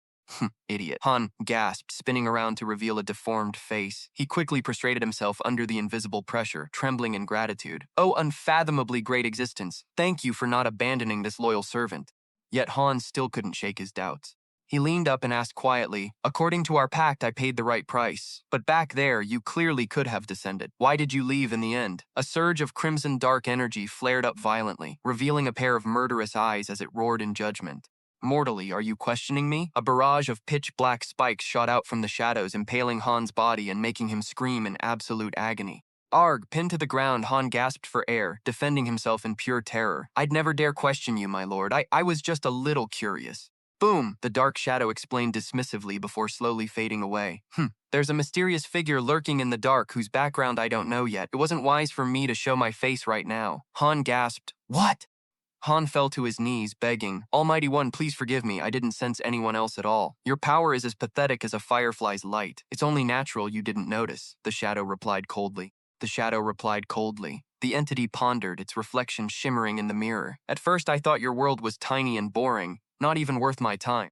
Who would have thought the statue of the fallen demon king I bestowed on you would get devoured, its power completely drained, and even you would end up losing. Now I'm starting to find this world pretty interesting. The shadow glided through the dark bathroom, leaving a warning. There are even other beings like me descending upon this place, moving silently in the shadows. Han stared blankly around the now empty room, calling out in panic, Oh great God, where did you go? Click. Startled by the sound of a door opening, the killer snapped his head toward the entrance. Through an eerie red mist, a young girl with her long hair down stepped into the room, making Han gasp in shock. Zhao Yibing, he stammered, unable to believe his eyes. How is this possible? You're definitely— Wait, that can't be. The girl's eyes flared with a brilliant red glow. Han instantly recognized the soul residing within her and fell to his knees. It's you, the great existence. Zhao Yibing looked down at the man at her feet. This vessel isn't bad. Perfect for me to use. Han was ecstatic. It is my honor. I am willing to serve at your feet. The girl tilted her head mysteriously. I command you, my servant, take me everywhere. Let's see what secrets this world is hiding. Han bowed in submission, but his eyes flared with murderous intent. And while we're at it, I need to have a little chat with that brat, Shen Ye. Standing tall in the center of a red vortex, Zhao Yibing growled, I must reclaim the power that was stolen from me all those years ago when the statue shattered. She touched Han, who was groaning in pain. I brought you back to life. Now, I need souls to replenish my drained energy. You can feel your own soul being tortured right now, can't you? The girl explained calmly, the truth is, it's because of the flesh parasite messing with you. I used it as a shell to save your life. Han stared in horror at the giant mouth that had appeared on his stomach. Don't let it starve for too long, or it'll start devouring your soul. Go hunt. The girl stared straight ahead with terrifying eyes. Kill 1,000 people. Let me feast on their souls, and you can keep the leftover flesh and blood. Han flashed a twisted smile as the ravenous mouth on his body salivated. As you command, my lord. Han transformed into a blazing streak of light, launching himself into the night sky. Hell yeah, ha ha ha, finally I get to feast! The scene shifts to Shen Ye, hunkered down on his red motorcycle, tearing through the rain like a maniac. A soldier stopped him, asking, What the hell was that noise? Shen Ye casually replied, Just took my bike for a quick fly through the clouds, no big deal. The soldier snapped, That's way too loud. Don't do that in the middle of the night. It's dangerous too. Shen Ye scratched his head. My bad, my bad. Won't happen again. Back in his room, Shen Ye slumped onto the floor of the quiet hallway, letting out a heavy sigh. Whew. He held his head, lost in thought in the darkness. Who would have thought the root of all this was because his original self had helped those two little girls when they were kids? So many people died, yet to those elite families it was all just a game. What a bunch of absolute scum. Suddenly, the phone in his pocket buzzed violently. Shen Ye stared at the screen in surprise. The Shen family. It was a call from his original family. He answered warily. Hello? A deep voice replied from the other end. Shen Ye, it's me, your oldest uncle. The authoritative figure of Shen Shuopeng flashed across his mind. He thought to himself, the oldest uncle of the Shen family, Shen Shuopeng, the family administrator. Every time I went back, he was always the coldest. He never gave a damn about me and my mom, and he always looked down on my dad. What the hell does he want? He replied. Hello, uncle. I heard you were sick a while back. Your mother came by to ask for medicine, but I wasn't home. Now that I'm back, you can come over and get it anytime. Shen Ye refused. No need, I'm already cured. The man continued. Good. Actually, there's something I need to talk to you about. Do you remember how every Lunar New Year, when you returned to the Shen family, young masters from other elite families would come to visit? He replied, Yeah, I remember. Shen Ye frowned as he heard his uncle's threatening tone over the phone. Good that you remember. You were reckless in the past and caused so much trouble. Once I get things sorted out in a few days, you need to come back here and make a public apology to those young masters. Shen Ye gasped in shock. An apology but, and the cold voice on the other end cut him off. This is for your own good. You offended way too many people when you were a kid. Now you need to publicly apologize to earn their forgiveness. That's the only way the Shen family can save face. Got it? In Shen Ye's mind, a picture of him bowing down like a coward flashed by. If he actually went and apologized, it would be like admitting he was the one who screwed everything up. He was furious. The deaths of tens of thousands of people would have absolutely nothing to do with those rich brats anymore, and he would end up as their scapegoat. His eyes went cold thinking about how bad things could get. At that point, hunting him down would look like a righteous crusade, and it would even drag his parents and Xiao Mengyu into the mess. Shen Ye let out a sarcastic smirk. So this is what you call doing what is best for me, uncle. As far as I remember, I didn't piss anyone off. Why don't you list out who they are when I supposedly crossed them, and what actually went down? His eldest uncle barked back, irritated. Shut up and just do as you are told. That is when Shen Ye bitterly realized the cold hard truth. If he didn't know the truth, he would probably think he was actually in the wrong. The Shen family was totally ready to sell him out just to suck up to the elites. The old geezer uncle then switched to a sweet, coaxing tone. Is this about your mom coming to ask for medicine? You want some kind of payout? Damn, kid, you are pretty quick to chase a profit. Fine, out with it. What do you want? Shen Ye replied. Actually, let me ask you, who the hell do you think you are? Shen Ye's eyes suddenly went ice cold as he asked the question, gritting his teeth in sheer defiance. The old uncle barked through the phone. Shen Ye, don't reject my kindness and learn the hard way. Shen Ye brushed him off. You think you are so great? If you are so damn capable, why don't you go wag your tail and beg them yourself? Shen Ye declared he wouldn't follow his grandfather's orders, totally ignoring his uncle who was roaring on the other end. He hung up so fast I wasn't even done cursing him out yet. Suddenly, his phone started vibrating like crazy again. He was bewildered. Another call from an unknown number, and it was a video call? The screen lit up with hot girls in sexy bikinis, making Shen Ye blush so hard his nose almost bled. Hey there, Ye. We are the Yan sisters from Phoenix Island. Do you want to join our party tonight? The gorgeous girls called out sweetly through the screen. Master Shen, you are pretty handsome, you know? We have a lot of girls here who are dying to meet you. Shen Ye rubbed the back of his neck awkwardly, trying to stay calm. That's probably not a good idea. It's way too late, and it's not really convenient for me to go out. A rich girl sipped her straw provocatively. Don't be shy, just do it as a favor to me. I'll have someone pick you up right now. Shen Ye flat out rejected her with a deadpan face. No can do. It is dangerous for a guy to go out at night. Gotta protect myself, you know? But thanks for the offer. His rejection totally pissed them off. You really have no respect for Sister Yan, do you? Do you have any idea what a huge privilege this is? He looked out at the rain through the window. Bottom line is, there are too many of you girls. I am afraid you will get me drunk and take advantage of me. I am going to sleep. Peace out. He hung up without hesitation. And damn, these noble family bastards sure hear about stuff fast. They probably just want to see what kind of loser Song Qingyin is planning to marry. He flops onto his bed, grumbling. What? Do they think they can just summon me over to act like a damn show monkey for them? If I'm supposed to be a walking disaster, who the hell dares to order me around? Suddenly, the system pops up a notification. Only 10 minutes left until midnight. Shen Ye jumps up in shock when he sees the notification about a once-in-a-lifetime chance. Wait, so if I get the insider rating for the third time, I'll unlock a hidden ability? And there's actually a key hint for it?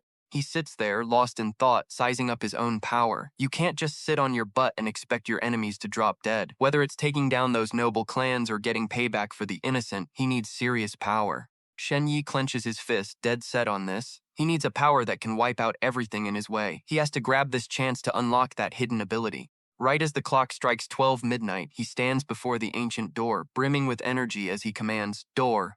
The door swings open, leading Shen Ye into a creepy fog-covered forest, the start of a whole new journey. Suddenly, a blinding flash of blue light erupts with a loud whoosh. Felon the giant skeleton appears out of nowhere, catching Shen Ye completely off guard. Confused, Shen Ye blinks. What are you doing out here, old man?" The skeleton replies in a deep, heavy voice. "The time has come for us to go our separate ways." A wave of sadness hits him as he realizes their deal is done and he's finally giving the guy his freedom back. "Yeah, you're right. You're free to go now." The skeleton turns and walks off, looking incredibly badass. "Indeed, I must return to the Underworld clan to fulfill my grand destiny. I cannot afford to waste another second. This is where we part." Phelan hands him a mysterious ring, offering a rare, friendly smile. "Thanks for helping me get my strength back. Take this storage ring as a parting gift." Shen Ye chuckles softly. "Thanks, man. Sucks that I don't have anything to give you in return. Don't sweat it. Saving my life was more than enough."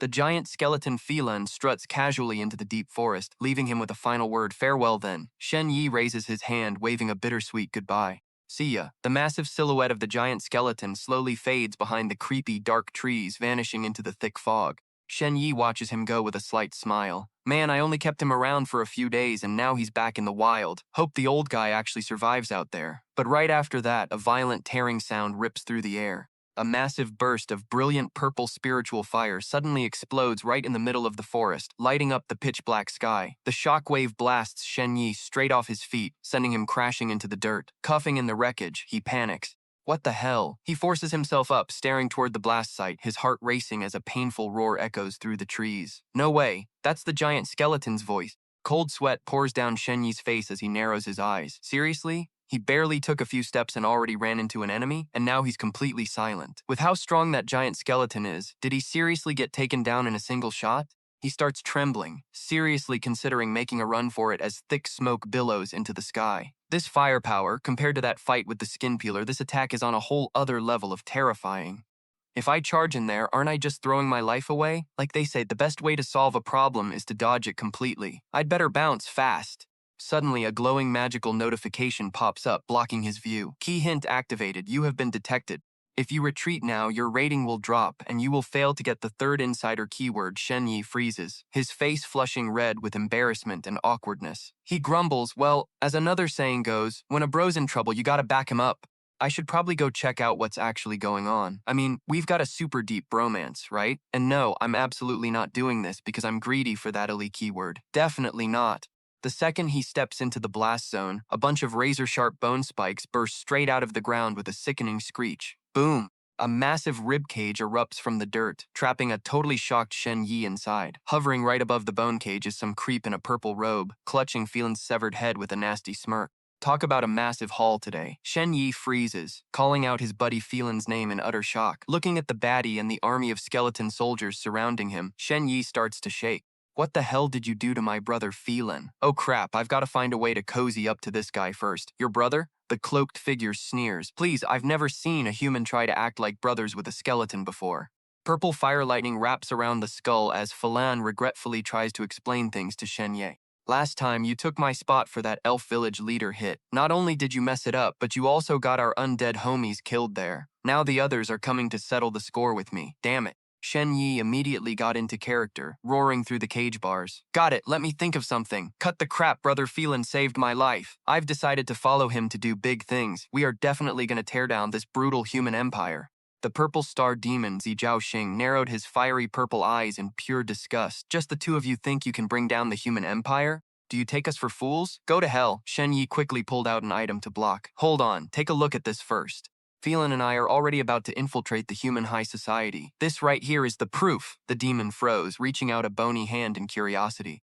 Let's see what kind of cheap trick you're trying to pull. A brilliant golden light erupted, displaying a divine notification. This Medal of Valor is awarded to the sole survivor of the Rhine territory. Holding it will trigger the Holy Relic manifestation effect. Shen Ye stood tall and proud inside the glowing aura. The text window kept scrolling. Presented to the boy who lived, by Prince Norton, the future successor of the Sacred Violet Empire. The undead lackeys gasped in utter shock when they saw the royal seal on the metal, personally gifted by Prince Norton. No way, is this human actually telling the truth? Zhao leaned in close to Shen Ye, inspecting him with extreme suspicion.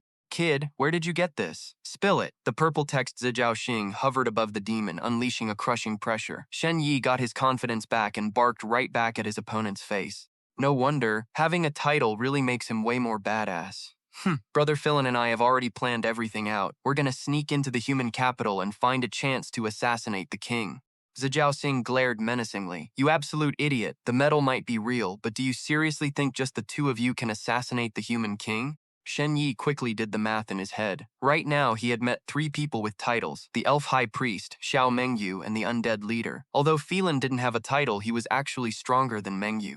So what exactly do these titles represent? He confidently held up a letter. We have our own way of slipping into human high society. Lie once, and nobody believes you. Lie 10 times, and people will just think you're an idiot. And when an idiot tells the truth, everyone buys it. He actually thinks he can assassinate the king. The demon grabbed the letter, utterly stunned. A recommendation letter for the Imperial Military Academy, and it's personally handwritten by Prince Norton himself. This handwriting is identical to the prince's token I once seized. It's the real deal. Shen Ye narrowed his eyes, staring down his opponent with an overwhelming vibe. Unbelievable, right? Who do you think we are, anyway? Instead of doubting us, why don't you tell me why the hell you attacked my brother Phelan? Zhao hissed through his teeth with deep resentment. There's nothing to hide about this. It's fine to tell you. During the mission to assassinate the elf village leader, everyone else got captured. Only he abandoned the mission and ran away. This kind of cowardly behavior must be severely punished. Shen Ye suddenly threw his head back and laughed out loud, breaking the tense atmosphere. Ha ha ha! Instantly, Zhao massive hand grabbed his face, squeezing it so hard Shen Ye could only let out a cry of pain. The purple demon growled. What are you laughing at? Shen Ye gasped out with difficulty. I'm laughing at how stupid you guys are. He was the only one who saw through the elves' trap, managed to escape, and saved me. And yet you guys wanted to kill him. Zhao let go, asking suspiciously, where's the proof? Shen Ye pointed straight at Phelan's skull on the ground. The female village leader wasn't even there. The one guarding the place was actually the elf high priest. That old man had set everything up to wipe out all those fake assassins. With his face twisted, Shen Ye screamed, if you don't believe me, go ask around. In the human military camp, everyone knows I showed up at the elf village, where the high priest was stationed, the very target of Phelan's mission. He puffed out his chest, asserting with pride, do you think my reputation isn't big enough? Even the prince wrote a recommendation letter and called me the boy who lived. The surrounding undead started whispering among themselves, wavering. Could it actually be true? Did only Phelan sense the danger and make the move to retreat early? Zhao glared and ordered his lackeys, go investigate this. Then he turned back to threaten Shen Ye. Kid, if you dare lie to me, I'll make you wish you were dead. Shen Ye crossed his arms defiantly. I'm only afraid you won't investigate. Go ahead, investigate. Zhao narrowed his eyes. You've got some serious guts, kid. I'm starting to believe you, but as a human, why would you betray your own kind? Shen Ye stared into the distance, his face turning dead serious. Because I am sick and tired of being exploited by those damn capitalists. The skeleton leader stood there, a massive question mark over his head. Capitalists? What the hell is that? Shen Ye clenched his fists and gave a passionate speech about how the poor have no means of production, forcing them to sell their labor dirt cheap to the capitalists and get squeezed dry just to survive day by day. The undead stood there looking totally lost and confused. The leader snapped at his lackeys. You guys need to read more books. Now someone speaks and you can't even understand a damn word. Aren't you embarrassed? Boss, do you actually understand this crap? Of course I do. Otherwise, how could I be your boss? Oh, boss is so badass. The demon Zhao broke into a cold sweat, leaning in close to Shen Ye. So how exactly did this master capitalist torture you to make you hate him so much? Shen Ye gritted his teeth, roaring with sheer hatred. They forced us to do 996. The skeleton leader gasped in shock. Good lord, but then looked confused again. But wait, what the hell is 996? Shen Ye hung his head in sorrow and explained, starting work at 9 a.m., finishing at 9 p.m., with less than an hour for lunch and dinner, working over 10 hours a day, 6 days a week. Zhao face turned pale with horror. That is a bit too brutal. Shen Ye delivered one final shock, that's not even all. After that, I had to endure 007. Working from 12 a.m. to 12 a.m. 7 days a week with 0 days off, shortened as 007. The explanation was so terrifying that the undead shivered, pulling back their necks. Holy crap, that is horrifying! Deeply moved by his tragic fate, the skeleton leader wrapped his arms tightly around Shen Ye. "Come here, let me give you a hug," he softly replied. "Thanks." The two of them embraced inside the glowing light, sharing a moment of pure mutual understanding. Zi Zhaoxing let him go and sighed. "I get you now, but I want to know, how on earth did you survive in such a brutal environment until now?" Shen Yi's eyes suddenly welled up with tears. "I still remember that day. A flashback of a tiny Shen Ye shivering in the snow appeared. It was snowing heavily. I was starving and freezing with only a single box of matches left on me. The system suddenly popped up a warning. The undead are planning to spread the horrors of 996 and 007 to the outside world. You are about to become the center of public attention. Caution, a new title, The Little Match Boy, is about to sprout." Shen Ye completely lost it, screaming in his mind, "That boy who lived title is already stuck to me like glue, and now you want to dump the little match boy on me too? Hell no." He quickly kept acting to save the situation, pointing at the skull. "Right when I was about to freeze to death, Phelan was the one who saved my life. He's my savior, and there's no way in hell I'll let you guys frame him." Right then, a goon rushed back and reported loudly. "Report. We've investigated, and what he said is totally true." The skeleton lackey added that the elven high priestess had indeed set up an ambush there to completely wipe out the assassins. Phelan didn't just escape the trap, he even managed to recruit a human genius with a medal of bravery. This is a massive achievement. The Death Omen star pondered his options. The higher-ups had ordered Phelan's execution, but now it seemed completely out of the question. If I execute him, it'll totally destroy morale, and sooner or later, I'll be turned into a scapegoat to pacify the public. He glanced at the dying Phelan. "Since I beat him down to just a skull, saving him is going to cost a fortune. I'm definitely not paying for this out of my own pocket." The old leader fake-cuffed Cuff and instantly changed his tune, channeling his purple energy to heal Phelan. "Excellent work, Phelan. You are a brave undead warrior. I present you this medal. It is the honor you rightfully deserve." Then he gave Shen Ye a thumbs up. "And as for you, kid, from now on, we're calling you the Little Match Boy. It's the perfect cover for your identity as the boy who lived." Shen Ye wanted to cry but had no tears left. "Damn it, I still couldn't escape this ridiculous nickname." The skeleton leader smiled, thoroughly pleased with himself. "I'm truly proud of you two." He waved his hand, ordering his army to retreat. "We gotta go report this right away. You guys handle the rest here. Let's move out." Shen Ye yelled after them, "Hey, you beat him half to death and you're just gonna leave him like this?" He watched the undead army vanish in the blink of an eye. "Damn it, they bolted like absolute cowards." Phelan whispered, "Told you, injured undead always get dumped to fend for themselves." Phelan's skull tried to reassure him, "At least my powers are intact. Once my bones grow back, I'll be good to go." Shen Ye sighed in dismay. "Good to go, my foot. Your entire body is completely shattered. This is worse than when we first met. I still have that fish tank I bought. When we get back, I'll order some takeout and buy you some calcium supplements, all right?" Phelan's skull croaked out a thank you, then curiously asked Shen Ye, "By the way, do you humans actually have this terrifying entity called capitalists?" He calmly replied, "Oh, absolutely, just not in this world." Phelan fell into deep thought, worrying about his tribe's bleak future. "You don't understand how things work in our world. Over here, every race loves copying humans. If capitalism ever hits the undead, it's going to be a total nightmare." Suddenly, Shen Ye gasped as the system flashed a bright red warning. He had triggered a critical alert again. "You guys have been spotted." Attention, this is the critical moment to complete the third ally keyword. Do not escape, do not move.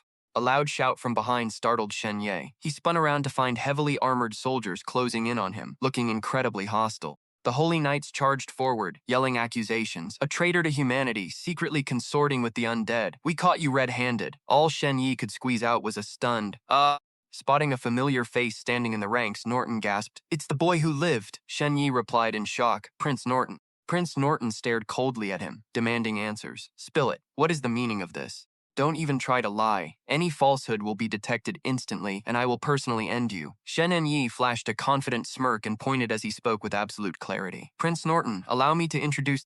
This is my inside man, the battlefield collector from the 5th Squad of the Skeleton Army. Phelan has been trading with me and leaking undead intel under a contract." Norton narrowed his eyes, utterly skeptical of this wild explanation. "A contract? How can a human have a contract with an undead?"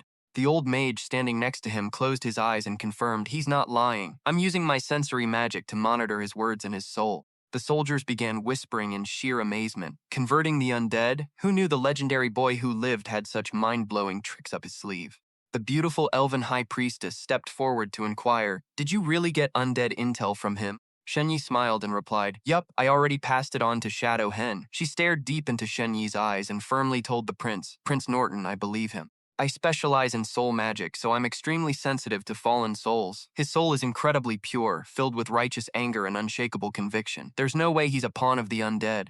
Norton was still puzzled by this bizarre connection. But why would an undead agree to make a deal with you? Shen Ye quickly came up with a clever explanation. Because he suffered brutal, unfair treatment under the undead regime. His life was absolute hell. Right on cue, Phelan's skull flared with fiery eyes, getting ready to put on a highly convincing performance. Phelan let out a choked-up howl. Because I had to endure 996, Norton asked, completely bewildered. 99?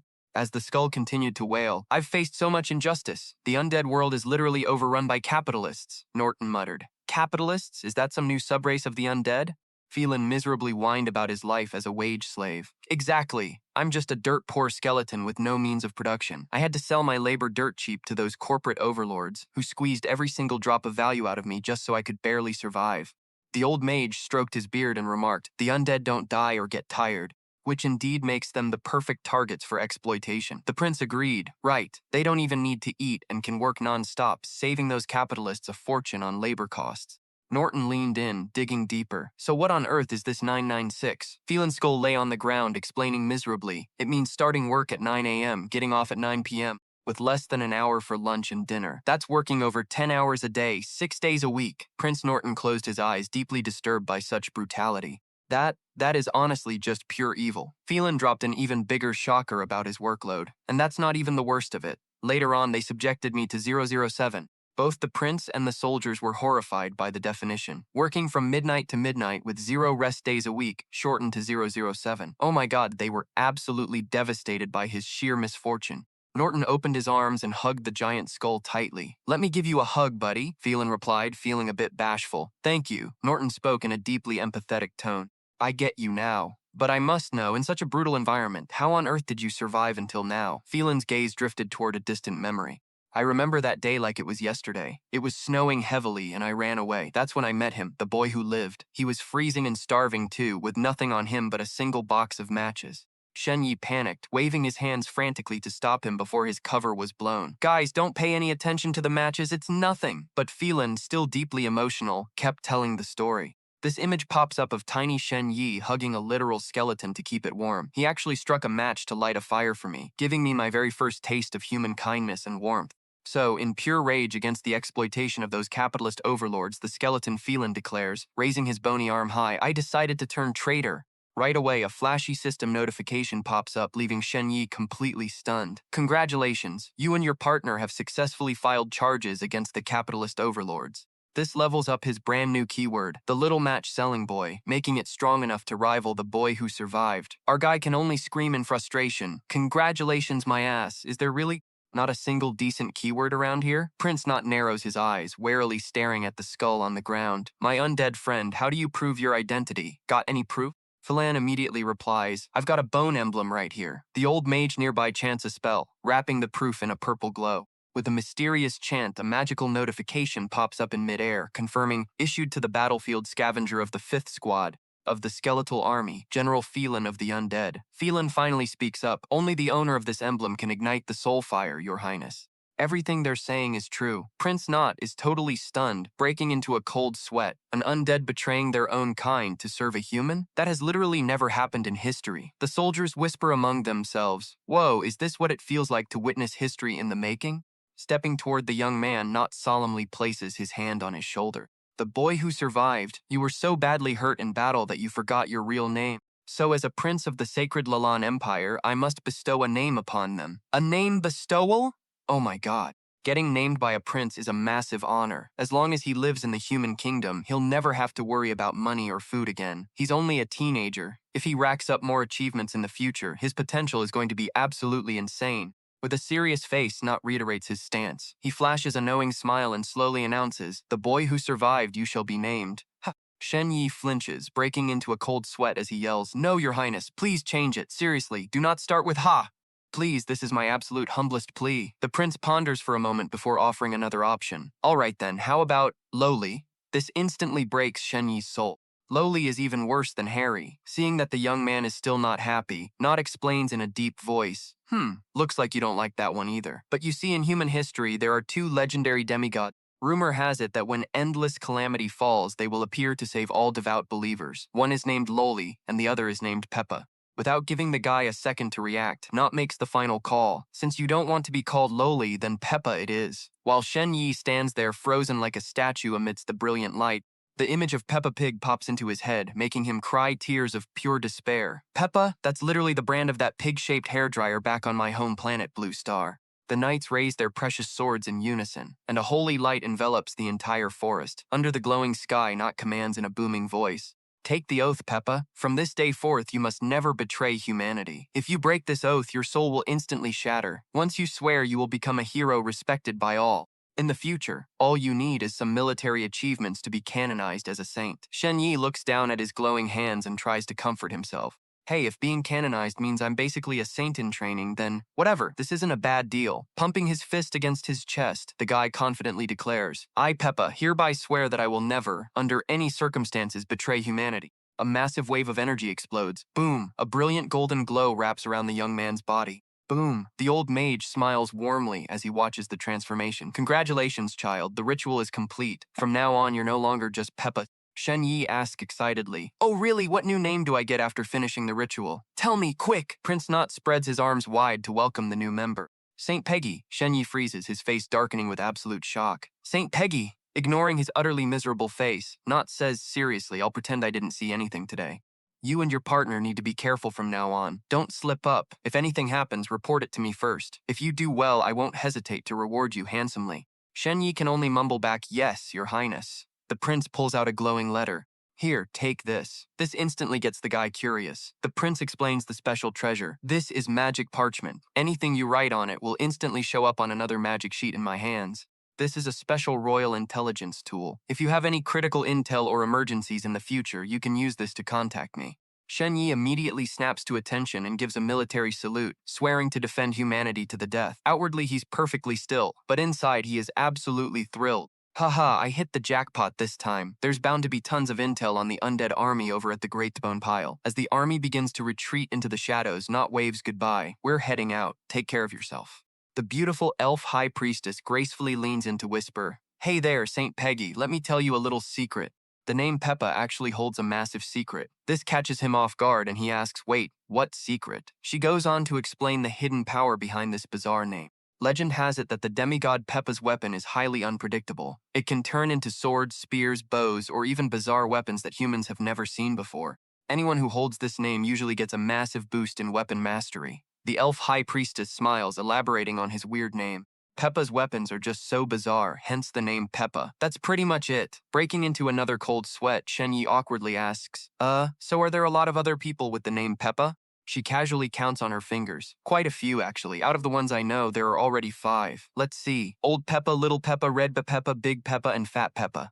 Seeing him look completely devastated, the elf gently places a hand on his shoulder, comforting him softly. But of course, you are definitely the most special Peppa of them all. Since you're the Saint Peggy officially decreed by the royal family, Shen Ye can only force a bitter smile. Well, gee, thanks a bunch. But hey, at least it's a comfort to know I'm not the only one stuck with this name.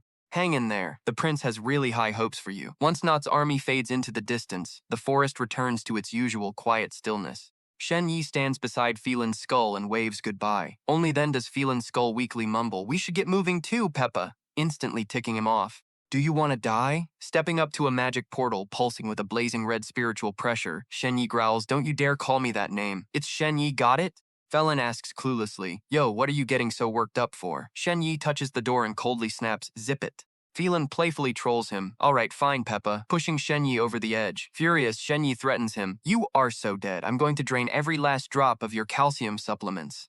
A blinding flash of light erupts as Shen Ye steps through the portal, dragging Phelan's floating skull along with him.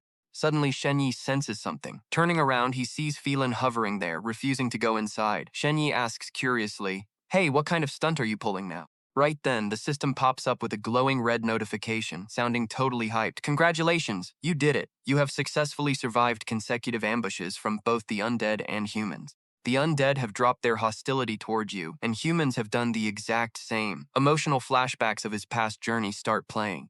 The undead have left you a bone medal, awarding you the Little Match Boy title. An image of a giant skeleton hugging a tiny Shen Ye and a warm glow flashes on screen. The system continues to list his achievements. The Prince of the Human Empire has bestowed upon you the title of Saint Peggy and held a sacred ritual in your honor. A solemn evaluation screen pops up, rating him as a frail human.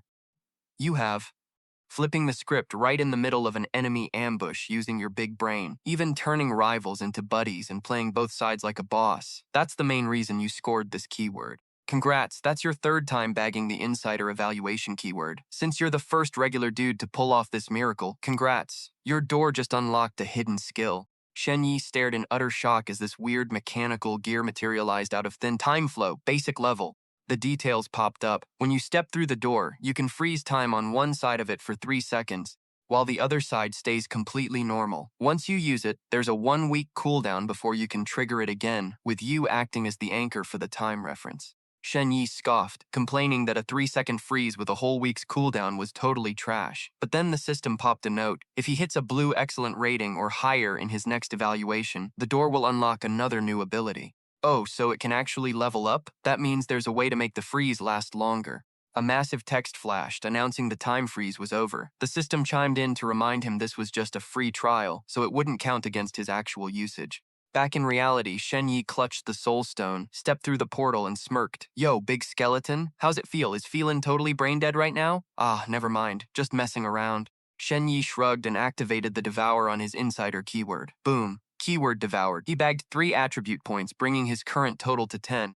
He let out a massive yawn and crashed onto his comfy bed. Wait, it's already 6 a.m.? That's enough for today. I'll grind again tomorrow. I'm completely wiped out. Gotta pass out now. But the second he closed his eyes, someone started hammering on his door. Bang, bang, bang. Who the hell is that? Qian Rushan's booming voice roared from outside. It's me, Qian Rushan. Get your butt out of bed. We're ready to roll. We're taking the airship to the exam hall. Groaning, Shen Ye dragged himself up, looking like a total zombie as he muttered. Fine, fine. Up in the deep blue sky, a massive, ultra-luxurious airship was gliding smoothly through the white clouds.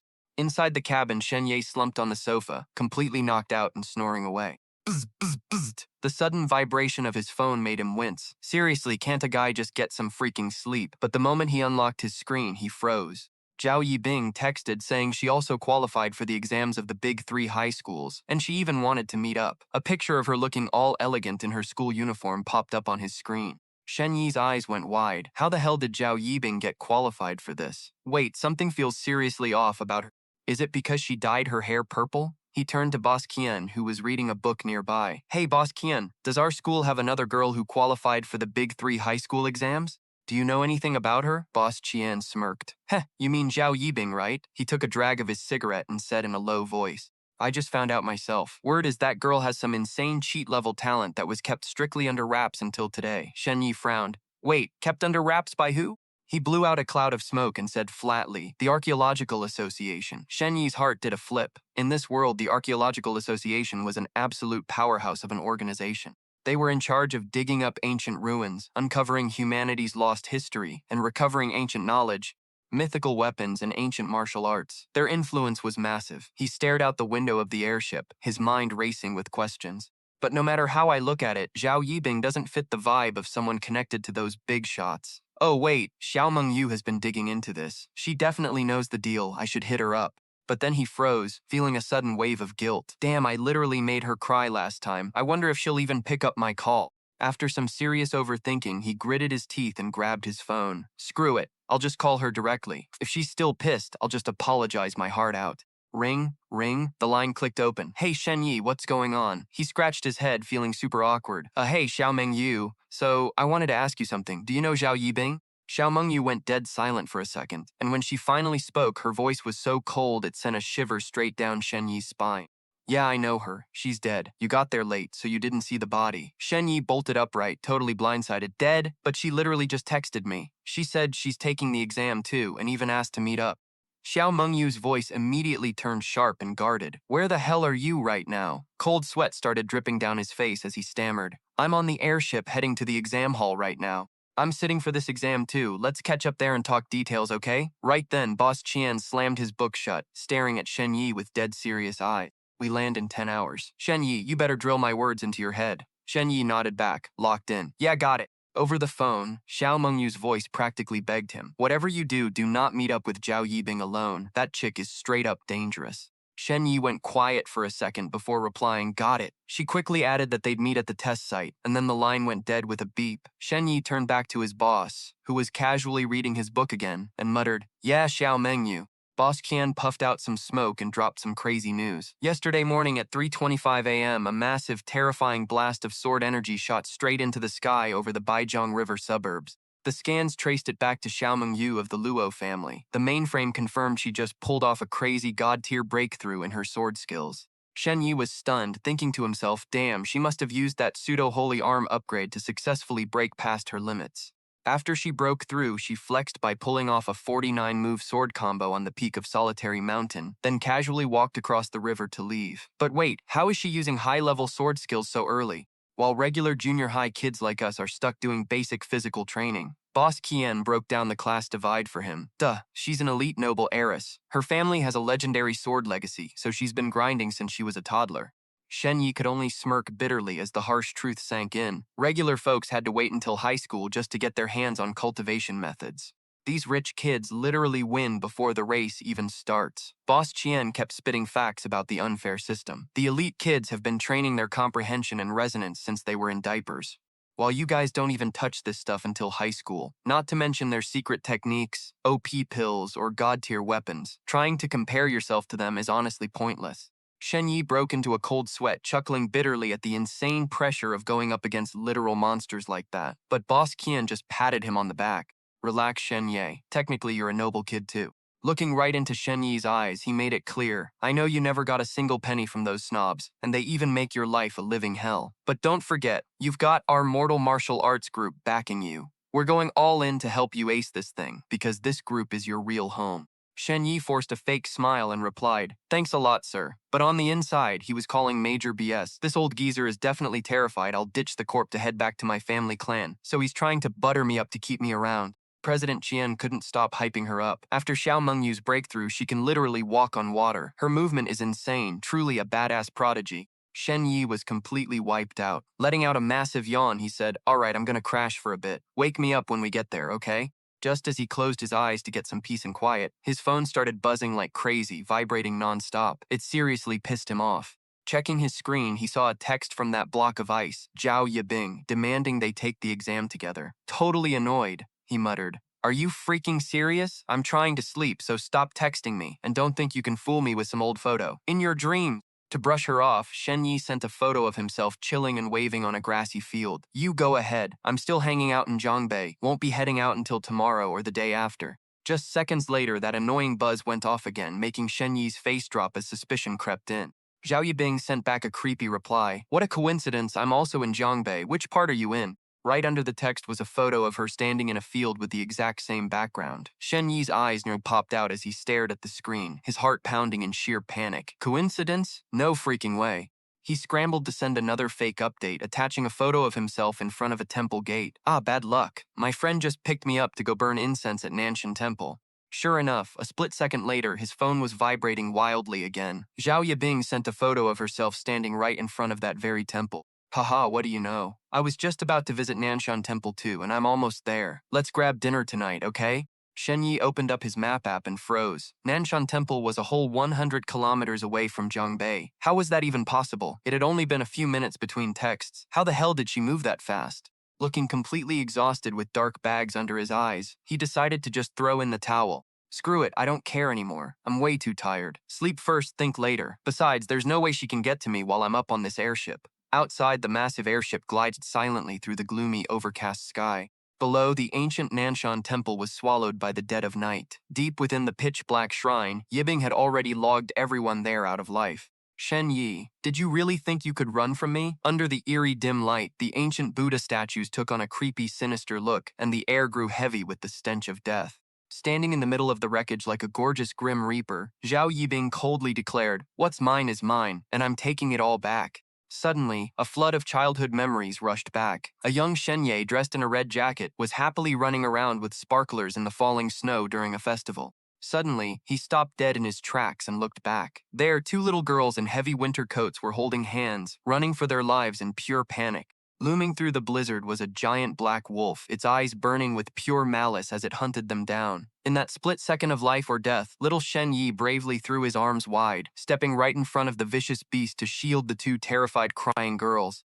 In that brutal memory, tiny Shen Ye threw himself in front of the wolf's deadly fangs to save his friends, his blood staining the pure white snow a deep, dark red. Back in the hospital, the heart monitor beeped rapidly. Beep, beep, beep. The doctor stared at his medical chart, totally blown away. Kid's got insane luck. He's got dozens of bite marks all over his body. If any of them had been even a millimeter off, he'd be a goner. But he's finally out of the red zone for now. Beep! Just outside the ICU, the two little girls he saved stood quietly, clutching handmade get-well cards, their eyes full of worry and gratitude. Creeping timidly toward his bed, they gave him innocent smiles and whispered, "Big brother Shen Ye, this card is for you. Thank you so much for saving us. We have to go home soon, but we had so much fun hanging out with you." Shen Ye, his head wrapped tightly in bandages, quickly pulled out a small gift he'd put together. "I made a card for you guys too." In the snowy streets, little Shen Ye, still in his hospital gown, stood by the curb, sadly waving goodbye as the car carrying his two friends faded into the dark. Back in reality on the airship, Qian Rushan's loud voice snapped him out of it. Shen Ye, wake up, kid, I'm taking you to grab some food." Shen Ye dragged himself up from the sofa, rubbing his eyes with a groggy, "Yeah, all right." Looking out into the distance, a quiet thought crossed his mind. I wonder what they look like now. Stepping into first class, Shen Yi's jaw dropped at the massive feast laid out. "Whoa, this is insane. We're eating like kings." President Qian waved him off. "Cut the crap. This is the most high-tech luxury airship in the world right now." Hearing that, the kid immediately started stuffing his face like there was no tomorrow. "This is pure heaven." "Thanks, boss." Qian frowned and scolded. "Slow down, will you? Don't act like a peasant who's never seen real food before." After wiping the plates clean, Shen Ye rubbed his bloated stomach and let out a satisfied sigh. "Ugh, I'm stuffed. I literally cannot take another bite." Just as he was about to lie down and chill, a random voice from behind caught him off guard. "Yo." A random guy with a buzz cut walked over, scratching his chin as he tried to act casual. "Hey, sorry to bug you, but why are you leaving those skewers? Mind if I grab them?" Shen Ye was a bit stunned, but he shrugged and nodded anyway. "Sure, knock yourself out." The guy beamed. "Sweet, thanks." Chan Rushan blew out a cloud of smoke and grumbled, "Does their corp seriously not even feed their people? Look at how starved the kid is. No way it's that bad, right? Don't be so naive." This airship is packed with candidates from 11 different provinces. Besides our corp, we've got the Equipment Research Institute and the guys from the Everlasting Life Tech Union. Still chewing on a skewer, the guy suddenly snapped to attention and gave a sharp military salute. "Sup, everyone? I'm with the Everlasting Life Tech Union." Right then, an imposing guy in a long trench coat marched over and barked, "Go, Ye! What the hell are you doing over here?" The kid jumped and spun around. Hey, boss." The newcomer was Yu Zahai. He crossed his arms with a smug smirk. "Well, if it isn't old Chen, what's up? What kind of dumb luck did you run into this year to actually land a rookie?" Qian Rushan eyed the group of teens trailing behind him, his eyes narrowing in suspicion. "You seriously snatched up 7 of them at once?" Their eyes locked, sending sparks flying as tension filled the air in a silent, high-stakes battle of egos. President Qian cleared his throat to break the ice and waved them off. "All right, kids, go hang out somewhere else. The grown-ups have some business to discuss." Shen Ye blinked, dazed. "Oh, got it." Go Yanye slung his arm around Thamda's shoulder, dragging him along like they were best buds. "Yo, follow me. There's a crazy cool spot on this spaceship. Let me show you around." The two arrived at a massive bowling alley where Go Yanye introduced himself. "I'm Go Yanye. What's your name?" Thamda. Seeing him stare at the lanes, Go Yanye smirked. "What, you want to play some soul bowling?" "Not really. It's just that this is the only place where we can actually stretch our limbs and loosen up a bit." Suddenly, Guo Yanye pulled out a card glowing with a mysterious light from his pocket. "Earlier, when I asked you for food, I was actually doing a quest for this bad boy." Thamda stared blankly. The face of the card lit up with glowing quest info. "To obtain the unique card in the rookie set, please complete the quest. Get free food from 7 contestants. Quest progress, 3 out of 7. Thamda stared at the strange card, totally curious. "What even is this?" Go Yanye explained enthusiastically. "Wait, you seriously don't know?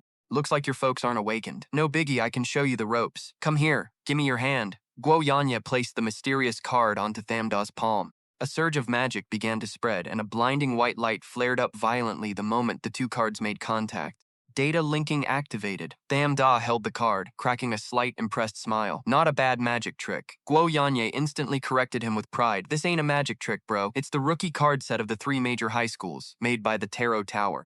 Only because you helped me hit one of my quest milestones did I decide to let you in on this secret."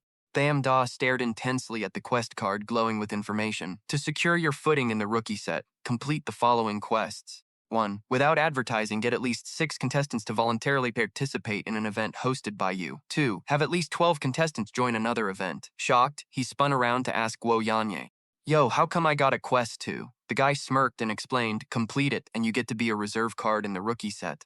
"I'm working my butt off for it too, you know." Tham Da, still skeptical, pressed further, "And what's the point of being part of this deck anyway?" Hearing this, Guo Yanyi could only gasp in sheer disbelief. "Man, you're completely clueless, and yet you still dared to take the exam? I gotta hand it to you, I'm genuinely impressed." Guo Yanyi then pointed into thin air, where the Terra Tower symbol materialized amidst the starry sky, and explained, "That right there is the referee of this exam. This card deck is basically an exam support system they cooked up."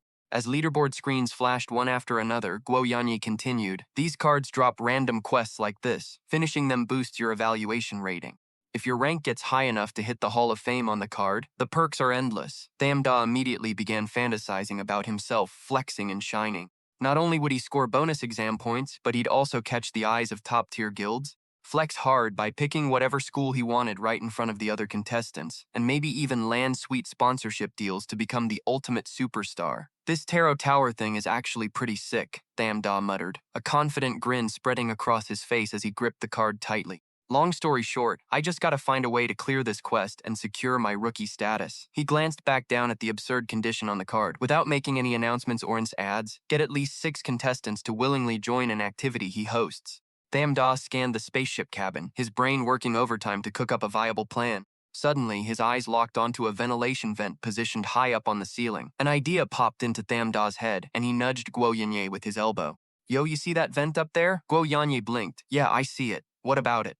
Tham Da started baiting him. "Well, standing around here is getting pretty boring. How about we see who can jump high enough to touch that vent? It looks pretty high up, probably takes everything you got just to reach it." "Seriously? No way, I can't do it." Guo Yanyi got fired up. "Watch me. I'm about to touch it right now." "Are you serious? If you think you're so tough, just watch." Guo Yanyi immediately got into a determined stance. He took a running start and launched himself off the wall. Tap, tap. Guo Yanyi stretched his hand as far as he could, yelling, "Hiya," but reality was brutal. His fingertips were still a mile away. Pfft. Tham Da seized the chance to mock him. "Sucks to be you. Missed it by you missed it by a mile." Embarrassed, Guo Yanyi quickly tried to save face. "Hey, that was just a warm-up, all right? Let me do it again." Tham Da instantly stepped up. "Hold up, it's my turn to jump." Tap, tap. Guo Yanyi agreed to take turns. Tham Da leaped into the air with dramatic flair. Seeing that Tham Da jumped even lower than him, Guo Yanyi burst out laughing. "Haha, you're not even close, bro. All right, my turn again." Meanwhile, Tham Da intentionally raised his voice to draw a crowd. "Poof. The first try is just a test. But seriously, whoever can actually touch that height has got to be a real beast." Murmurs quickly spread through the cabin. "Hey, look, are they playing high jump? High jump? That's so childish. But damn, that vent is way too high. No way anyone's touching that." A guy with spiky hair stepped up, puffing his chest out arrogantly. "It might be high for you scrubs, but if I get a good running start, I'll clear it easily." Another guy standing nearby just challenged him. "Just touching it with your fingertips doesn't count, bro. You gotta slap it with your whole palm." Pfft, a full palm strike is light work. The spiky-haired guy crossed his arms confidently while the other sneered. "Yeah, right. Anyone can talk big. You don't believe me? I used to train for this, idiot." The spiky-haired guy glared. "Watch and learn, you uncultured swine. See how a pro jumps." A girl watched, looking worried. "Hey, what are you guys even doing?" Meanwhile, another guy muttered in annoyance. "Seriously, why are people always hyping up the dumbest things?" Suddenly, a boy wearing a red scarf named Zhang Xiaoyi chimed in. "It's a challenge, obviously." The girl beside him asked in shock. "Wait, Zhang Xiaoyi, you're joining too?" The hype was getting contagious, and several other contestants threw themselves into the competition. "Just watch closely. I'm easily jumping higher than all of them." "Huh, keep dreaming. I'm the one who's gonna jump the highest here." The crowd of contestants started taking turns launching themselves up. "Yeah, check this out. Haha, my turn." Watching the chaotic scene unfold, Tham Da smirked, totally satisfied with himself. Heh, guys are seriously so simple-minded. Right then, the system chime rang out in celebration. "Congratulations. You have successfully gotten 6 contestants to willingly participate in an activity hosted by you without making any direct requests." Immediately, the next quest popped up. "Now, complete the second challenge. Get at least 12 contestants to participate in another event hosted by you." Tham Da fell deep into thought. This one's gonna be a bit tougher. But luckily, there's no advertising restriction this time. Rubbing his chin, he racked his brain until a literal light bulb went off in his head.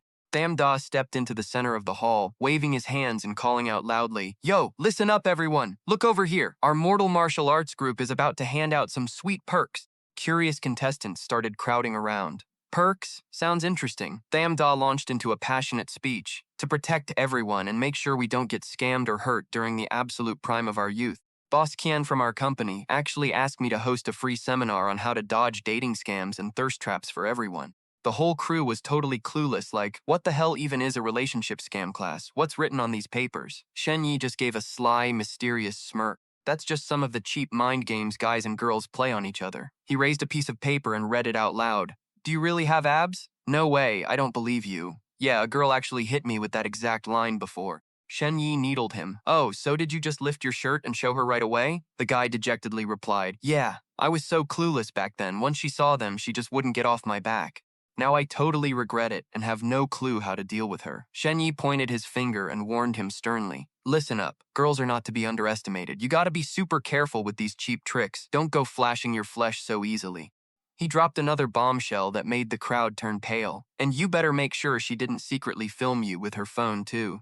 Wait, is that actually a thing? Not only is it a thing, but they've done it a ton. The boys completely lost their minds. Go Yanyi cried out, man, we seriously need to remember this lesson. My life is totally ruined. It's fine, you've still got a long way to go, it's not your fault. Shen Yi continued to scare them. A guy's body is precious, you know? What if it gets leaked online? Who are you gonna cry to then? Do you really want people pointing at you for the rest of your life, whispering, hey, I've got his tape? Shen Yi pretended to wipe away a tear and said in a dramatic, emotional voice, listen up, brothers. I only have this painful experience because I'm just too damn handsome. But since you guys are already the elites among the crowd, you must watch out for this from now on. You've got to protect yourselves. One candidate asked earnestly, that's so professional, bro, but what if they keep spamming your texts and won't leave you alone? Like, texting online, and I don't want to make things awkward since we know each other. Shen Yi immediately dropped his ultimate move. Just hit them with basic replies like, haha, oh my god, that's crazy, awesome. Really? Ah, I see. Is that so? But what if that still doesn't work? He sealed the deal with a classic move that made everyone gasp in unison. Genius! Then just tell them you're hopping in the shower. Boom, the conversation automatically dies. The crowd of boys eagerly started throwing out questions about girls' tricks. Bro, how do I deal with this? Your Adam's apple is moving, can I touch it? Or it's too late and I can't go home now. What should we do? My ex hurt me so bad that I'm scared to catch feelings for you. That's what she told me, man. Hey, handsome, your lips are so well-shaped, they look so soft. Shen Yi stood high up on the stage, clenching his fist to hype everyone up. Remember this, you guys must distinguish whether she actually likes who you are, or if she just wants to devour your body. And even if you actually make it official, you absolutely must keep receipts. Otherwise, if she turns around and bites you back, even jumping into the Yellow River won't clear your name. As real men, we must take responsibility for ourselves. Loud cheers erupted from the hyped-up crowd of boys. Hell yeah, that's right. Us handsome bros gotta stay independent and self-reliant. I feel like the name Assembly of Handsome Men isn't badass enough. What do you guys think? Let's call it the Assembly of Tyrants, the gathering of ultimate badasses. Now that's what I call imposing. Meanwhile, the girls standing far off could only shake their heads in disbelief, wondering what kind of stupid games they were playing. Instantly, a system notification popped up right in front of Shen Ye. Congratulations, you have completed the trial. You have become a member of the rookie deck, which made him beam with joy. Haha, I did it.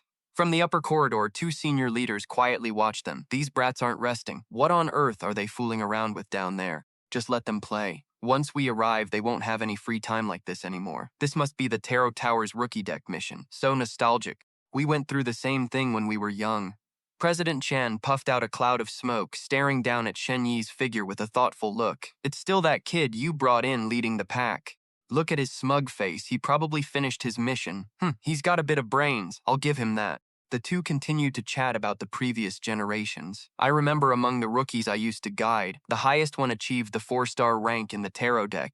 Who would have thought a slacker like you would start guiding rookies? How's that kid doing? Any hope of him surpassing your 4-star disciple? And why did you recruit so many rookies all at once? The bald master said in a low voice, in the 8 southeastern provinces, a Class A disaster once broke out, and we barely suppressed it at the cost of losing a massive number of top-tier experts. The 7 rookies I brought along are all children of fallen heroes. Their strength isn't bad either. The government decided to let them try their luck. Even if they fail, they'll at least get direct admission to a top school. President Qian narrowed his eyes. Those who can take part in this exam are all the most elite students in the world, and the kids from prestigious clans are definitely hidden dragons and crouching tigers. Even though killing isn't allowed in the exam, accidents still frequently happened in previous sessions. What if they... The martial master sighed and turned away. Old Tian, I get what you're saying, but that's not something we can interfere with. I'm just carrying out orders here. Fair enough. On the deck under the sunset, Shen Ye said goodbye to the crowd to find some peace. Keep playing, guys. I'm heading out for some fresh air. But as soon as he looked at the card in his hand, he was stunned. An image had appeared on the card. A powerful spiritual pressure enveloped the card, clearly revealing a pitch-black Phelan skull. The card turned into a sinister, glowing red bearing his name, Shen Ye, contestant of the Mortal World Martial Arts Group.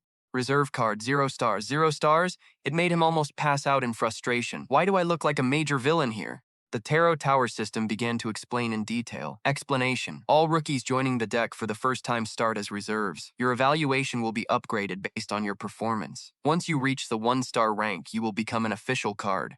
Current benefits. You can look up basic information about other rookies. You have successfully become a reserve member of the rookie division. You may ask questions regarding any basic matters of this selection exam. Leaning against the airship's railing, Shen Ye curiously asked the system, so what's the point of becoming an official card anyway? The card immediately responded, by becoming an official rookie card and maintaining this status until the end of the exam, you are guaranteed admission to one of the 3 major academies. Guaranteed admission? Shen Ye broke into a sweat from sheer excitement. So it's basically a direct pass ticket. At this rate, won't everyone tear each other's throats out for this? So how many official rookie cards are there in total? The system replied flatly, 54 cards. The young man began calculating the math under intense pressure. Then how many participants are taking the exam this term, and how many have joined this card event? The system dropped a jaw-dropping number. There are 3,579 candidates in this batch. The number of reserve card holders is 1,708, and get this, 1,603 of them are wealthy elite kids. Every single one of them owns a card. As for ordinary candidates, only 105. Shen Ye gripped his card, his face darkening. Seriously, the gap between regular folks and these rich elites is just too damn massive. The competition for those 54 spots is absolutely brutal. I'm afraid those 105 ordinary candidates will never be able to break through the chokehold of those elite heirs to become official cardholders. Suddenly, a certain someone popped into his head. He quickly whipped out his phone to check. That's right, if all those elite kids have cards, she definitely has one too. He opened his card screen and a graceful image popped up, a girl clad in a black cloak holding a sword standing on a small boat amidst misty clouds and a starry night sky. Her card info was displayed crystal clear. Xiaomeng Yu from the Luo family, a 5-star powerhouse, an official card holder and the undisputed #1 swordmaster among all candidates. 5-star benefits? You must reach 5 stars to unlock this info. When Shen Ye saw that, he practically lost it, his face turning red with pure envy. 5 stars? Why does she get to ride a cool little boat, wear a traditional hat, and hold a long sword looking like an absolute badass while I'm stuck hugging a freaking skull? Suddenly, a notification popped up on the card. Turns out, you can add friends too. Without wasting a second, Shen Ye tapped Add Friend. Since she had already added him, they were officially buddies now. From here on out, all he had to do was hold the magic card and call her name to chat directly. Right on cue, Xiaomeng Yu's voice echoed from the card. Shen Ye, did you join the rookie deck too? Strolling casually on the deck, Shen Ye replied in a super chill voice.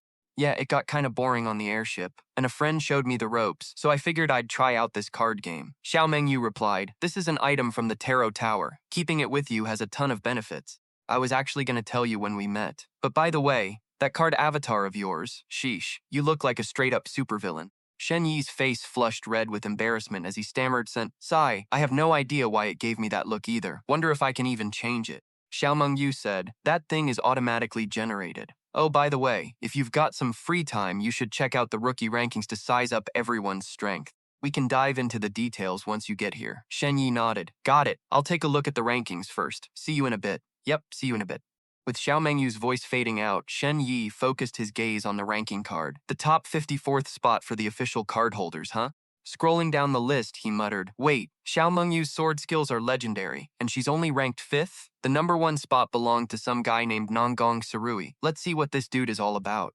The card loaded an image of an incredibly gorgeous, noble-looking guy sitting on a crimson throne, Nanggong Sarui, the eldest son of the Nanggong clan's current generation and heir to the ancestral bloodline. A 6-star powerhouse? The undisputed #1 of this year. Shen Ye stared at the 6-star card, completely dumbfounded. 6 stars? Man, girls these days are no joke. How is everyone so crazy strong? Well, he does look pretty though. As Shen Ye stared at the 6-star card, his expression froze when he spotted the words eldest son. Wait, hold up. The Nangong eldest son is a guy? He gasped in shock, realizing the top ranker was actually a dude. He kept muttering to himself, his face practically green with envy. How the hell is a guy this pretty? And he's rocking ancient robes, wearing white, holding a fan, with a whole squad of babes fanning him. What, you think you're hot stuff just because you're 6-star? He scrolled down the list. Damn it, this guy was legit. He was the only 6-star candidate. The rest of the names were all 5 stars and 4 stars, and they were all elite heirs. I've got to find a way to rank up my stars fast, Shen Ye muttered, racking his brain for a solution. A star rating, huh?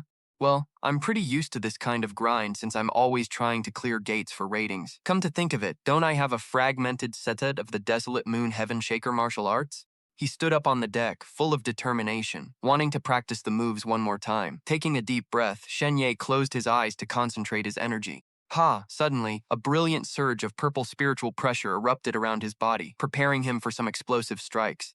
His movements blurred into overlapping afterimages, and a grand title flashed proudly. Desolate Moon Heaven Shaker. He unleashed a high kick that ripped through the air, sending out a powerful wave of emerald energy. Speeding up with every second, Shen Ye moved like a phantom, leaving a trail of dazzling light across the deck. He slowly pulled back his stance, his body floating as light as a leaf amidst a stream of mysterious energy. Behind him, the silhouette of a colossal glowing deer materialized, setting the stage for his signature move, Moonlit Deer Walk. The Journey of the Deer Under the Moon. The tarot system popped up with an assessment. Though fragmented and unstable, this technique is highly suspected to be an ancient, long-lost style. If this inheritance resurfaces, it will introduce a ton of wild cards into the competition. Shen Yi smirked triumphantly. Haha, success, it worked like a charm.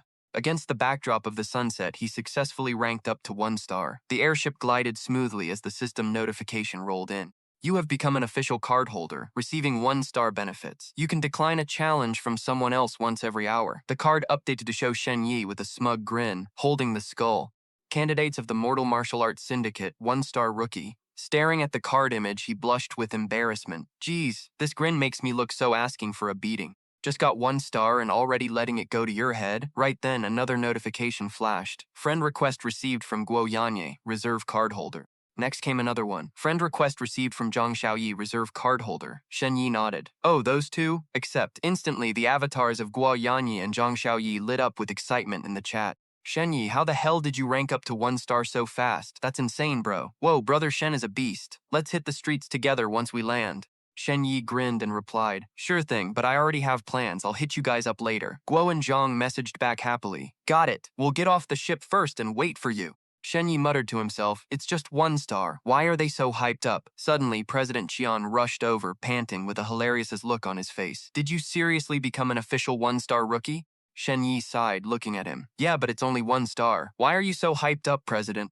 President Qian laughed heartily. Ha ha ha, of course. Just getting on the board once is a big deal. Even if you get knocked down later, it's enough to get you noticed. Shen was speechless. Wow, do you want me to drop ranks that badly? President Qian patted his shoulder in praise. Rising to 1 star this fast is way beyond what I expected. Outstanding job. Shen Yi forced a smile. Really? President Qian thought to himself, Yep, that's my boy, a true genius. He pointed toward the horizon and shouted, Oh, look, we've arrived. Shen Yi stood frozen, absolutely stunned by the view before his eyes. Whoa, floating islands, where on earth is this? I've never heard of a city like this before. Under the golden sunset, majestic floating islands drifted beautifully amidst the clouds. Boss Qian explained that this was Yunshan Port. It used to be just the outskirts of some ancient ruins, but once they finished excavating, it turned into this massive, bustling port city. Pointing toward the floating islands in the distance, he continued, Look over there. That's a massive cluster of ancient ruins that they haven't even finished excavating yet. It's crawling with crazy, unpredictable dangers, making it a total nightmare to dig up. As the mysterious floating ancient towers came into view, he added, And right in the middle of that mess is Jialin, one of the 3 most prestigious high schools in the entire world. Shen Yi gasped, Wait, a high school is literally sitting inside floating ancient ruins? Boss Qian took a drag from his cigarette and said in a low voice, Yep, why else do you think it's one of the big 3?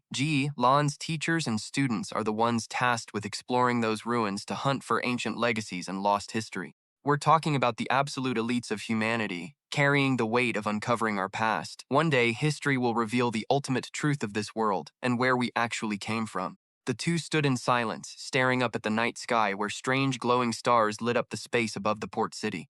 Suddenly, a barrage of brilliant gold streaks, looking just like meteors, shot right past the side of their airship, startling Shen Ye. "What the hell is that?" Boss Qian calmly blew out a cloud of smoke and gestured toward the lights. "That's the exam card verification. The second you step foot into Yunshan Port, you get tagged with it, and you're officially on the examiner's radar." "An evaluation? Why does that sound so much like my door ability?" Shen Ye muttered to himself. He turned to Boss Qian and asked, "So, are the perks and rewards from that actually any good?" "Hell yeah, they are," he replied flatly. Boss Qian pointed toward a lavish banquet hall off in the distance. "Once tomorrow night's party wraps up, you'll be teleported straight into the exam arena.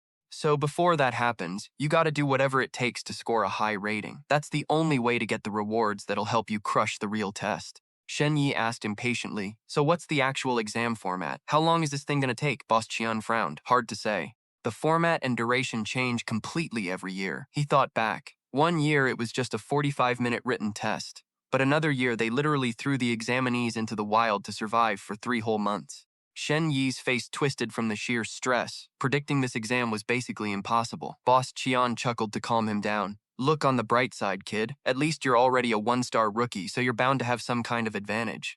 Though what that advantage actually is, who knows? Like I said, they change things up every single year." Suddenly, the card in Shen Yi's hand sparked with intense green lightning, detecting he was already one of the rookie cards. Initiating fusion, sizzle. Under his palm, an image slowly materialized on the card along with a notification. "First reward quest unlocked. Take the Azure Dragon for a joyride in the South Sea. Travel 100,000 miles through the clouds before returning." Shen Yi's jaw dropped in sheer shock as the massive silhouette of a dragon appeared. "Take a dragon for a walk? What kind of insane quest is this? Expecting a rookie like me to walk a dragon for 100,000 miles? Man, you guys think way too highly of me." Boss Qian smirked and waved his hand. "Just ignore it. That's an ancient quest from the Tarot Tower. Don't waste your time on it. Sure, you'd get an insane rating if you actually pulled it off, but almost no examinee can actually do it." He blew a moody puff of smoke. "Quests like that are only meant for the rich kids from elite clans who have massive resources backing them up. They can easily cheese a few of these to boost their rating." Shen Ye stared silently at the card. "This is total BS for regular examinees. Whatever, let's swap to another quest." He swiped through the other options and yelled in frustration. "Slay all demons for 10 years and bring back at least 3,000 heads? Are you kidding me? Oh, and thanks, but no thanks. Copy 800,000 scrolls in the library? Next one. Taste the poop of 1,000 different monsters and analyze the ingredients. Dude, is there seriously not a single quest here meant for normal humans?" Finally, a glowing text caught his eye and his face lit up. "Win a sparring match to quickly level up your star rating? Oh wait, this quest cannot be declined. Unless you use a star level privilege? Huh, okay, this actually looks doable." But Boss Qian immediately crushed his hope with a cold warning. "Stop dreaming. That's exactly the kind of quest for elite clan kids I was talking about. They've got the best gear their families can buy, and they literally hunt down regular rookies like you just to farm rating points." Shen Ye gritted his teeth, pissed off. "Ugh, why is it always those rich snobs?" Boss Qian pointed down from the airship. "See for yourself." Down on the ground, a brutal scene was unfolding. A heavy armored fighter was stepping on a student's head. It was Zhang Xiaoyi, who was groaning in sheer agony. Shen Ye was shocked to recognize his friend from a distance. It was Zhang Xiaoyi, who had literally just got off the ship and was already beaten so badly that his own mother wouldn't recognize him. The red-haired victor scoffed, flames practically rising from his head as he grumbled. "What a waste of time. He didn't even have a rookie title. My rating didn't go up at all. What a joke." Shen Ye was about to jump down and intervene, but Boss Yan held him back. "Damn it, he's getting thrashed like that. No one is doing anything," he calmly replied. "Relax, the medical team is on standby 24/7. The medical team rushed over with a stretcher to treat him. Ordinary wounds like that heal fast, but the victim still has to suffer through the pain. Boss Qian explained the rules further. But if someone actually dies, that's a whole different story. The killer gets disqualified immediately and likely thrown into a prison cell. So drop any naive thoughts about fairness right now." Looking down at the shimmering port city, Boss Qian's voice dropped. "For you guys, this exam started a long time ago. Only the strong can break through and command respect. At least there's tight surveillance here, so it's a lot safer than the outside world." Got it. Suddenly, Shen Yi's card vibrated, notifying him of a new rating. Drown. Drown? He stared at it, completely lost. The chilling explanation on the back of the card read, "Drown, you are currently in a state where you can be killed at any moment. Yet you remain completely oblivious. That is the true meaning of the drowning status." Cold sweat broke out on Shen Yi's face, his pupils shrinking in absolute terror. Didn't Boss Qian just say the exam grounds were heavily monitored and murder wasn't allowed? Why on earth did the card give him this rating? He anxiously scanned the crowd of examinees walking down the street. Am I really about to get killed? Who's trying to off me? Is it those elite family kids playing some sick game, or did a real assassin infiltrate the exam? Damn it. The tarot system popped up with another urgent alert. A challenge has been initiated against you. Challenger, Xiao Mengyu. This challenge cannot be declined. Shen Ye froze right there on the street, sweat dripping down his neck. Xiao Mengyu, why does she want to challenge me? From a distance, a hand waved. Over here, drawing the attention of everyone around. Xiao Mengyu emerged, carrying the overwhelming presence of a master swordswoman, her elegant face radiating pure confidence in the middle of the city square. President Chan winked knowingly and waved as he walked away. All right, I'll stop third-wheeling. Catch you guys later. Shen Ye blushed and barked back. Hey, what's that supposed to mean? We're just like totally platonic friends. Xiao Mengyu stepped closer, a soft smile playing on her lips. Thanks, Shen Ye. That energy you left behind in our last fight, it completely healed me and even helped me break through to the next level. Shen Ye shrugged it off. No biggie. You've gotten way stronger too. He noticed the tag above her head was shifting. That holy baptizer keyword was completely gone, and even her great swordsman title was fading away, looking like it was evolving into a brand new keyword. She kept going. Let's find somewhere to talk. Follow me. The two of them headed into a modern high-rise and rented a small meditation room. Yes, please head this way to room number 9. What is this place even for? She explained. It's a cultivation dojo. You can use it for meditation practice or sparring. It's fully loaded and totally soundproof. Right then, the door next to theirs swung open, and a brutal wave of force blasted a schoolgirl, slamming her hard against the wall. Shen Ye stared, completely shocked by the sudden violence. Whoa, what the hell is going on here? The girl lay wrecked on the floor, coughing her lungs out. Cough, cough. You guys have all these sick moves and high-tier weapons. Why do you have to pick on me? While a massive dude stepped up to her like a bully, the beefcake, sporting boxing gloves, smirked. I'm just farming rating points, babe. Who gives a crap about you? My turn next. It's so damn hard to find a one-star rookie. I'm gonna farm her till I'm satisfied. Yo, easy on her. Don't break her. I haven't even got my turn to farm yet. Haha, well that depends on how much she can take. The meathead brutally grabbed the girl by her hair and dragged her up. Get up. We're not done yet. Shen Ye squinted, checking his card to identify this scumbag. I've seen this dude on the leaderboard, a 4-star rookie, ranked number 17 in the deck. The poor girl could only scream in pure despair. Let me go. The hulking brute stared at Shen Ye with greedy eyes. Oh damn, another 1-star trash? Talk about hitting the jackpot today.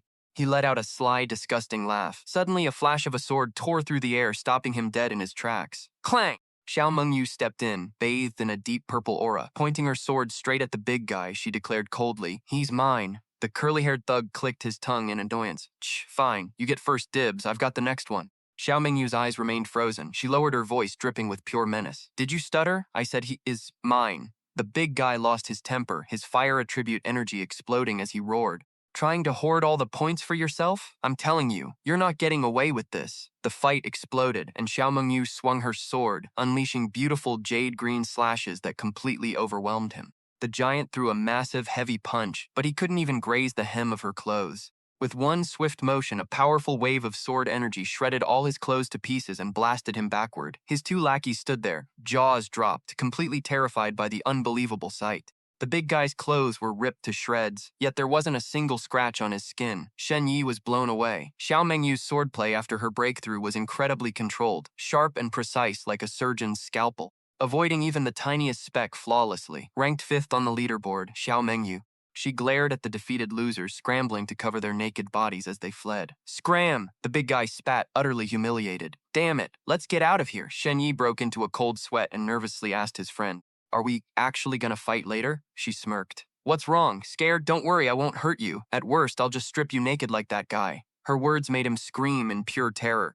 No way. She smiled playfully and turned around. Just kidding. The real reason is, as long as you and I are locked in combat, no one else can challenge you. Xiao Mengyu held up her card to show him. Check your card. It says in battle. Until our match officially ends, nobody can lay a finger on you. Shen Ye's eyes lit up like he'd just hit the lottery, and he grinned. Isn't this like a massive loophole? If everyone did this, they could all protect themselves. Her face suddenly turned dead serious. It's not that simple. Other players can still force interrupt our match, but only if they can beat me first. Shen Ye immediately let out a sigh of relief, locking his hands behind his head with a cheeky grin. Well, I'm chilling then. Our combined strength is, 6 stars? Who's dumb enough to pick a fight with us? Xiao Mengyu just stared at him in dead silence. She casually explained as they walked inside. As if, doing this is pretty shameless, you know? High society kids have too much pride for this. From what I know, even Nanggong Sishui, who is ranked #1, wouldn't do it because he's insanely arrogant. Shen Ye nodded. True, I mean he doesn't need to farm rating points anyway. But what if some tryhard farms enough points to surpass you guys? Shen Ye asked curiously, eyes narrowing with calculation. Xiao Mengyu unleashed a menacing purple aura and replied coldly, Isn't that obvious? We just beat the crap out of them and steal their points. Shen Ye gave her 2 enthusiastic thumbs up. Turns out, raw power really is the ultimate law. Sick. The two of them stopped in front of the premium room #9. This is a closed-off practice room. It's totally soundproof, so no one outside can hear a thing. Shen Ye admired, man, this setup is sweet. Next time I'm definitely booking one of these. Shen Ye, these premium combat rooms are only for elite family heirs or 5-star rookies. A regular guy like you would probably get kicked out immediately. Shen Ye snapped, shouting in frustration, This is so damn annoying. Is this whole world run by elite families or what? Fine, whatever. Let's get to business. Xiao Mengyu's voice dropped, a faint, haunting image of Zhao Yibing appearing in her mind as she thought about Zhao Yibing's case. Yeah. Shen Yi's expression turned dead serious, a cold sweat breaking out. You told me she was dead, but she literally just sent me a text message. Flashbacks of Zhao Yibing's lifeless body being carried away played in his mind. She took me to find the Skinner, and then she got killed. Do you remember that black shadow that took the Skinner's corpse? There's an 80 or 90% chance it took Zhao Yibing's body too. Shen Ye grit his teeth in shock, muttering, If Zhao Yibing is back from the dead, then what about the Skinner? Xiao Mengyu lowered her head, looking troubled. It's highly likely, and like you said, since Zhao Yibing is about to take this exam too, you have to be extremely careful. Stay as far away from her as possible. She's definitely not human anymore. Shen Ye was sweating bullets, anxiety taking over. He quickly asked his friend, Hey, this is getting seriously dangerous. Shouldn't we report this to Kunlun? It's the super AI that handles this kind of stuff, right? Xiao Mengyu replied calmly, I already reported it but got 0 response. I wouldn't hold your breath if I were you. After all, nobody cares about whether a regular person lives or dies. Shen Ye fell silent, thinking back to last night on that deserted street. But honestly, even if he'd called the cops, it wouldn't have done a damn thing. Xiao Mengyu broke down the dark forces backing that demon. Turns out, someone actually made a deal with the Skinner. Wherever the Skinner fights, they jam all communications to cover up his bloody massacre. Shen Ye was completely blown away by the terrifying power of these elite families. Like, is the family backing this monster really that insanely powerful? Xiao Mengyu continued with a heavy heart, That's not even the worst of it. This morning, some big shot families came to my house, demanding that I get engaged. Shen Ye gasped. Engaged? Immediately, the face of some fat, wealthy-looking middle-aged creep flashed before them, oozing pure arrogance. And the guy? Some creepy old uncle from a major elite clan. Shen Ye couldn't even hide his disgust. The dude is over 50 and his wife literally just died? That is freaking gross. Tell me you didn't say yes, right? Xiao Mengyu looked down, her eyes filled with total helplessness. I just told them I needed a few days to think. Shen Ye's jaw literally dropped. Wait, what? Why didn't you just shut them down right then and there? But through her sadness, a fierce determination flared in the young swordsman's eyes. Because I'm still too weak, I have to use this excuse just to buy myself some time. Once I get into one of the 3 elite high schools, I'm locking myself in and never coming out, not until the day I don't have to be afraid of them anymore. Shen Ye sighed, his heart heavy as he realized what a mess his friend was in. Well, I guess that makes sense. But inside, he was absolutely fuming at how ruthless these high and mighty families could be. The Shen family forcing him to apologize was bad enough, but he never expected the Luo family to be even more savage, literally trying to ruin Xiao Mengyu's entire life. She'd busted her butt training in swordsmanship since she was a kid, reached this level, and still had to swallow her pride to survive. Meanwhile, he didn't even have a single self-defense move to his name. Xiao Mengyu broke the silence. Hey Shen Ye, have you decided which high school you're aiming for? He scratched his head, super embarrassed. Not really. I'm totally clueless about those 3 big academies. Out of nowhere, a brilliant purple aura exploded around Xiao Mengyu and her sword flared with insane power. Then forget about the exams for a second. Let me show you a few moves. You gotta know, before high school, regular people can't get their hands on any cultivation techniques. She looked right at him with a warm, friendly smile. But I can give you one of our family's secret techniques. Shen Ye was completely blown away by her crazy generosity. Whoa! Without warning, Xiao Mengyu unleashed a flurry of mind-blowing sword strikes at godlike speed, leaving a circle of afterimages wrapping right around Shen Ye. Shen Ye froze on the spot, utterly shocked as raw, swirling energy whipped around him. Stepping back into a badass stance amidst the glowing light, she smirked. This is our Luo family's swift wave sword art. Wanna learn? I can teach you. Standing tall in her vibrant purple aura, she reached out a hand. This is our Luo family's swift wave sword art. If you want, I'll teach it to you. Shen Ye was completely thrown off. He stammered, The swift wave sword art?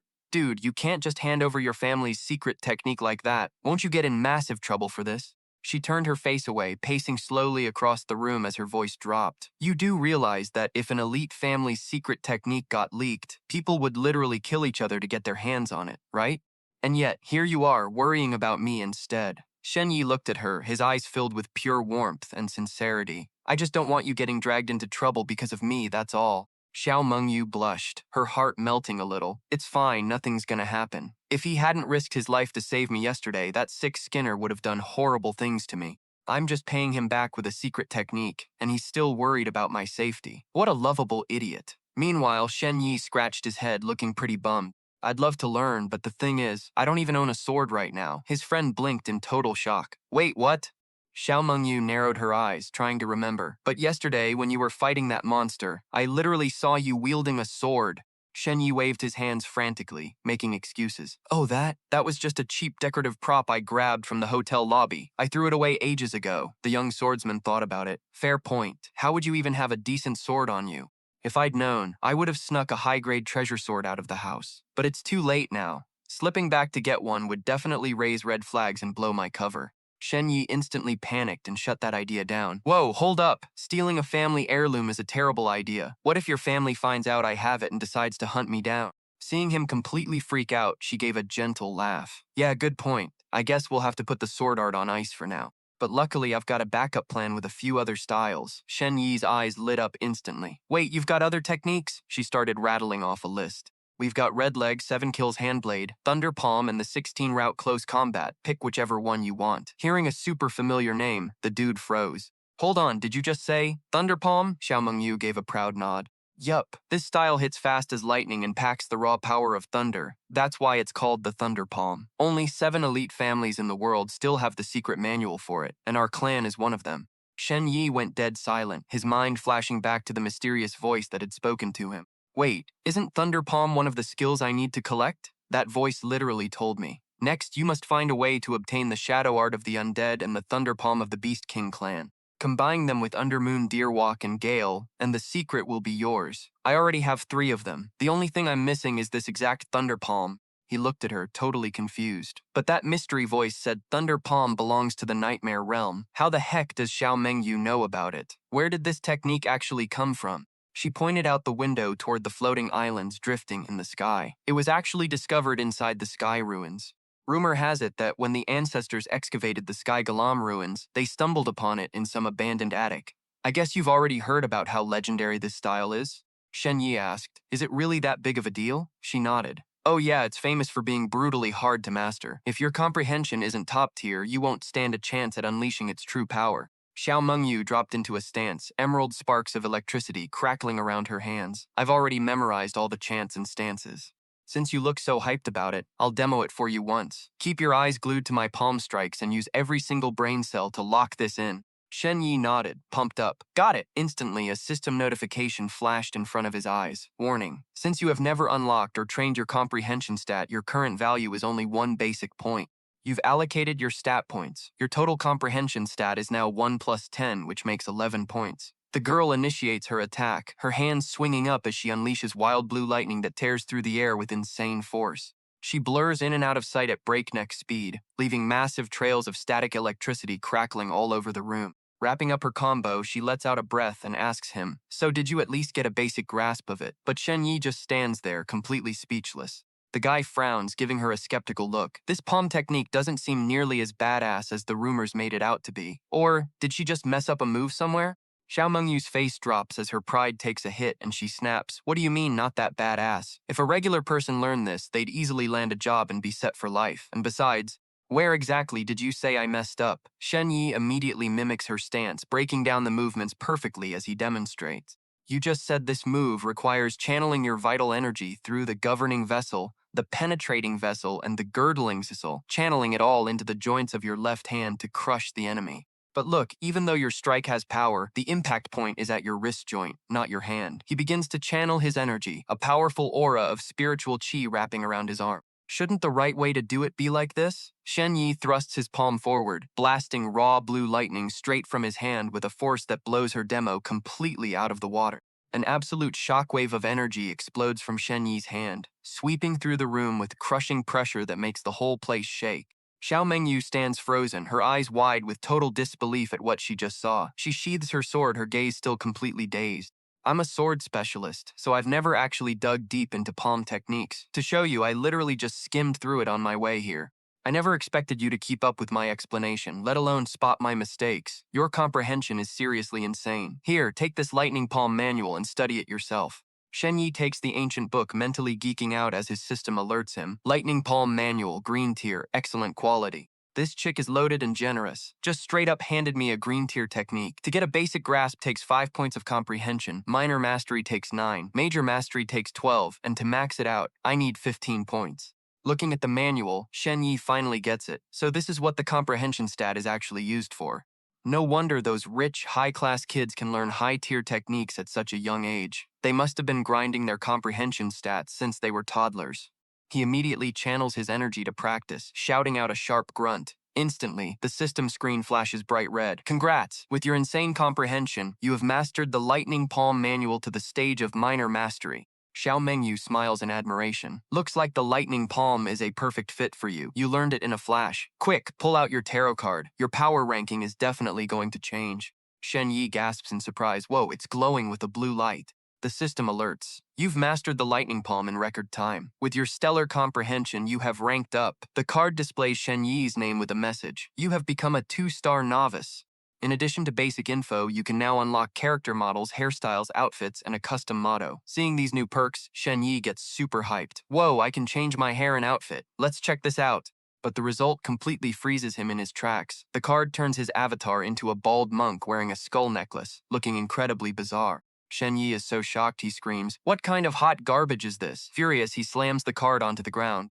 Xiao Mengyu giggles and says, "The card is just trolling you. Once you hit 4 stars, its attitude will get a lot better." The guy grits his teeth, muttering, "Stupid, brainless card." Seeing this, she quickly warns him, "Careful now. If you're mean to it, it might hurt your future evaluations." Hearing that, Shen Ye instantly flips his attitude, dropping to his knees to cuddle the card and suck up to it. Huh? Oh, my bad, you're my precious little baby, leaving Xiao Mengyu completely speechless. Suddenly glancing at his watch, he panics. Oh crap, it's 11 o'clock already. Qian Rushun told me to meet him tonight. The girl nods. Go ahead, I'm gonna stay here and keep working on my swordplay. Drop by whenever you're free. Before leaving, Shen Ye turns back to her with a serious look. By the way, could you do me a favor and keep digging into the background of that skin peeler? She waves her hand dismissively. Yeah, I'll look into it. He raises his hand to wave goodbye. Sweet, thanks. Catch you later. At a high-rise building, a receptionist hands him a card. Manager Qian is currently busy and not here. Here is your room key card. Please head up and rest first. Shen Ye blankly replies, "Oh, all right." He swipes the card to open the door with a beep, thinking to himself, man, this corporation even owns a giant skyscraper here in Yunshan Port. They are loaded. While Manager Qian is away, I gotta test if this lightning palm actually came from the nightmare world. Shen Ye starts channeling his inner energy, blue electricity wrapping around his body. Can't believe I've already gathered all the techniques that mysterious voice demanded so fast. I need to find out what secret is hidden in this. Let's start by running through all of them once. He instantly casts Shadow Clone, creating a vibrant purple clone that stands right beside him with a cold, sharp expression. Next, he blends the elusive, flickering footsteps of Moonlit Stag Stride with the crushing kicks of Gale Kicks. Finally, putting all his strength into it, he fires off a brilliant, crackling lightning palm that tears through the darkness of the room. But as the combo ends, the room falls dead silent. Shen Ye looks around in utter confusion. Nothing happened at all. Disappointed, he stares at the tiny blue spark flickering on his hand. Well, looks like this lightning palm really isn't the one from the nightmare world after all. Suddenly, the Farlong skull pops up, scoffing. Dude, seriously, why do you love collecting garbage techniques to practice? You literally went out of your way to gather the absolute worst trash skills from every race. Shen Ye is taken aback. Wait, trash? Farlong explains with pure disdain. Shadow art is such hot garbage that even the undead don't bother learning it, let alone humans, beasts, or elves. And Gale Kicks, it has 0 damage output. If you go up against a ranged opponent, you're dead meat. Nobody in their right mind practices that crap. It keeps raining on his parade. Moonlit Stag Stride is literally just a footwork technique for bottom-tier elven grunts. Anyone with actual merits learns the high-grade stuff. And the Orcs' lightning palm is barely touched by anyone because it's hard to master and deals pathetic damage. Plus, beasts are naturally terrified of thunder and lightning anyway. Seeing Shen Ye's dumbfounded face, it continues, I've lived for ages, and I've never seen anyone like you hoarding a pile of literal junk. You should find a way to get into the Imperial Military Academy to learn some real high-class stuff. The guy can only stand there in dead silence, sweat dropping. Shen Ye asks back, sounding totally skeptical. Wait a sec, so you're telling me that move I just pulled is the actual lightning palm from the Nightmare World's orc tribe? The skull replies, duh, obviously. He asks again, then why the hell is a Nightmare World cultivation technique showing up in this world?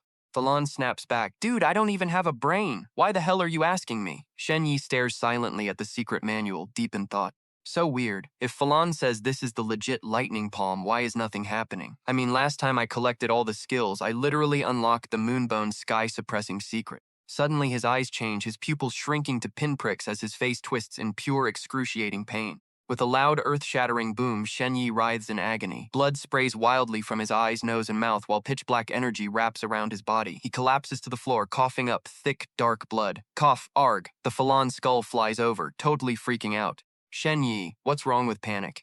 Shen Ye lies flat on the floor, his breath ragged. Yeah, pant. Hey, what the hell is this? Gasp Pant. What the hell is going on? Shen Ye writhes in a pool of blood, his ragged breathing dripping with utter despair. Oh crap, I can't breathe, my mind is fading out. This is it, the feeling of death. Through his hazy mind and violent, choking spasms, he hears Falon screaming, Shen Ye, damn it all. Shen Ye, snap out of it. But his mind only has one single thought left. I'm freaking dead. His soul feels like it's ripping straight out of his body, free-falling into a bottomless dark void flickering with creepy blue flames. Right as death knocks on the door, a massive pillar of blue light shoots down from the mystic realm, wrapping completely around his motionless body. Feeling his very soul shake, Shen Ye is totally stunned. Man, it's freezing. He suddenly gasps, desperately sucking in air as his chest heaves like crazy. Gasp, cough, huff. What the hell is this? A wave of pure energy surges into his body, snapping him awake. This icy chill, it actually dragged me back from the brink. This is a breath. Teetering on the edge of life and death, he's shocked to realize he just picked up a whole new way of breathing. This icy breathing style keeps his mind from getting swallowed by the dark. Knowing this is his absolute last shot at staying alive, he tells himself he has to keep this breath going, or he's gonna be a goner for real. Shen Ye shuts his eyes tight, totally locked into a deep meditation while the vast cosmic stars swirl all around him. He starts looking deep inside his own body. This new breathing style is waking up every single organ inside me. I can feel my heart, blood vessels, nerves, cells, absolutely everything flowing along with my breath. The brilliant blue energy cascades down like a waterfall, wrapping around him as if whispering. It's a mind-blowing evolution, pushing him to the ultimate state where man and heaven become one. In this moment of epic realization, he looks back at his old self. Turns out his breathing before was just totally messy and primitive. It literally only kept him alive and did nothing else. His eyes snap open, staring at a mind-bending, majestic view of the cosmos.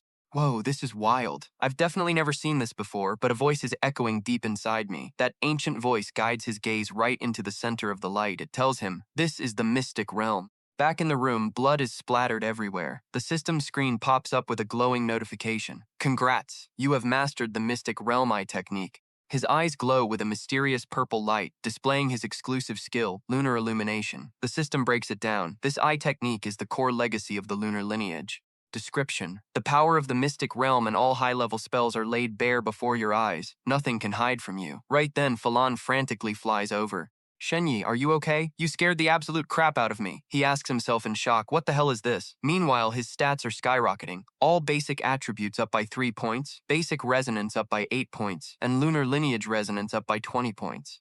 He clenches his fist, feeling power surging through him. His body is completely back in action. Not only that, but every single stat got a 3-point boost. He feels absolutely bursting with energy, and a new stat screen pops up showing 10 precious potential points. While taking in his new power, Shen Ye is shocked to see his resonance stats spike. What the hell does this resonance even mean? It literally jumped by 8 points in one go. Right then, the system screen flashes. Dharma Eye unlocked. A prompt pops up.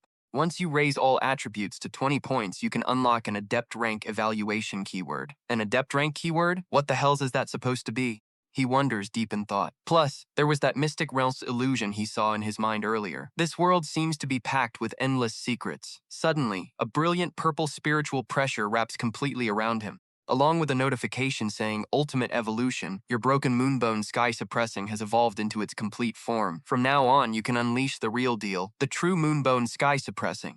A detailed info screen flashes brightly in front of him. Moonbone sky suppressing. First layer of the mystic realm, lunar lineage legacies. A 1 in a million purple grade secret technique. He is completely blown away. A purple grade lunar lineage skill, and at the exact same time, a bunch of his old skills start leveling up too. Bone Wind evolves into Bone Drake, Lunar Deerwalk evolves into Flowing Moon, Lightning Palm evolves into Thunderstrike, and Umbral Shadow Art evolves into Heavenly Shadow. First up is the Bone Drake Kick skill, a move with absolutely terrifying power, sending enemies, weapons, and even spells flying, while carrying an innate freezing cold element that slows down anyone it hits. Next up is his top-tier movement technique called Flowing Moon, which fuses basic moves like dodging, dashing, and sidestepping, letting you split into fluid, water-like afterimages on the move.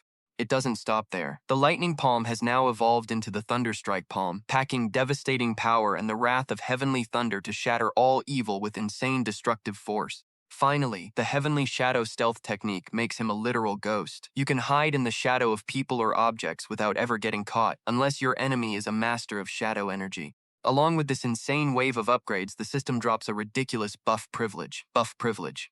All lunar lineage resonance is up by 20 points, and their power is tripled. Shen Ye is hyped. He was totally worried about lacking offensive moves, but who would have thought he'd unlock a kick skill, movement technique, palm style, and stealth technique all at once? 4 epic disciplines united. Under the buff of the Lunar Illumination Eye technique, that power is going to be boosted another 3 times. He clenches his fist with absolute confidence, looking at the brilliant purple aura around him. A purple-grade legacy secret technique, literally 1 in a million. Definitely worth all my hopping between 2 worlds for so long. Totally worth it! But seriously, who the hell hid this moonbone sky-suppressing deep inside the 4 races like this? Shen Ye shakes his head, tossing aside his stray thoughts to snap back to reality. Whatever, forget it. There are literally 0 clues. No point wasting brain cells overthinking it. This world is way too messed up. First, I've got to scrub off all this blood. He walked into the bathroom, turned on the tap, and started washing the dried blood off his face. Splash! Staring into the mirror with water dripping down his face, Shen Ye muttered, "Seriously, unbelievable. Out of nowhere, I was on the brink of death, but came back to life after learning the moonlit divine reflection. If it wasn't for all this blood, I'd definitely think I was dreaming. An eye technique, huh? My eyes do look way more sharp and lively now." Suddenly, mysterious purple text began to drift across the water-stained surface of the mirror. The cryptic words started revealing special keywords. These keywords had some crazy legendary origins, unlocked only by clearing insanely high-diff difficulty quests. Appearing right in front of him were the survivor of the Great Disaster and the little match boy, leaving Shen Ye totally dumbfounded. Wait, so I can see what these keywords actually mean now? Is this the actual power of the moonlit divine reflection? Looking closely at his reflection, he suddenly noticed something seriously messed up. His eyes narrowed in shock. Wait, what the hell is this? When he saw a red glow wrapped around his neck, Shen Ye nervously reached up to touch his throat. Since when did I have a red thread wrapped around my neck? Instantly, the system flashed a warning about the thread's extreme danger. The description of the otherworld's divine magic read, "When you enter within a 500-mile radius of the enemy, they can detect your location and instantly teleport right in front of you." Cut to a flashy neon-lit building with a massive casino sign right in the heart of the city at night. Inside a private VIP lounge, some heavy-hitting power players were playing cards, plotting something shady. One of them sneered, "Heh, I've got a killer hand this round. You guys are about to lose big time." But the guy across from him cut him off, snapping, "Cut the crap. You already lost 1 round. The failed hit on Shen Ye has already caused a ton of trouble for everyone." Another guy muttered angrily from the shadows, "Ugh, I'm literally a supreme VIP of the Assassin Alliance, and yet they screwed up this badly. Who knew they'd be so sloppy as to send some amateur hitman who leaks the employer's info? Just wait till I'm in charge. I'll wipe out the entire Assassin Guild." The blonde guy with messy hair leaned on his hand, his face dark and full of murderous intent.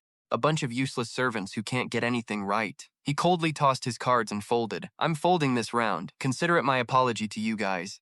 In the luxurious room, a long-haired man took a sip of his wine and coldly declared, "The mess caused by the Assassin Alliance shouldn't be our burden to bear." He then ordered the AI system, "Call the Assassin Alliance headquarters."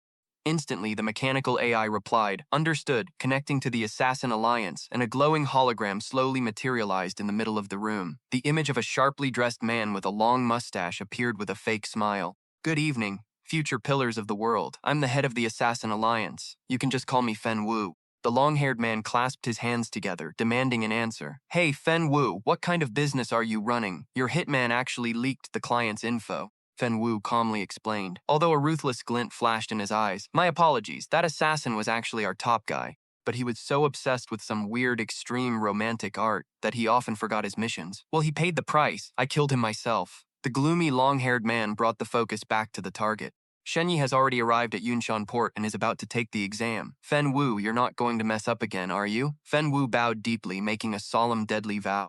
I guarantee you all, I'll make Shen Ye vanish for good. If there's even one more slip-up, I'll personally cut off my own head and bring it to you as an apology. The long-haired man smirked arrogantly.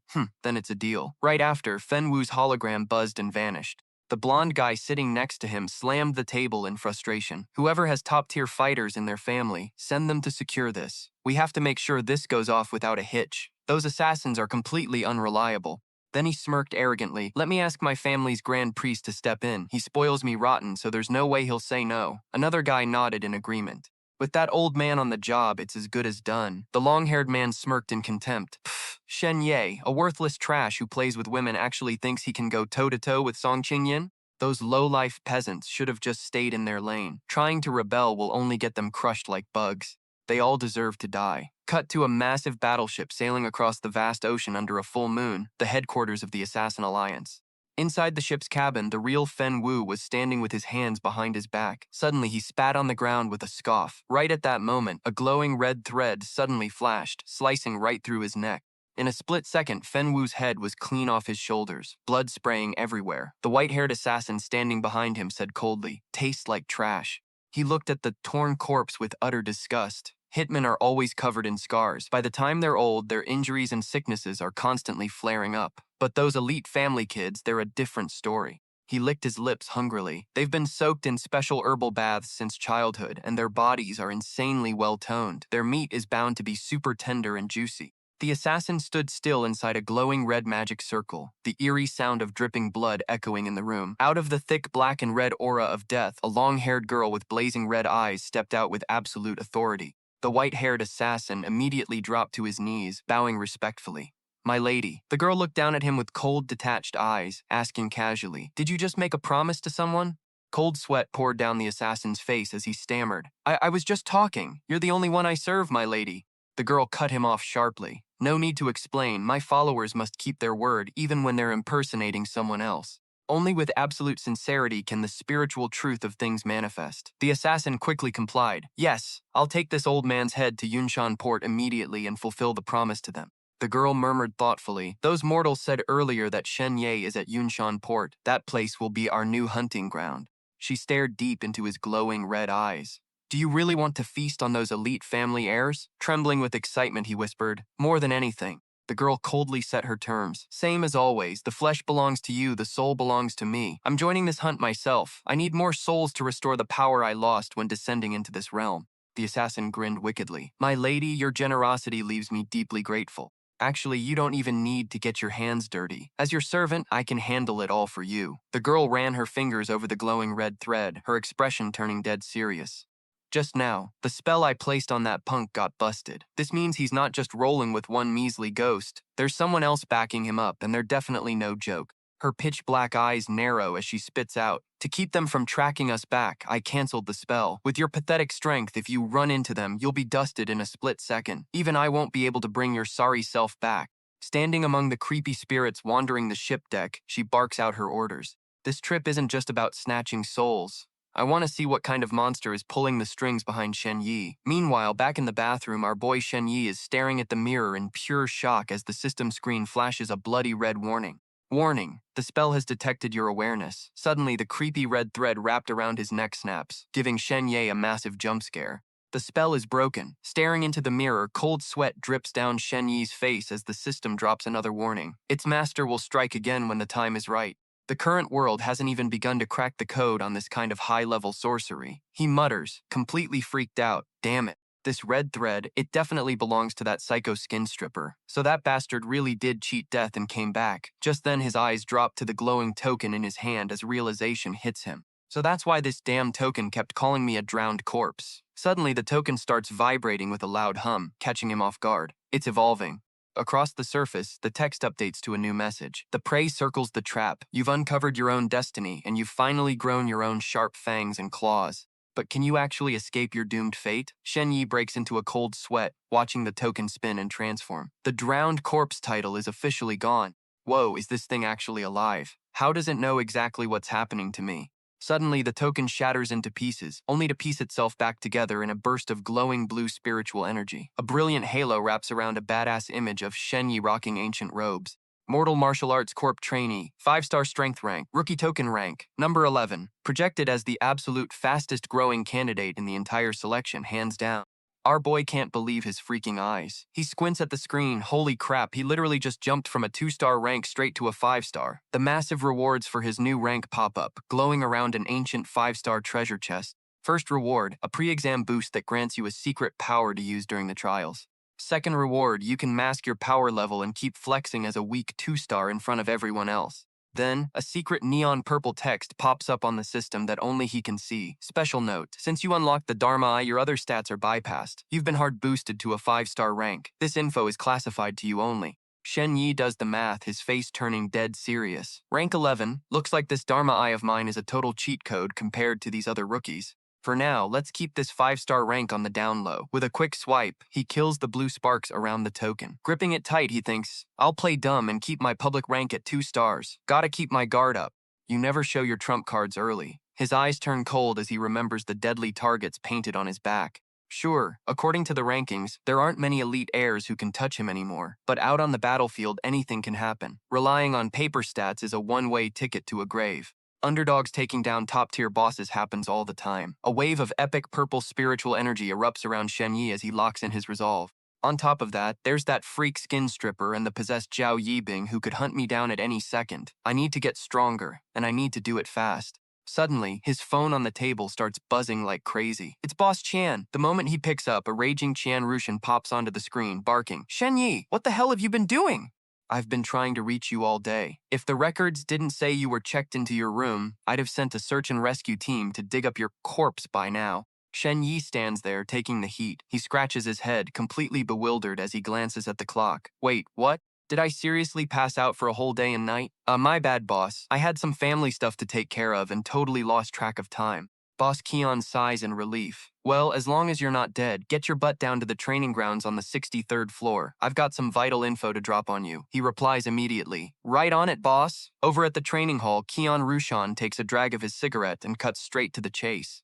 Your goal for this exam is to squeeze into the Big 3 elite academies. So let me break down what you're dealing with first. He starts laying out the facts. The Big 3 are Jialan, Guishu, and Jirong. Each of them has its own insane specialties. Jialan Academy is all about pure raw combat power, floating way up high among ancient Sky Island ruins. Guishu Academy is obsessed with unearthing lost human history, buried deep under the ocean floor. And Jirang Academy? They do a bit of both, locked down deep in the abyss of the underworld. Shen Ye asks, highly intrigued, if the Big 3 are the top tier, are there other schools out there? Boss Qian lowers his voice. Listen, kid, these 3 academies literally evolved from legendary ancient sects. Their legacies go back forever, and their power is off the charts. No other school even comes close. The old man points at a screen showing majestic floating islands. The Flying Jialan Academy is the absolute powerhouse of the group. The screen shifts to a cool shot of cultivators in blue robes studying mystical spell circles. They study god-tier sorcery and the upper realms directly. It's the most prestigious spot. Naturally, almost all the spoiled rich heirs aim for this place. Next, an image of a breathtaking city submerged in glowing blue ocean water pops up. Gishu Academy is all about secrets and ancient archaeology. Rumor has it, before our current era, human history was completely wiped out, and all the remnants of that lost civilization are buried deep underwater. That's why graduates from Gishu are basically walking encyclopedias. But since they mess around with forbidden prehistoric knowledge, a lot of their graduates end up joining weird cults and churches. An Earth Shirang Academy sits right on top of a massive underground graveyard. That's where human history actually started. Their style is pure, raw, real combat. Why? Because the underground is packed with terrifying monsters. But of course, they're also filthy rich. Boss Qian points to glowing crystals and magical plants on the screen. Every monster claw, fang, and hair, plus all those rare minerals and magic herbs down there, can be cashed in for an absolute fortune. Shen Ye hangs on every word as the old man continues. Plus, you can dig up ancient manuals and legendary gear down there. Though almost nobody can actually use that stuff, so it's mostly just for research. Shen Ye raises an eyebrow. Wait, why can't people use them? Qian Rushan takes a long drag of his cigarette and lays it all out. This is all about your resonance level. Passed down from ancient times, we're not just talking cultivation arts, but also sick divine weapons and armor, and even forbidden secret arts. Old man Qian Rushan kept lecturing about these ancient relics, explaining that if you want to wield this stuff, you need a crazy high resonance level. He then pointed at the floating divine weapons, adding that resonance is basically how much they recognize you. Shen Ye tilted his head, asking, "Recognition rate?" Boss Qian nodded to confirm. "Spot on, they've totally accepted you." Or, to put it another way, the old man smugly tapped his forehead, "You've been acknowledged by the law realm. You got the green light to use them, and they're down to let you handle them." Mind absolutely blown, our boy gasped. Acknowledged by the law realm? What the hell even is that? While trying to remember how back when he unlocked his moonlight divine illumination, he also caught a glimpse of this so-called law realm. Boss Qian puffed out a cloud of smoke and said, "The law realm is the ultimate source of power, used to rank everyone's cultivation levels." It's way too early for you to worry about that. You'll get it when you hit high school. Come over here. The company already hooked you up with a few cultivation manuals. Shen Ye grabbed the stack of books, cold sweat dripping down his face as he read the wild titles. Tiger, Subduing Palm, Two Yang Divine Fist, Dugu 8 Sword, South River Consecutive Kicks. And even the Chrysanthemum Manual. Like, what kind of boots stuff is this? Is heaven-devouring mouth art some kind of secret Cantonese trash talk technique? The old man winked as he explained the weird-ass martial art. The heaven-devouring mouth art is actually a taunting technique designed to make your opponent lose their cool and throw trash strikes out of pure rage. The book even showed a picture of a clown shaking his butt to mock the enemy. "Sweating bullets?" our boy asked. "And what about this chrysanthemum manual?" Boss Qian casually replied, "Oh, that's just using chrysanthemums as hidden weapons. Once you master it, the scent of the flowers will trap your enemies in illusions." The page literally showed two dudes posing in a field of flowers. Shen Ye pointed at a blue-covered book and screamed, "Okay, what about this Northeast Divine Fist? Does it have something to do with the Big Dipper constellation or what?" The old man shook his head. "Nah, it was found in a ruin at the far east of the northern region, so they just dubbed it the Northeast Divine Fist." He then started telling the legendary tale of the excavation. Back then, the dig was wrapping up and everyone was about to pack their bags, but a top-tier archaeologist felt like they were missing something. The expert kept scanning the pitch-black cave, staring and staring into the dark, when suddenly a mysterious voice echoed out, asking him a question. The spooky voice asked, "What are you looking at?" The archaeologist thought someone was messing with him, so he boldly pointed back and snapped, "So what if I'm looking at you?" Right then, thud, the secret fist technique manual just popped right out of the cliffside. Boss Qian claimed that was a textbook example of resonance. The technique had officially chosen him. Hearing this, Shen Ye's face twisted in pure disbelief. "Are you freaking kidding me right now?" Boss Qian then used the classic knight who can't pull out the sword trope to explain that it's all about having matching vibes and a compatible mindset. Some guys have insane resonance levels, but the divine weapons still reject them, leaving them to just stare at a piece of unmoving metal. His tone got serious as he urged him, "Resonance is just the entry fee. Getting accepted is what actually matters. Pick one to carry you through the upcoming exam." Shen Ye cursed under his breath. "Northeast my foot, this is totally just Northeast Divine Fist." But the second Shen Ye touched the book, a system notification popped up. "Northeast Divine Fist, quality, green, excellent. Requires specific conditions to unlock higher compatibility and boost its power." The guy was absolutely hyped, like he just struck gold. All the other arts were just common tier white, but this one was a rare green tier. It definitely had something special going on. Holding the book high with absolute resolve, Shen Ye yelled, "This Northeast Divine Fist actually looks legit. I'm going with this one." Boss Qian praised him. "Nice eyes, kid. This is easily the strongest one here. I wasn't even planning on giving you something this good since it's hard to master quickly, but if you pull it off, your power is going to skyrocket." Shen Ye slyly asked if this could make him jump straight from 2-star to 5-star. The old man scoffed. "Dream on, kid. I've never seen anyone pull off a leap like that." This got him thinking that his moonlight divine illumination was seriously overpowered. Boss Qian then started executing the fist technique with beast-like energy, yelling, "Don't get discouraged. 2-star is already crazy potential. Keep your eyes peeled. I'm gonna demo this Northeast Divine Fist once so you don't flunk your exam." As the old man leaped to show off his moves, Shen Ye locked in. Since all his stat points were dumped into comprehension, bringing it to 14, this supposedly complex art looked like child's play to him. He watched quietly, his purple eyes glowing brightly. "Perfect, this style is great for handling low-level skirmishes and keeping my real strength under wraps." Boss Qian wrapped up his set, wiping off his sweat. "All right, did you get all that?" Shen Ye thought to himself, That was way too sloppy. If my comprehension wasn't through the roof, there's no way in hell I could have copied that. The old man checked the time. It's past 4 o'clock already. Head back and get some rest and don't forget the party tonight.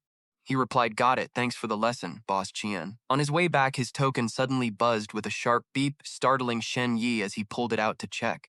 A text from Xiao Mengyu popped up. Shen Ye, I've got leads on the Skinner. Meet me at the arena. Scratching his head, he texted back, on my way, and headed down the empty street. Under the dim streetlights, a scrawny old beggar in a tattered cloak, holding a staff, blocked his path. Trembling, the old man held out an empty bowl and croaked, "Oh, young man, please spare some change." Shen Ye stopped dead in his tracks, quietly scanning the old man with a highly suspicious look. He leaned down and dropped a coin into the bowl, saying, "This is all the loose change I've got."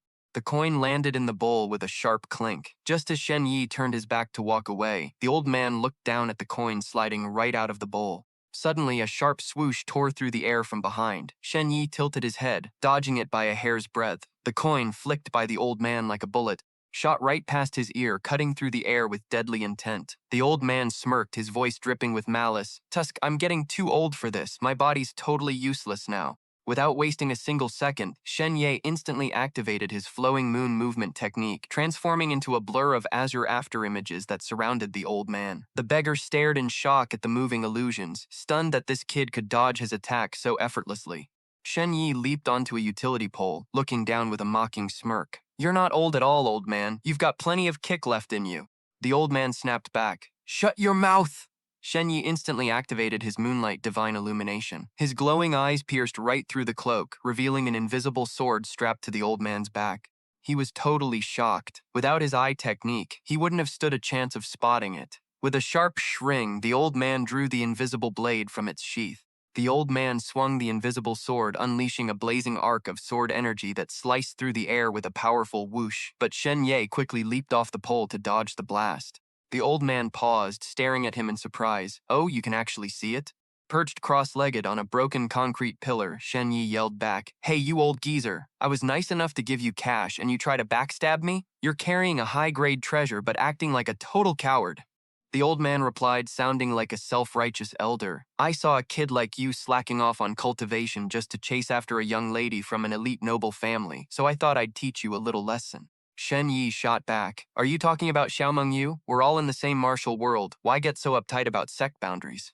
His eyes flared with the purple glow of his spiritual eye as he snapped. "Besides, she and I have gone through life and death together. It's not sleazy like you think." Suddenly, a blazing aura enveloped the old geezer. The 4 words, "Lord of Li Fire, the ruler of Li Fire," appeared with immense pressure. At the same time, Shen Yi's spiritual eye analyzed that he had just successfully broken through and received this evaluation keyword from the spiritual realm. Shen Ye got it instantly. He stared straight at the old man and said mockingly, "Oh, I get it now. You're from Xiao Mengyu's family, aren't you?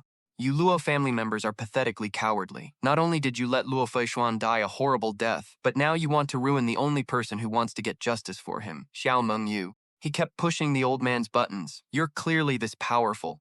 Yet you just stand by and watch a young girl from your own family get married off as a concubine to some old creep without doing a thing. Instead, you travel thousands of miles just to assassinate a 15-year-old middle schooler like me? Ha!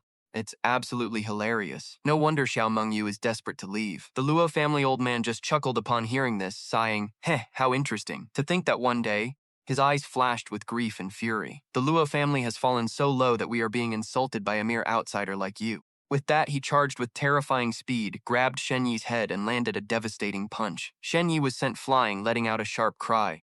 In midair, he spun around to channel his energy, gathering lightning in both hands as deafening electricity crackled. He unleashed a lightning palm strike at the old man, roaring, "Thunder strike!" The old man was knocked back by the lightning blast while Shen Ye landed safely, gearing up for his next move. The old man blocked the crackling electricity with his bare hands and calmly remarked, "Not a bad move." Shen Ye smirked. Of course, the blue electricity surging around him was good.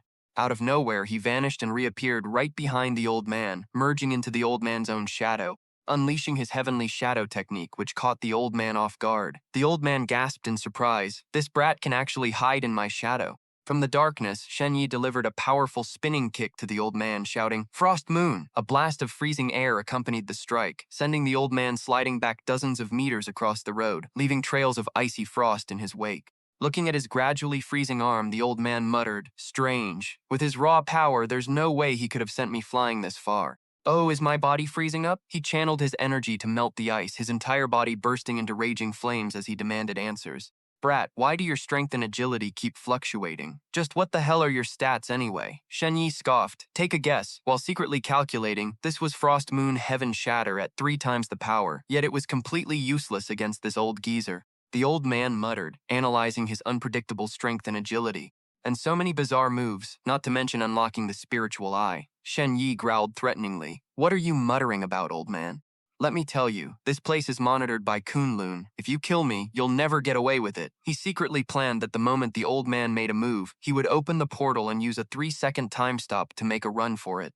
Hearing this, the old man stroked his beard and smiled warmly. Indeed, the ones at fault are still us, the adults. Seeing Shen Ye on high alert, the old man swung his sword, unleashing a brilliant glow that startled him. Smiling warmly, the old man transformed into a magnificent burst of fire and vanished into thin air. "Farewell, kiddo. This old man is taking his leave." With a whoosh, he vanished into a brilliant streak of fire, leaving Shen Ye standing completely dazed on the empty street. Huh? He stared in the direction the old man had disappeared, his mind filled with suspicion. Did he seriously just leave? Who the hell was that old guy? Cut to a giant airship floating in the sky, where the mysterious old man had just landed. He waved his hand and ordered, "Set off for the Gold Coast immediately. I need a beach vacation." Then he issued a strict order. From now on, no one is allowed to contact the other great families. A subordinate hurriedly tried to stop him. "Wait, Patriarch, the Zhao family is pressing us extremely hard. If we don't hand over the young lady, the consequences will be unbearable. It won't just affect our relations with the other clans, but our business." Before he could even finish, an invisible blade of sword chi shattered his face, sending blood spraying everywhere. The old man stood among his terrified subordinates, his face cold and expressionless. A furious aura erupted from him, making the other subordinates tremble with fear. "Ever since you lot took charge of family affairs, the Luo family has started fawning over the powerful like flies swarming over rotting meat." He clenched his fists as the fire of rage burned. "And now you want to hand over the most outstanding child of our clan for others to trample on? You're destroying not just Xiao Yu's future, but the future of the entire Luo family."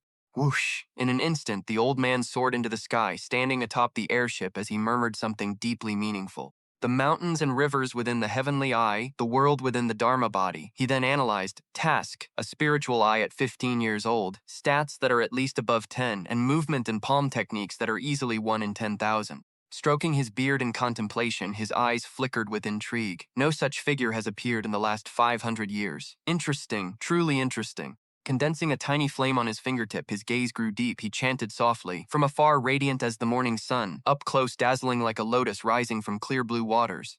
Standing in mid-air and looking down at the city, he decided, "My granddaughter, I've thought it over. I still need to give you a hand." He clenched his fist, his eyes filled with resolve. "We of the Luo family can absolutely never let others look down on us."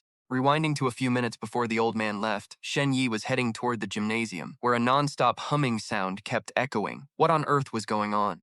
Inside, Xiaomengyu was practicing her swordplay intensely, with blazing purple sword chi enveloping the entire space. Shen Ye stepped inside, witnessing her unleashing incredibly powerful sword strikes. He watched from a distance, sweat dripping down. The screeching sound of her sword was terrifying. However, he spotted a weakness. Though her swordplay was incredibly powerful, her stance was too heavy. He analyzed further. She was forcing the sword art too much, making each strike look like a painful, desperate struggle. The keyword above her head hadn't changed, proving her strength hadn't made any progress yet. He marveled to himself that having higher comprehension could help him spot so many details. His spiritual eye analyzed Xiaomengyu's status as a swordsman who had broken free from conventional boundaries. She's still totally clueless about her own path. Only when she carves out her own way can she score a keyword recognized by the law realm. Shen Ye looked at his friend with a complicated gaze, wondering to himself, recognized by the law realm? Wait, could these keywords actually be some kind of power certificate handed down by the law realm? What the hell is the law realm anyway?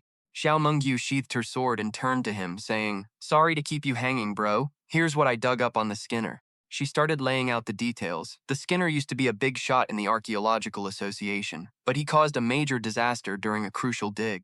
Shen Ye gasped, "A disaster?" Xiaomengyu explained. "Yeah, it was an altar sealing some weird object from outer space. During that dig, the bastard broke the seal, unleashed some unknown entity, caused massive casualties, and then completely vanished." She kept going, saying that when he finally resurfaced, he was working as an assassin. Shen Ye frowned. Why the hell would he become a hitman? Xiao Mengyu dropped a tragic bomb. Most of his past is a total blank, but she found out he had a wife and daughter who both died under mysterious circumstances right before that altar incident. The records say their bodies were found dumped in a sewer, stripped naked, covered in brutal wounds, and horribly abused before they died. She ended the tragic story with a chilling detail. The sewer where they found the bodies was at the edge of the continent, in a tiny town ruled by a low-level elite family. Soon after, that whole elite family and everyone in that town were completely wiped out. Hearing this, Shen Yi's face tensed up. I bet my life these two events are connected. So what the hell was that sealed object anyway? Xiao Mengyu shook her head. The altar incident is top secret. With my low clearance, there's no way I can access those files. That's everything I could dig up. She looked at him, her eyes filled with worry. Seriously, you've got to watch your back. They'll probably find out you're taking the exam here at Yunshan Port soon, and they will come after you. Shen Ye nodded, flashed a warm smile, and said, Yeah, I know. Thanks, Xiao Mengyu. Suddenly, Xiao Mengyu's phone started buzzing. She checked the screen and picked up. Hello, Auntie? She listened quietly to the other side, her face turning pale. She hung up, looking completely stressed out. Yeah, I understand, Shen Ye asked, worried. What's wrong? She sighed sadly. My family is calling me back. They said the other family is coming over to make a formal marriage proposal. He followed up. Wait, what about your parents? She opened up about her tragic family. My mom passed away when I was young. After my brother died, my dad got so furious he collapsed, and he's still in a coma at the hospital. Shen Ye asked, Can't you just keep stalling them? She replied, I've used up every excuse. If I drag this out any longer, the clan elders will make my life a living hell. Shen Ye clenched his fists in anger. Damn it, those rich punk heirs are clearly the ones in the wrong, and they're forcing you to marry them just to let it slide? She explained, Everyone in the clan is terrified of those powerful families taking their anger out on us. Since my dad is in a coma, they just want to throw me under the bus to save their own skins. Shen Ye blushed, quickly offering, Look, Xiao Mengyu, if you don't mind, let's grab dinner together. I can get you into the Mortal Realm martial arts group. That way, you can break ties with your clan and they won't have any hold over you. She looked at him with a complicated gaze. Aren't you afraid of pissing off the massive elite family that's trying to force me into marriage?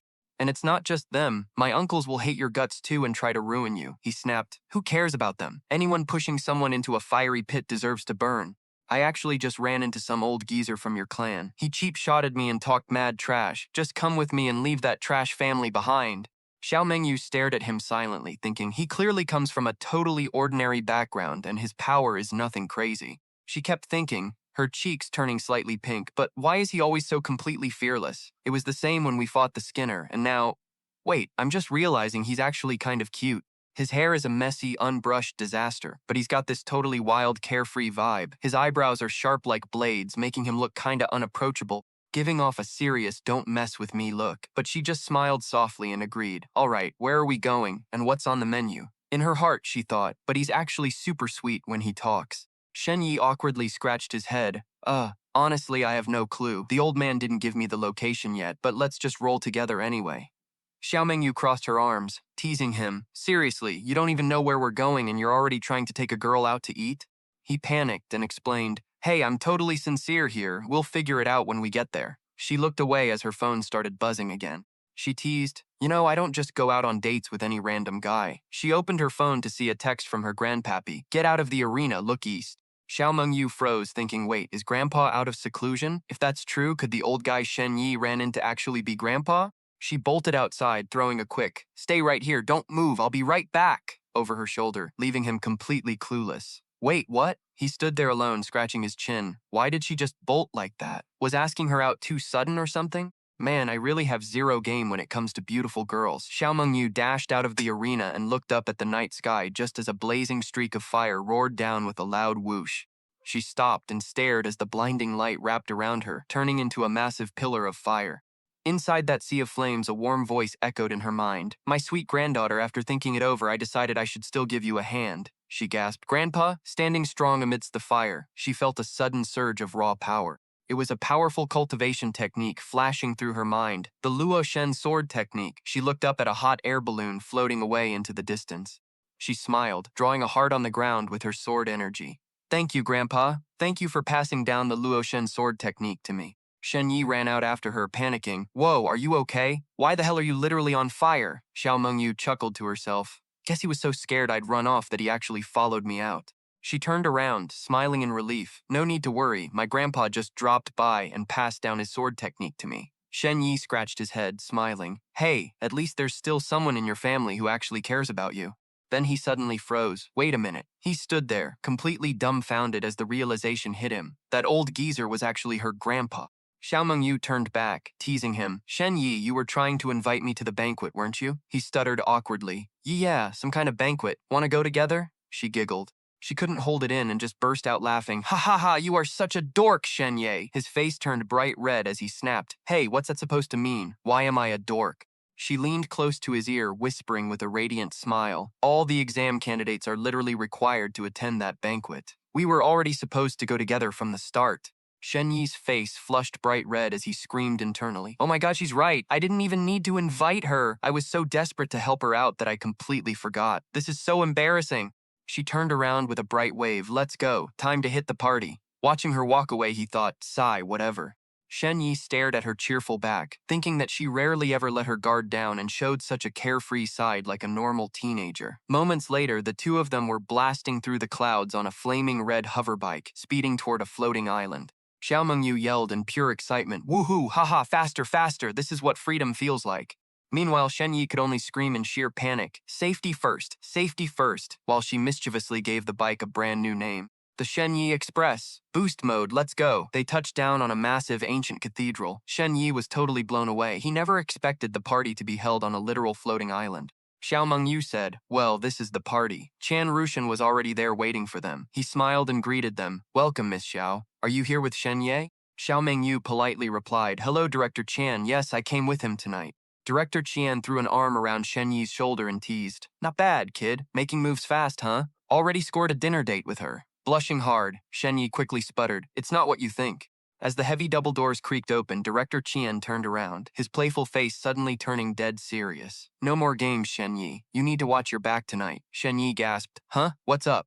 They stepped into a lavish, breathtaking grand hall, but the vibe was incredibly tense, with hostile glares locking onto them from every direction. Shen Yi instantly sensed the bloodlust, his face hardening in alert. A bunch of other contestants, all spoiled rich heirs from elite families, were staring at him with bloodshot eyes like predators stalking prey. Director Qian leaned in and whispered, this banquet is their absolute last chance to boost their scores. These elite brats are going to use this time to hunt down easy targets. Shen Yi's eyes turned razor-sharp. Flashes of his past bloody battles rushed back, and he grit his teeth, asking in a chilling, cold voice, what happens if I end up beating someone to death here? Director Chan quickly cut him off. Whoa, chill out. Don't do anything stupid. The big bosses are watching us like hawks. He added, man, do you love fighting that much? I swear, when we first met, you had just finished a brawl too. Shen Yi clicked his tongue. Tesk, how boring. Out of nowhere, a guy with spiky hair and a pair of wings on his back stepped out, blocking their path. He slammed his foot onto the floor, stopping right in front of Shinup. He sneered. The name's Wang Ju Yan from the Wang family, a 4-star rookie. Shen Ye, I'm calling you out. Before Shen Yi could even react, a flash of purple sword energy grazed right over Wang Juyan's head. Xiao Mengyu was already standing in front of Shen Yi, coldly sheathing her blade. A chunk of Wang Juyan's spiky hair had been sliced clean off, fluttering down to the floor. Shaking with terror, he stammered, What the? She looked him dead in the eye, her voice icy. I'm the one who's in a duel with Shen Ye. If you want to get to him, you'll have to go through me first. Wang Juyan froze, cold sweat breaking out all over him. That sword was insanely fast. Did you see that? His sidekick stuttered. No way, I didn't even see her draw her sword. Another guy patted his shoulder, warning him, Ziqiang, drop it, don't mess with her. He glanced at Shen Ye and smirked, just check the leaderboard. Who would have thought this trashy 2-star rookie had her backing him up? The rookie leaderboard popped up, showing Xiao Mengyu sitting proudly in second place, right behind Nanggong Sirui. The guy thought to himself, she's one of the top 5 strongest, on par with me. Meanwhile, in another corner of the party, a gang of thugs was bullying a weak contestant. Shen Ye and Xiao Mengyu quickly headed over. One of the thugs sneered as their victim collapsed. We should just keep picking on weaklings like this. Hey, even a tiny bit of points is still points. Let's get it. Noticing they were drawing attention, the gang took off, leaving the victim sprawled on the floor. Hurry! Call the medical team, Xiao Mengyu said. Let's move. Shen Yi stared at the backs of Wang Juyan and his crew, then turned to Xiao Mengyu, looking pretty annoyed. You know, that slash of yours should have been aimed just a little bit lower. Suddenly, a snobbish voice chimed in from behind Shen Ye. Well, isn't this the young master of the Shen family, a glamorously dressed? High-class lady stepped through a crowd of reporters, looking him up and down with judging eyes. I've heard rumors about how arrogant you are, but seeing you today, it's clear the rumors didn't do you justice. Shen Ye spun around thinking, who's this? Trying to paint me as the bad guy the second she opens her mouth. Qian Rushan quickly leaned in and whispered, that's the aunt of the Song sisters. What on earth is she doing here? Stepping forward, he tried to introduce them. Allow me to introduce you. This is the rookie under my wing, Shen Ye. Qian Rushan continued. And Shen Ye, this is Lady An from the prestigious Song family of Jiangnan. But she raised her black fan, cutting him off mid-sentence. There's no need for you to introduce me. Shen Ye, your oldest uncle told me something not too long ago. I wonder if you still remember? What about? Lady An replied. He said you've been a troublemaker since you were a kid, always training dogs to bite people. The last time our Qingyin and Yinchen visited your house, they were almost mauled to death by your dogs. Hearing this, the surrounding reporters immediately went wild, their cameras flashing like crazy. Breaking news. The Song sisters were almost mauled to death by Shen Yi's dogs. I can't believe such a decent-looking guy has such a twisted heart. The two young ladies of the most powerful family were almost killed by this country bumpkin. Shen Ye, you absolute scumbag. Shen Ye smirked, his mind flashing back to the time he actually saved the Song sisters from a giant wolf years ago. I literally saved their lives, and now she's twisting it into me setting dogs on them? Then he spoke up. Apologies, Lady Anne, but that was so long ago I don't even remember, he continued, his voice dripping with sarcasm. My family was kicked out of the Shen family ages ago. We're dirt poor and can barely feed ourselves, let alone raise and train attack dogs. When I fell sick recently, my dad begged my oldest uncle for a single marrow cleansing pill, and they literally threw him out on his face. Lady Anne feigned surprise. You were sick? Why didn't you just tell me? Our Song family may not have much, but we can easily give you some marrow cleansing pills. Shen Ye played dumb, pointing at his own face. Wait, really? I almost kicked the bucket from that illness and you didn't even know? It seems you don't really know much about my life at all, do you? Qian Rushan mentally applauded him. This kid is brilliant at calling out her bluff. Since Lady An didn't even know Shen Ye was recently bedridden, how could she possibly be so sure about some dog incident from over a decade ago? Covering her mouth with her fan, Lady An asked, so you left the Shen family and got into high school all on your own? Shen Ye replied, yeah, I've already signed with the Mortal Martial Arts Group. She then offered, I actually have a direct recommendation slot. How about I hand it over to you? Our Song family can even cover all your living and tuition expenses during high school. Shen Ye looked thrilled. For real? Wow, thank you so much for your generosity. Man, you're like a living savior, she went on, but there's just one tiny condition. He politely replied, please do tell. Madame An glared right into his eyes, her voice cold as ice. From now on, stay the hell away from Qingyin. Her words sent a massive shockwave through the entire room. Like, wait, this Shen Ye dude actually has history with Song Qingyin? Some street trash kicked out of his own house actually dared to aim for the Song family's golden girl, but thanks to that he scored a free pass recommendation spot? Seriously, how annoying is that? What an idiot. If you're tight with Song Qingyin, why the heck are you even taking exams? But Shen Yi's eyes lit up like stars, completely stoked. Wait, just staying away from Qingyin? Is it really that simple? Sure thing. Just hand over that free pass spot and we are totally good. The crowd immediately started whispering and gossiping again. Haha, look at this spineless loser. With his trash status, how could he ever dare to cross the Song family? Basically gave him a free pass for nothing. Madame Anne smirked with satisfaction. Then it's settled. Shen Ye waved his hands dismissively. Hold up, madam. Regarding staying away from Song Qingyin, I still need you to do me a small favor, she replied. Go on, spit it out. The kid just winked and playfully stuck his tongue out. Can you hook me up with a photo of her? I don't even know her, and I literally have zero clue what she looks like. The entire room went dead silent, completely stunned.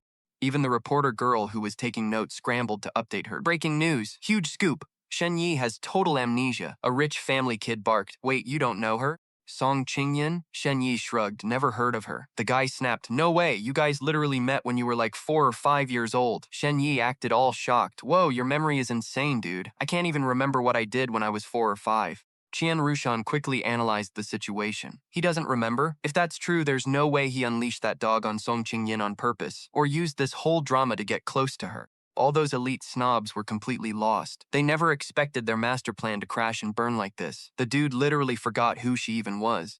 The mighty Song family is seriously targeting a nobody? That's so embarrassing. Shoot, did I say something wrong? So the strongest noble family is only at this level? And on top of that, this is literally the rookie's debut banquet. Shen Ye put on a fake apologetic face. My bad, Madame N. Let's just forget about that recommendation spot. Since I don't even know her, it feels weird taking favors from you anyway. Madame An hid her cold sneer behind her fan, boiling with pure rage inside. Since he said it out loud in front of everyone, even if it's a lie, it's basically the truth now. He either actually forgot, or he just didn't give a single crap about them from the start. How pathetic. Everyone plotted and schemed, making such a massive scene. Even I, Madam, showed up in person, yet you clowns don't even have a valid reason to go after him. She lowered her fan, asking one last time, "You really don't want the recommendation spot anymore? You don't remember Song Ching-yin? She's the oldest daughter of the Song family, and I am her aunt." Shen Ye gave a sheepish smile and scratched his head. "Madam, I don't know you, and I don't know her either. This is probably all just a big misunderstanding, so there's no way I can accept that spot."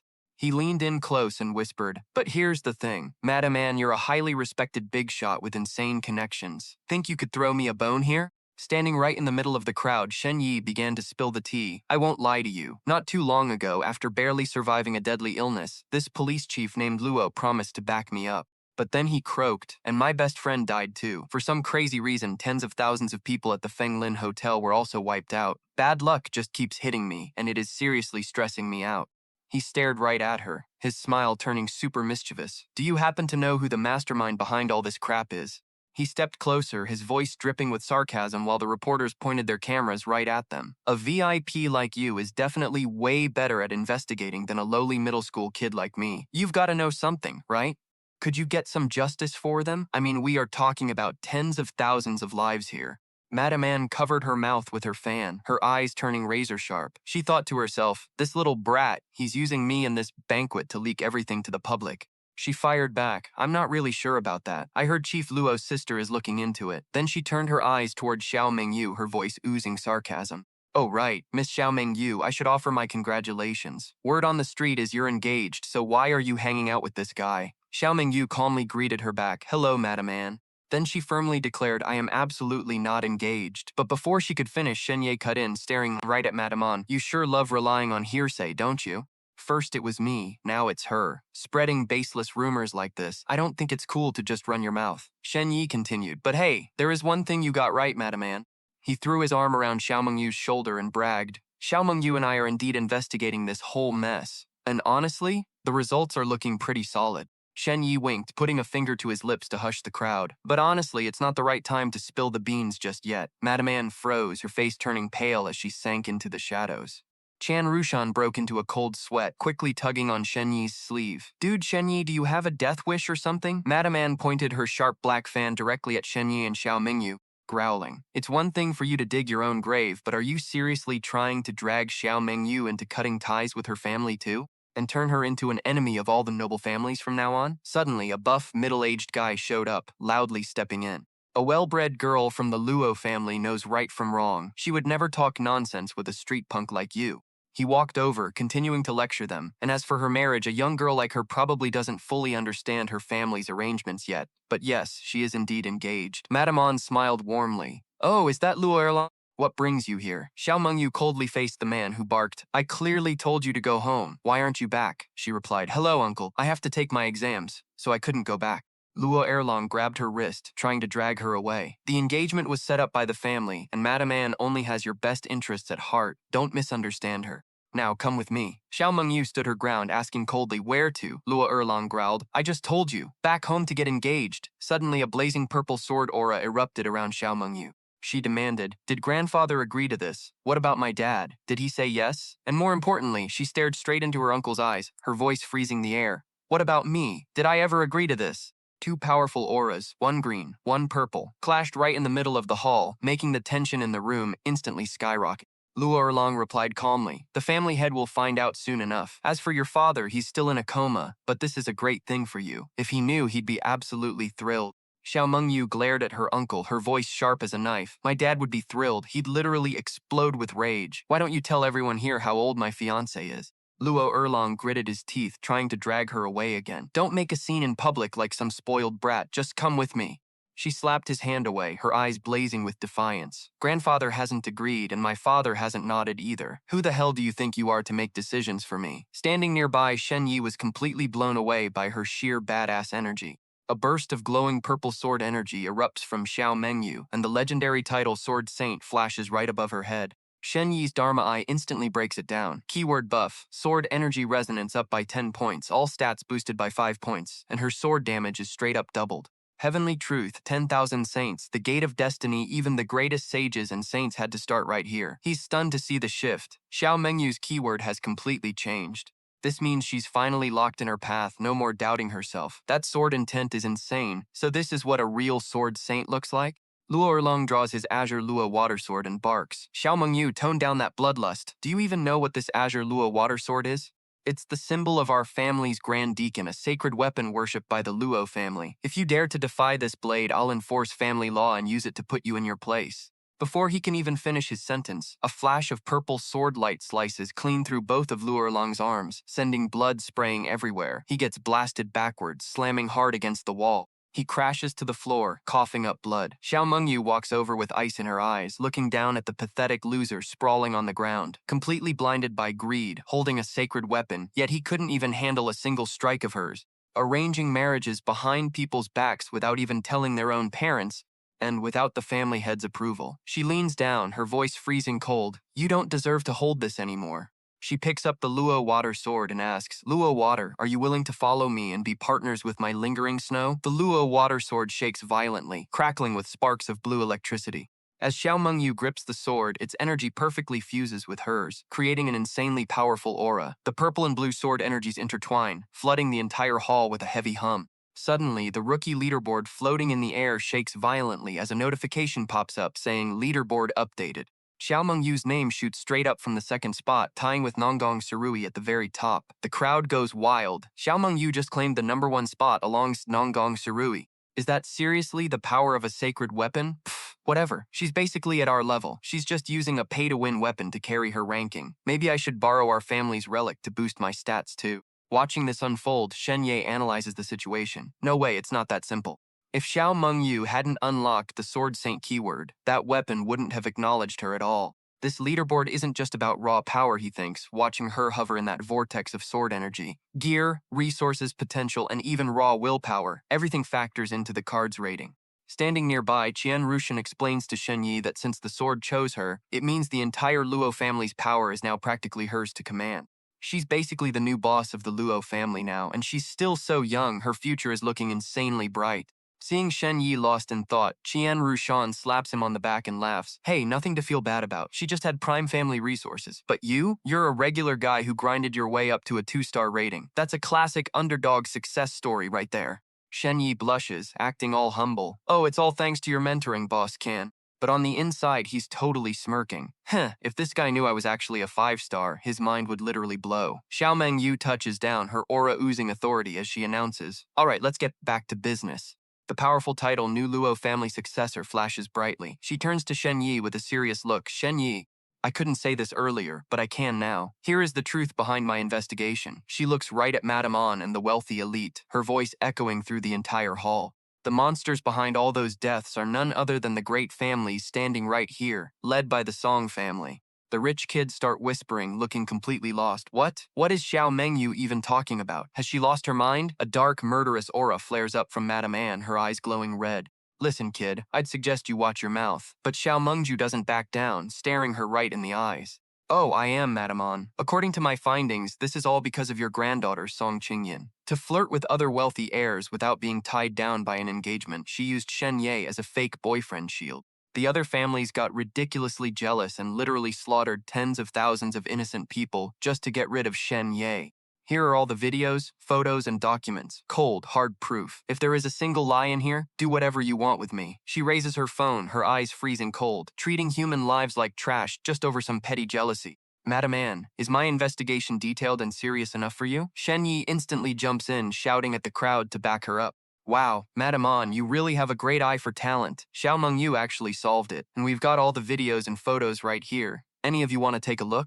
It's super juicy, though maybe a little bloody. He turns to the reporters, hyping it up. Yo, get those cameras over here quick. Song Qingyin is about to confess her love to me. Out of nowhere, a camera bursts into flames. The cameraman screams, oh my god, why is my camera randomly catching fire? How are we supposed to record this now? Another reporter panics. Mine too. My notepad, camera, phone. They're all burning up. The terrified reporters rush to report to Madame An. Madame An, our gear is completely fried. All our recordings are totally gone. Please don't blame us. Madame An roars, pointing aggressively at Shen Ye and Xiao Mengyu. Fake news. Those videos and photos are obviously photoshopped.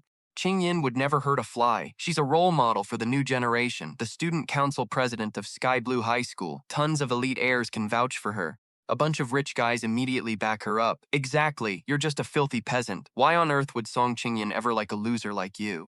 No power, no background, and no money. You're clearly just making stuff up to trash her name because a pathetic toad like you could never get with a swan. You're delusional. Shen Ye lets out a long sigh, exhaling a puff of cold air. They have two cold, hard pieces of evidence staring them in the face, yet they're still playing the victim. You elite families get access to all the legacy inheritances early on, training your comprehension and resonance, and monopolizing every single advantage. He stands under the spotlight, his voice dripping with pure sarcasm. Technically, the progress of this world should be driven by privileged people like you. But instead, the only thing I see you clowns doing is bullying the poor and slaughtering innocents. His eyes turn terrifyingly cold. If you ask me, you guys aren't even human. A guy in the crowd screams in a rage. Who the hell do you think you are? Shut your mouth right now. A guy in a suit steps forward, oozing a powerful aura. I am Zhao Tianjun of the Hadong Zhao family. Lady An, you belong to the prestigious Song family. There's no need to lower yourself to deal with this punk. Please let me teach him a lesson. The system announces. Zhao Tianjun challenges Shen Ye. Before he can even finish his sentence, a flash of glowing purple sword energy slices right through him. He gets blown away, completely smashing a massive chunk of the wall. The system drops a quick notification. Zhao Tianjun has been defeated. Xiao Mengyu stands there coldly, staring down the terrified crowd. Our Shen Ye wasn't even done talking. For a high society heir, you've got absolutely no manners. Suddenly, another guy steps out of the crowd, clapping his hands sarcastically. He smirks slyly. I've heard about Lady Xiao's peerless swordplay for a long time, and seeing it today, it really lives up to the hype. Congrats on getting that divine weapon and snatching the second spot. I'm Niu Ziqiang, a 5-star newbie ranked 4th, and I'd love to test my skills against yours. Shen Ye frowns. So this guy's name is Niu Ziqiang, what a trashy name. Xiao Mengyu asks coldly, you know damn well I'm ranked 2nd, yet you still want to fight me? Niu Ziqiang chuckles confidently. Of course, we noble heirs don't back down from a challenge, we run toward the danger. Beating someone stronger like you means I'll get a way better rating. Shen Ye quietly sizes up Niu Ziqiang, the purple glow of his mystic eyes flashing with warning. Through his mystic eyes, he spots a wicked green aura swirling around his opponent. He thinks, shoot, this is bad. A massive, venomous serpent made of spiritual energy emerges, coiled aggressively around Niu Xiang. Shen Ye immediately steps forward, shielding Xiao Mengyu. Hold up, she and I are still in the middle of a duel. You can't challenge her yet. At the same time, he realizes with a jolt of anxiety that nobody else seems to see this giant snake. If Xiao Mengyu fights him, she's going to get completely blindsided. Glancing at the high society crowd, he sees Lady Anne and the others just watching with total indifference. It hits him. With so many big shots at this party, there's no way I'm the only one who can see that snake. Yet not a single person is saying a word, let alone stepping in.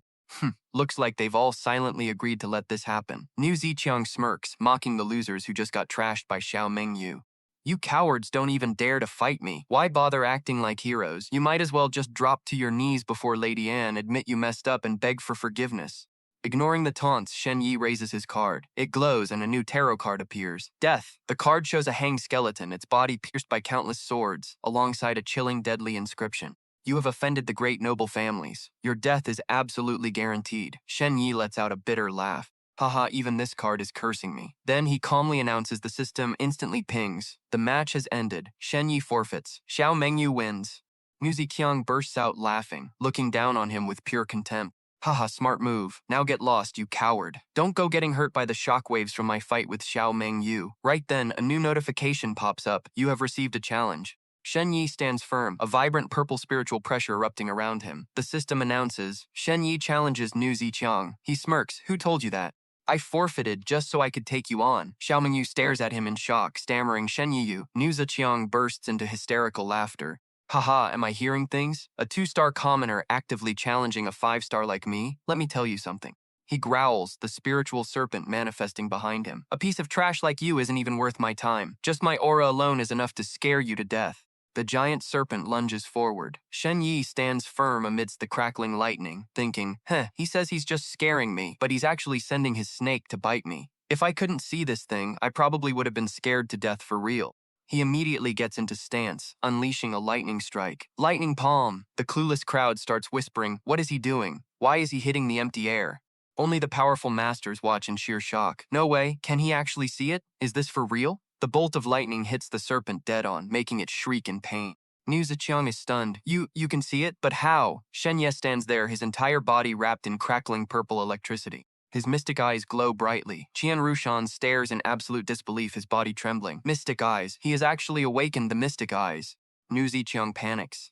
He desperately tries to reassure himself. No way. Only someone who has awakened the mystic eyes can see it. He swings his weapon to attack, muttering under his breath. Even I have to rely on experience to guess its position. This low-born punk must have been terrified by my aura and just got a lucky hit. Nu Ziqiang commands the snake. This time, Shu He, attack from behind. I won't give him another lucky break. He raises his staff, challenging him. Let's see you block this. The snake and the staff strike simultaneously, clamping down on him from both sides. Nu Ziqiang gasps in terror. What as he sees Shen Ye leap high into the air, dodging both attacks effortlessly. At the same moment, Shen Ye delivers a freezing kick right onto the blade-boned serpent, making it let out an agonized shriek. Screech! The ordinary examinees watching can only stare in confusion. Ah Yi, what on earth is Shen Ye fighting? I don't get his moves at all. His friend replies, don't ask me. But whatever it is, it's definitely insane. Why? The friend points at the stunned noble heirs. Their faces look completely miserable, like they're attending a funeral. Xiao Mengyu is stunned, her heart racing with shock. He actually awakened the mystic eyes.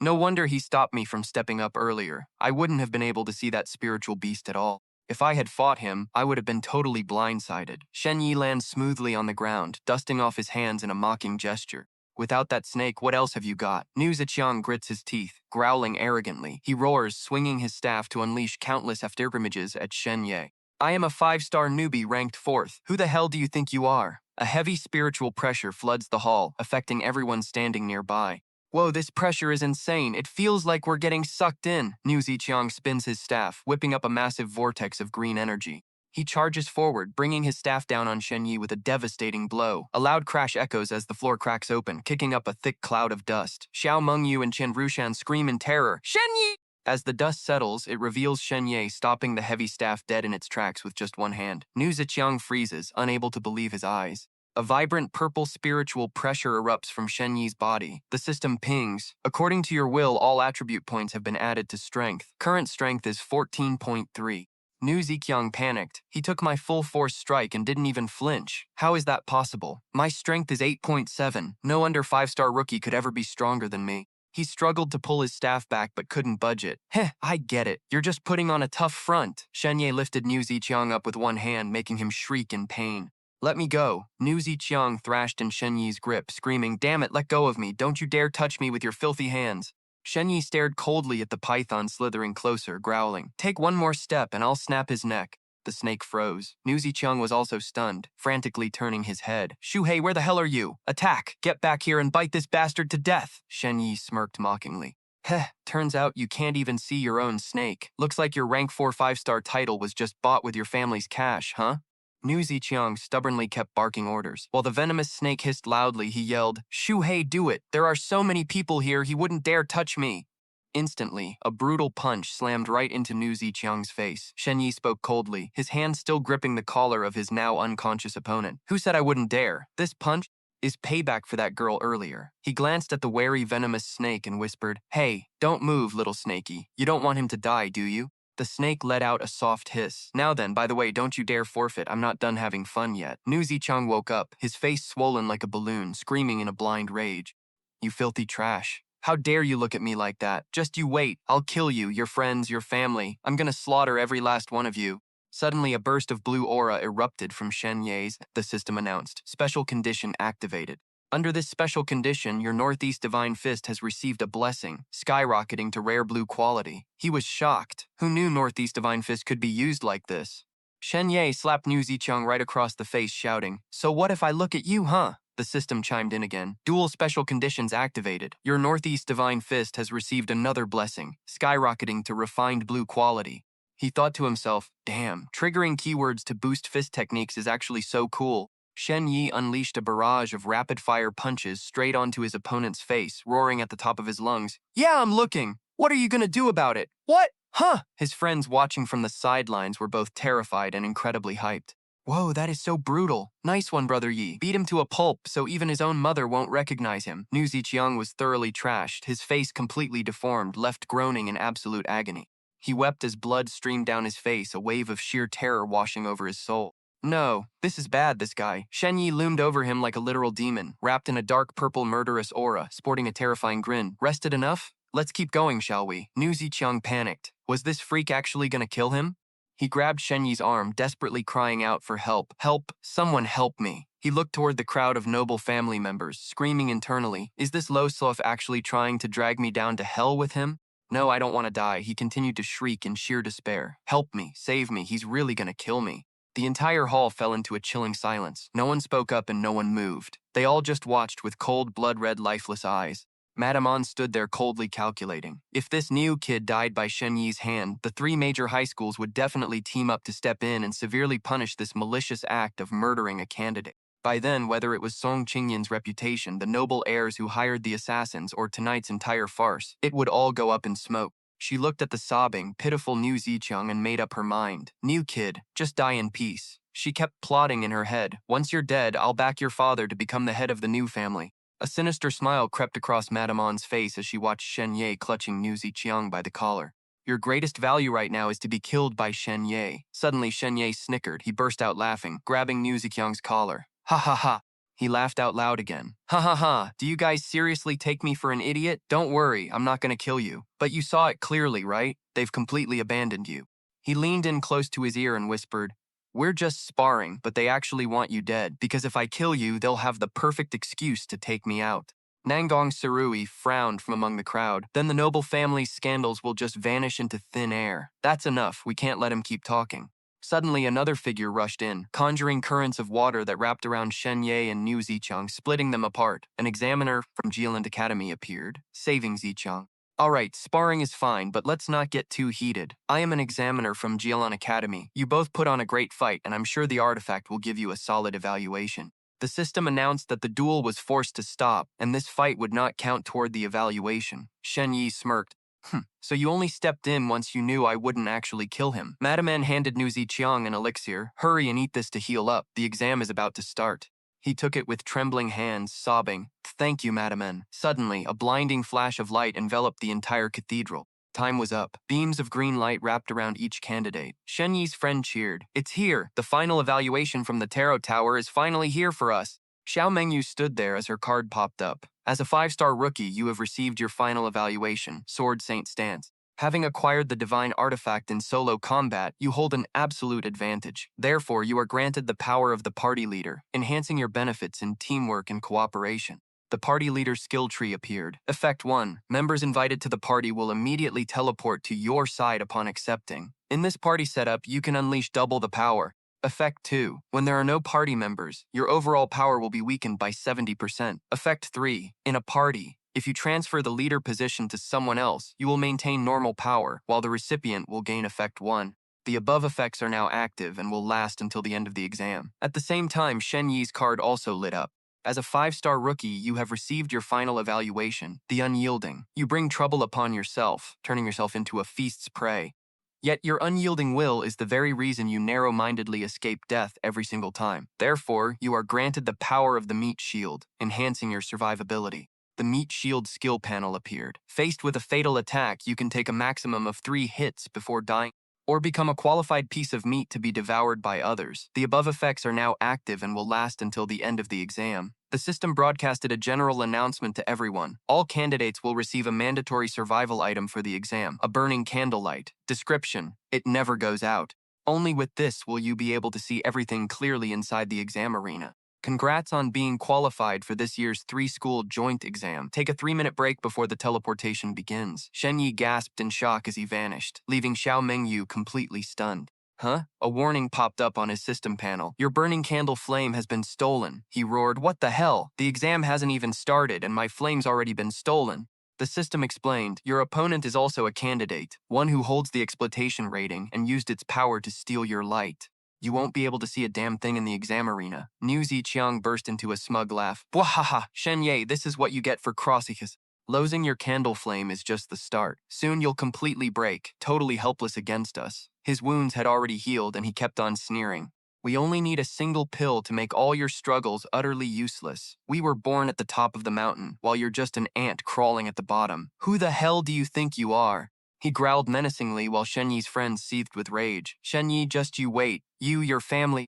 And everyone close to you, not a single one of you will escape. You're all just sheep waiting for the slaughter. Resisting and struggling is completely pointless. Shen Ye's friend whispered, "A true gentleman knows his destiny and fears nothing, keeping his resolve steady and taking relentless action." Shen Ye stepped onto the high platform, raising his card and shouted, "Classmates, I'm sorry you had to see the true face of these elite clans so soon. All they ever think about is enslaving, killing, and robbing everyone else of everything they have." He looked down at the crowd, his voice charged with emotion. "This time they're targeting me. Next time, it could be any single one of you standing here." He continued his speech. "It's true that we don't have their massive resources, their rare treasures, their family heirlooms, or their god-tier weapons." His voice deepened as a brilliant golden aura enveloped him. "But are kings and generals born of a superior breed? Hell no, we aren't inferior to anyone.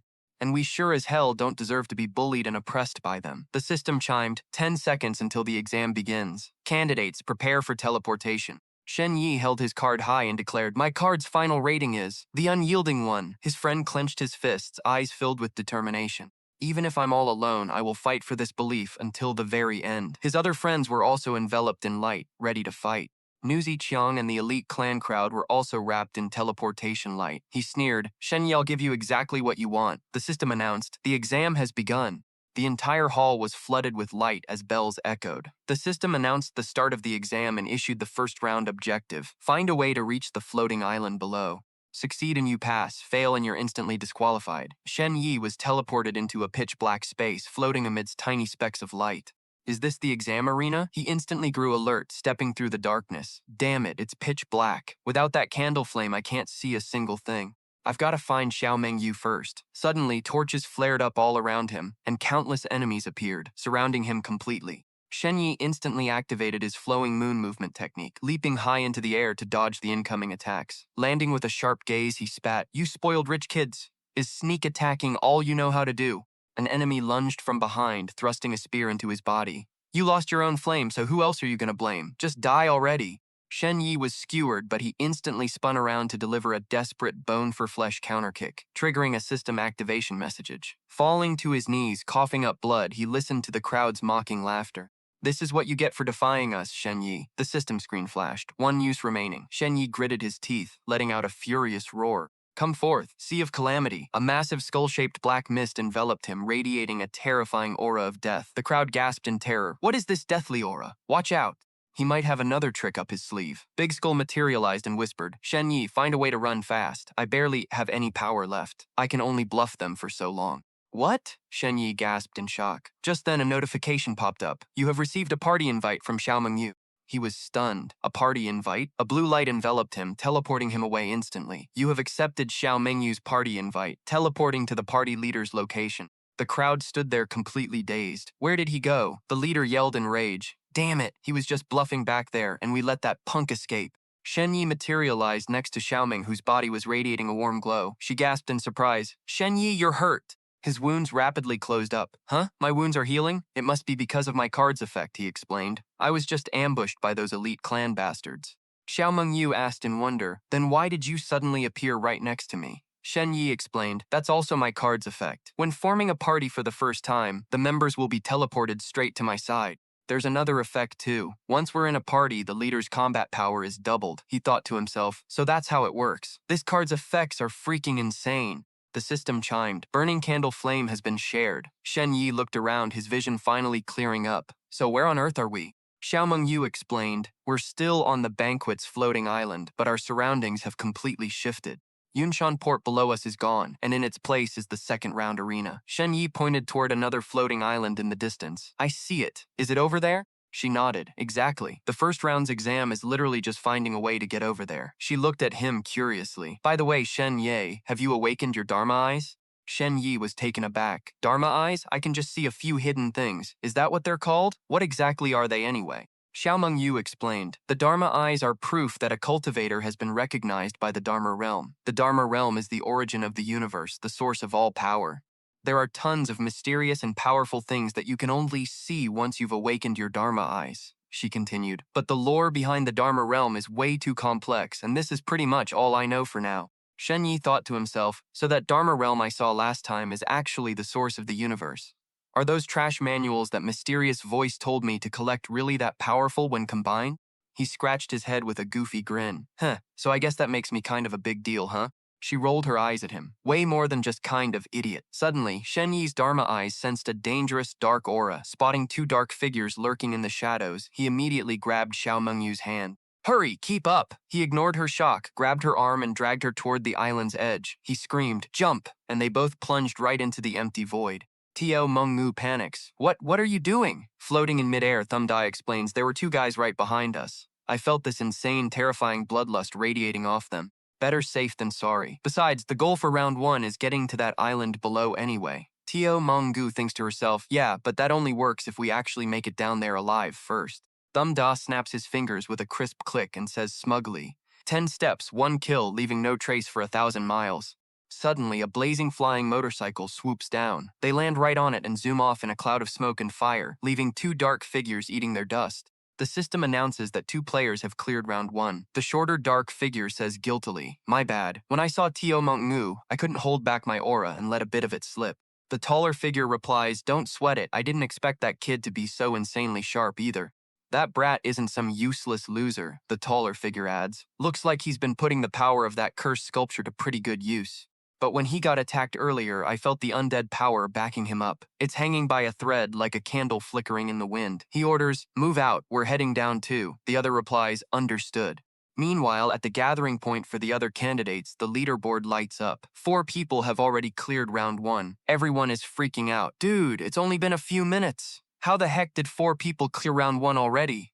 Nam Kung Tu Dui, the guy sitting at the top of the leaderboard, smirks. Well, isn't this interesting? Someone actually beat me to the punch. The crowd starts whispering. He's Nam Kung Tu Dui, the one and only 6-star newbie here. He tells himself, looks like I'll have to put in a little more effort if I want to keep this number 1 spot. He waves his hand and a blazing golden aura wraps around his body. Suddenly, 2 fairies float down from the sky, carrying a gorgeous flower carriage. Young master, please hold on tight. We shall escort you down. The crowd is absolutely jaw-dropped. Holy crap, talk about flexing. He looks like an actual god. Meanwhile, Thumb Da's friends are trying to figure out how to get to the target island right below them. Let's move, these filthy rich kids have all sorts of crazy powers. But what about us? We can't even fly. Just then, Anhia slowly starts to transform. Tiulei, hop on my back, I'll get you down. His friend is stunned. Wait, what? Anhia has turned into a chunky husky with a bunch of tails. Tiolei gasps, whoa, you can turn into a wolf, that's sick.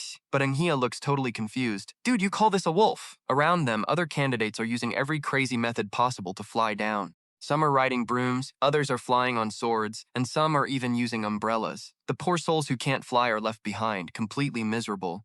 Damn it, are we really going to fail at round 1? Thumb Da and Tio Mengmu touch down on the target island. She says, this place is completely choked in thick fog too. I guess we'll have to use the candle flame to light up our path. Ding, the system chimes, you have entered round 2. A guide panel pops up. This round is a non-combat evaluation. Content, the wailing tide is about to strike. Numerous divine statues are scattered across the island. Candidates must find a compatible statue and gain its protection to survive the wailing tide. Failure means instant elimination. Since you are in a team, finding a single divine statue is enough. The candle flame cuts right through the fog, and they find themselves standing in front of a colossal stone statue. Thumb Da asks, so these statues scattered all over are the gods. How do we get them to protect us anyway? Suddenly, the statue's eye glows a creepy bright purple. It speaks in a totally sleazy tone. Oh, my sweet, pure maiden, if you want my protection, help me reassemble my body and restore my divine power. And then I shall drink your companion's blood while you must strip off your clothes and dance for me. Thumb Da's Eye of Truth analyzes, statue of the god of lewd rain, a fallen deity. So the god of lewd rain is just some dead, evil deity. He hesitates. Can we negotiate another way? But the statue roars back arrogantly. The wailing tide is absolutely terrifying. You want to survive without paying a price? Annoyed, Thumb Da drives his dagger straight into the statue's eye. Screw you, you creepy piece of garbage. The statue shrieks, ow, fine, if you don't want to, then don't. Why'd you have to stab me? Thumb Da snaps back, drinking my blood and making her strip. You've crossed the line, you creep. The statue sinks into the ground, cursing, you damn brats, enjoy facing the wailing tide all by yourselves. Thumb Da blinks, the coward actually ran away. Tio Mengmu says, forget that creep, let's find another one. The island is packed with them, so one of them has to work. She warns, but let's not pick fights so easily next time. They still represent gods after all. He shrugs. These gods are already dead anyway. Only their statues are left, and they're probably all shady creeps. Thumb Da points to a horse-headed statue lying in the weeds. In my hometown, a god like this would get kicked down to earth and turned into a pig. Look, there's some mud horse just chilling in the grass. I like these down-to-earth types. He walks over and asks, "Yo, big bro, the whaling tide is coming. Can you cover for us?" The horse statue replies, "Listen, pal, like you said, I'm just a grass mood horse chilling in the weeds. All I do is chill in the weeds." Tio Monkmu sweat drops. Why does that sound like he's swearing at us?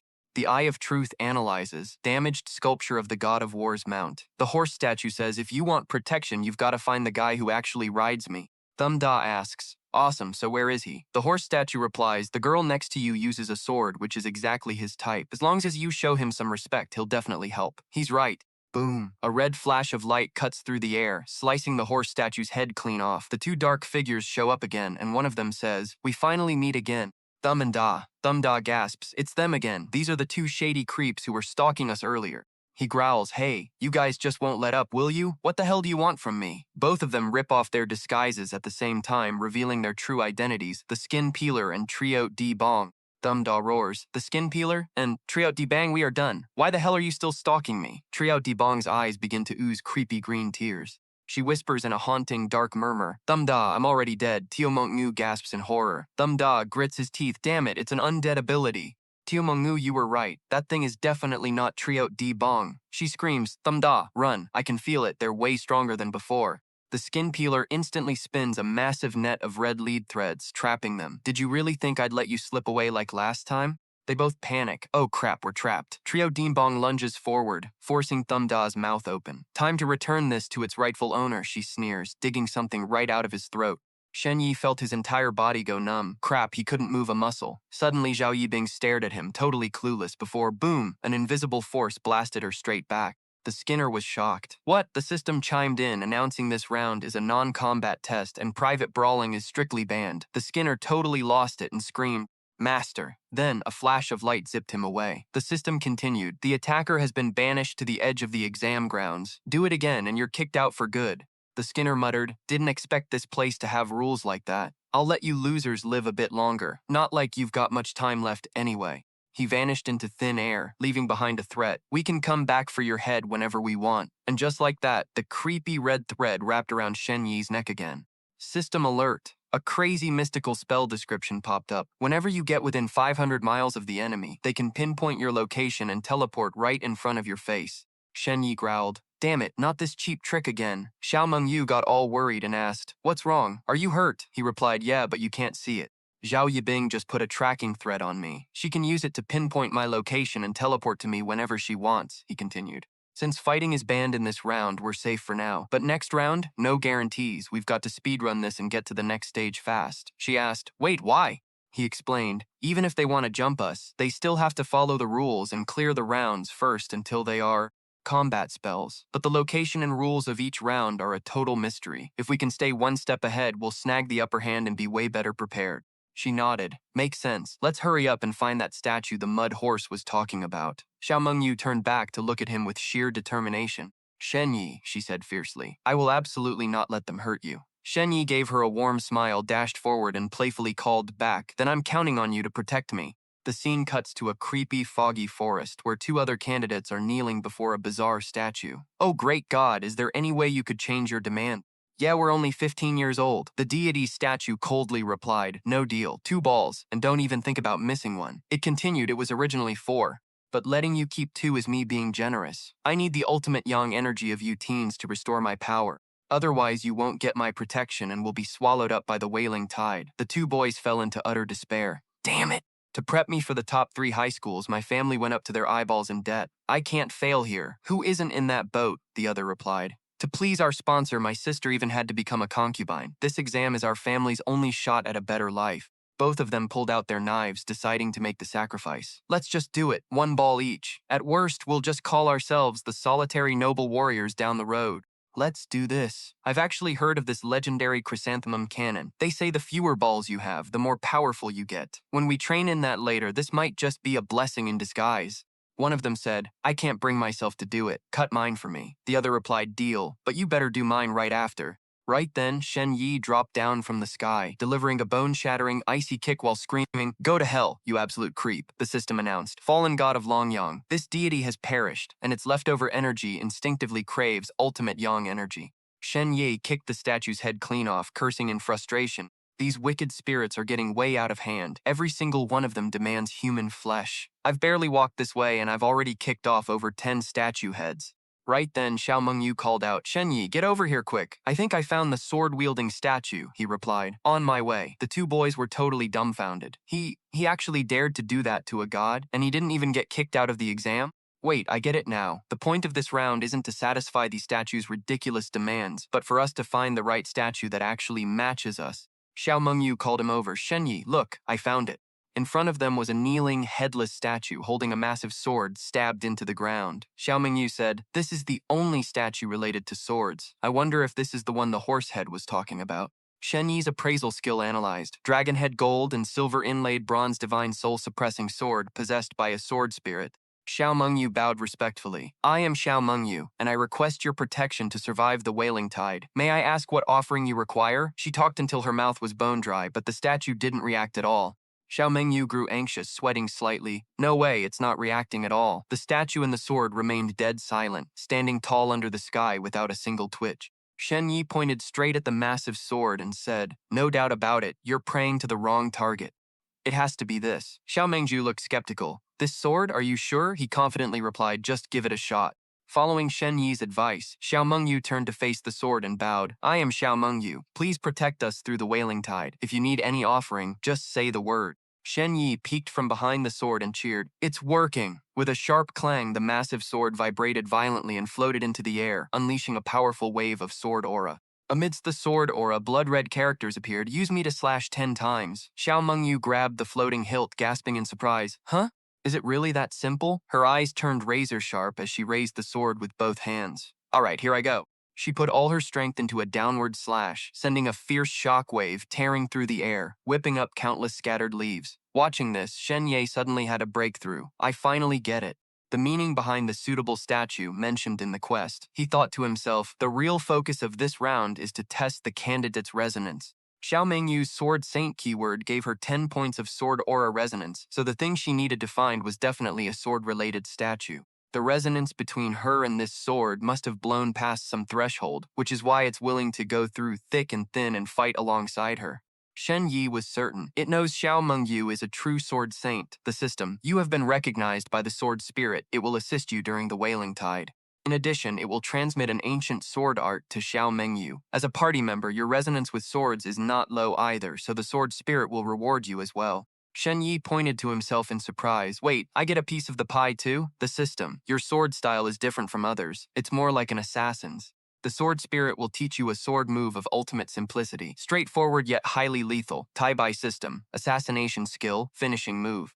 This is the ultimate move of the Green Lotus sword art, sacrificing your own safety as the price, disregarding everything to find the perfect angle to slay the enemy in a single strike.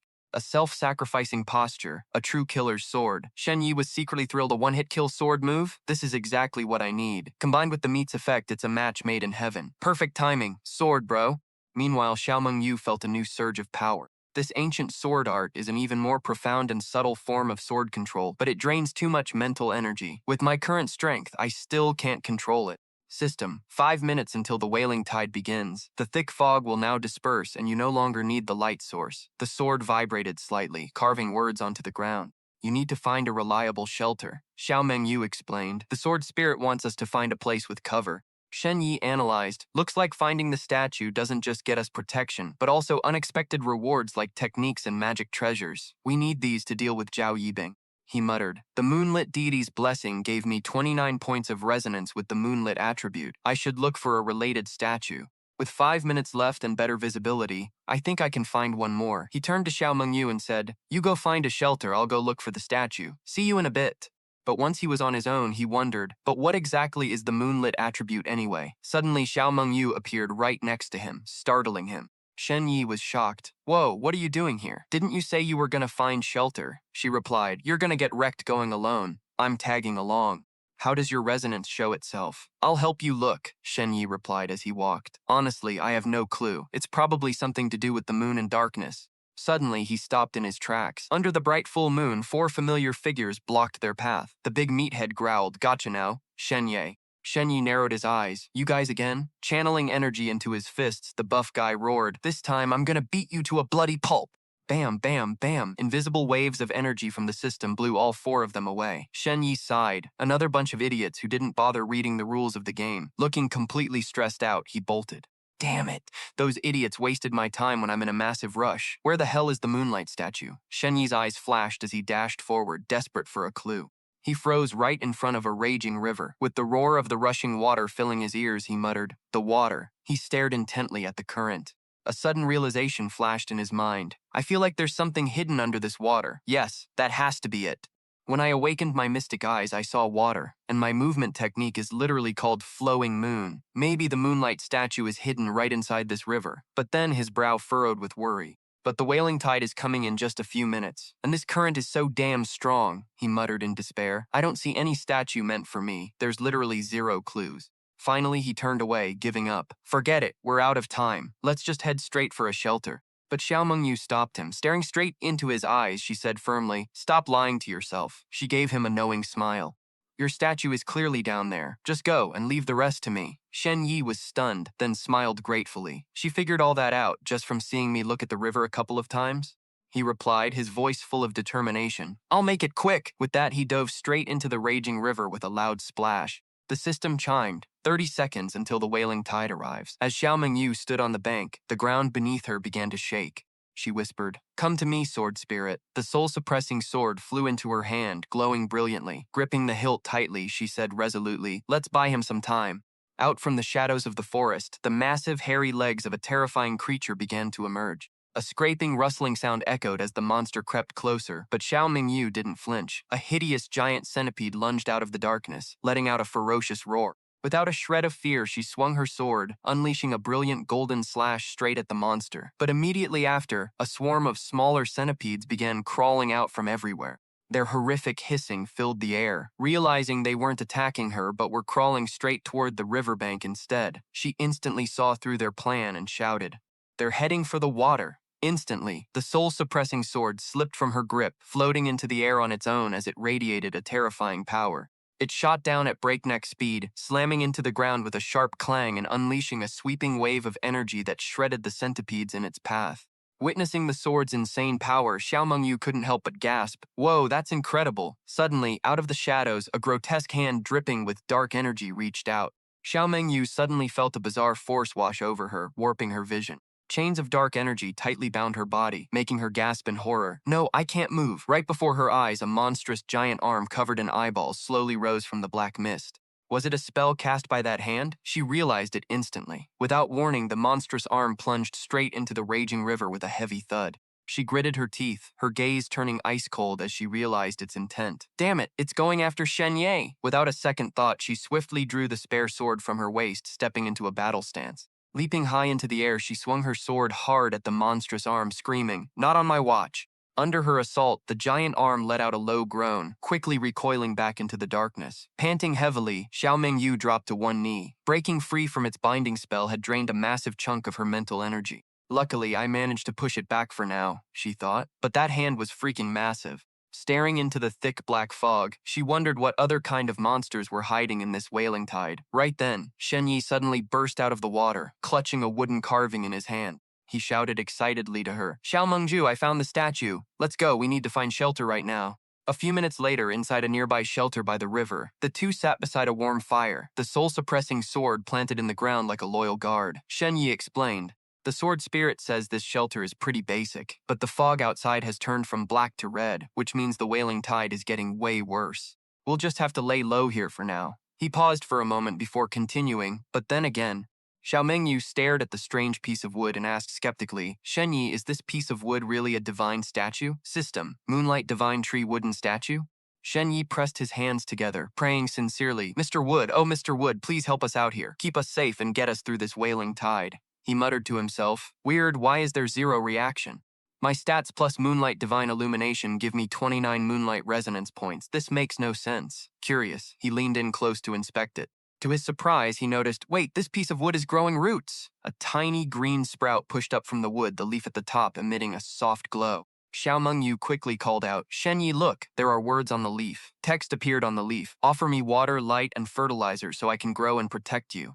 Shen Ye smiled confidently. Needs water, huh? Easy peasy. He raised his storage ring. Luckily, it was still packed with the food and drinks he'd prepped for the nightmare world. While Shen Ye watered the tree, Xiao Mengyu thought to herself, Shen Ye isn't from some elite clan, yet he always pulls out insane abilities and treasures that defy imagination. Suddenly, the leaf on the tree shivered, rejecting the water. Wait, not this. What the tree actually needed was nutrient-rich holy water. Right after a complex recipe popped up.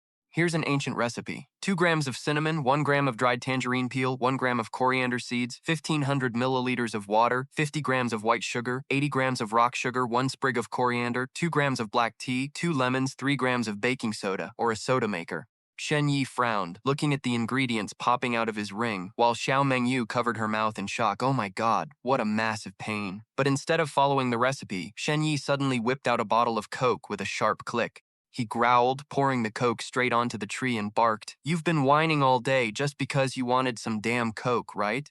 Here, knock yourself out." Miraculously, the tree squealed with pure joy. Holy crap, this is the absolute best. It's way better than that holy water from the recipe. I'm calling this the elixir of pure bliss.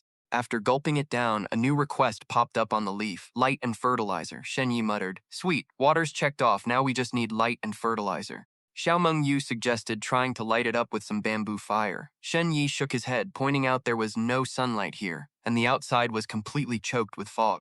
This piece of wood doesn't play by the rules. I bet it doesn't want normal sunlight. Sure enough, the leaf shivered and gave a feedback message. Insufficient sunshine.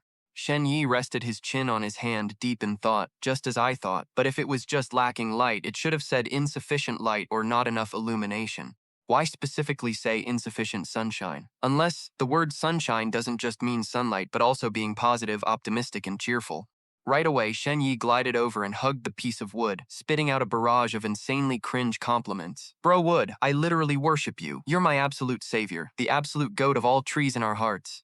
You're so gorgeous, so aesthetic, and your texture is unreal. Plus, you smell amazing. Oh my god, you smell so good, I freaking love you. You're my one and only, my literal sunshine. Xiao Mengyu's face flushed red, and she covered her face in second-hand embarrassment. Shen Ye, what on earth are you doing? This is so cringe. Meanwhile, the tree started to glow and sparkle, totally loving every second of it. Task complete. The leaf checked off the light requirement. Xiao Mengyu couldn't believe her eyes. No way, it actually worked.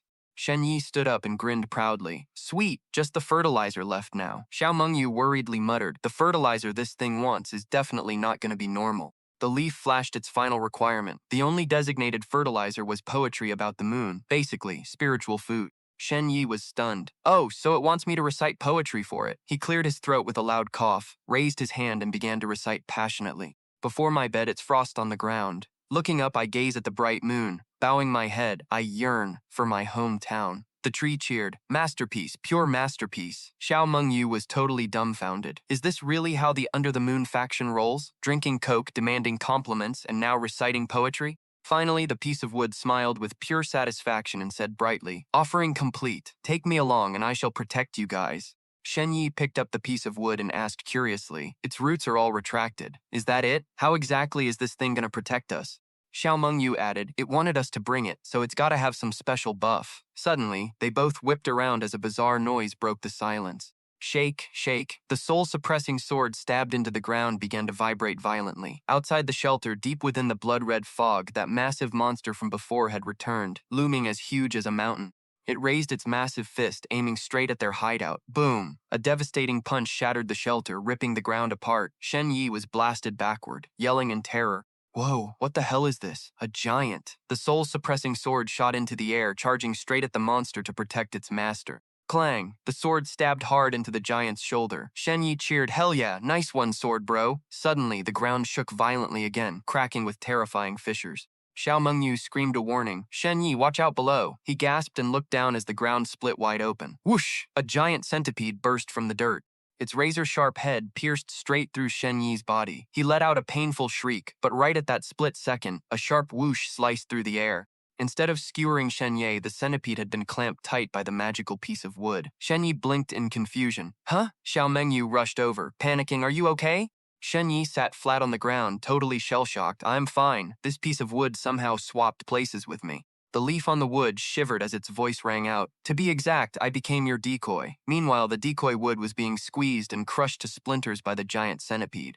Even as it was being crushed, its voice continued. Also, give me a drop of your blood and I can transform into you to temporarily take your exam. Shen Ye couldn't hide his shock. Damn, that's insane. Suddenly, the spirit inside his ring popped out. Oh baby, Shen Ye, hurry up and throw this centipede into the ring. I want a feast. Shen Ye was stunned. Huh? Dude, it's a centipede. It's highly toxic and you actually want to eat it? The spirit snapped. Hell yeah, I do. I need to recover my power as fast as possible. This place is way too sketchy. If you die, I'm a goner too. Shen Ye smiled. Well, at least you've got some drive. Fine, I'll back you up. Seeing Shen Ye collect the centipede's corpse, Xiao Mengyu asked curiously, Wait, Shen Ye, why are you putting that nasty centipede corpse into your magical treasure? Shen Ye flinched. Huh? He immediately scratched his head, blushing as he scrambled to make up a lame excuse. Well, actually, I'm a huge bug lover. Ever since I was a kid, I've loved making insect specimens. This centipede is massive, so I'm totally obsessed with it. Xiao Mengyu narrowed her eyes, staring at him with pure suspicion. Meanwhile, up in the air, the soul-suppressing sword was still going toe-to-toe with the giant. The giant unleashed an insanely powerful punch, and with a screeching clang, the sword shattered into a million pieces. The shards of the sword rained down onto the ground. Shen Ye lost his voice for a second before yelling, Oh crap, this is bad. He looked desperately at the towering giant. Sword bros down, what the hell do we do now? The giant didn't give them a single second to think, its massive hand lunging forward to grab Shen Ye. Shen Ye was caught, his entire body paralyzed and unable to move. But inside that giant fist, the one actually being squeezed to death was the piece of wood. Crunch! The giant crushed the wood, but Shen Ye had already safely teleported to another spot. Before the giant could even realize what happened, a sudden surge of electricity from the shattered wood shocked it into paralysis. Shen Ye pumped his fist in the air. Thanks a million, bro wood. Meanwhile, Xiao Mengyu stared heartbrokenly at the shards of the sword spirit. Out of nowhere, the shards began to glow, and a voice echoed in her head, Pick me up. At the same time, Shen Ye tossed the wood toward Xiao Mengyu. Xiao Mengyu, catch, let it protect you. I still have 2 more decoy charges left, so I have plenty of room for error. The giant immediately locked onto Shen Ye. He muttered, Great, it's coming for me now. Looks like this thing knows to target the one without any divine protection.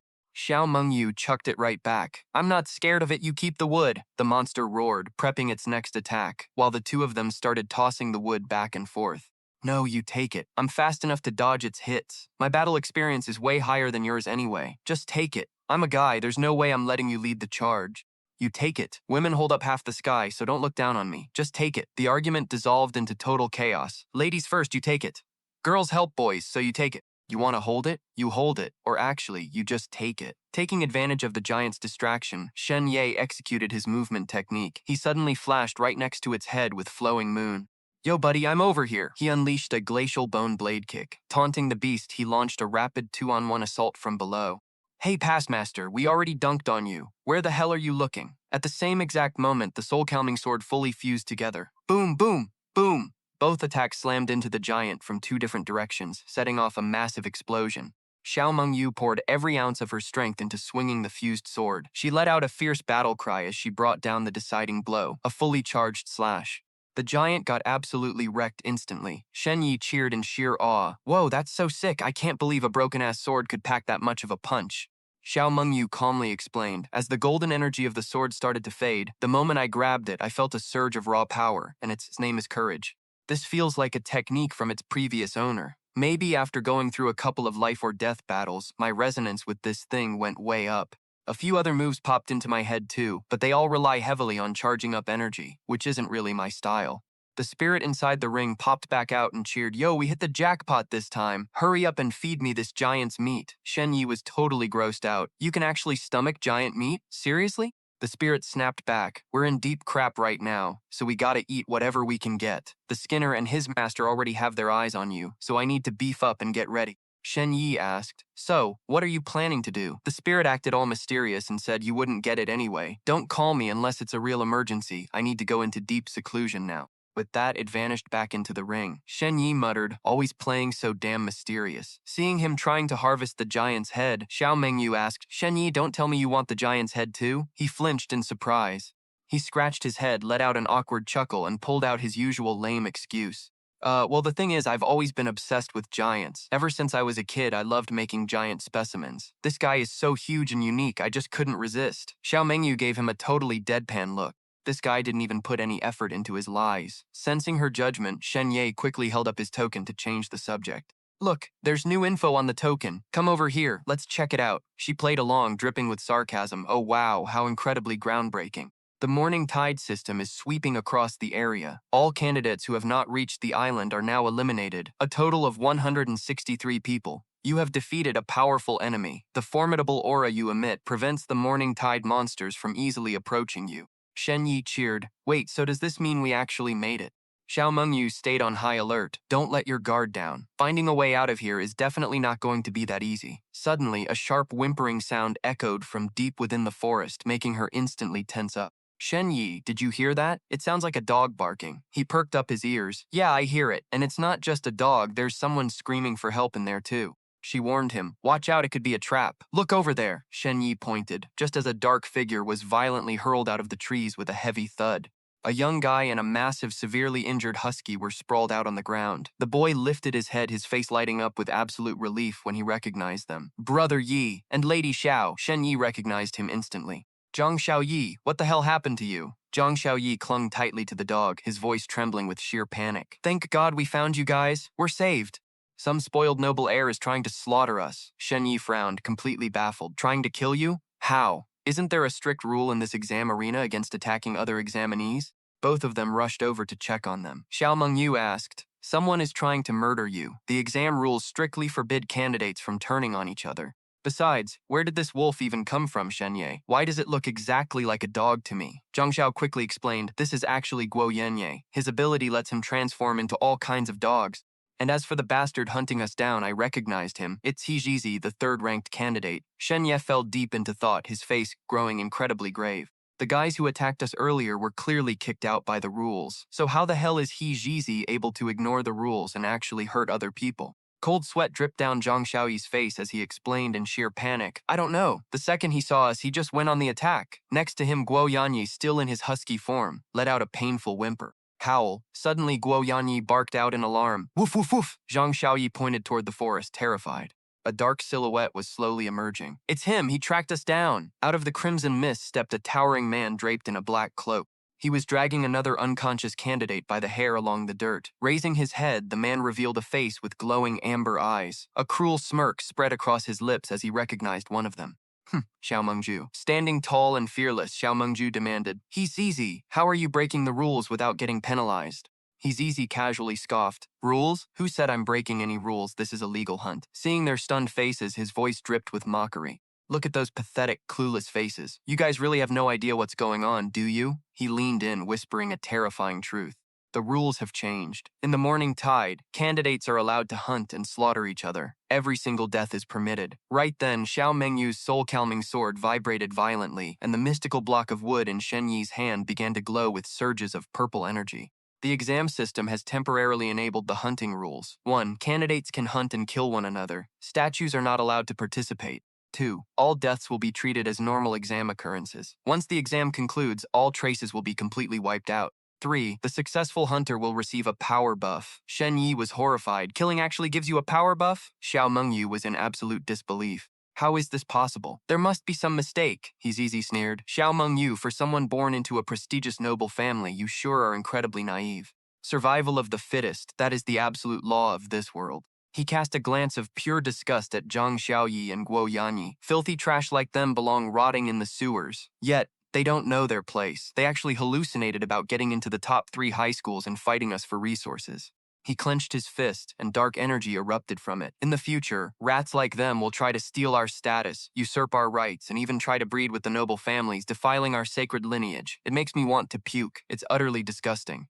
Grabbing the unconscious examinee by the neck, he snarled, These low-born peasants only exist to be stepping stones for us. Save me. The examinee let out one last weak cry. Crack! Without a single second of hesitation, He's easy crushed his head. Blood splatters everywhere. Shen Yi and Xiao Mengyu are completely stunned by this sick, brutal scene. Shen Yi grits his teeth. Damn it, this guy is a total psycho, Xiao Mengyu screams. He's easy, how dare you? He whips around, his sadistic eyes locking onto Xiao Mengyu. Oh, now I remember. Xiao Mengyu, you only ranked that high because you got lucky with that divine sword. You were always meant to just go back and be a little side piece for some old geezers in the elite families. He sneers at her with pure disgust, spitting venomous insults. Deep down, you're nothing but a puppet and a piece of trash controlled by your family. No wonder you love hanging out with these low-life peasants.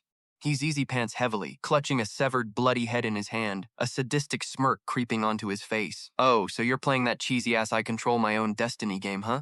Zhang Xiaoyi covers his mouth in horror, trembling as he stammers. Oh my god, those are all the examinees he slaughtered. Looking down on them like garbage, he cruelly declares, you only have one end, and that's becoming fuel to feed my power. Swoosh! Xiao Mengyu draws her sword, the blade bursting with a brilliant golden light. She says coldly, he's easy. I'm going to use your severed head to pay respects to those dead kids. He bursts into an arrogant laugh. Ha ha ha, just you? Why don't you use that divine sword? Oh, wait, I bet even you know you can't control it. He points his hand at her, his voice dripping with pure contempt. Without it, you're absolutely nothing. Zhang Xiaoyi quickly yells a warning. Watch out, that guy's insanely fast. The second he says it, he Jizi lunges like a damn ghost, his hand cloaked in dark energy, aiming straight for Xiao Mingyu. Shocked, she gasps, too fast. Suddenly, a pitch-black arm blocks his attack. Zizi is just as stunned. What the hell? How did she block that? Right after, she swings her sword, slashing at him relentlessly, forcing him to back off. In that split second, it hits him. No, wait, she didn't block it on her own. He scans the area, realizing the truth. Someone else is hiding in the shadows. He waves his hand, and a wave of dark energy grabs Xiao Mingjinu's sword. He smirks, grabbing the blade bare-handed. I can grab this sword of yours with just one hand. Gotta finish you off first. But Xiao Mengyu channels all her power to push him back. She forcefully blows him away and slashes him, sending blood spraying from his shoulder. Zizi staggers back, clutching his wound, his eyes burning with pure hatred. Xiao Mengyu coldly fires back. To kill you, this remnant snow sword is more than enough. He wipes the blood from his mouth and growls. Impressive, the snow cloud shadow return. I can't believe you learned the Luo family's ultimate sword technique this early. This bitch is stronger than I thought. Worse, someone else is backing her up. In that case, he suddenly changes direction, charging straight at Zhang Xiaoyi and Guo Yanye. I'll kill you two first. Zhang Xiaoyi screams in terror. Without a second thought, Zhang Xiaoyi tightly hugs Guo Yanye, using his own body as a shield. Mengyu instantly rushes over to protect them. Not on my watch, but he turns into a dark shadow and dashes away, leaving behind a threat. Ha ha ha, just wait, I'll be back. Keep trembling in fear and watch your back. The second you let your guard down, you're dead. Zhang Xiaoyi is dumbfounded. Wait, he bitched out and ran away again? Xiao Mengyu says resolutely, we can't let him escape. He'll keep killing people. Shen Ye, you take Zhang Xiaoyi and the others to find shelter. I'll go after him. Saying this, she turns around but hears no reply. Shen Ye, do you hear me, Shen Ye? She looks around in confusion, but Shen Ye is nowhere to be seen. Where did he go? Shen Ye, where are you? Zhang Xiaoyi realizes too, now that you mention it, I feel like I haven't seen him in forever. Suddenly, sharp swooshing sounds echo from the forest, catching Xiaoyi off guard. Zhang Xiaoyi screams in terror. Watch out, it's raining arrows. Arrows rain down everywhere. Guo Yanye quickly pulls Zhang Xiaoyi out of the way, groaning in pain. Oh! Meanwhile, Xiao Mingyu swings her sword like a dancer, metallic clangs echoing as she effortlessly deflects every incoming arrow. From the fog, a new gang emerges. The leader speaks up. Well, if it isn't Xiao Mingyu, haha, found them. This is the crew. But I don't see that kid Shen Ye anywhere. The leader acts completely unbothered. Doesn't matter, anyone can see Shen Ye's coordinates. Finding him is only a matter of time. A big guy carrying an axe sneers, haha, get over here, boys, let's take out Xiao Mingyu first. Another guy with a mohawk adds confidently, no matter how tough this Xiao Mingyu is, there's no way she can escape when she's surrounded by so many 5-star and 4-star experts like us. Let's kill her and take the Luo family's sword. Meanwhile, in another location, Zizi is running frantically across the cliffs. He lands on a rocky ledge, hissing in pain. Damn, that sword strike was brutal. You crazy bitch, I'm definitely going to kill you. As he speaks, he pulls out a medicine bottle, muttering, 2 pills should do the trick. Suddenly, a voice echoes right behind him. What are you eating that's so good? Let me get a taste. Zizi gasps in terror. Before he can even react, Shen Ye unleashes a frost blade kick. Boom! The kick blasts the medicine bottle right out of his hand. Zizi staggers back, his crackling sounds echo from him. He slumps to the ground, completely frozen, shocked. An elemental attack? What tier is this technique? Giving him no time to think, a sharp blade flashes. Squelch! The blade plunges deep into Zizi's chest. Shen Ye slowly emerges from his shadow, making Zizi cough up blood. Damn you, Shen Ye, you can actually hide in shadows? He whimpers, pleading. Enough. I yield. I was wrong. I shouldn't have killed those students. Shen Ye sneers, twisting the dagger deep in his chest. You don't know you're wrong. You just know you're about to die. Zizi desperately bargains. Shen Ye, you and I are the same. We're both elite heirs. We shouldn't become enemies over some worthless commoners. I'm ranked 3rd on the leaderboard with a bright future, and you have limitless potential. We can team up. What do you want? Elixirs, cultivation techniques, treasures? He continues to tempt him. Our He family has everything. Just spare my life, and they're all yours. Shen Ye rips the dagger out, sending blood spraying, and replies coldly, "No can do, buddy." He Zizi coughs up blood. "Kah, like I said, elite families need to help each other out. The He family will owe you a huge favor. Just do me one more solid." Then he pulls out a strange device. The device pops open into a high-tech healing pod. Shen Ye is surprised. "Whoa, what's this?" He Zizi whimpers. "It's a life support pod. Help me out, put me inside. Once I heal up, I'll give you anything you want." Shen Ye crosses his arms, looking intrigued. "This thing looks pretty sweet. Can I keep it?" Looking at the machine, Shen Ye sighed. Man, these wealthy family kids have it so easy. Even when they're on the brink of death, they've got cheat code gear like this to save their miserable skins. Hearing this, he Zizi got a bad feeling. "The hell do you mean by that?" Shen Ye spun around, his eyes razor sharp. "Nothing. Just wondering, if we threw the chopped up heads and bodies of those normal candidates into this machine, would it bring them back too?" He Zizi glared, his voice dropping to a harsh growl. "Are you freaking kidding me? They're all ready." Before he could even finish his sentence, his head was sent flying into orbit. In a flash of blood, Shen Ye sliced He Zizi's head clean off. Standing there with blood splattered across his face, he muttered coldly, "Duh, I know that. They're already dead." He kicked the head straight into the river of blood, his voice dropping low. Those ordinary families worked their butts off just to raise one or two talented kids who actually tried to make something of themselves. Their parents must have been so damn proud. Back in my hometown, a kid succeeding like that means setting off firecrackers and thanking the ancestors. Looking up at the blood-red moon, his eyes burned with pure rage. "You ruined every single bit of it, so how the hell am I supposed to let you slide?" System notification. You have eliminated a candidate and absorbed the strength buff they got from killing. Your physical defense has been upgraded by 1 tier, evolving into tough flesh. He stared at the glowing token. The system popped up some new info. No matter who or what attacks you, you have to be hit at least 4 times before you lose your ability to fight, die, or end up as a piece of meat ready to be devoured by someone else. He muttered, so it went from 2 hits to 4 hits.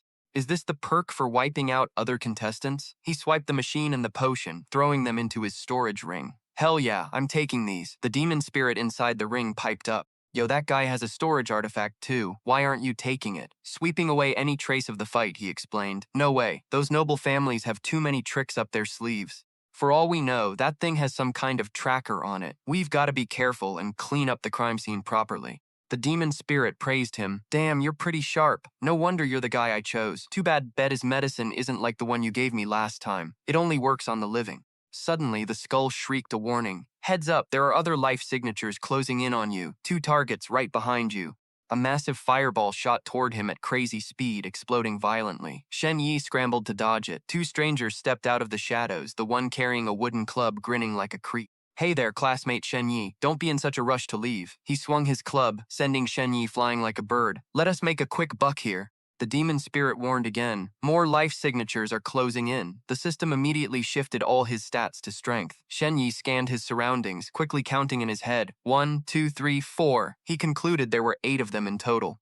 At that exact moment, the skull's voice rang out. Shen Ye, watch out. There are 8 people surrounding you. Instantly, a barrage of attacks rained down on him from all directions. The skull screamed in panic. Get out of there. You can't take them all at once. All the attacks collided in a single spot, triggering a massive explosion. But right before the blast hit, he activated his moonglide movement technique, dashing out of the danger zone just in time. Xiao Mengyu's voice echoed with directions. Run east. There's a gap in their formation. Got it, he thought. The system quickly shifted all his attribute points to agility. Reflecting on that split-second life-or-death moment, he thought, thank God I used Bone Twist and a tornado kick at the last second to knock away those flying magic treasures, or I'd be history by now. Behind him, the pursuers were coordinating. He's heading east. Watch out, he's incredibly fast. Another voice replied cockily. He's injured, he won't make it far. Shen Ye dodged through a storm of flying swords raining down, leaping high into the air. As he dodged the relentless onslaught that tore the ground to shreds, the demon spirit inside his ring urged, they're closing the gap again. Head north.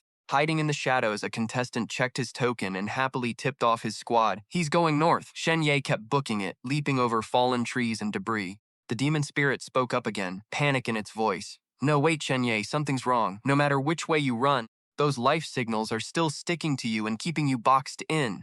Shen Ye snapped. Just spit it out. The demon spirit shared its theory. I'm afraid they can track your location in real time. Just as the words left its mouth, a figure lunged down from the trees. Shen Ye gasped. What the? Sharp claws ripped across his face and chest. Stumbling back, he clutched his wounds and groaned in pain. Arg! Right then, another guy ambushed him from behind, aiming a punch glowing with light energy straight at his spine. The guy sneered, "I'll be taking that bounty of yours, Shen Ye." The devastating punch blasted him straight into the air. The impact was so brutal that Shen Ye's bones felt like they were shattering. The attacker smirked, but then realized, crap, I hit him too hard and sent him flying. Shen Ye crashed violently against a thick tree trunk. Watching from a distance, another guy noticed something fishy. Wait, is that Li Yinhuai's flying sword? He's making off with Shen Ye. Damn it, he wants to hog the bounty all to himself. Controlling his flying sword, Li Yinhuai flew off with Shen Ye, laughing like a maniac at the crowd below. Ha ha ha ha, a bunch of absolute idiots.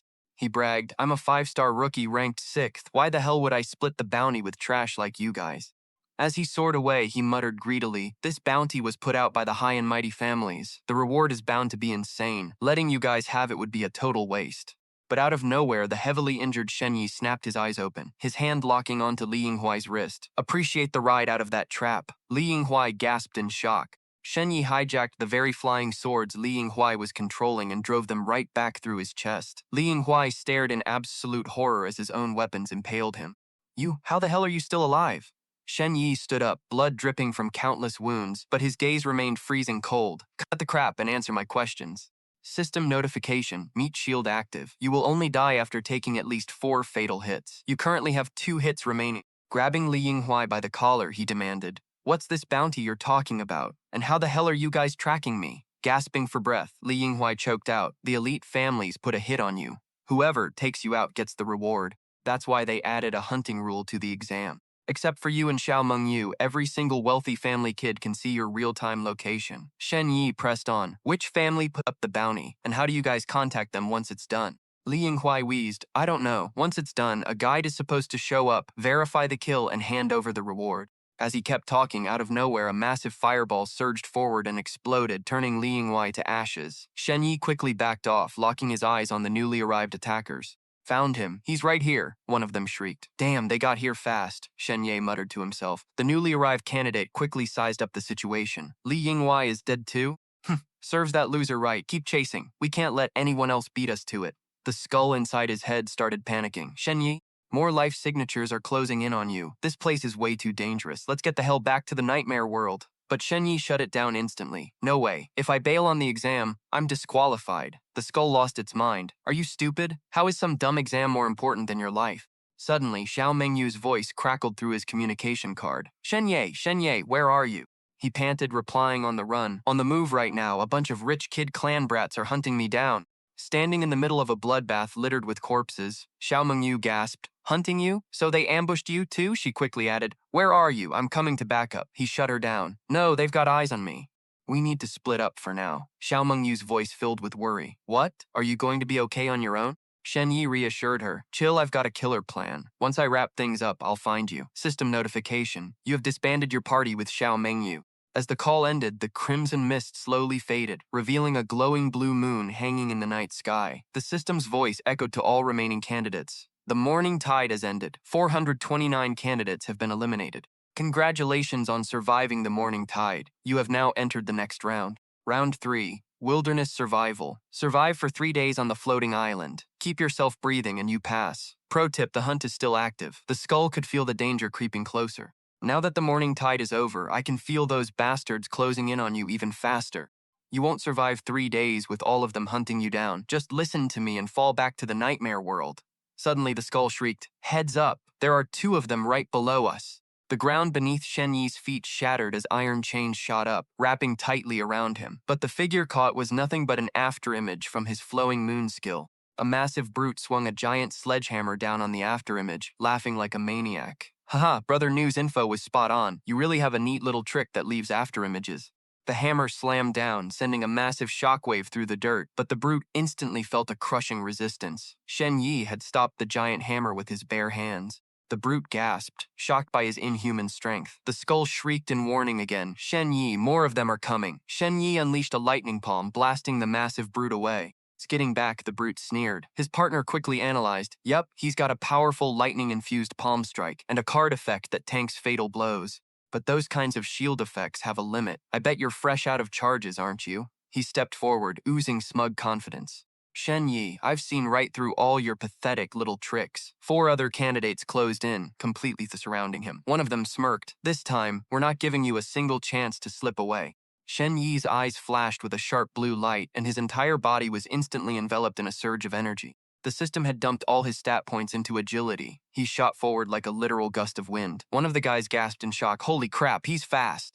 As Shen Ye fled, another group watched from a distance. One of them chuckled nastily. "Heh, run, little mouse, run. The idiot actually thinks he's getting away." Suddenly, a figure in a green robe materialized right above Shen Ye, dropping a brutal kick. The guy mocked, "Too bad for you. You've been a cornered rat from the start." The blue energy-infused kick slammed down, sending Shen Ye flying. As he lost his balance mid-air, two other assassins instantly closed the gap. They unleashed a brutal combo of punches and kicks, drawing blood instantly. A female assassin grabbed his head, prepping the final blow before delivering a devastating spin kick straight to his ribs. The impact sent Shen Ye crashing through several massive trees. He coughed up a thick mouthful of blood. Cough! Cough! The skull screamed in panic. "Shen Ye!" Three female assassins in green robes stepped out, surrounding him. One of them sneered, "Making an enemy out of our great clans only leads to one thing: death. Even if you grew wings today, you wouldn't escape." "Hand over your life," the skull urged frantically. "Open a portal and run now. Your meat shield charges won't hold up against this kind of onslaught." Lying on the ground covered in blood, Shen Ye actually smirked. "Shut up, the plan worked." The skull gasped. "Say what?" Pushing himself up, his purple eyes flared with eerie energy as a swarm of dark blades materialized behind him through shadow mirage. In an instant, the dark blades shot forward, embedding themselves into the tree trunks right behind the three female assassins. All three gasped, but when they whirled around, Shen Ye was gone without a trace. "Where the hell is he?" He disappeared. One of them shrieked in warning. "Watch out, the intel was wrong." Besides his movement, kick, and palm techniques, Shen Ye has other hidden moves. Before she could even finish her sentence, her throat, along with the other two, was cleanly slashed open. Blood sprayed into the air as all three collapsed, dead before they could even process what had hit them. Shen Ye stood calmly among the three fresh corpses, twirling a bloody dagger in his hand. System notification. You have eliminated 3 candidates. Meat shield charges have been fully restored to 4. It was past midnight now, and as the moon began to sink, the skull finally put the pieces together. So that was your play. In this dense forest, the moon cast the longest shadows, letting you push your shadow mirage to its absolute limit. Shen Ye stood up and wiped the blood off his face. "Exactly. If those bastards wanted to rig the exam with their own rules, then I'll just play along and trash them." Meanwhile, the voices of his pursuers were getting louder. "Hurry up! He's just ahead!" two of them muttered as they ran. "Shen Ye's coordinates haven't moved in a while. The 3 Xiao sisters must have cornered him." "They better not break our pact and kill him before we get there." The leader snarled. "That lowlife Shen Ye dies by my hands and mine alone." Lurking in the shadows, a cold smirk played on Shen Ye's lips as his purple eyes glinted with bloodlust. "Now, it's my turn to hunt." As the 2 pursuers arrived at the coordinates, they froze in utter shock. All they saw were 3 dead bodies and a dying campfire flickering in the dark. One of them shrieked in terror. "The 3 Xiao sisters are dead? How is that even possible?" The giant hammer-wielding brute from before knelt down to inspect the wounds, his face pale with shock. Clean slit to the throat. When those 3 fought together, they were no joke. "We need to watch out. Shen Ye definitely has some hidden cards up his sleeve." But another hunter just scoffed. "Please, no matter how tough Shen Ye is, he's still just a measly 2-star scrub. The sisters probably beat him to a pulp, got greedy for the bounty, turned on each other, and he got a lucky counter kill." The big guy agrees, saying, "If you ask me, those idiots died because of their own stupidity. The fact that Shen Ye is injured and can't run is proof he's definitely hiding nearby. Let's split up and search." Immediately, the whole gang scatters, using their flying treasures to scour the forest. The guy who got his hair chopped off earlier mumbles to himself as he searches.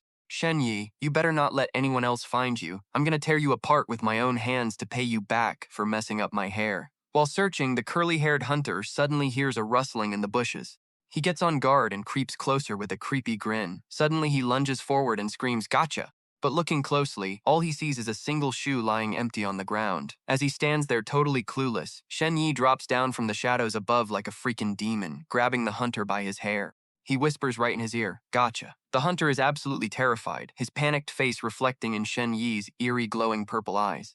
He coldly orders, "Answer me, out loud. Have you found me?" Right then, the other hunters searching the area hear a loud shout. "Found him," the big dude with the hammer cheers. "I found Shen Ye." He quickly calls out to the others, "Hurry up, let's go." "Haha, that fat reward is basically ours." The other guys scramble over. "Over here, get over here!" The hunter controlled by Shen Ye screams out blankly, his eyes flashing with a creepy green light. "I really found him. Shen Ye is right here." 2 of his buddies run up and gasp in horror. "What the heck? A talking head?" Shen Ye has already vanished without a trace, slipping right behind them, and just like that, they're done for. Creeping up close, he whispers to his latest victims, "Shout out your locations, loud and clear."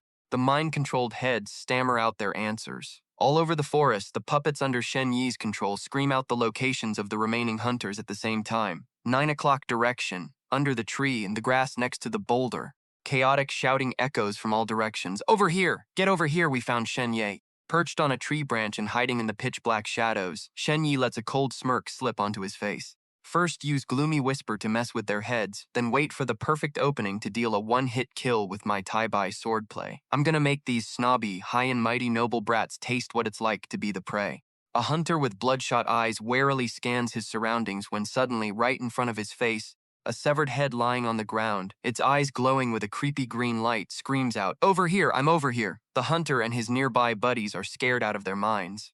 Zhang Huayu's head is talking. How does a third-rate trash disciple have a crazy spell like this? A hunter in a red cloak is on high alert, completely unaware of Shen Ye's shadow slipping behind him. He tells his teammate, "We need to get this info to the others, fast." But before he can finish his sentence, Shen Ye lunges out from the shadows and drives a blade straight through his chest. The guy lets out a choked gasp and drops dead. His teammate screams in sheer horror, "Feng Yuan." The remaining 2 female hunters scan the area warily, one of them warning, "Watch out, Shen Ye is close." Right on cue, Shen Ye materializes out of nowhere, only for a long staff to run straight through his chest.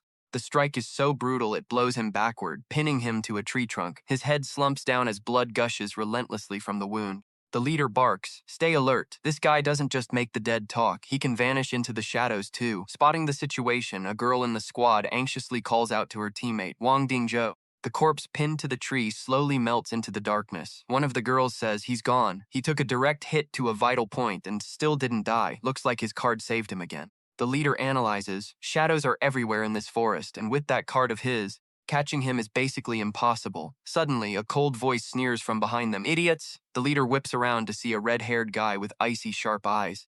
"If we level this whole forest to the ground, he won't have anywhere left to hide, will he?" The girl in the group asks in shock, "Are you seriously going to use that move?" The red-haired guy, bursting with roaring flames, declares, "Once this is over, I'm taking half of the reward." The girl reluctantly nods. "Fine. Getting to see the Wang family's secret technique with my own eyes is worth it." The flames erupt furiously, wrapping around the red-haired guy and transforming into a blazing set of battle armor. He barks orders to his teammates, "Tell everyone nearby who doesn't want to die to assemble here right now." He then launches himself into the air, hovering above the newly gathered hunters. One of them looks up and asks, "What's the big idea calling us all back here?" The girl from earlier smirks, "Oh, you'll find out in a second." Raising his long spear high, the red-haired guy lets the spearhead glow like a miniature sun. He forms a hand seal, eyes burning with fire as his booming voice echoes through the entire forest. Samadhi fire spell. Instantly, a massive fireball as bright as the sun shoots straight up into the night sky. The giant fireball crashes down, engulfing the entire forest in a sea of flames. The hunters scream in agony as the fire swallows them whole. The vast forest is incinerated, leaving nothing but ashes and charred, blackened tree trunks. The survivors stand on a high ridge, completely speechless at the insane destructive power. Oh my god, the whole forest was turned to ash. Is this really the power of a top 3 ranker? One guy points toward the debris. "Look over there, there's Shen Ye!" Another laughs gleefully. "Haha, this brat got charred beyond recognition." Amidst the flames, Shen Ye collapses on the ground, his entire body trembling from severe burns. System, meat shield, remaining uses too. The leader steps forward, oozing arrogance. "Shen Ye, in the face of our family's absolute power, everything you do is completely useless." Skull frantically urges him, "Shen Ye, hurry up and open the portal to run. There are no shadows left for you to hide in." Shen Ye looks up, his eyes full of pure hatred. "Do you think I don't want to run? These flames keep burning me, I can't even move." Skull says in despair, "What? If that's the case, we're totally screwed." Spreading his arms, the leader lets the surrounding flames erupt to form a massive wall of fire. He declares, "Even if you had wings, you couldn't escape this. As long as Wang Dingzhou maintains his spell, the flames will act as a towering wall, completely cutting you off from the outside world." This is one of the Wang family's legendary secret arts, the Samadhi fire spell. Rumor has it they found it in some Ho Mountain ruins. Wang Dingzhou yells out, "Stop babbling and finish him off already. That card of his is already healing his wounds." The leader quickly replies, "Oh, right." The leader, a guy named Niu Ziqiang, thinks to himself with a sinister smirk, "Heh, keeping this fire spell active drains a ton of energy. Wang Dingzhou will be wiped out soon, and when that happens, nobody will be able to stand in my way." He charges toward Shen Ye, screaming in his head, "I'll slaughter every last one of you. Die!" Shen Ye, the last man standing is gonna be me and me alone, yelled Niu Ziqiang. Out of nowhere, the sky went pitch black and the system announced a sudden event, Genius Wilderness Survival. A sudden blizzard came crashing down. The system warned that during these 3 days of survival, disasters would randomly rain from the sky. Survival at all costs in this extreme environment was the main goal of this round. As Niu Ziqiang was charging forward, he was caught off guard when hail as sharp as daggers poured down, and a chunk of ice stabbed right into his shoulder. He gasped in horror. Was this natural disaster the real deal for round 3? Shen Ye was also getting pierced by the ice shards. As he cried out in pain, the skull panicked. Shen Ye, summon me out quick! This hail is no joke. The other hunters were also getting pelted by the icy storm, screaming in utter panic. Run! Get the hell out of here! One guy whose leg was frozen solid shrieked in despair. Find a way to block the hail. If you get hit, your whole body freezes up. Damn it, I can't move. Another guy got his head completely impaled by a massive chunk of ice. Wang Dingzhou quickly unleashed his flames to form a barrier. Stay put. Let me block this hail. The rest of them cheered in relief. Hell yeah, brother Dingzhou, you're a beast. But he was pushing his absolute limits. This Samadhi fire spell is draining too much of my stamina. I can't keep this up much longer. Niu Ziqiang, we need to fall back. Shen Ye is definitely a goner in this ice storm. We can just come back later to loot his corpse. But rage had completely blinded Niu Ziqiang. He roared, no way, I have to kill that bastard myself. He stared straight ahead, his eyes dripping with bloodlust. Through the heavy curtain of hail, he saw a figure standing tall and unshaken. There stood Shen Ye with a colossal phantom skull hovering behind him, radiating a bone-chilling aura of death. Niu Ziqiang was shaken to his core. This freezing death energy, what the hell is that? He gasped in realization, a skull. So that death energy back then was coming from this skull. The skull floated next to Shen Ye, its voice brimming with confidence. This hail isn't some natural disaster, it's a spell. And that freezing power is exactly what I crave. I can even absorb it to get some of my energy back. Good thing you bought me some time to block the hail. That human shield effect got my wounds almost completely healed. Shen Ye smirked, his eyes flashing with a fierce battle lust. Time to fight back. He launched himself into the air, the massive skull tailing him like a guardian specter. One of the hunters panicked. Crap! That skull is blocking the hail for him. Out here, he can move completely unrestricted. The leader, Niu Ziqiang, hurriedly ordered, fall back, retreat now, we don't stand a chance against him in this area. Wang Dingzhou stared at the phantom skull, his face filled with shock. What the hell is that skull? Is this the vibe of a calamity? Sneered. You think you can just show up to kill me and run away whenever you want? In your dreams. He unleashed a bone blade kick, blasting the sharp ice shards toward the fleeing crowd. The hunters screamed in agony as the hail pierced their bodies. One of them gasped, how the hell is he kicking hail? Wang Dingzhou desperately raised a fire shield, but several ice shards still grazed past him. Gritting his teeth, he cursed, damn it, what crazy movement technique is this? Out of nowhere, Shen Ye materialized right behind him, placing a hand on his shoulder. You stabbed me twice. Time to return the favor. His kick sent Wang Dingzhou flying. Wang Dingzhou scoffed, ha, pathetic! A kick with zero power behind it! But a split second later, he realized he'd been played. That kick was just a feint. The real target was the razor-sharp ice blocks raining down from the storm. He could only let out a pathetic squeal before countless ice blocks impaled his body. The remaining hunters shrieked in terror. We're screwed. Wang Dingzhou is down. There's no one left to block the hail for us. Save me. In the middle of the blizzard, the skull floated, looking down at the absolute chaos. Shen Ye stood in the middle of the desolate clearing. Beside him, the skull analyzed. This wide-open, coverless clearing has significantly boosted the storm's freezing power. They're not gonna make it. Their life force is fading fast. This storm is harsh, but as long as they found shelter, it wouldn't have been a life-threatening threat. Yet they went ahead and destroyed the forest themselves. Haha, they literally reaped what they sowed. Shen Ye looked down at Wang Dingzhou's corpse. Hold on, that golden ring on this brat is some good stuff, the skull said. It's packed with massive energy. Must be a family heirloom. Too bad he couldn't even wield 1% of its power. A single move completely drained him. The skull suddenly noticed there was still someone breathing among the pile of corpses.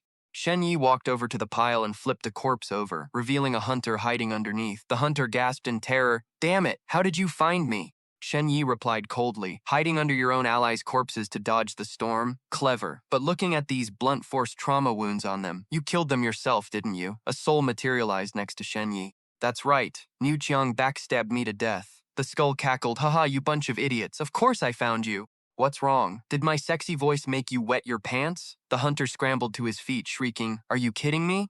Your trashy skull doesn't hold a candle to our new family's serpent god. Shuhei, get over here and help me kill this bastard. He whipped around but saw absolutely no one. He panicked, yelling, Shuhei, Shuhei, where the hell are you? Shuhei, save me, quick! But the phantom skull had already manifested right behind him. Shuhei only managed to squeak out "shoo" before a massive chunk of ice fell from the sky, crushing his head. The skull floated beside Shen Ye, mocking the dying New Ziqiang. "Oof, tough luck, buddy." Shen Ye remained silent, his cold gaze piercing the distance. He spotted a green spirit serpent slithering among the blocks of ice. It was New Ziqiang's guardian spirit. He asked aloud. "You were right next to him, yet you didn't lift a single finger to save him. What are you plotting, little snake?" The spirit serpent hissed. "That brat couldn't even draw out 1% of my power. Fighting alongside him was an absolute insult." Shen Ye was taken aback. "Wait, you can talk?" The serpent hissed back. "Heh, actually, I find a kid like you pretty interesting." It continued, "Too bad your understanding of this world is incredibly shallow, but since you belong to the moonlit element, we might actually share a connection. I'll let you in on some juicy secrets." The serpent slithered around Shen Ye. "Kid, I like your vibe, so I'm gonna share some interesting things with you. I overheard what you said at the banquet, and it seems you have a massive misunderstanding about the great families." Shen Yi frowned and snapped back. "Misunderstanding? I don't think I'm misunderstanding anything. Are you seriously trying to defend those scumbags?" The snake sneered. "Heh, you might have unlocked those fancy god eyes, but you're still a total clown. From now on, you better toss that whole noble family crap out the window. Seriously, it's just a delusion cooked up by normies." Suddenly, the scenery around them warped into a ruined cathedral overflowing with bones. The snake smirked. "Look at it from the spirit realm's view. Those fancy, noble families you worship, they're nothing but a bunch of god lairs. And honestly, they aren't just god lairs. Some are straight-up graveyards for ancient nameless monsters." Shen Yi gasped. "A graveyard for monsters and god lairs? What the hell are those?" The snake gave a creepy grin. "Use your own eyes to find out, kiddo. This world is way messier than you think." It started fading into thin air, leaving him with one last parting shot. "See ya, if you even make it out alive." Shen Yi yelled after it, "Yo, wait up! At least explain what you mean!" But as the snake vanished, the freezing blizzard abruptly died down. Shen Yi looked up, stunned. The blizzard stopped? But right then the sky flared blood red, and a crazy barrage of flaming meteors started raining down. The skull went into a total panic, screaming, "Holy crap, it's raining fire! Put me back in the ring, man! I can't handle the heat!" The skull kept nagging, "Hurry up! Everything's about to get ashes to ashes here. You seriously need to bail and hide in the nightmare world right now." Shen Yi snapped back. "Shut the hell up. I don't need your garbage advice. I've got my own way out." He summoned a wooden door. The skull mocked him. "You absolute moron. Summoned doors here are always made of wood. They won't block a single drop of this fire rain." He fired back. "Who said I was trying to block it, you brainless piece of bone? You think I'm as dumb as you?" Shen Yi hauled the wooden door up, using it like a shield to redirect the incoming flames straight into the doorway, dumping the fire into a completely different dimension. The skull's jaw dropped. "No way! You're actually opening a portal to dump the fire into another world? Okay, that's actually kind of genius, but..." Right then, a massive meteor smashed straight into the door, setting it ablaze. Sparks caught onto Shen Yi's clothes, and he frantically started slapping the flames out. "Crap, crap, hot, hot, hot! See? Mr. No, it all got burned. Told you, our nightmare world is the only safe bet here." Just when he was about to get toasted, that weird magical log rolled over. Words started glowing on its leaf. "Give me a drop of blood, and I'll be your decoy. I'll take the exam for you." It was a total lifesaver for Shen Ye. "Oh, duh, I still have this statue." He bit his finger and squeezed a drop of blood onto the log. Since the PvP phase was over, the statue was good to go again. The log flashed with a bright green light, slowly morphing into a perfect clone of Shen Ye. "A clone? For real?" The clone smiled and said, "Go hide. I'll lie at the bottom of the river and wait for you to get back." Shen Ye gasped, realizing it really looked exactly like him. System message. Exam zone buff meat shield has been transferred to the decoy log. You have lost this ability until you return. Looking at the portal to the nightmare world, Shen Yi thought, well, whatever. Heading into this nightmare might actually score me some solid rank keywords. Perfect chance to level up my stats. With that, he stepped right in. He spawned right in the middle of a creepy wasteland littered with rotting corpses wearing full soldier armor. Whoa, what the hell is going on here? Looking around in shock, he muttered, "Wait, there was another massive war here. Didn't humanity already clutch the win? Why is this happening?" Just then, he spotted a mage trapped inside a glowing barrier shield. He quickly yelled, "Yo, soldier over there!" The mage spun around, drenched in blood, and shrieked in absolute terror, "Run! Go tell the camp. The undead army broke through." Before the guy could even finish his sentence, a brutal sword slash chopped his head clean off. Shen Yi's jaw hit the floor. Standing there in heavy armor, utterly freaked out by the sight, he trembled and took a step back as creepy skeletons started crawling out of the dirt. He realized he had walked straight into a trap. Shoot, it's an undead ambush. Seeing the skeleton squad raising their rusty weapons, he frantically waved his hands and yelled, "Whoa, chill, chill! We're on the same team, guys! I'm the little match boy. Look, I've got the skeleton badge right here. He flashed a skull-shaped badge glowing with pitch-black energy. Suddenly, a massive, menacing phantom towered right behind him. A massive list of titles popped up. Undead Hero, Descendant of the God Betrayers, Keeper of the Night Elf Runes, Harborer of the 12 Kings, the legendary Undead General. Shen Ye was completely speechless, sweating absolute buckets. What in the world are all these crazy titles? Did I literally just step out of the door and run straight into a final boss? The Undead General spoke in a deep, gravelly voice. I heard some human brat betrayed his own kind to join us. I've been pretty curious. So it's you? Shen Yi's heart was racing. Are you kidding me? This nightmare world is like 100 times more lethal than that fire rain back at the exam. Shen Ye quickly played along. Yep, that's me, sir. The general narrowed his eyes. I've got a question then. The report said you went to the human imperial capital, so why the hell are you standing here? He cursed in his head. Damn you, Phelan. Always giving me trash-tier advice. That bastard definitely wanted me dead. He quickly blurted out. Wait, sir. I can explain everything. The undead general ordered coldly. Then explain. You've got exactly one shot at this. If I catch you lying, I'll burn your soul to freaking ashes.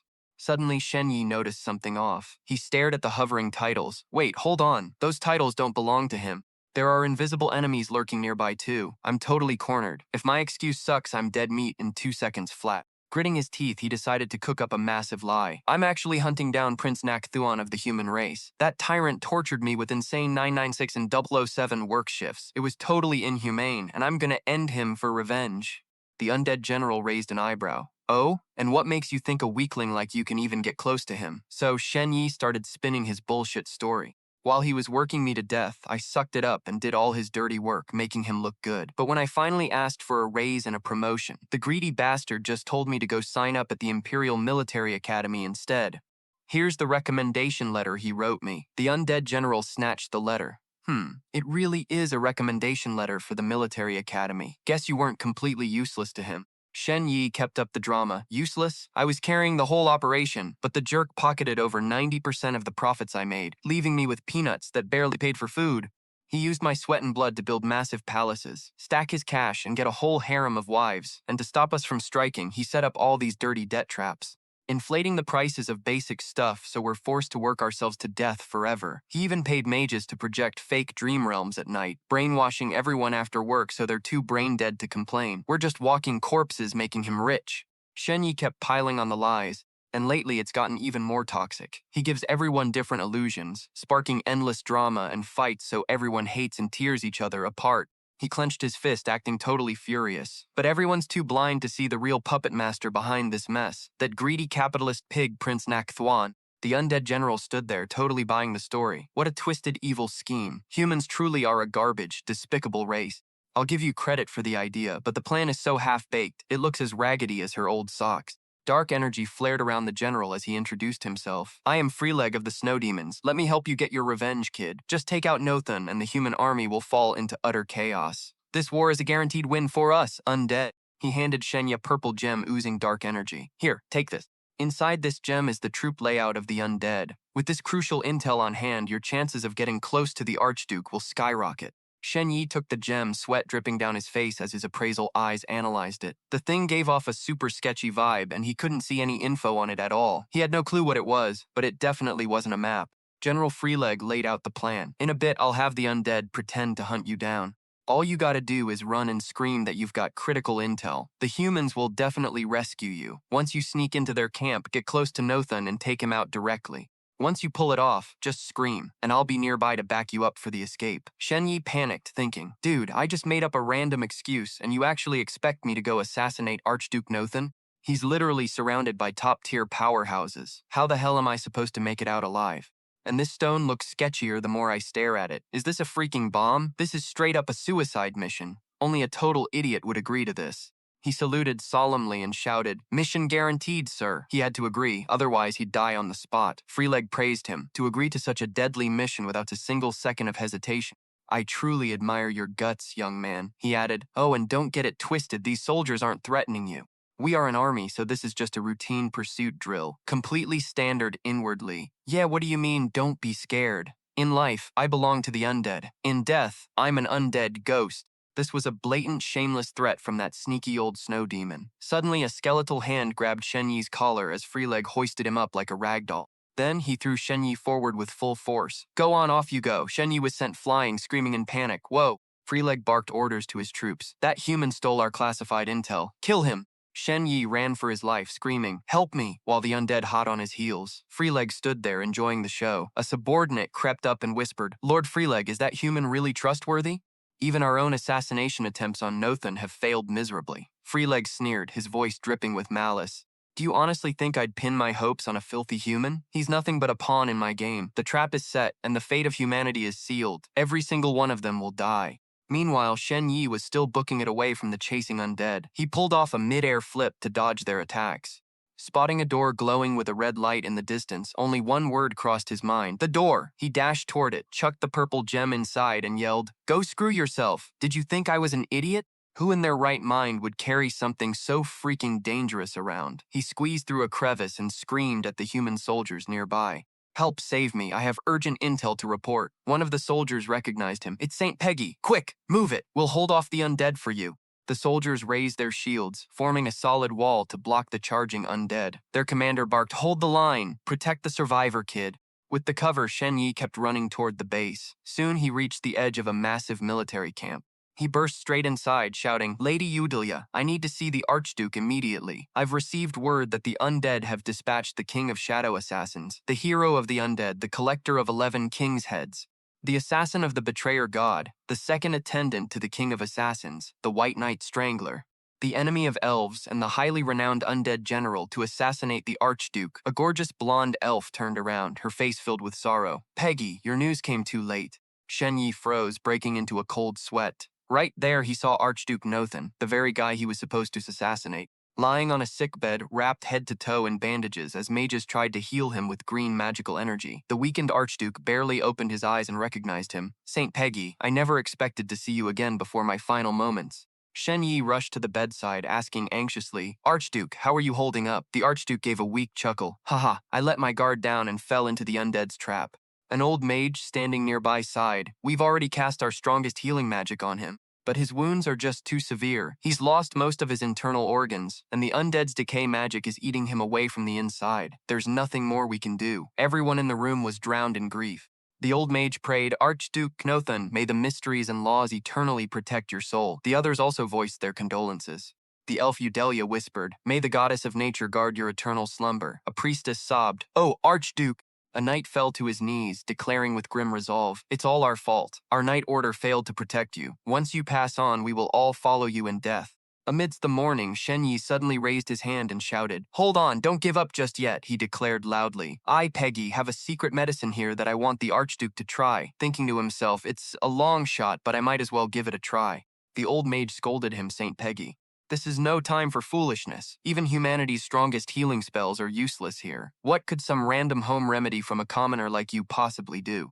But the Archduke spoke up, "It's fine. Let him try. I'm a goner anyway." The old mage bowed his head, "Your Highness." Shen Ye pulled out the potion he had swiped from He Jizi, his heart filled with resolve. "The Archduke was the one who recognized my talent and granted me the title of saint. I will do whatever it takes to save him. I'm not sure if this potion I took from He Jizi earlier will actually work, though." Meanwhile, outside, the undead General Freleg and his subordinate were observing the situation. The subordinate noted, "No screaming and no dead human souls rising. Maybe that little matchboy failed." But Freleg replied, "I saw him enter Nothan's tent with my own eyes. That's more than enough." He sneered, "That gem I gave him, it's no troop map." He held up a detonator. "It's a soul shock bomb." The subordinate gasped, "A soul shock bomb? I heard those things pack a crazy punch. The only downside is the tiny blast radius of just 5 meters. Freleg grinned wickedly. "No biggie, that human brat already went inside the tent. Once I detonate this bad boy, the prince is history. No cap." "And of course, so is that kid." He raised the detonator high and declared dramatically, "Wipe out the last divine bloodline of the human empire. Your death marks the end of humanity, and the undead will be the true rulers of every living thing on this planet." He got ready to press the button. At this very second, his 2 lackeys waited with bated breath. But after he slammed the button, absolutely nothing happened. A notification popped up, "Distance too far, unable to detonate." 2 human soldiers guarding from afar whispered to each other, "What is that undead boss rambling about? Must have lost his freaking mind. Typical managers, always trippin'." Freeleg roared, "Too far? Whatever, I'll just get closer." He crept closer to the camp, raised the device again, and screamed, "Listen up, humans. When I press this button, your last ray of hope is getting snuffed out. You'll all become slaves to the undead. You won't even have the right to challenge us anymore. The notification popped up again. Distance too far, unable to detonate. Furious that he was still too far, he decided to infiltrate the camp himself. He used the shadows to slip past the human defense line. The human knights flinched when they felt his presence. He was already standing right in front of the camp, roaring, "Norton, you leader of the evil humans and the ultimate capitalist pig. You're the mastermind behind 996 and 007 overwork hell. Go back to dust." But the notification still didn't change. Distance too far, unable to detonate. He froze in shock while the surrounding knights whispered, "Watch out, this undead boss actually dared to walk right up to our front line. He might have some crazy ultimate move." The undead general, Freleg, roared in frustration, "Damn it, I'm literally right here. Why is it still saying too far? When I get back, I'm definitely flaying those useless leeches in the R&D department." Deciding not to wait any longer, he decloaked along with his minions and ordered, "Screw stealth, charge with me. Get the rear troops to close in. We're busting through the front and taking Norton's head." Seeing this, the human knights immediately drew their battle lines, one of them saying, "This undead boss is out of his mind, trying to take us on head-to-head here." Another replied, "Told ya bosses love going off the deep end. Hold the line. Do not let them get within a single step of the camp." Inside the tent, Prince Norton was still clinging to life under the glow of healing magic. The old mage shook his head sadly and told Shen Ye, "Your medicine worked, but it's only buying the prince a little more time. Looks like this potion isn't gonna cut it." Shen Ye looked at the dying prince, thinking his only hope now was that machine. But if he just pulled it out of nowhere, it might totally freak out the people of this world. Heck, they might even brand him a heretic and burn him at the stake. Just then, a soldier rushed in panting to report. "Emergency! The undead are attacking. The leader is the Assassin King himself, the snow demon Freeleg, along with his squad." The prince struggled to speak. "Freeleg leading the charge means our troops won't hold out. Go support them immediately." The old mage looked worried. "But your highness," the prince cut him off, "don't sacrifice more of our people for a dying man like me. Go, this is my final order. Just leave St. Peppa here with me." Everyone bowed in obedience. "Understood, your highness." After everyone left, the prince turned to Shen Ye. "St. Peppa, thanks for all your help. No need to be sad for me. Countless soldiers die like this every day, and I'm just one of them. Those evil undead are running a toxic capitalist system, which honestly gives them an edge. If they win this war, they'll definitely force it on humanity too." He sighed, his voice heavy with worry. "The human body can't survive the torture of 996 and 007. It would literally wipe out our race. I have a bottle of sedatives under my pillow. Just one pill can put a person to sleep. I originally used it for the pain. Take it out and give me a few more pills so I can finally rest in peace." Shen Ye held the bottle, feeling extremely torn. "Your Highness, if I let you just linger like this, the soldiers will never be able to focus. Under these life-or-death stakes, it's gonna ruin their fighting spirit." The prince smiled peacefully. "Just do it and spread the word that I'm dead. No matter how the battle goes after that, you need to get out of here and head to the Imperial Military Academy to hone your skills." Shen Ye looked at the prince and said resolutely, "Your Highness, don't worry. I actually have a secret technique that can save you." He took out 2 pills and said gently, "While I work my magic, please just take a nice nap." The prince was startled. "What?" Shen Ye summoned the healing pod, his heart filled with respect. Prince Norton truly has a giant heart, worrying about the public being tortured by 996 and 007 even on his deathbed, and even caring about the future of some kid he barely knows. He gently placed the prince inside the pod. He might be a feudal prince, but he's a true comrade who hates greedy capitalists. The machine started up, and an electronic voice chimed, "Welcome to the Eternal Biotech Association Healing Pod. Conducting a full diagnostic of the patient's condition. Current status, critical. Missing organs detected. Commencing repairs. Estimated time to completion, 10 hours. Shen Ye said firmly, "No matter what, he deserves to be saved." He let out a sigh of relief. "Whew, looks like we can save him, but it's gonna take 10 hours. Suddenly, a skull appeared. I suggest you take him to the secret passage. It's both hidden and safe." "Good call." He tried to push the machine toward the secret door, but hit a major snag. "Damn it, this door is way too small. I can't push it in." The skull snapped. "The ring can't hold living things. You gotta carry the prince out first. Store this pod inside the ring. Carry him into the main world. Reopen the door. Carry him into the nightmare world tunnel. Pull the pod back out and put him back in." Shen Ye grit his teeth. "Damn it, what a pain. We gotta hurry. The user interface of this door is seriously trash." The skull laughed wickedly. "But honestly, why are you going through all this trouble just to save him?" Shen Ye picked up the prince, stepped through the portal of the nightmare world, and returned to the scorched black earth. Looking at the desolate landscape, he said in a deep voice, "His character reminds me of a saying from my hometown." The skull got curious. "Oh, what's that?" He looked down at the prince sleeping in his arms, his eyes filled with determination. Long live the people. The skull mumbled. Chirp, chirp, what are you even rambling about? Looks to me like you're just after a better rating keyword. Shen Ye didn't deny it, and honestly, he wasn't wrong. The firestorm at the exam site was still raging. He spoke urgently, saying they had to get to the undead secret passage right away. After busting his butt, he finally managed to drag the healing pod into the tunnel. He let out a sigh of relief. Whew, finally done. This place is a bit run down, but it's relatively safe. The system chimed, announcing that opening the door this time had earned him a rating keyword. System, the boy who lived, rare blue keyword. You have saved the Grand Duke of the Human Empire. You have saved the bloodline of the gods. This is a major event that changes the course of history. Your name will surely echo far and wide. Now run toward the rising sun, the boy who lived, holy crest.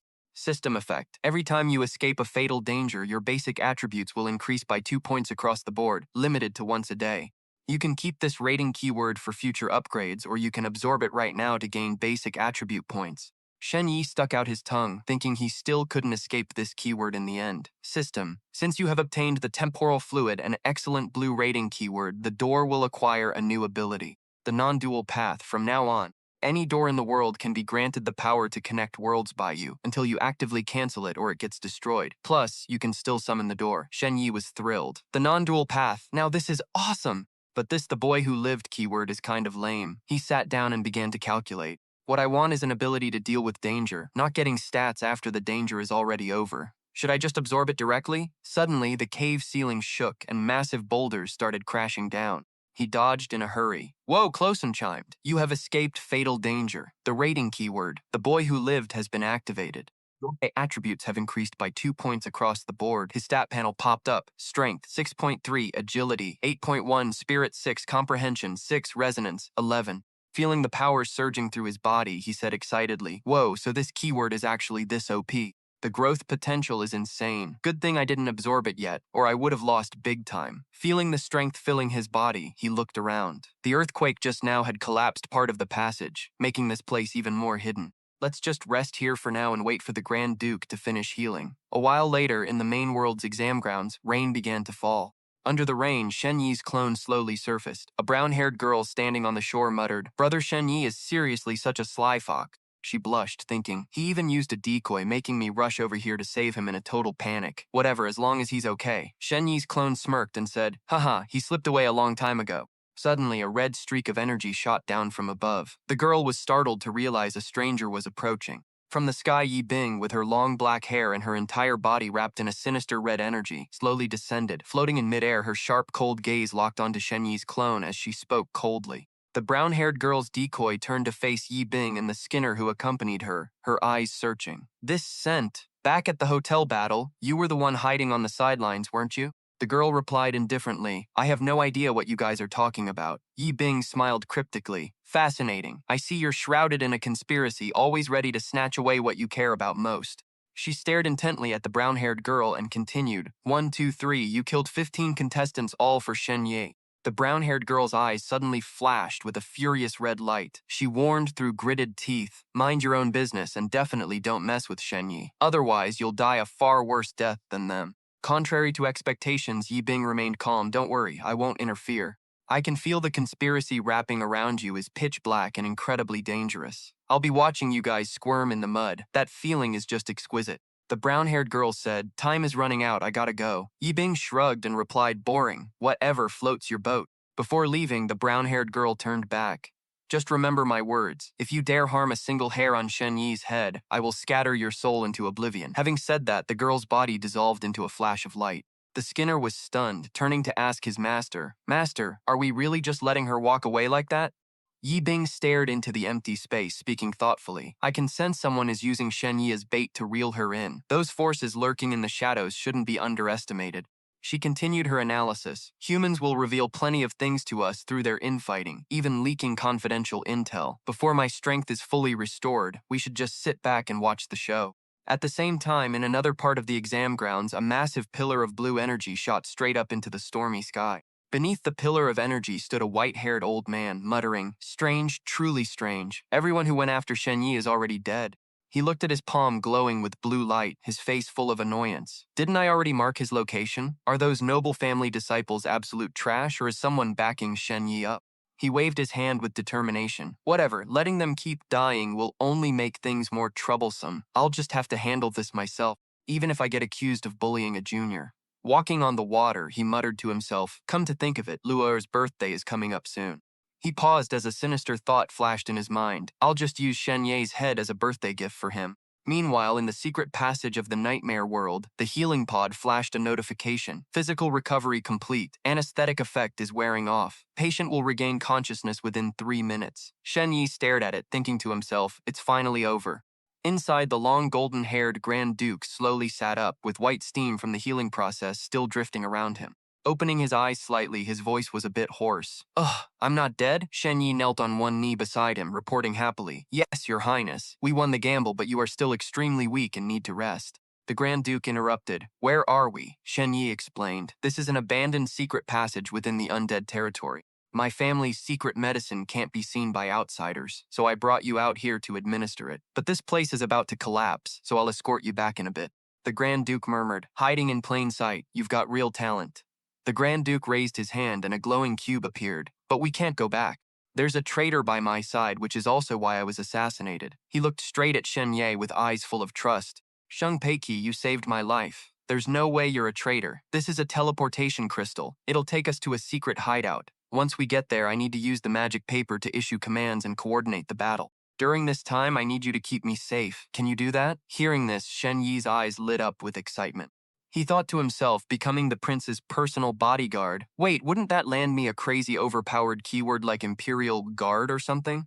He immediately snapped to attention, saluted, and promised to get the job done. The prince nodded. Good. Brace yourself, you might feel a bit dizzy. Then he started chanting a spell. Hajanina Melor. A flash of teleportation light wrapped around them both, and they vanished, leaving a streak of light shooting up into the sky before dying out outside a small wooden cabin deep in the forest. Inside the cabin, Shen Ye looked around dazed. Are we here already? Is this your safe house, Your Highness? The prince stood up and explained that to shake off pursuers, there were 6 different hideouts, and every teleportation was completely random. Looks like we ended up at the forest spring this time. Holding the glowing magic paper, the prince ordered, go scout the perimeter and make sure it's safe. I need to send out my orders immediately. Shen Ye quickly replied, on it. Shen Ye climbed onto the roof, scouting the area and calculating his moves. This place looked a lot like the exam venue, surrounded by dense forest and bushes. It seemed safe enough. Day 2 is right around the corner. I should head back to the exam venue first to see what's up. It's the perfect timing to grab a new keyword. The skull materialized beside him and asked skeptically, are you seriously leaving the prince here all by himself?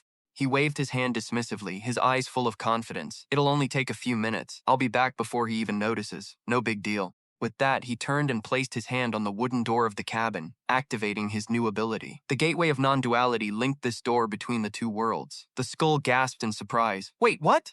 Why didn't you just summon the door directly to go back? Stepping through the door back into the exam venue, he explained. Dummy. If I summon the door to go back, returning would only lead me to the undead tunnel. But by using the gateway of non-duality, as long as I don't cancel the effect, I can hop right back here whenever I want.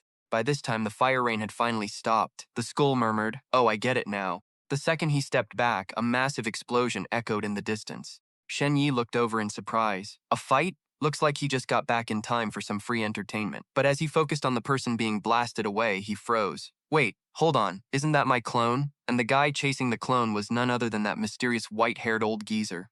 He was utterly shocked. Who the hell is that guy? The old man unleashed a devastating attack, wrapping the clone in a surge of bright blue energy. A massive explosion tore through the area, and the shockwave was so strong that even Shen Ye struggled to hold his ground. Whoa! As the dust settled, the old man stood in the middle of a massive crater, holding the clone's severed head. He grumbled in frustration. What? It's just a clone? No wonder the brat wouldn't stay dead. Suddenly, the old man's eyes flashed with a sharp blue light. Sensing something, he whipped his head around, staring dead at Shen Ye. This aura, so the real deal is here too. Shen Ye gasped, thinking to himself, who the hell are you anyway? Since when do old geezers take the college entrance exams? In a flash, the old man appeared right in front of Shen Ye, dripping with pure killing intent. You sneaky little brat, hand over your life. At that exact moment, the clone's head in his hand managed to choke out its final words. Shen Ye, run. The skull screamed in his head, get out of there, this guy is on a whole different level. Covered in a vibrant green energy, Shen Ye snapped back. Obviously, I can see that. Without wasting a single second, he made his move. System, allocate my attribute points to agility. Current agility, 18.1. With his agility boosted, Shen Ye exploded with speed, tearing through the forest like a streak of blue lightning. The old man merely raised an eyebrow, murmuring, "Oh, quite fast." Before the words even left his mouth, he vanished and instantly blocked Shen Ye's path. His cold voice echoed, "But you're still miles away from the speed of sound." Shen Ye froze, completely terrified. Before he could even react, the old man pressed 2 fingers against his forehead. An invisible, devastating force blasted Shen Ye into the air, and a split second later, a surge of blue energy engulfed his body. Grunting in pain, the skull screamed inside his head, "Shen Ye, he's using sound waves to attack. He's insanely powerful. Get out of here. His target is you. He won't waste another second on a clone." A system notification popped up. Meat shield consumed once. Remaining uses 3.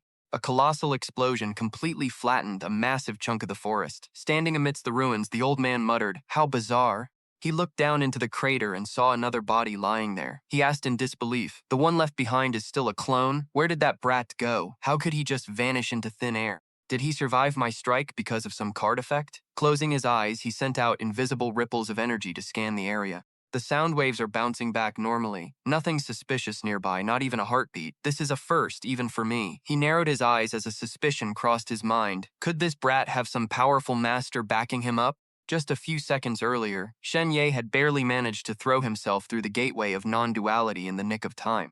He collapsed onto the floor, panting heavily, and slammed the door shut with a heavy sigh. The skull spoke up. "Looks like the people trying to kill you have officially lost it. They actually sent a top-tier powerhouse after you." Shen Ye gritted his teeth. "Damn it, what is up with that old geezer? The stone statue didn't react during the fight, which means he's not an examinee. Guess I can't go back there for a while." Forcing himself to calm down, he opened the door, stepped into the room, and reported with a smile, "Your Highness, I'm back. Everything's totally clear outside." The prince, who was sitting in his chair, asked in surprise, "Peiki, what's with the look? You're a mess." Shen Ye scratched his head, quickly spinning a lie. "Oh, well, I was just patrolling outside, and the wind was pretty wild." He immediately changed the subject. "Anyway, Your Highness, how's the front line looking?" The prince smiled confidently, twirling a glowing quill in his hand. "The undead realized I wasn't there and started searching everywhere. So, I beat them at their own game. I set up an ambush and wiped out a massive chunk of their forces. Plus, since they rushed their earlier attack, they're in total disarray now. They're completely doomed." Shen Ye gave him a big thumbs up, kissing up to him. "Your Highness, your tactical genius is truly unmatched." The prince nodded in satisfaction, "And this is all thanks to you. Peiki, once this war is over, I'll make sure you're appointed to a high-ranking position." Shen Ye stuck out his tongue and waved his hands dismissively with a playful grin. "Ugh, being an official sounds exhausting.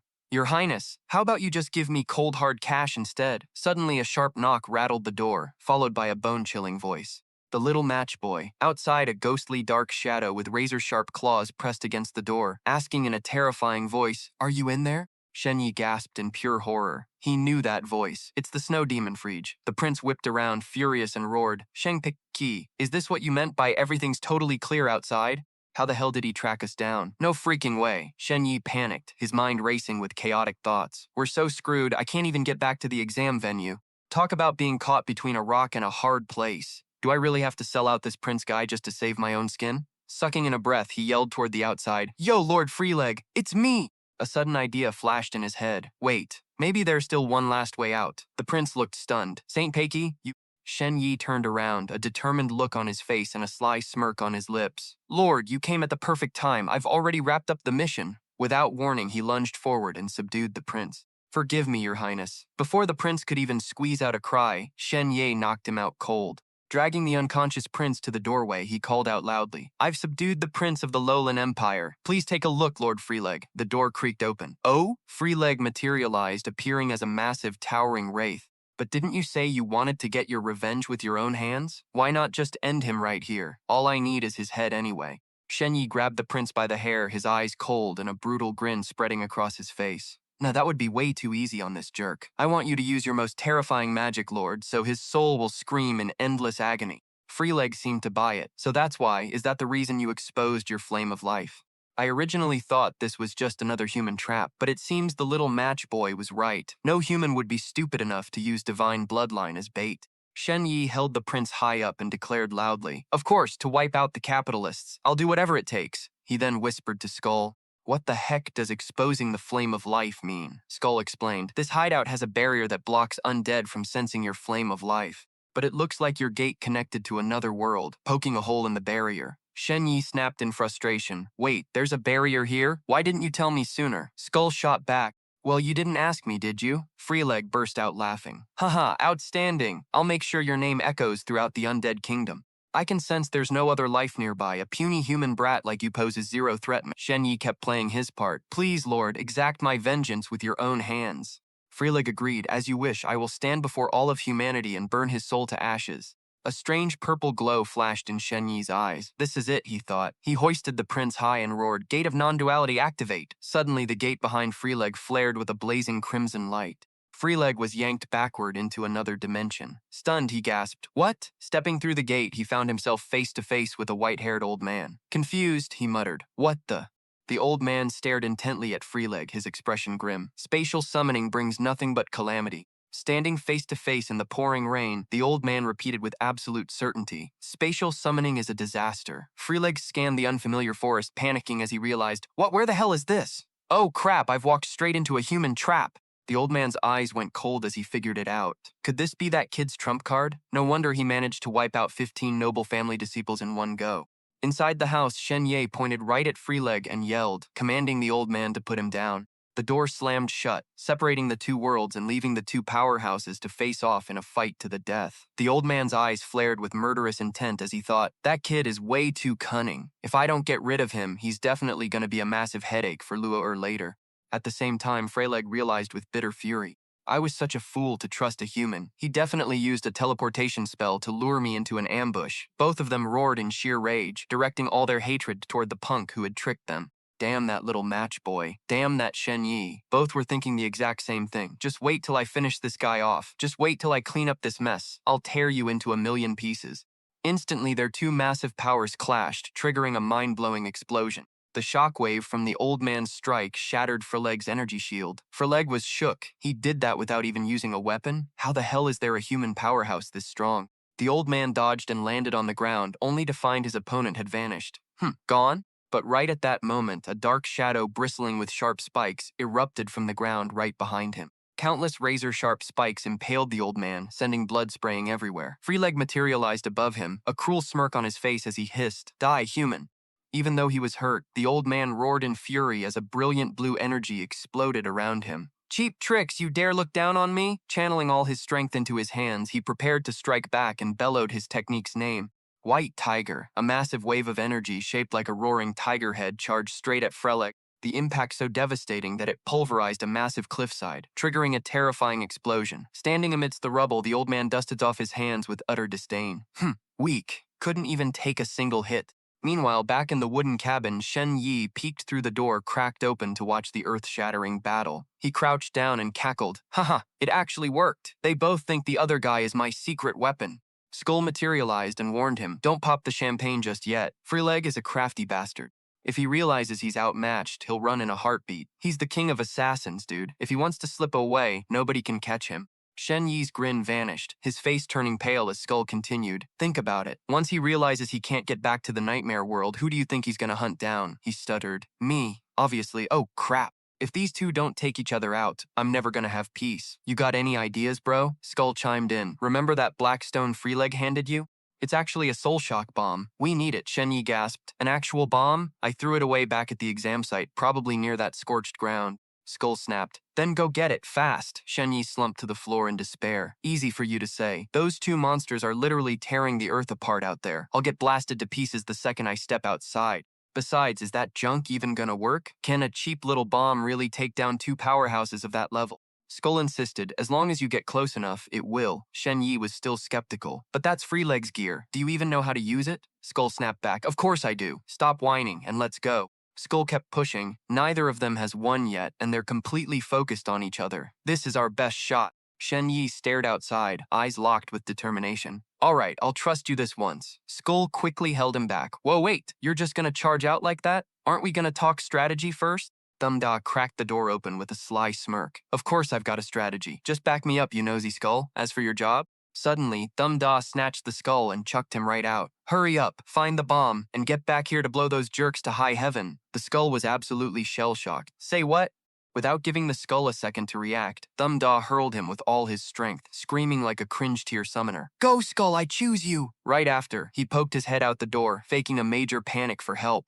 "Hey, help! There's more enemies, get over here and save me!" The old man, already on guard, whipped around. He thought to himself, more enemies? Another candidate trying to crash the party? Meanwhile, Futloy Kike, pinned against a cliff, was also wondering, more enemies? Could it be my own subordinates? Taking advantage of their distraction, Thumb Da knew this was his golden chance. There was absolutely no way he'd let them slip away. Up above, Futloy Kike had transformed into a freaky, spider-like beast, prepping a massive strike.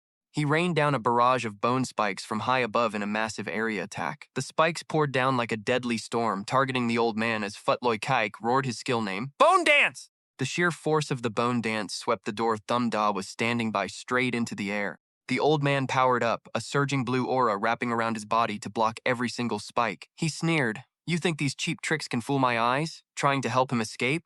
He let out a contemptuous growl. Pathetic. He then unleashed a terrifying move. Roaring Tiger of the Heavens. The explosive shockwave blasted outward, sending Thumb Da and his floating door flying. He struggled and shrieked, "Whoa!" From a distance, Thumb Da watched the old man's destructive power in absolute shock. He scrambled to use his unique method ability to steer the flying door. Sensing his opponent's insane power, Futloy Kike immediately turned tail and fled, cursing under his breath. "Damn it, this old geezer's way too fast. My soldiers won't stand a chance of slowing him down." The old man didn't give him a second of breathing room, turning into a streak of blue light to hunt him down. He glided like a total phantom, using his flowing moon footwork. Seeing this, Thumb Da opened another door, creating a clone to bait him. The clone snickered, "Heh, what absolute child's play!" "Bring it on," triggered, the old man roared like a madman and charged the door. But right as he arrived, Futloy Kike dropped down from above, ready to land a devastating strike. He was stunned. Both of them instantly realized that he set us up to clash. Futloy Kike and the old man unleashed their ultimate moves at each other, roaring, "Then both of you can just rot." Meanwhile, in another corner of the exam grounds, the skull, now in a bone spider form, was scurrying away. The skull felt the massive shockwaves from the battle and muttered, "Man, that's a fierce clash over there. Looks like Thumb Da actually succeeded in getting those two idiots to tear each other apart. Nice. I gotta find the bomb fast. It's gotta be around here." Right then, the skull spotted a glowing purple stone on the ground. Found it. Back on the battlefield, both fighters were looking pretty beat and battered after that massive clash. The old man grabbed Loy Kak by his head, demanding answers. What church is that brat from anyway? How many souls did he have to sacrifice to get an undead freak like you to work for him? Futloy Kak was stunned. Work for him? Ah, so that's what it did too, the old man roared. What did you say? Futloy Kak sneered. We both got totally played. He explained, I don't work for that brat, he's my enemy, and he set us up so we'd tear each other to pieces. Let's call a truce, we need to team up and take that brat down first. You get his head and his soul belongs to me. Peeking from inside the wooden cabin, Thumb Da's heart was racing. They're calling a truce? Damn it, right now is the golden window to blow them both to hell. If they recover, we won't get another shot. Where the hell is that skull? Why isn't he back yet? Meanwhile, the skull was dragging the gemstone, rushing back through the pouring rain. Seeing the two enemies about to join forces, Thumb Da stood behind the door with sheer determination in his eyes.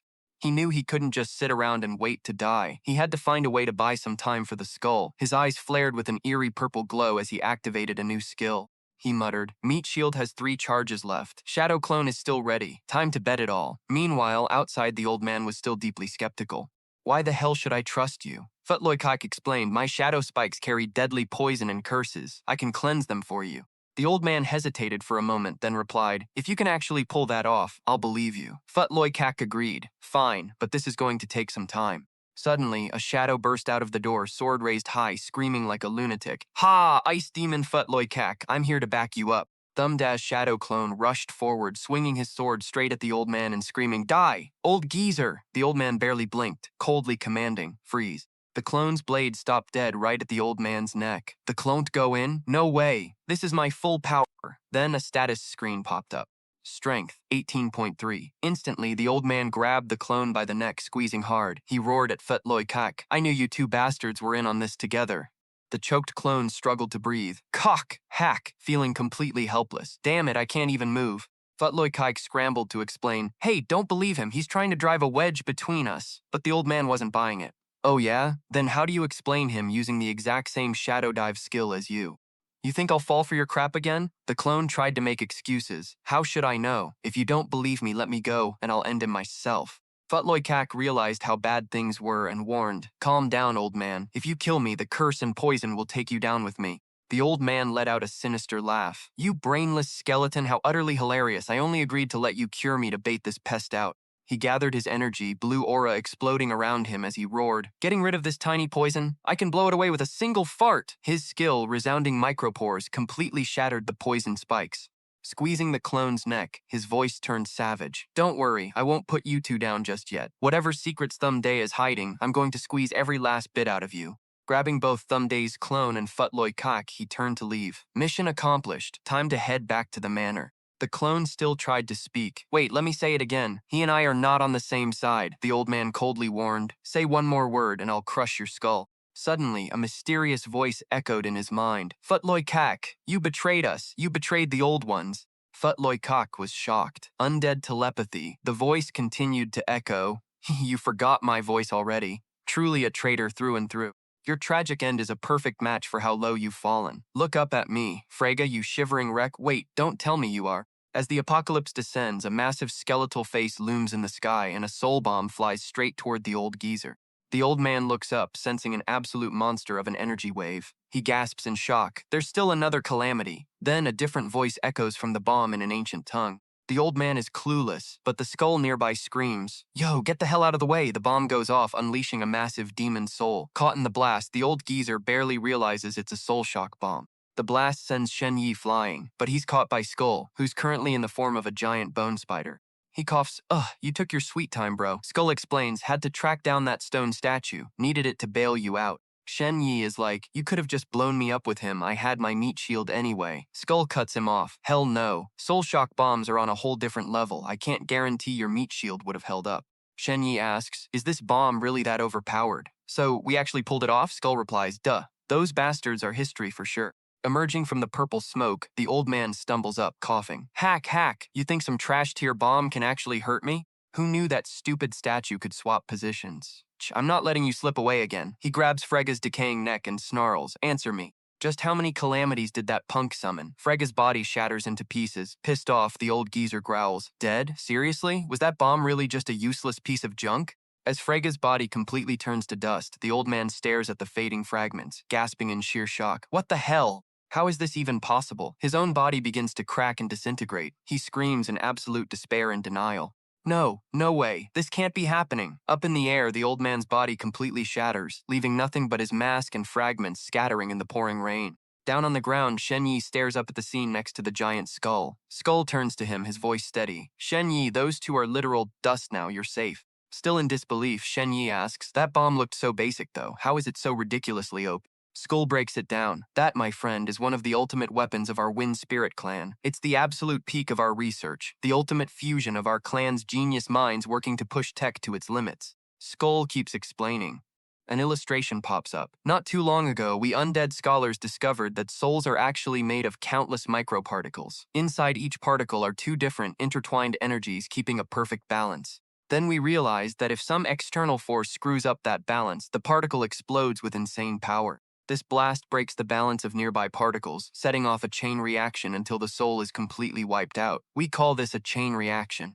Based on this theory, our great scholar Robert Oppenheimer led a team of undead researchers to build one of the most terrifying weapons in our history. The Soul Shock Bomb. Its build is actually super simple, just one soul and a trigger inside. The trigger breaks the particles, sparking a chain reaction where every soul caught in the blast zone gets sucked in, blown to pieces, and erased from existence. Besides remote detonation, there's a secret manual trigger almost no one knows about, chanting a spell right next to it. A picture of Oppenheimer pops up, a skeleton in a suit and fedora, smoking a pipe. His engraved quote reads, "I am become death, the destroyer of worlds." Hearing this, Shen Ye breaks into a cold sweat, stammering, "Wait, are you guys having a secret World War II with humans? Or what?" Skull is shocked. "Whoa, how the hell do you know about that?" Right then, a bunch of system notifications pop up in front of Shen Ye. "An epic escape. You have survived a fatal danger today. The Boy Who Lived title has been activated. All your basic stats are boosted by 2 points. Note, this keyword cannot be used again today. Current stats, Strength 8.3, Agility 10.1, Spirit 8, Comprehension 8, Resonance 13. Under the Moon Legacy Resonance plus 20. Available stat points 10. Today, you relied on seamlessly, continuously, and non-stop opening and closing doors to solve a major crisis. Therefore, this entire crisis event is chosen as the evaluation subject. The system continues its assessment, faced with a dead-end situation involving two different worlds and two powerhouse entities capable of one-shotting you in a heartbeat. You pulled off some god-tier maneuvers to survive. For this door opening, you have earned a choice. Two options appear before him. You can choose to upgrade your excellent blue-grade keyword, the boy who lived, to the purple grade 1 in a million, or activate the reserve purple grade keyword, 1 in a million, the little match boy. Shen Ye doesn't hesitate, reaching out to choose the little match boy. Combining two different keyword effects is way better than just upgrading a single one. A new card appears, showing a boy in a red cloak holding a glowing matchstick. System obtained evaluation keyword from this door opening, the little match boy. Purple grade keyword, 1 in a million. Description: for every full day you don't step through to the opposite world, your chance of getting a better keyword increases by 10%, capping at 90%. The flavor text reads, human memories and love are unstoppable. They build up and will one day burst forth like a flood. Overjoyed, Shen Ye tosses his little matchboy outfit into the air. Hell yeah, this keyword is sick. Now I can be way more flexible with my gate entry timing and the perks are huge. Just then, in a dark crimson-lit space, slow clapping echoes. Right behind the smoke, suddenly appears in a red aura, praising him. That fight just now was absolutely spectacular, Shen Ye. She looks at him and continues, seems like the cursed statue of my myriad fallen devil king gave you some serious power. Shen Ye is stunned. He immediately bolts. Yibing, can you stop stalking me? You're annoying as hell. Skull quickly warns him. Shen Ye, her aura is way more dangerous than before. Open the door and get out of here, right now. If she catches you, you're dead.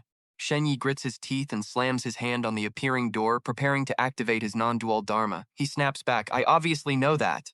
But before he can even move, countless red threads as sharp as razor blades pierce right through his body, spraying fresh blood. Nailed tightly against the door, he screams in agony. Whoa, Yi Bing was suddenly standing right behind him, whispering, don't be scared, I missed all your vitals, so it's only gonna hurt a little. Shen Ye, I gotta hand it to you, I really admire you. Her hand gently lifted his chin, her eyes full of hidden meaning. No matter how much power you hoard, it's just a dead thing. But you actually made it evolve into such a terrifying ability, and you use it so damn well. I really hope you— Surprised, the brown-haired girl suddenly popped up, screaming, hey, I already told you to get lost, didn't I? Floating in midair, her face twisted into something terrifying as she growled, are you seriously that eager to die?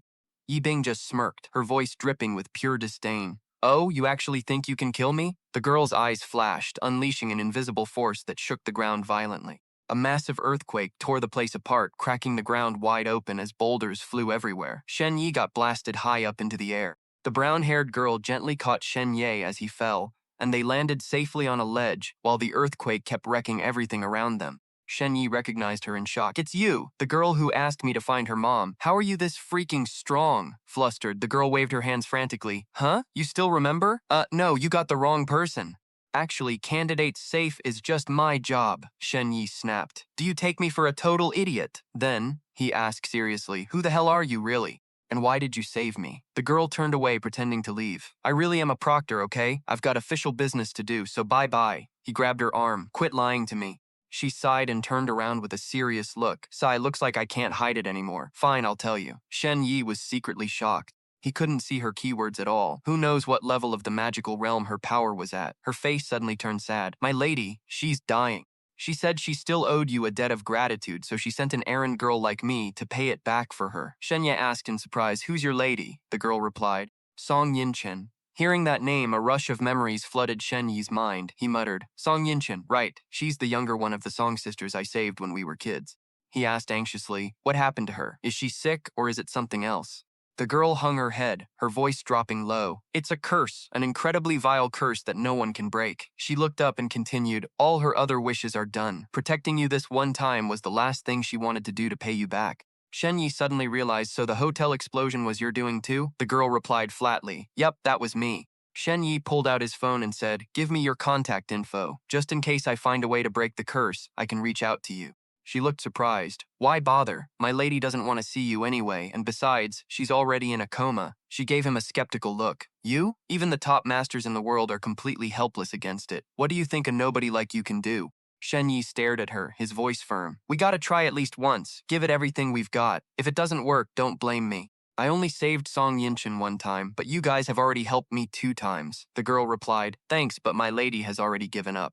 If you really want to help, just record a blessing here so she can leave this world in peace. Shen Ye refused flatly, no way. There's no way in hell I'm gonna tell someone to just go die peacefully. I don't do things like that. He thrust his phone in front of her. Give me your contact info. If you don't, I'll find a way to track you guys down anyway. The girl finally pulled out her phone and swapped contact info with him. Once that was done, she turned to leave, sounding pretty annoyed. Ugh, seriously stubborn as a mule. Now you and my lady are completely even. I've got nothing left to say to you. Goodbye. The girl dissolved into a flash of golden light. Shen Ye stood alone on the rock ledge and called out, hey Skull, you guys probably have plenty of ways to break curses, right? Skull materialized, looking skeptical. You seriously want to help her? You got played last time when you helped her find her mom, and you still dare to trust her? He replied, at least the outcome was good. Besides, she saved my life twice. I don't like owing favors. Skull sneered, ha, favors? What the hell are favors even worth? Shen Ye walked toward the door and replied seriously, where I come from, if you owe someone a favor, you make damn sure you find a way to pay them back. Skull asked why. He stopped in front of the door, his gaze drifting far away as his voice dropped. Because this world is cold as hell, he opened the door and stepped inside where heavy rain was still pouring outside the window. Meanwhile, in another place on a towering cliff, Yi Bing stood watching as the Skinner knelt below her. The Skinner looked up and asked, Master, just now you could have easily killed Shen Ye and devoured his soul to reclaim your power. Why did you hold back? Yi Bing turned around, her voice dripping with contempt. You fool, your primitive mind is no different from a beast's. Do you have any idea how gods actually feed? The Skinner immediately bowed his head respectfully. My great master, please enlighten me. Yi Bing began to explain. Sumeru is a god ruling over the deepest depths of the universe, possessing power on par with a star. It uses planets as nurseries, sowing the seeds of life, and then quietly watches as living things multiply and civilizations rise, until the entire planet reaches the absolute peak of its prosperity. When everything reaches its peak, Sumeru descends to hand down judgment amidst the ashes of planet-shattering asteroid collisions. It harvests every single soul, devouring them all. Once everything returns to absolute silence, it sows new species again to keep the cycle going. This harvest in the universe never ends. She turned around, her eyes glowing a deep crimson. To me, Shen Ye is that very planet. The world-linking ability inside him is constantly growing and evolving. I will help him, patiently nurturing him step by step until everything he has reaches its absolute peak of perfection. At that moment, I will harvest the sweet fruit myself. Meanwhile, inside the wooden house, the prince slowly woke up, groaning as he clutched his head. Ugh, my head hurts so bad. Shen Ye turned around, looking thrilled. Your Highness, you're awake! The prince stared at him in utter shock. The prince sprang up, taking an offensive stance as he roared in anger. How dare a traitorous holy knight like you conspire with the undead to ambush me? Shen Ye waved his hands frantically. Wait, your highness, I didn't do it. The prince cut him off. Save your breath. Royal Knight Swordsman. He channeled energy into his hand and roared, transform. Shen Ye jumped back in shock as a brilliant golden light completely enveloped the prince. When the light faded, the prince was clad in a magnificent royal knight uniform, holding the azure sword. With a cold glare, he barked, Die, traitor! A status window popped up. Royal Knight's Ring, an heirloom of the imperial family of the St. Laurent Empire. Aside from storing your junk, this bad boy also seals dope outfits like knight armor, light swordsman gear, a general's war armor, and classy formal wear. The owner can transform in a literal split second to handle any situation like duels, full-on wars, or boring meetings. It's a legendary treasure that is both high-key glorious and super useful. Shen Ye quickly threw his hands up, trying to explain. Whoa, your highness, chill, I already took down Freleg. We're totally safe now, but the prince wasn't buying it. He growled, You're full of crap, you really think you can play me? The prince instantly lunged, moving so fast he left after images, sending Shen Ye flying over and over. He yelled, Ouch! As Shen Ye struggled to dodge. Meanwhile, the prince, holding a sword glowing bright gold, chased him down relentlessly and screamed, Where do you think you're running? Cornered, Shen Ye quickly whipped out a glowing magic scroll. Prince, your highness, please just read your letter. He yelled, News from the front lines just arrived. The undead general is dead, we won. The prince froze, shocked. The letter's contents read clearly. Your highness, the undead army's front line has totally collapsed. Our forces pursued them and scored a massive victory. We learned from undead prisoners that the legendary assassin, the snow demon Freeleg, has been taken down. The goddess of nature has blessed us. Awaiting your next orders, your highness. Signed, Eudelia. The prince held the letter, his expression softening as he muttered, The snow demon is really dead. Our army actually won. He looked at Shen Ye, who said, See, I told you I wasn't lying, your highness. Then the prince wondered, how did the undead army even know the snow demon was dead?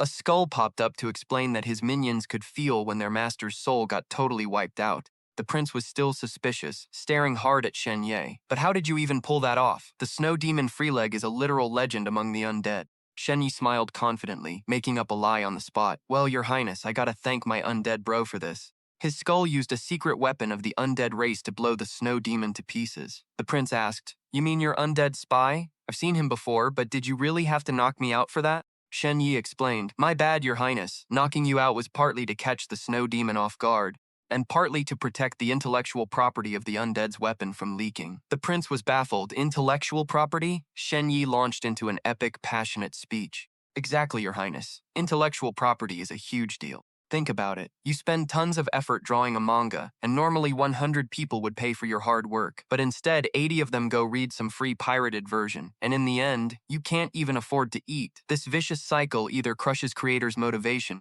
leaving no one wanting to draw seriously anymore, or they have to cut corners just to survive, flooding the market with cheap, sloppy content or even worse, getting completely replaced by cheap artificial intelligence comics. The prince, completely lost, asked, What even is a comic? Shen Ye wrapped it up. If creators starve, real fans have absolutely nothing to read. Is that really what you want? So support official releases and protect intellectual property, starting with you and me. The prince thought to himself, Peggy is talking nonsense again, but honestly, he did save my life. Whatever, as long as he's loyal to humanity and clutches up when it matters, I don't care about the rest. The prince lowered his sword and started writing a reply. All right, my bad, Peggy, I misjudged you. Either way, you saved my life. Thanks, man. The prince continued writing, Our joint army crushed the undead this time and your contribution is huge. Think carefully about what you want. Riches, power, girls, legendary gear. I can hook you up with whatever. The skull popped up in Shen Yi's mind, hyped up. The fastest way to read someone is to find out what they desire. Yo, Shen Ye, the human empire has tons of crazy loot. Don't waste this chance. There are items that can boost your damage like the Trinity Force, or give you short-term invincibility like the Destiny Blade, or even the Blink Dagger to teleport around. Choose wisely, bro, this is a massive upgrade. The prince thought seriously, Peggy, if your answer makes me suspect you Shen Ye looked up, his eyes determined. Your highness, there actually is one thing I want. The prince thought, Even though you saved me twice, I won't hesitate to execute you if you raise any red flags. Then the prince said, Go ahead, speak. Shen Ye looked the prince dead in the eye. The necklace around your neck. Can I have that? An info screen popped up showing the gem, Divine Mercy Ward.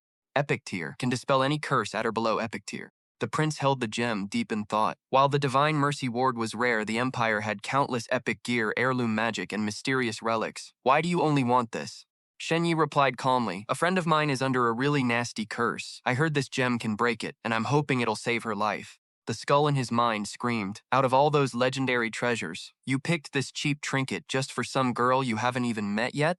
Hearing his answer, the prince muttered, Foolish. Truly foolish, then smiled. I really misjudged you. The prince took off the necklace and gently handed it to Shen Ye. Here you go, Peggy. If this gem doesn't work out, I can still hook you up with a high priest or some elves to help.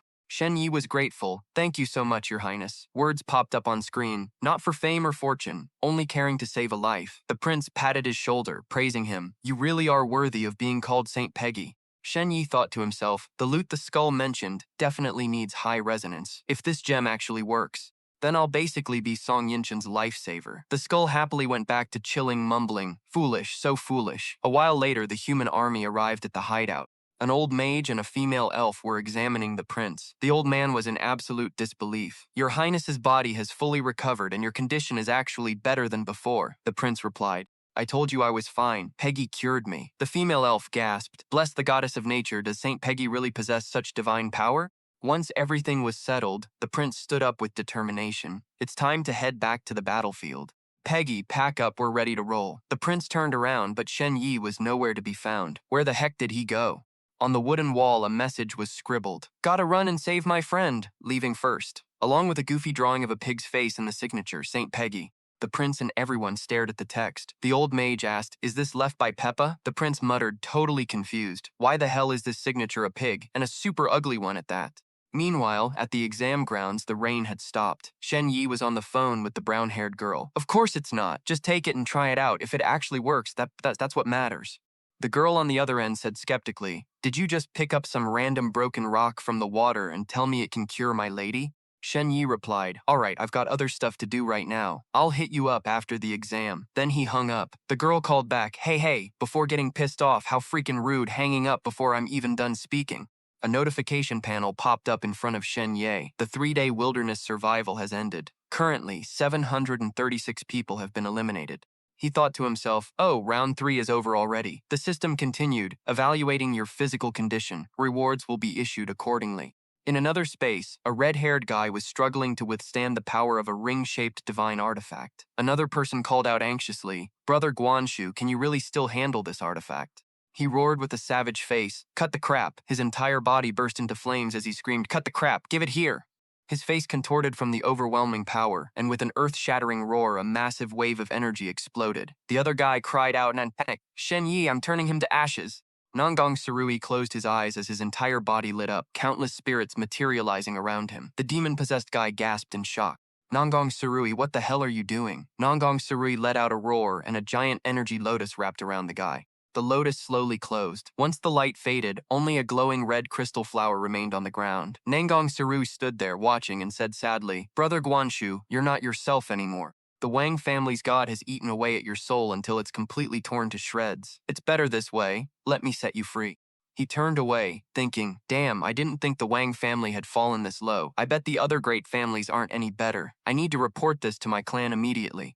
He sighed, "Man, the world isn't what it used to be. Humans are treated like trash and the gods have gone completely insane." Meanwhile, in a canyon, Shen Ye and his squad were on the move. Shen Ye asked, "Is this the spot?" Xiao Mengyu replied, "Yeah, entrances like this are probably scattered all over the island." Guo Yanyi had managed to find one of them. The huge dog beside them growled. Shen Ye said, "Let's move. Let's head down and check it out." After walking for a bit through the pitch-black tunnel, a notification rang out. "Time's up. Currently, 93 people have been eliminated. You are about to enter the final exam phase. Candidates, keep pushing forward." Shen Yi muttered, "It's pitch black. We've been walking for 10 minutes already. Where does this tunnel even lead?" The purple-haired girl warned, "Stay alert." The little dog ran ahead and barked, "Woof, woof!" The boy cheered, "The exit is right ahead!" They stepped into a massive cavern, an absolute giant space underground. The blonde boy pointed, "Yo, look over there. There are 3 doors." The system explained, "The final round exam is split into 3 categories, corresponding to the 3 high schools." The emblems of the 3 schools appeared. Jialan Gishu, please select your preferred high school, enter the gate, and begin the final entrance exam. The blonde boy said, "Wow, they even gave us an introduction. How thoughtful." Shen Yi thought so too. The system continued, "Next, we will introduce the 3 major high schools in detail." A wall of text introducing the 3 schools popped up. After reading it, Shen Ye was completely lost. "What kind of intro is this anyway?" Xiao Mengyu spoke up. "Whatever, let me break it down for you guys." To put it simply, out of the 3 schools, Jialan is the strongest, but they care the most about your background. Kids from prestigious clans usually choose to apply there. Xiao Mengyu pointed to the second door, Guishu, and continued her explanation. Guishu High School deals with a ton of ancient civilizations, prehistory, and secrets. You'll know way more than anyone else, but because of that, it's also a breeding ground for lunatics. Lastly, there's Zhirong. Zhirong High School is pretty decent too. But there's a catch. If you study there, you occasionally have to go excavate underground ruins. To put it bluntly, you're grave robbing. Shen Yi deduced, so if that's the case, the difficulty and exam content for each school must be totally different. He turned and asked Xiao Mengyu, "Have you decided which door you're going into?" She replied firmly, "Of course I'm choosing Jialan." He rested his hands behind his head and smiled casually. "Well, that was a dumb question. I'm planning to go with Jialan too." The blonde boy standing in front of the Zhirong door said, "Yeah, we wouldn't dare choose Jialan. Guoyanyi and I are heading to Zhirong. It's relatively easier." The boy turned back with his dog and said sincerely, "Shen Ye, Xiao Mengyu, thank you both so much for helping us. Best of luck to you guys." The dog barked too, as if saying goodbye. Shen Ye and Xiao Mengyu smiled and waved back. "All right, you guys do your best too." After they left, Xiao Mengyu said, "Well then, let's head in too." "Ready?" Shen Yi gave a confident smirk. "Of course. With you by my side, what do I even have to worry about?" Xiao Mengyu thought to herself, "Does he take me for an idiot? Your actual strength right now is barely any different from mine." She pushed open the heavy gates of Jialan, a brilliant golden light bursting from within. She said, "Let's go." The 2 of them stepped through the gates, entering a space flooded with light. After a moment, Shen Yi found himself standing all alone in a vast, empty clearing.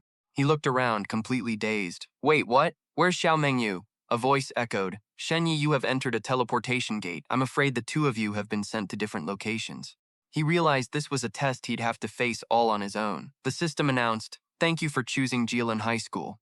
The final exam will now begin. A notification panel popped up, displaying the exam objective. Obtain the key from the sinner locked in the dungeon. Leave the dungeon to pass. In front of him was a tightly bound prisoner, with a golden key sitting nearby. In a different dungeon cell, Xiao Mengyu received the exact same notification. She thought to herself, so to get the key, we have to fight the sinner one-on-one? No wonder they used teleportation to separate the candidates. A voice chimed in. Thank goodness someone finally came. A skinny boy with chained hands and feet looked up, tears welling in his eyes. They sent you to save me, right? They finally realized I was framed. Xiao Mengyu looked down at the boy and asked coldly, a kid, you're the sinner? Where is the key? The boy pointed to a massive key on the ground. The key? Do you mean that one on the floor? Just as Xiao Mengyu was about to step forward and grab the key, the boy shrieked in terror. Wait, don't! I beg you! Don't touch it! That key's the trigger for the bomb collar around my neck. If you touch that thing, I'll get blown to freaking pieces. It's a trap they set up. Xiao Mengyu stared at the key on the ground, then back at the kid, her eyes filled with doubt. And how do you prove you're not full of crap?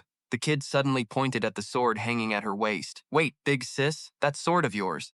Is that the Luo family's legendary sword? Oh man, sweet, so you're from the Luo family. Back when those jerks framed me and locked me up, someone from the Luo family actually helped me out. Tears welled up in the kid's eyes, his voice cracking with hope. He promised he'd find a way to clear my name and break me out. You've got to be the one he sent to rescue me. Xiao Mengyu's eyes went ice cold. On high alert, the kid kept talking. His name is Luo Feishuan. You've got to know him, right? Meanwhile, over in Shen Ye's cell, he was standing right in front of a mangled corpse, muttering about grabbing the key from the dead guy. Looking closer, the body seemed like it had been rotting for a while, and right next to it lay a key. He thought to himself, is this dead bastard really the convict? The key's just lying here. Is this round seriously that easy? Suddenly, the skull popped up to warn him. Watch out, it's a trap! Out of nowhere, the corpse started twitching, making this creepy-ass cracking noise. Shen Ye jumped. From out of nowhere, tons of freaky snake heads with glowing red eyes popped up, completely surrounding him. One massive snake head lunged at him. Shen Ye barely dodged it. Whoa! The whole monster finally showed its true form, a massive 9-headed serpent reeking of rot and dark energy. Shen Ye was freaked out. What the hell is this thing? It sounds like a crying baby. 9 heads? Wait, don't tell me this is... The skull calmed him down. Chill out. There's no way this exam would unleash a high-level disaster. This guy looks tough, but it's probably just a cheap clone. But right after that, it blasted a wave of dark red energy, sending Shen Ye flying. The skull gasped, Shen Ye! Shen Ye was splashing around in some nasty, gooey liquid, screaming, Yo, big bro, you sure this is just a cheap clone? The skull replied, Okay, maybe a bit stronger. It's probably got like 1/10 of the real deal's power. Shen Ye gasped, 1/10? Does that mean I actually have a shot at winning? The skull shut him down instantly. Nope, you'll be dead before you even feel the pain. He felt totally hopeless. Then how the hell am I supposed to fight? The other snake heads started popping out of the goo, and the liquid around them began to boil. Shen Ye panicked. Crap, it's literally boiling the water. The skull yelled, Don't freak out, I got you. The skull unleashed a surge of green energy, activating its super transformation mode. The skull's entire skeletal frame morphed into a massive dung beetle. The skeletal beetle crashed into the liquid with a massive splash. Shen Ye was amazed. Whoa, you can actually transform. Don't tell me this is the legendary dung beetle king? The skull snapped, Shut your mouth. Don't say that last word. Standing on the back of the beetle-shaped skull, Shen Ye threw his hands in the air and yelled dramatically, Dung Beetle King! You're my absolute idol! The skull muttered defensively. If my power wasn't stuck at 30%, forcing me to use my shoulder blades and ribs as a boat, I would never have turned into this ridiculous shape. Right then, one of the serpent's heads spat out a crazy torrent of fire. Riding across the sea of flames, Shen Ye cheered, Whoa, let's ride, Dung Beetle King! The skull snapped, Damn it, don't drag out your words like that. It makes me think you're gonna add another word to it. Shen Ye pointed ahead. Look, the exit is right there. Did you grab the key? The skull replied confidently. Duh, obviously. Just swim forward as fast as you can. Another blast of fire shot toward them, and the skull yelled, Heads up! I can't dodge this one. Shen Ye immediately launched himself into the air, yelling back, Keep swimming! Don't stop! With that, he spun around, delivering a powerful hook kick right into the flames. His leg flashed with an icy blue light. Frost Claw, he roared as his frozen kick slammed into the torrent of fire, triggering a massive explosion. Oh, the skull remarked, your kick has frost elemental power, which perfectly counters its fire. Too bad you're still too weak. If you leveled up a few more times, you might actually be able to put out its flames. Shen Ye replied, Can't help it. I literally just learned this move 2 days ago. This Jilan Academy exam is way too hard. If it weren't for you, Dung Beetle King, I'd have been boiled alive a long time ago. The skull replied, Luckily you don't have to beat this clone. We just need to get the hell out of here. Hurry up, the exit is right ahead. Get the key out and open the door. Shen Ye suddenly froze, turning back in terror as he saw all 9 of the serpent's heads gathering energy at the same time. Hey, Dung Beetle King, I think it's charging an ultimate move. The skull urged him on. Who cares? Just jump up and open the door. He hesitated. But the skull snapped. Hurry, we're out of time. Trust me. Shen Ye gritted his teeth and chose to trust it. All right. He leaped off the skull's back and lunged toward the door. All 9 heads unleashed a devastating wave of energy simultaneously, merging into a massive fiery drill that blasted straight toward the exit. Right before the blast could hit Shen Ye, the skull intercepted it just in time. Using its own body as a shield, the skull braced itself. Skeletal embrace. Shen Ye turned back, asking anxiously, Whoa, Dung Beetle King, can you handle this absolute defense? Gritting its teeth, the skull tried to play it cool. Are you kidding? This tiny spark is nothing, but a cracking sound echoed from its shell. Shen Ye muttered, Yeah, I can see that. Hang in there. He turned back, holding the glowing key, and cheered excitedly. The door is open. Let's go, Dung Beetle King. He leaped through the doorway, pulling the skull along as it shrunk back to its original form. Yeah, woohoo! Stage cleared, Jialan High School, here I come. Meanwhile, in Xiao Mengyu's prison cell, she was still facing the chained-up boy. She coldly repeated, Luo Feichuan, you said you know Luo Feichuan? The boy replied joyfully. That's right, you really are the one he sent to save me, big sis. Xiao Mengyu sighed, lowering her sword. Fine, what do I have to do to get you out of here? The boy said, I know the real way out of this place. Help me break these chains. The boy continued to explain, If you help me cut these chains, I can get you out of here. That key is just bait. They just want you to trigger the bomb. If I die, you'll be trapped in here forever. Hearing this, Xiao Mengyu swung her sword, shattering the chains on the boy's wrist. She sheathed her sword. Done now. Lead the way. The boy turned around, his innocent face suddenly twisting into a creepy, sinister grin. Sure thing, big sis. But first, the boy's body suddenly bloated, mutating into a colossal, muscular monster. A purple aura swirled around it. It sneered, Let me thank you for setting me free. I'm going to crush every single one of your bones to dust. Xiao Mengyu remained completely calm, asking, So everything you just said was a lie? The monster laughed out loud.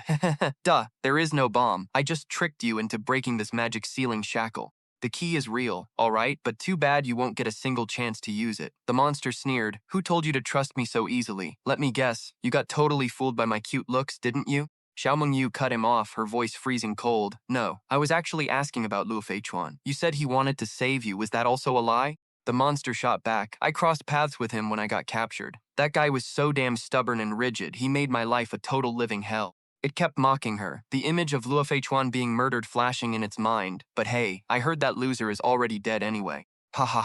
Hearing this, Xiao Mengyu's killer intent completely exploded. She swung her sword and countless invisible slashes ripped the monster's body to shreds. She muttered to herself, I just found it weird. I literally investigated every single thing he left unfinished when he was alive, and I took care of all of them one by one. I seriously thought I had missed someone. She picked up the key, her voice dropping, heavy with sadness. Her brother had always been totally fair, never letting a bad guy off, but never hurting the innocent either. You're not wrong about him being rigid. Honestly, I really wish he could have been a bit more flexible, just like Shen Ye. She slotted the key in, and the prison door swung wide open, letting out a blinding light. The system announced, Stage cleared, initiating teleportation. Congratulations to candidate Xiao Mengyu for being the first to clear the stage and claiming first place in this year's exam. She was teleported to a grand hall where the judges were waiting. The crowd went wild. No way, the first person to clear the stage is actually here. It's Xiao Mengyu, the new head of the Luo family. She's going to be unstoppable. Huge congrats! Congrats, an authoritative judge spoke up. Well done. Xiao Mengyu, you are the top candidate this year. Xiao Mengyu stepped up, cupping her hands respectfully. Sirs, I need to report something. A massive incident occurred in the exam venue. The rules somehow allowed students to slaughter each other, and a ton of candidates are dead. One judge asked, Wait, what? The authoritative judge explained, The Dharma realm of the exam venue occasionally slips out of our control. If the realm decides a battle is necessary, the exam rules will change accordingly. This just means this batch of students needs to be thrown onto a real battlefield to weed out the weak. You've already passed, so don't stress over it. The judge continued, Congrats, Xiao Mengyu. You are now officially a freshman of our Jilan Academy. Suddenly, a beam of light shot out from her token. The judge explained, Your token will now unlock tons of functions of Jilan Academy. Your exam is officially over. She stared at her token thinking, Damn, the doubled attribute boost from the token is gone. Shen Ye should be fine, right? I mean, the final round wasn't even that hard. With his skills, he's probably about to get out too. But somewhere else, Shen Ye was literally free-falling from the sky. Splash! He plunged straight into an underground river. Surfacing, he coughed violently. Ow, what the hell? The system announced, "Your party has been disbanded. You will face the current secret boundary alone," he gasped. "A secret boundary? What kind of messed up situation is this? Wait, didn't I already pass the exam?" The skull popped up. "This looks like an underground river. We've got to get out of here fast. If we run into that weird god named Yibing here, nobody's gonna save your skin." Shen Ye asked, "What the hell is that outer god anyway?" The skull explained, "It's a deity from another world, and they wield planet-level power. It's currently parasiting on Yibing, and whatever it's plotting must be massive. We absolutely have to stay as far away from her as possible." He gasped, "Wait, what? How come you never told me any of this before?" The skull replied, "We've been through so many life or death situations together. I don't plan on hiding anything from you anymore." Shen Ye were partners. Shen Ye blushed, totally embarrassed. "Whoa, why are you suddenly sounding so gay?" The skull looked lost. "What's gay?" He scratched his head. "Forget it. I'm getting more and more curious about your identity. Who are you, really?" The skull stammered, fine. Actually, but a voice suddenly cut him off. "Shen Ye, I can't believe you're still alive." Yibing appeared, floating over the water. "You really do surprise me. I literally came here to collect your corpse, you know?" Shen Ye angrily pointed his finger at her. "You absolute jinx. Why does every bad thing you say come true? I knew something was fishy. No wonder the exam was so insanely hard. It was all you're doing, wasn't it? My original opponent in that round was supposed to be that criminal, wasn't it? You killed him and tossed a monster in instead." He kept shouting, "And this secret boundary too. You set this up, didn't you? Let me tell you, it's completely useless. That little girl will come save me again, so you just wait and die." Yibing calmly replied, "You've got it all wrong, Shen Ye. I didn't do any of this. Killing your original opponent, throwing in the monster, and even dragging you into this secret boundary, it was all done by your own kind, humans." She further explained, "Your exam venue is covered by a massive barrier that monitors every single candidate at all times. I went through some trouble, originally planning to open a separate barrier to capture you, but then I realized some human had already activated a similar barrier before me.